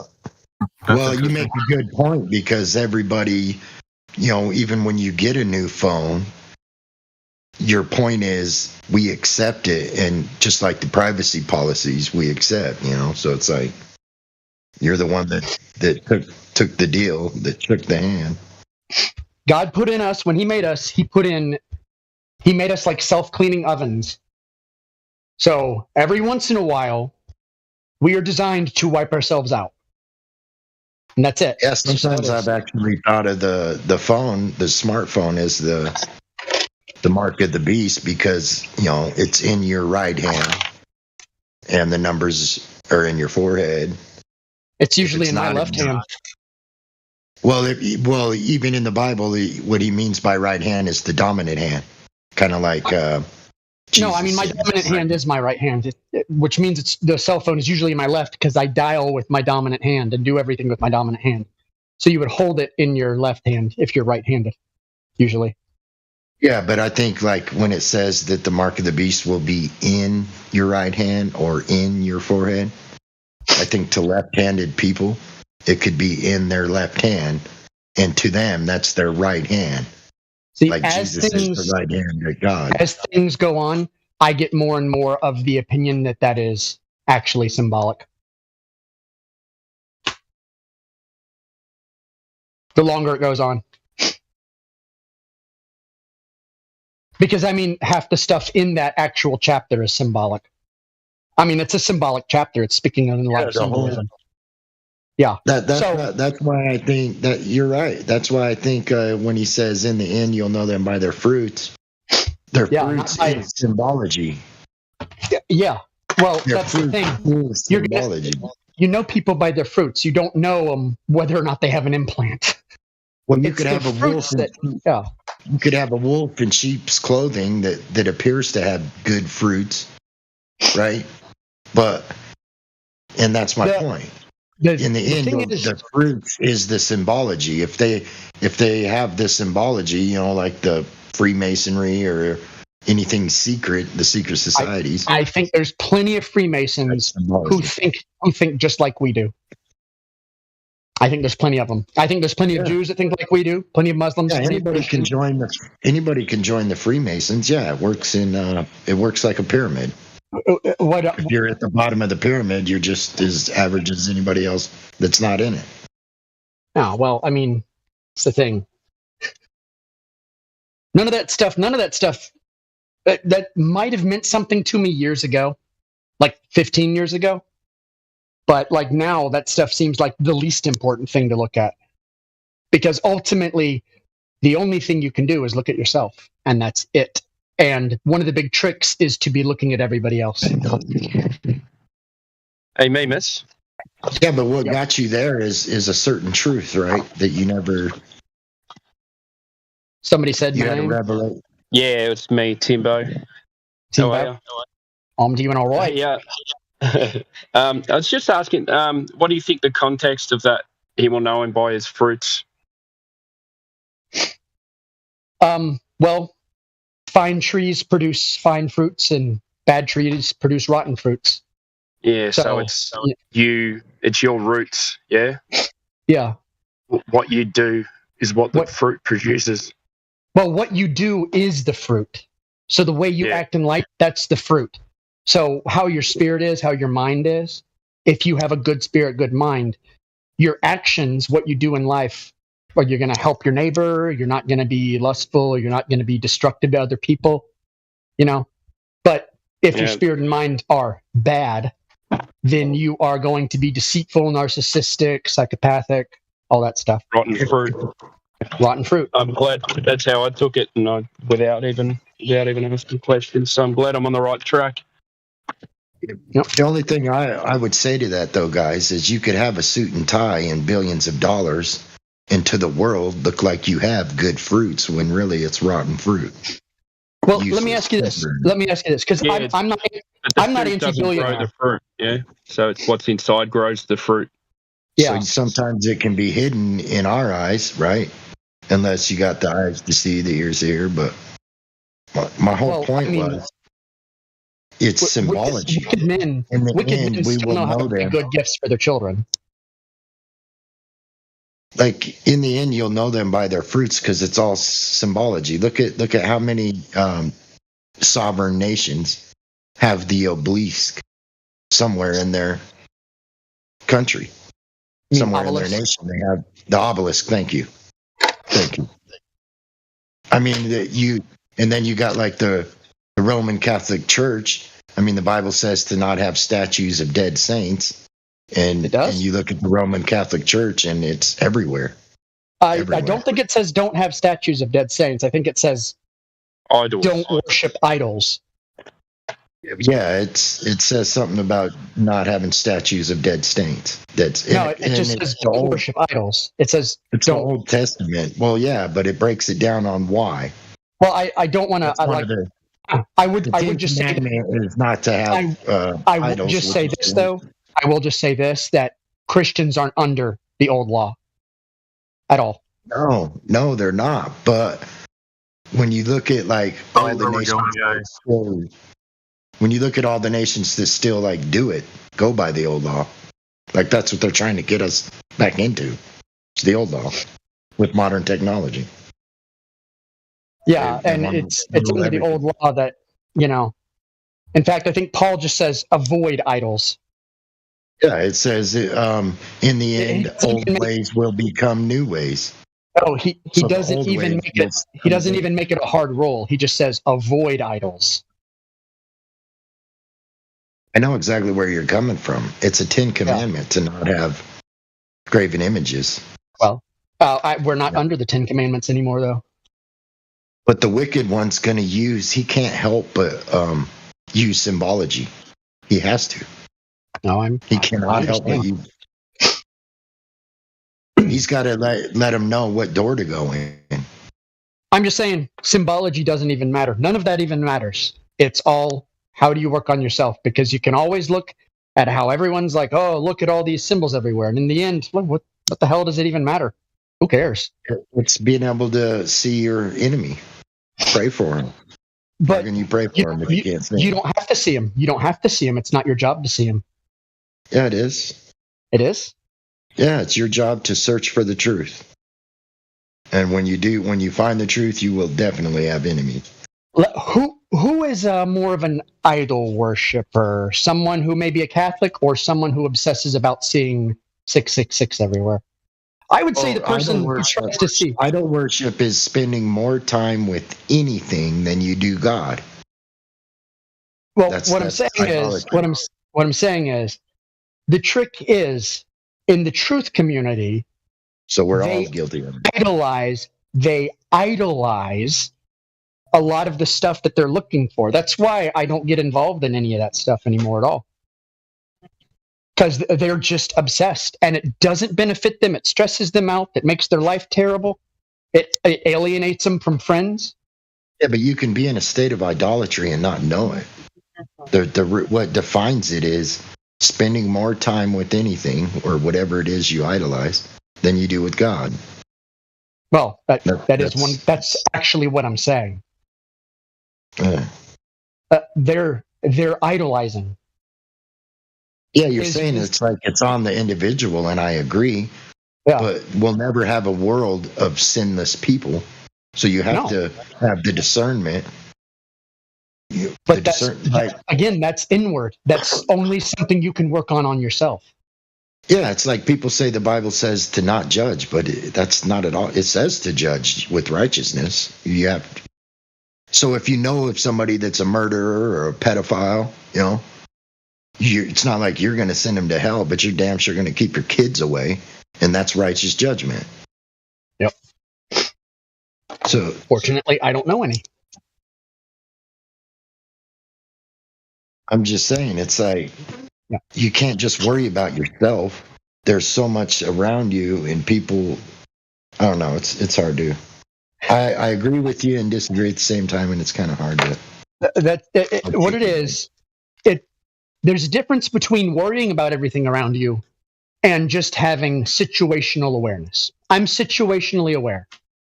It's kind of like saying, you know what? I enjoy video games and I enjoy some television shows, and I don't care what the lies they're spreading in them are because I already know what the lies are, so I don't care. I'm just going to enjoy them for entertainment.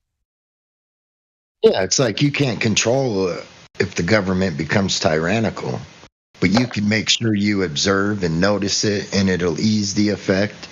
Just knowing the truth will ease the effect on anything. You're not worried about it. You just want to know about it. Well, I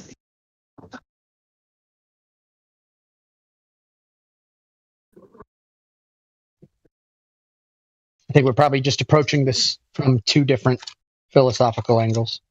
It seems like we agree on most. Just one little area. When you're saying just worry about you, do the individual thing. Yeah, because the reason I say that is because you can't fix the world. Here. Yeah, no, it's trying to control the collective and trying to fix everyone else that's got us here. It's collectivism that got us here. It's not controlling them. It's just living by doing that which is good. No, what got us here, as in humanity, into the situation of tyrannical statism, is not worrying about the individual, but worrying about groups, worrying about other people. Really? I think it's a bunch of lies that got us here. And without the lies, we wouldn't have this world. Yeah, but people who are deceived want to be deceived. That's not true. You sure? No. A man could truly, with all his heart, love his woman, and his woman cheat on him, and he'll never know. Oh, no. Hey, let me tell you something. He knows. No. He knows. No, listen to me. He knows. He knows, even if in his conscious mind he hasn't said it out loud, he knows.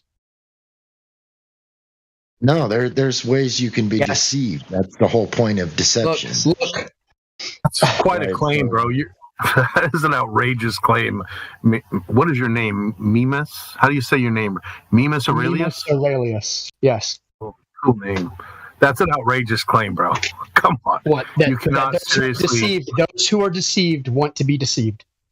I think I see where he's coming from. I understand. You're literally saying that every single case of adultery that's ever happened in the history of the world, people know. The spouse knows. Because I don't speak in the exceptions. I speak in the generalities. Okay. You're like on a subconscious level, maybe, or something. Okay. All right. Yeah. I can understand. By the way, on a subconscious level, a man who's being cheated on knows. On a subconscious level, he does. And by the way, just because he's deceived, if he's deceived for a time and uncovers a deception, that's not the same as willfully being deceived, right? I don't even feel you can make the claim that somebody could be deceived and know subconsciously. Doesn't that imply that they don't know? Because we don't have real access to our subconscious. Maybe I'm not understanding what you're saying. Hold on, I'll put it to you like this. There's no way to be deceived if you know. You come home from work one day. That's the whole point of deception. You come home from work one day and your wife is acting all funny because you came home early. She gets mad at you for coming home early. And you brush it off and say, "Oh, it was nothing." And then you start seeing her hide her phone a little bit from you. So you don't know, but bells are going off, aren't they? What I'm saying is that you're just explaining a scenario in which you might think of it at least, but there's scenarios in which none of that happens. You see what I'm saying? Look, go ask any man whose wife eventually left, and there was all these affairs and everything, and you will find that man says, there were red flags that I should not have ignored. Every single one. How could you be deceived if you know? Hey guys, can I bump in here for a second? Sure. How could you be deceived if you know? Hey, that actually happened. Go ahead. Okay, yeah, I was gonna say that actually happened to me with my ex-wife. My ex-wife cheated on me, and all of these signs that y'all are talking about. Yeah, that was. Yeah, she was hiding her phone, acting funny, getting mad at me, all kinds of stuff, and just showing up. I mean, yeah. Yeah, but you're acting like I'm saying there's not scenarios in which a man would find out. I'm saying there's scenarios in which a man would. That happened to me. Look. The only way you could be deceived is if you don't know. Okay, you've never been cheated on, have you? Yeah, hold on. You haven't been cheated on yet, have you? Are you a flat earther or a glober? Hold on. Hey, James. When he was talking about what happened to him, he wasn't happening to James. He wasn't talking to you. He was talking to the group, to the room, not to you. Yeah. So what I'm saying is this: is people deceive themselves. They'll ignore red flags. They'll ignore signs. They'll ignore problems. Maybe sometimes they love their spouse so much that they just can't imagine it, and they ignore signs. I'm saying people deceive. Yes, you deceive yourself. You can't deceive yourself. This is not either or. Humans are nuanced creatures. By definition, you cannot deceive yourself if you know. You can ignore it. What do you mean if you know? Yes, if you're ignoring it. Hold on. How would you know there's something to ignore? How would you know there's something? How would you know there's something to ignore if you're ignoring it? It's like a flat earther, you know. He was deceived. He deceived. He didn't know. Was deceived. Yeah, was deceived. Was. And it damn sure wasn't willingly. I was all about Space Guys. Yes, I was all about all the science channels. You loved it. You loved it. You loved it. I loved it. Let me tell you my experience. I was thinking in the back of my head. Let me talk. I loved it. Big into NASA. I still have all my NASA models. I was big into the moon missions. I have models of the LIM and all this other stuff.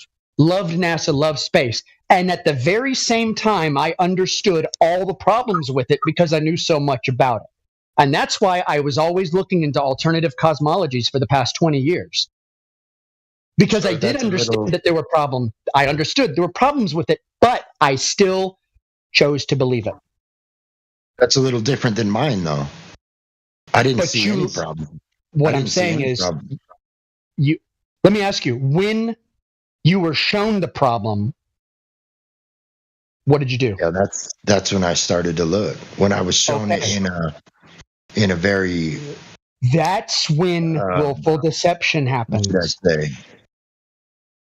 Well, I even admitted I could be deceived on the Earth being flat, and it is a ball. Like that's my point of deception. I'm saying this is not just a black and white thing. People deceive themselves. They'll see a red flag. You can. How are you saying that? Like in reality? You can absolutely deceive yourself. You can ignore it. That's deceiving yourself. It's literally deceiving yourself. No, it's not. Yes, it is. It's lying to yourself. Yes, lying to yourself is the same thing. Why does the word why does the word denial exist? Deception is like it's called cognitive dissonance. How does cognitive dissonance exist? Let me finish real quick. Deception is not knowing what the truth is. No, that's called ignorance. That's called ignorance. Deception means to deceive. Deception is an action. Deception means that someone has given you a false reality. It doesn't mean you don't know. Hold on. It doesn't mean you don't know. It means you know something false. Deception is placed on you by somebody else. You cannot deceive yourself. Somebody else absolutely can deceive yourself. You can go read a site. Go read some psych. You can absolutely deceive yourself. You can absolutely deceive yourself. I mean, we have these conventions. We have these conventions. Give me an example of how you can deceive yourself. Give me an example. I already did. That's not. You just admitted you knew that she was cheating on you and you chose to ignore it. That's not deception. First, do you believe the Bible? Do you believe the Bible? Lied to you. Hey, do you believe the Bible? Somebody lied to you about something and you believed it to be true. Do you believe the Bible? Do you believe the Bible? Yes, absolutely. 1 John 1:8. If we say that we have no sin, we deceive ourselves. There you go. Boom. Okay. All right. But I don't. That's the whole point. Everybody knows that we have sin. Period. Everybody knows when they do wrong. Is defined as refusal to believe something you do not like. No. Oh, that's deception. Scientific American, living a lie. We deceive ourselves to better deceive others. We clearly the point, James. I would agree. The Bible says we can deceive ourselves, bro. Just concede the point. James 1:22 says the same thing. Be not hearers of the word only, but be doers, lest you deceive yourself. I mean, it's just you can deceive yourself, bro. You don't even need the Bible. Psychology can tell you this, bro. We can deceive ourselves. We're capable of that, man. Okay, I stand corrected, but read me the second one that you just read. He just did. Yeah, not partakers, but doers, lest we deceive ourselves. It says, be doers of the word and not hearers only, deceiving yourselves. So I paraphrased it the first time. Sorry, that was a word for word that time. So if you believe in Christ, can you deceive yourself? You can still sin and believe in Christ. Yeah, but everybody's going to sin. Yeah, because we are stupid animals, basically. And that's what we do. It's called hubris. That's what we do. We lie to ourselves all the time. That is what humans do. That's why we keep destroying ourselves. And that's why, how did the past 2.5 years happen with Max? I stand corrected. You're totally right, because But it's not like you're deceiving yourself on purpose. Well, no, it's almost never on purpose. I never said it was on purpose, right? Because the quote that you guys gave me was like you're doing it. Well, it's like a man who's being cheated on. He's not intentionally deceiving himself. Yeah. He's just confusing. Does God deceive us? Yeah. I don't think so. Why? Who's the one that deals in deception? I know who the father of the lie is, but it's mostly men who deal in deception. So the Someone only way showed us how to lie. If the God of the Bible is the truth, then the only way you still can't deceive yourself. It's only because you live in a world in which Satan will deceive you.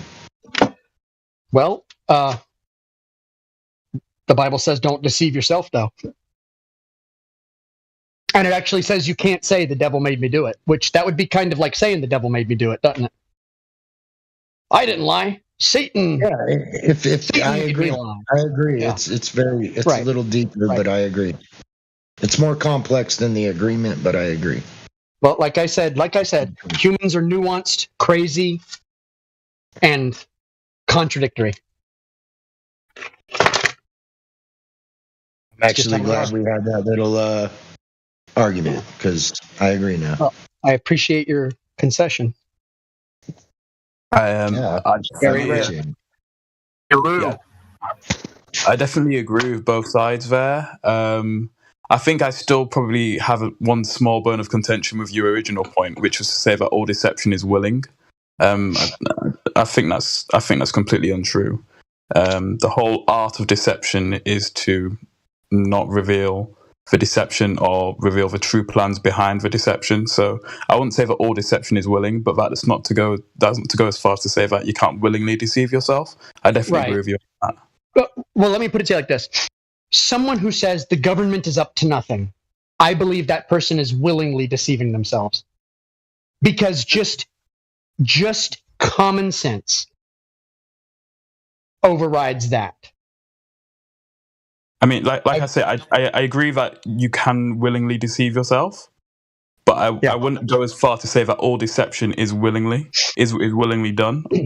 I think that's a bit outlandish, and it kind of counterfeits the whole context of deception to begin with. Maybe.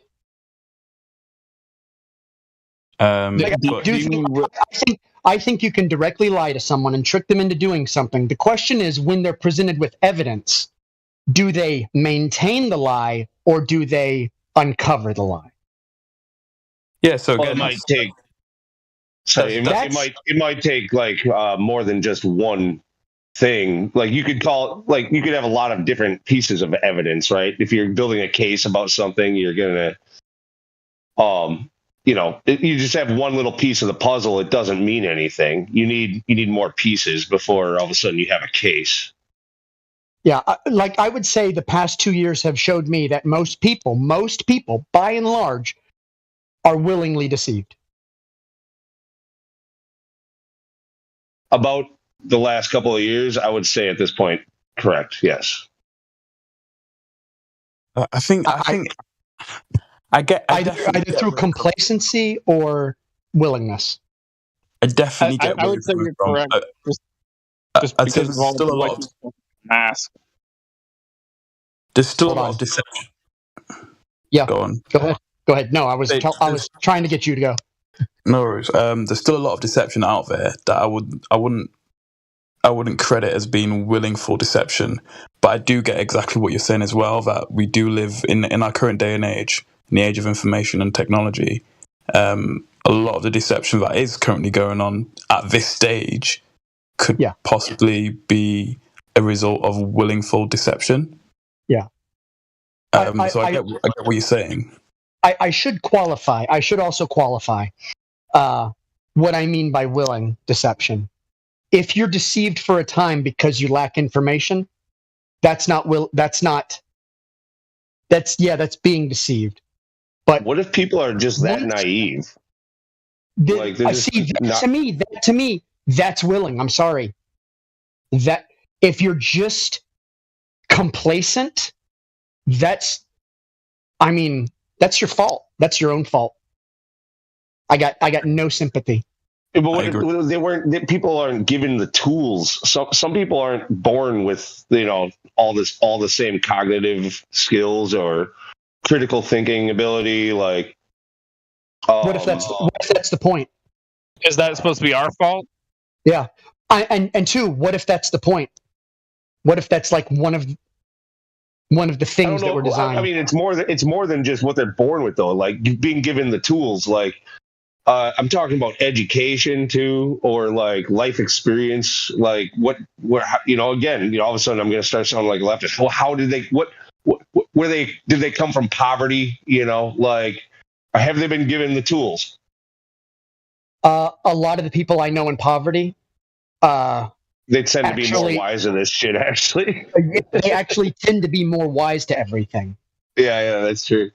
Yeah, I've said it before you did. I do. Yeah.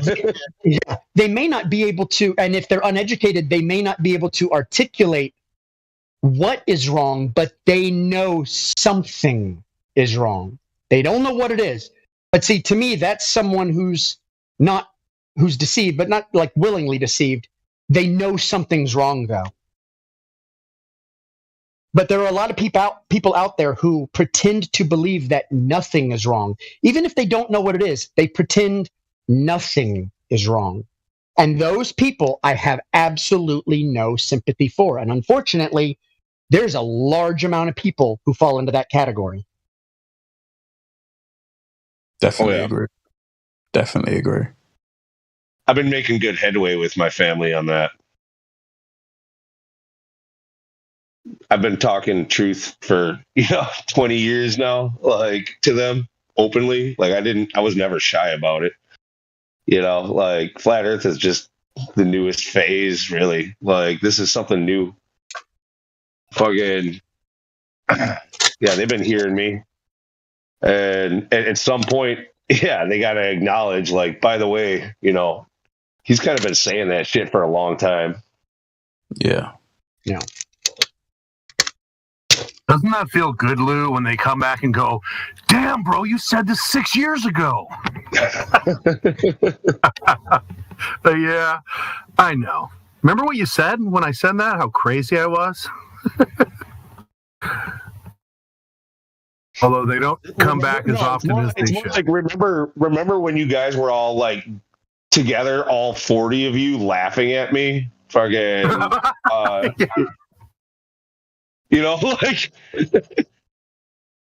yeah, pretty much. Yeah, I got a couple of those. Yeah, my dad used to like to put me on the spot. Like, Mike doesn't even believe in 9/11. Friggin', he was the first person. He called me a flat earther before I was a flat earther. It's literally like partially his fault. He prophesied it over you, bro. I looked into it because I was talking about other conspiracies. He called me a flat earther. You know how they do that, right? And I was why the fuck? I was like, why the fuck would you call me a flat earther? And then I'm like, fuck it, I'm gonna look into that shit. Hey Lou, here I am. Lou, I tagged you in the live stream voice tech.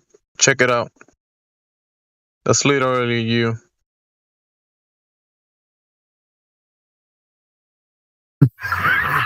Yeah. No, I've already copied that meme. I've got that one too.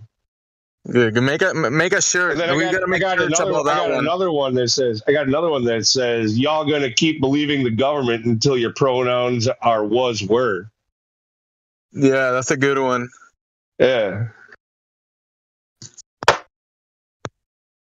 I get that. Hilarious.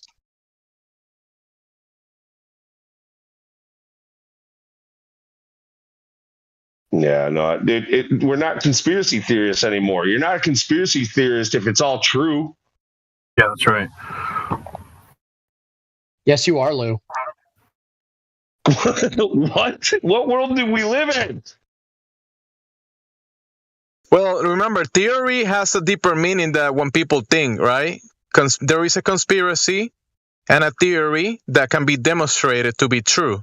So the term can actually mean something that is objective when you use it. Okay, there is a theory that there is a conflict of interest of a certain group of people pushing a certain agenda, and you can demonstrate it following, I don't know, certain facts or evidence, and there is a conspiracy theory right there.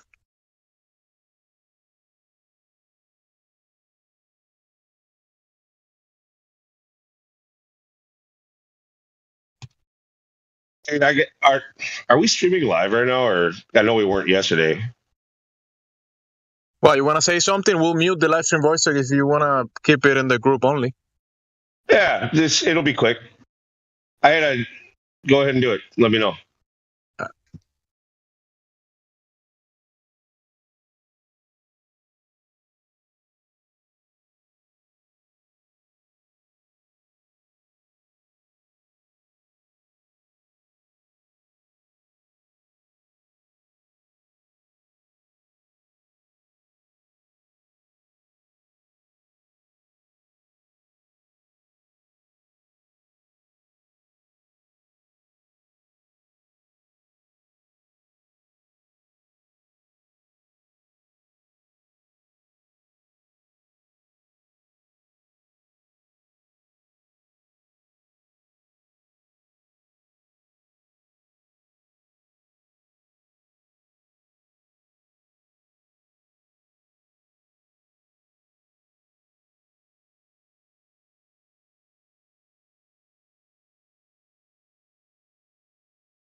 for it? It's probably in the different channel because I don't know. Helio has been putting the live stream in. He has 2 channels, so I don't know which one it is. I don't see him on any. You have both of his channels? Yeah. So it's not live then. All right. Well, I don't think so. No. Well, then we took safe precaution. We wore a condom just in case. Oh, dude, it wasn't that hard to find the stream guy. Is it on? Oh, very good. Dude, just for the record, how hard is it to open his main channel, see the link that goes to the secondary channel, click that, and then have the other stream playing? You mean by touching Helio's name, Helio Skeptic, right? He has the link over there. Oh, man. What? I was just on this channel, though. Well, actually, we do have an entry gate. Your IQ has to be greater than 120, so if you can't get in, I mean, I don't know what to tell you. Or as me.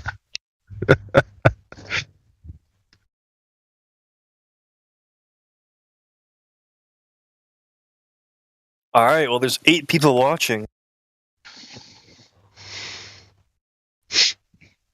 Or 8,000.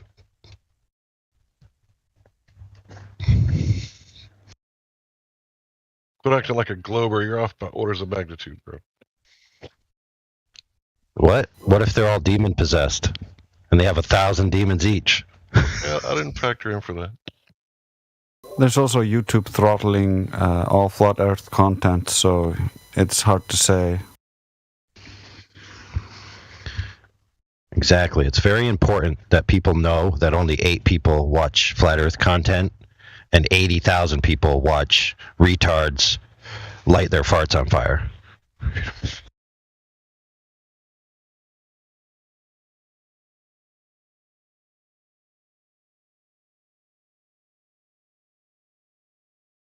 Hey, Drace, look at this little short.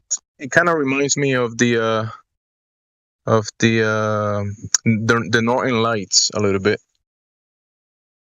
I mean, it's in my opinion, it's kind of like a similar effect. Since the other day you were talking about it, the Northern Lights, we were talking about it. Just for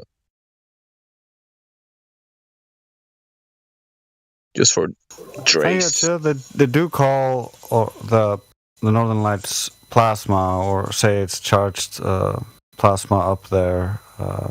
It doesn't quite act like that, but it does flow weirdly.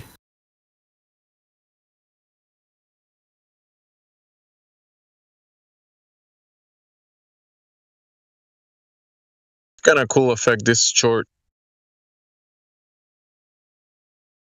Yeah, it's very cool.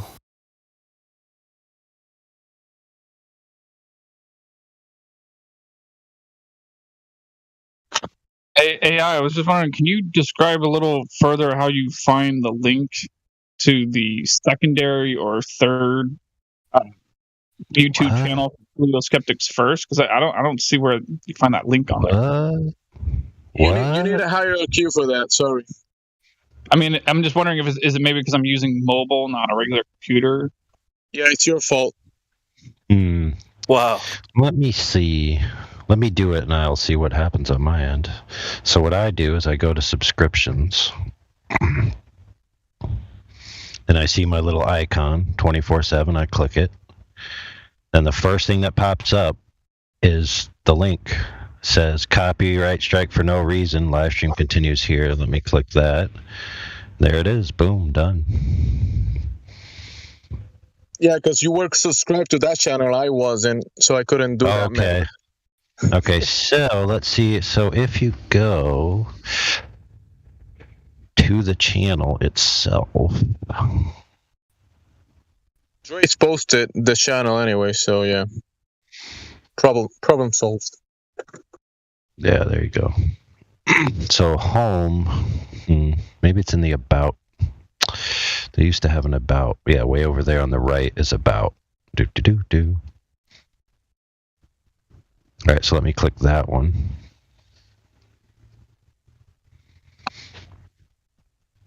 Oh, okay, I gotcha. So he posted it as a message to subscribers. That's why it wasn't so easy to find.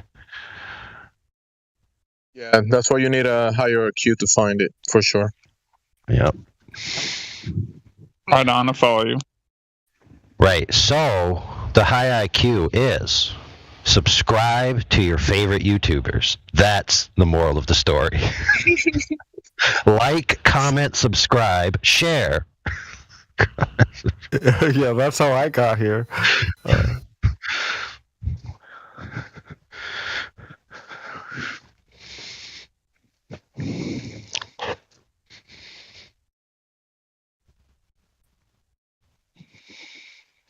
And donate. Definitely donate. Daddy needs a new pair of servers.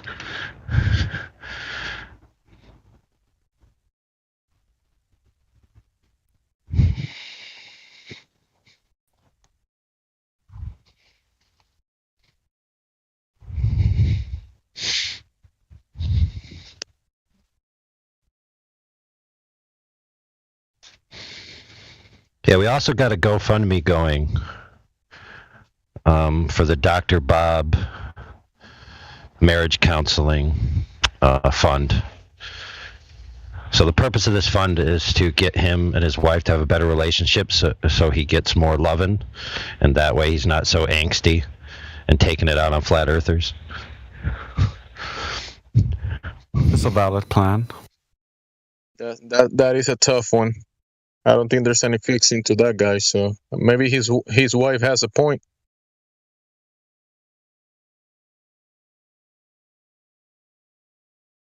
Yeah, can we really put her through all that? Can you really blame her?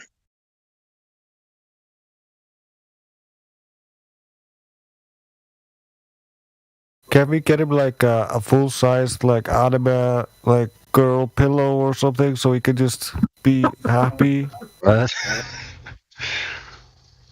Maybe his wife is a closet flat earther. Maybe that's why he's so like annoyed at it. You guys remember Platypus? Yeah. So he wanted to be the first gold member that was a Glober. Yeah. Well, Dr. Bob has greater aspirations. He wants to be the highest ranking moderator. Yeah, I know. He wants to be essentially an admin because he wants to have full control over all of the mods. Didn't that guy report the live stream? Shh, quiet. How in the world would he think that would work? Like in any way? What's he? Oh, he thought what did blackmail. he actually say to demand such a thing? Oh, he thought blackmail would work. He would tell YouTube that like the strike was frivolous, like he admitted, and then they would remove it, and so he would get access instead. He didn't see what happened he didn't see what happened when there was a takeover the last time. We were up and running in like 2 days, like good to go. Freaking right. In fact, and the only leverage that he would have is and this is not warranting that it's correct, but just in principle, the only leverage he would have is his own content, right? So basically what he's saying is, don't use my content in a face-fronting way. Otherwise, I will take the server down. But if you stop using my content, I won't have any excuse to take the server down, to which you then just say to him, okay, we'll just ignore you and pretend like you don't exist. So what can you possibly win? He wants to look in the hidden rooms and see what he cannot see. Wait a minute, you talking about his content that he came and did on our server? He wants that removed? Dude, who knows? Well, I think it's simpler than that. I think he's just...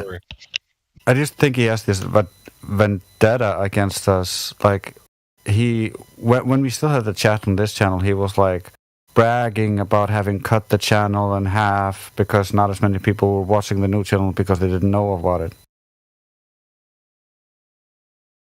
So to him, this is like, oh, like this is how we attack them and then try to get some like leverage on them, like he tried to do with Helio, and he's trying to like recruit others to do this. Well, see, the problem is the squeeze soap theory, right? So you squeeze your soap, and the harder you squeeze it, it pops out of your hand. So if you squeeze this channel, then the soap pops out, right? And it gets all lathery, and it gets its lather all over the floor. Then people slip and die. But in the meantime, the soap gets everywhere. The point is, if you squeeze the whatever, the flat earthers or the truthers out of one location, they still have an itch to scratch for whatever it is that they were, jonesing for. So they're either going to get it on a different channel or create a new channel or just go to the public, which they had been previously too shy to do. So by squeezing the flat earthers, what are you really doing? You're just making it worse for yourself. You're not accomplishing anything. Yeah, I'm not saying it's very smart on his part. I'm just saying, like, he got his panties in a twist. Like, I was racking him the whole day when he did this, and then Lou was poking him, and, like, I don't think he had a really good day that day, and so, like, he was just, like, war mode. Yeah, there was a few of us that we didn't even get together on it, but there was just a bunch of us that were poking at him, apparently, like, all at different times, and he had enough. He was like, ah!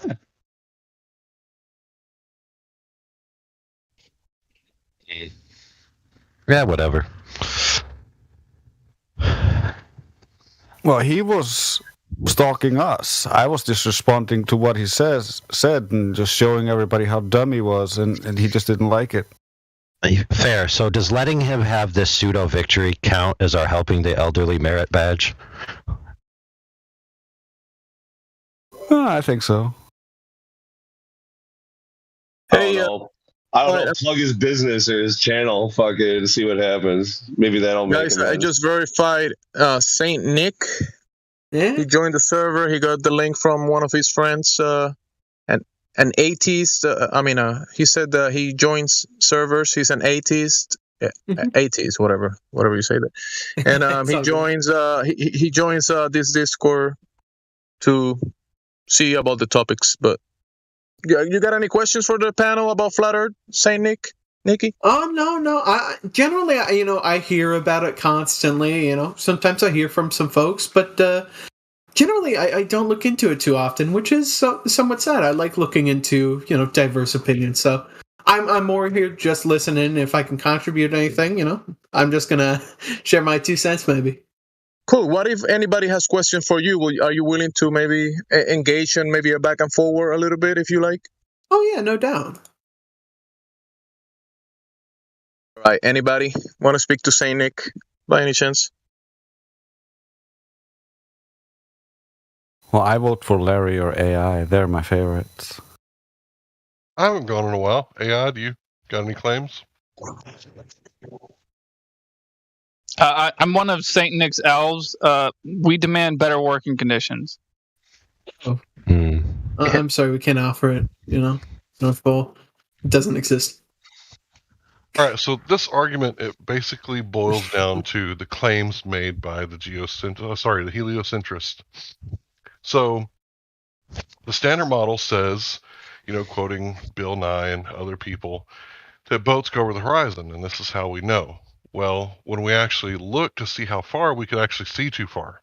And the globe earthers don't even really disagree with us on that, right? But they say that there's a reason why we can see too far. So when we say, where is your Earth curve, your geometric horizon, they basically say, well, you can't see it because of refraction, because we've pointed out that you can see too far. And they've agreed, yes, you can see too far. Chicago should be blocked by the Earth curve, even though it's over water, right? Because you can see it in Michigan. Well, when they say that, there is no geometric horizon, they're basically saying you can't see where the Earth is curving because the light is bending, right? That's basically what they're claiming, like a mirage, if you want to think about it like that. But if that's true, and there's all this refraction, then that basically means that the horizon is caused by the atmospheric conditions of the day and the lens that you're using or your eye or whatever, a multitude of things come together and create the horizon at the point at which it's the furthest point your eyes can see. So when they say that it's refraction. We say, okay, well, sometimes we can see Chicago and sometimes we can't. At what point is the actual Earth curve? And they can't give us the Earth curve because it's always refracted. You can't stop it from refracting. So what they used to tell us that it was 8 inches per mile square, and we said, actually, we falsified that. And they agree, well, yes, you have. We can see too far. I admit it, but it's because refraction. So the only place that you can see any Earth curvature, you can't see it on Earth, even according to Professor Dave, you can't see it on the surface of the Earth. The only place that you can see it is, well, on TV, because let's face it, you're not going to space, St. Nick.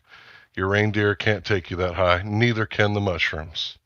So since you're stuck here on the surface of the Earth, if you want to continue believing the claim that the Earth is a globe, well, you can't say that boats go over the horizon.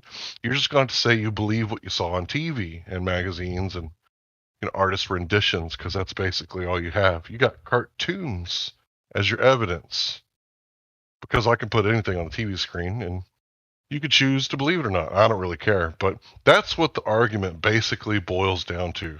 7 years later, we're still saying, where's the curvature? And they're saying, we don't have any, but you're an idiot. Don't you see the TV? Thanks. Hey, Nick, are you in the live stream voice text? It's above the live stream channel with the red dot. Am I? You need to be in there. You can see what we're typing. Oh, yeah, sure. Let me check it out. There we go. Wonderful.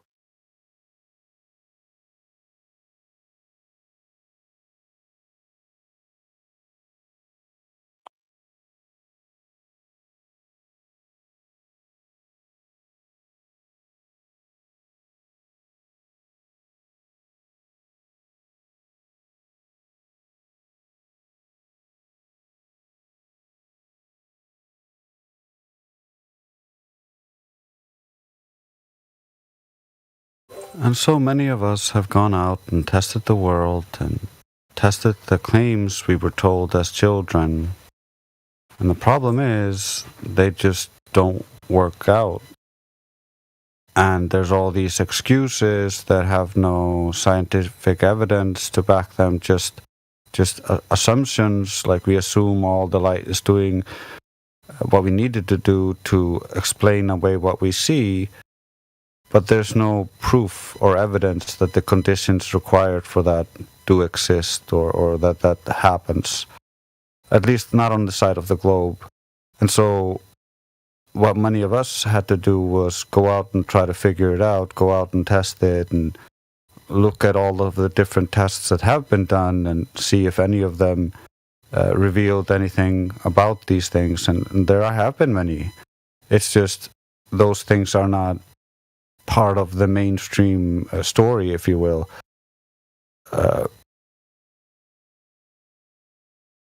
We have also all of these stories that we get taught as children, that the moon and the sun are pulling the oceans in this giant bulge around the globe, and that causes the tides and all this kind of stuff. But that doesn't actually correlate to what we see in reality. There isn't this giant bulge traveling around the globe. There isn't even a convexity to the water or the ground to give you a globe. So there's a lot of issues, and that's just what we are. We're the people who saw issues, tried to talk about it, got censored, and ended up finding each other and talking about it and sharing what we learned. Mm-hmm.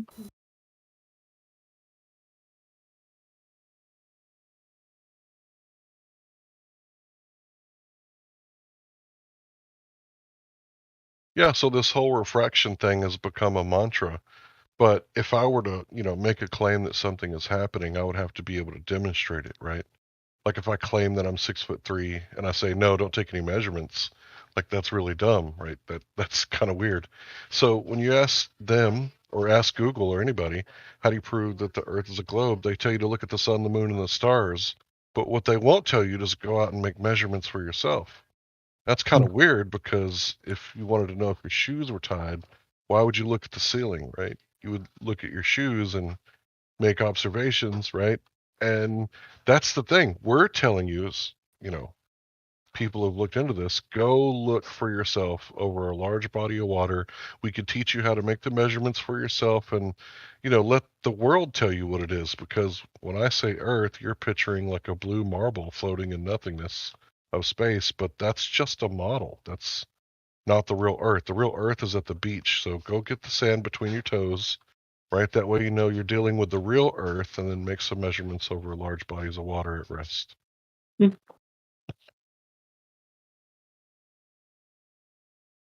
the last thing I want you to do is take my word for it. I'm just an idiot on the internet. Hey, you're not telling me to do anything and make me believe anything. You're just asking me to do simple, something so simple that I could go out 10 minutes, do that right now. Nothing bad about that. Don't worry.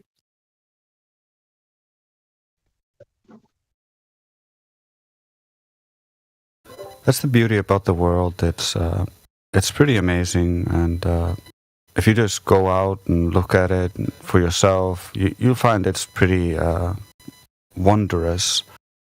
Whereas, like, we get our wonder kind of gets stumped out as children in school, where they're like, the Earth is a globe, everything's understood, and there's nothing new to discover, and at most you can like fiff on something like tune something to be a little bit more precise, but everything is mostly discovered, so there's no reason to be an explorer. There's it's going to be very hard if you want to be a scientist, and they kind of discourage you from this when you're very small, when that shouldn't be in the curriculum at that point, really, because these children are just like very susceptible and not able to critically think about these things and not able to ask for the evidence, and the teachers are certainly not able to provide it. Like, I remember when I was in school and they told me flat earthers were dumb because they believed they would fall off the edge, and I don't believe that. I call myself a flat earther today. But they put this into your brain, and then I was like, but what about the globe? Don't people fall off? And she was like, yeah, gravity solves all that. And I was like, okay, how does that work? And my teacher could not explain that to me then, and so I had to go on and learn a ton of things for many, many years, and it still doesn't work today. It's a story. You'll hear Go ahead, bro. I was just going to add on to that. You'll hear the highest echelons of astrophysics and physics tell you that, like, there's a gap between quantum physics and astrophysics or gravity or Einsteinian gravity, and it doesn't work together. And so it doesn't even match what they see in the sky, and so they had to invent dark matter and dark energy, and they cannot detect it in any way. And so the theory has this gaping hole that's 95% of their imagined universe, while on the other hand, like, they have this experiments and all this quantum effects and phenomena that just don't function with the theory. So they know the theory is wrong, and you'll hear many of them say, like Neil deGrasse Tyson is asked, what is gravity? And he says, I don't know. Like, they know what the effect is, and they can approximate the effect, but they can't tell you with any real certainty what the cause is, but because they can't science it. Like, what it is, I don't know. The effect is there. It's apparent to everybody in this room, but extrapolating that effect to everything above your head that you've never been to seems like quite the stretch.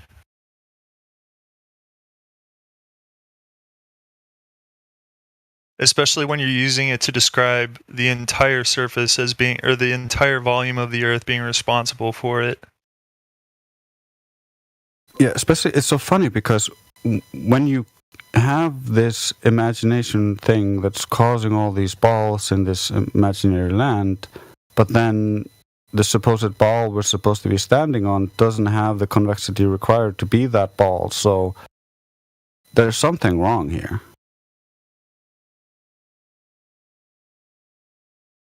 Yeah, we don't live on a ball, and things in the sky are in the sky. Basically, we can't do anything about it. Not anybody here can do anything about it. Nowhere.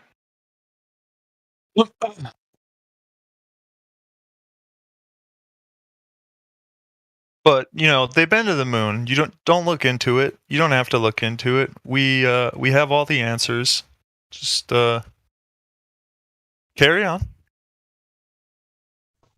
Yeah, and we're going back 5 years from now, or 10 years from now, or 50 years from now. I don't know. We're going back though. Yeah, I mean, we lost the technology. We're building it back. We almost got it. We almost got it back. All right. Why did they leave this cameraman behind it? In this image here, why did they leave that cameraman behind? Because I still feel bad for that guy. And it's a cameraman because the guy focuses in on this thing as it goes up higher. He readjusts the camera right there.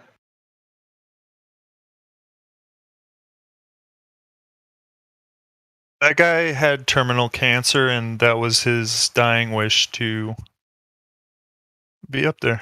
Or he had terminal cancer. It wasn't his dying wish, and they said, we'll just leave him there. I mean, he doesn't have a choice. It was actually Werner von Braun's illegitimate child. It was actually like a Quasimodo, so he was never shown on camera. That's the guy. He's always the guy with the camera. The guy with the camera that's there before they land, and the guy that's there with the camera after they take off.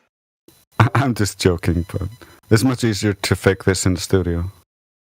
Well, what the original narrative is, according to prominent globe earthers, is that they had a live stream from the surface of the moon and streamed it back to Earth. So live streaming in the moon in 1969, I don't think they had that kind of technology. We were told that it was all reels and it was coming back on film. So they had the battery power, right, to blast out a signal 238,000 miles away from the surface of the moon to the Earth. I mean, that's a feat. And with the time delay and everything, they panned up as the limb took off from the surface and managed to keep it in frame. I mean, forget that's from the top of the moon too. Don't forget that's the top of the moon because the Earth is way off on the horizon on most of the pictures. So that means they would have to be standing on top of it, and I don't see any antennas anywhere pointing to it. Big giant. Well, according to them, they supposedly landed on the middle of the face, so like the Earth would have been directly above them.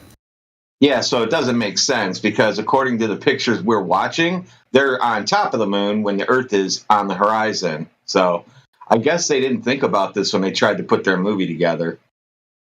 Silly NASA. The single greatest achievement in the history of mankind. And not only did we lose the technology, we burned the evidence, the tapes. Old NASA got their blunders, They're human.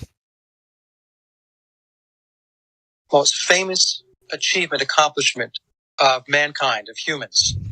The landing on the moon. NASA lost everything.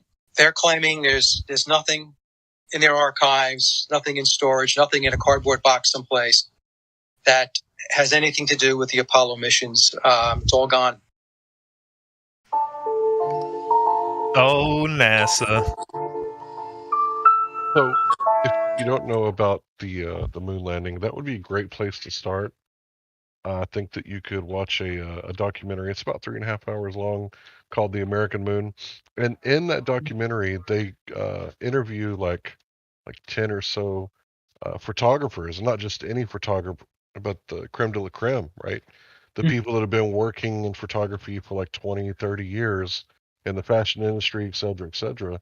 And they look at the pictures and, I quote one of them, I can't remember his name, but he says, I'm not saying whether or not people landed on the moon, but these pictures are fake. It's like, well, these pictures are what they give us from the Apollo missions. Well, these pictures are fake. That's all I can say.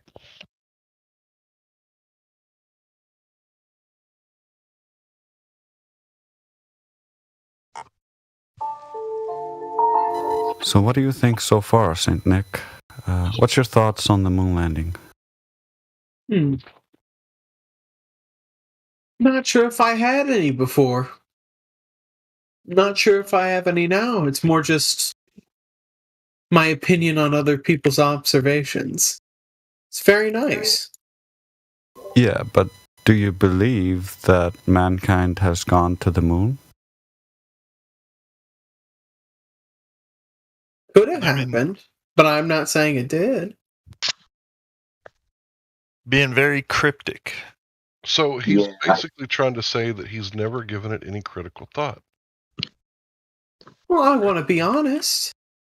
If I said just blatantly, Yes, you have thought about it before, because everybody has. Well, never in that respect, at least. He might have not have ever considered it to be faked or how it could be faked. Or, maybe he's just, pardon my lack of a better word, but naive. It's fine. Trust me. Maybe we should take a different approach.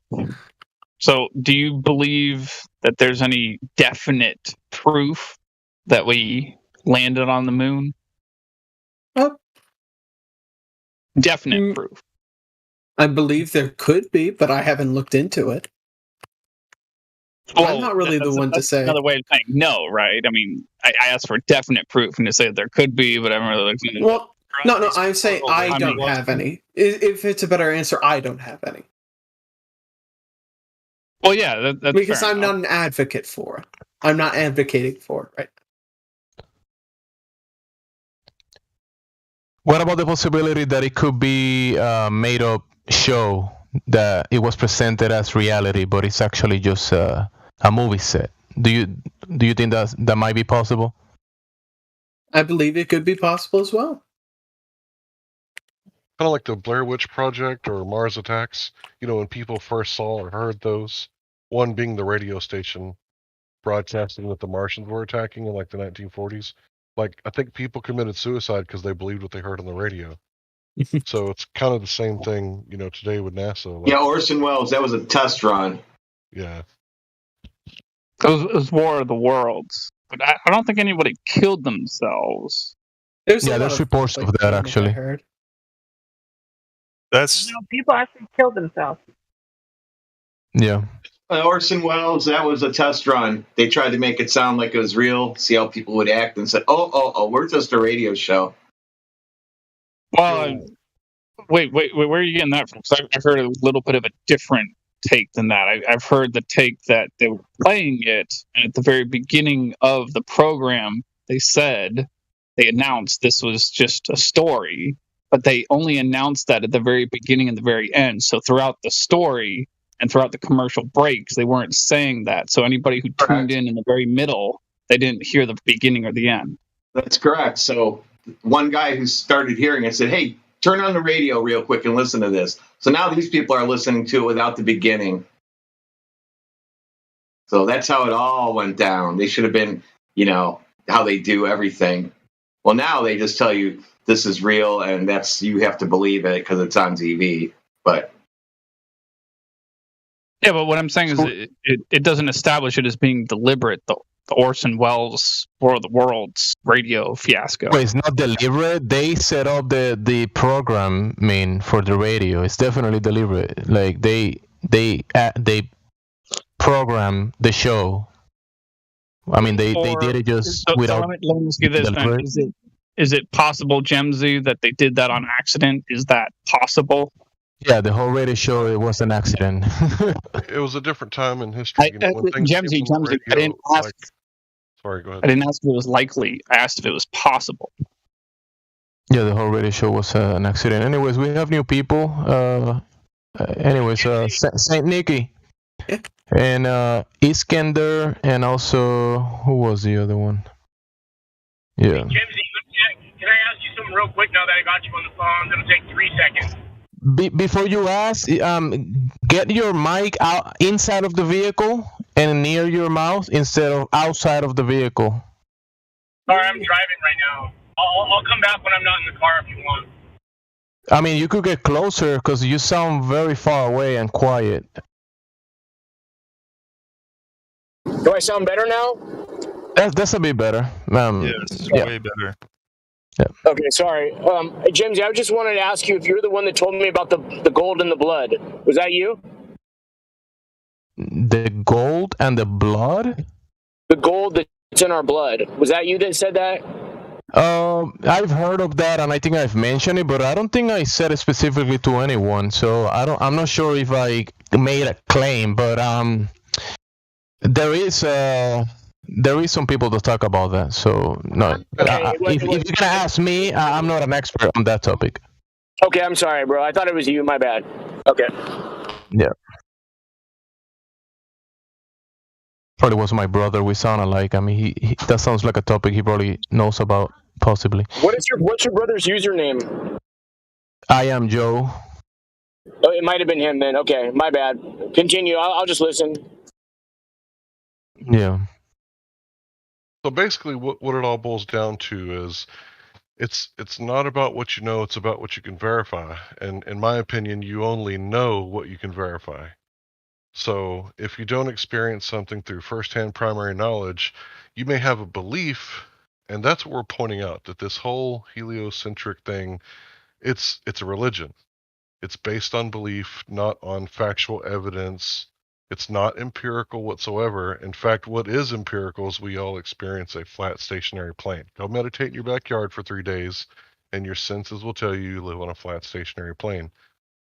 You see motion when you look up, but how do you know that it's the Earth that's moving rather than the stars moving? Because even in your worldview, all motion is relative. So if there's classical relativity, then you don't know that the Earth is moving. You can't feel it. You can't measure it. All this stuff is just something that you've been told, and it's basically a story. We're not dealing with And if you feel like you don't have the spare time to spend 3 days meditating in your backyard, you could try thinking critically about the surface of the Earth for 3 minutes, and then you might come to the same conclusion.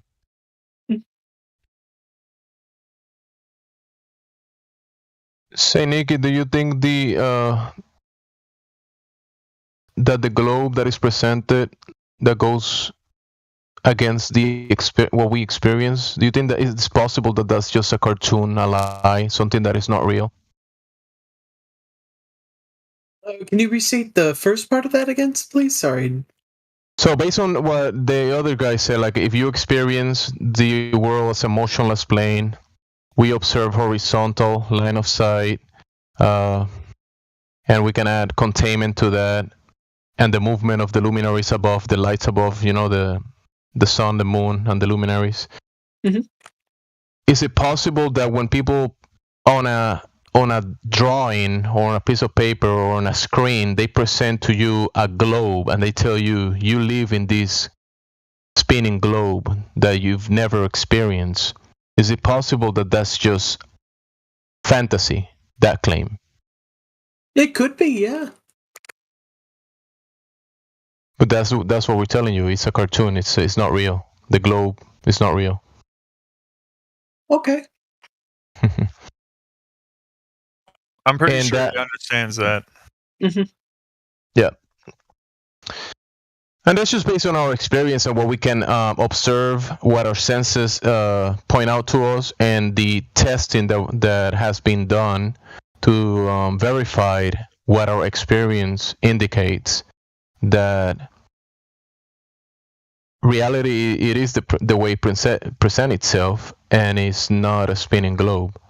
So yeah, just pointing that out. There's a lot of channels in here with a lot of information, because obviously we're just talking in the VC, and I'm not giving you any leaks at the moment, but if you scroll down on the server and you look at additional information channels, you could see laser tests, long distance observations, many topics that if you're interested into looking at or looking into, you could probably see a broader picture from what we're trying to say, because I'm just brushing about what we're trying to say. Of course, and I'll definitely look into that. All the channels What's your here idea? is good reading material. What's your idea, Saint Nick, of what we think, of what you think, actually? What's your idea of where we live? Well, I don't think much in the aspect of what I believe has changed too much. It's more just the context that I don't generally think about the Earth being flat or round that often. But thinking about it sometimes, it can be interesting, I assume. But it's I guess if it were me, if I believed either or, I don't think much would change. That's fine. How would you know? Know what? How would I know that if I believed one or the other? Well, it's because mainly I don't think about it too often. Being lodged in a belief. It's about acknowledging reality. Okay. And it's a good thing you're not an advocate for the Apollo mission propaganda show, because that was theater, not real. So you don't have to worry about advocating for it. Yeah, it's about verification. It's about knowing instead of just accepting other people on faith. It's about learning and educating yourself. I'm all for that. Sounds like this individual is interested in learning more and still trying to make up their own mind, which I think is perfectly normal. I think they just need to lurk a little bit more, maybe listen and. That's what I find it. Like. I do find it a little bit strange when. I do find it a little bit strange when people say they don't have an opinion. I'm not having a go at you or anything. I'm just saying I get that. You must. Your idea of the world must. Well, not must, but it would be a certain way, because if you don't think it's flat, then you would say it's a globe, yeah. You have a fair point. Maybe I should phrase it better. I should say I don't have much of an opinion on it. I would say that the opinion that I form generally isn't that very firm, or that I don't think about it too often. It may be there, but well, you don't need to make a blanket. You also don't need to make a blanket statement then about the significance of it if you can't even comprehend it. Well, no, I just stated the amount. Well, you said it wouldn't make a difference. You said it wouldn't make a difference one way or another. One way or another in how I live my life currently. Well, how can you even judge that, since you can't even comprehend what we're talking about? Well, because I can value my opinion and my stance in it right now. No, he can't comprehend. I'm saying he thinks we're off a rocker. He's not critically thinking about it the way you are. You need to ask, if you're going to ask that question of him, you need to be more specific. How would the shape of the Earth change his life in what particular way? You can't say that in a general way. You got to be specific. Well, he said it would. Think you're crazy or anything like that. He said it wouldn't change. And I said, well, how can he even make that assessment if he can't even comprehend? So you see right there, listen, right there, you're making the assertion, basically a claim, that it would change his life. I'm not saying you're wrong. All I'm saying is he's forming an opinion out of ignorance. Yeah, okay, so point that out as a separate thing. That's separate from what you just said. Well, out of ignorance in the topic, because I think Sane pointed out that, okay, I imagine, I can think that Sane gets things done on his day-to-days and go to places, and I don't know, you have a job, have a family, and do a lot of things.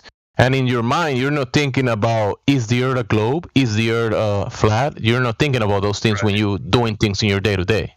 Yeah. Sure, he's still going to have to buy stamps, but he's saying overall, it just, at the end of the day, it just doesn't matter, he says. That's the blanket statement I was just pointing out. I didn't say that, though. I say it generally probably wouldn't affect my life that much. From the way that I continue with it. That's just what this person believes. Like, just okay,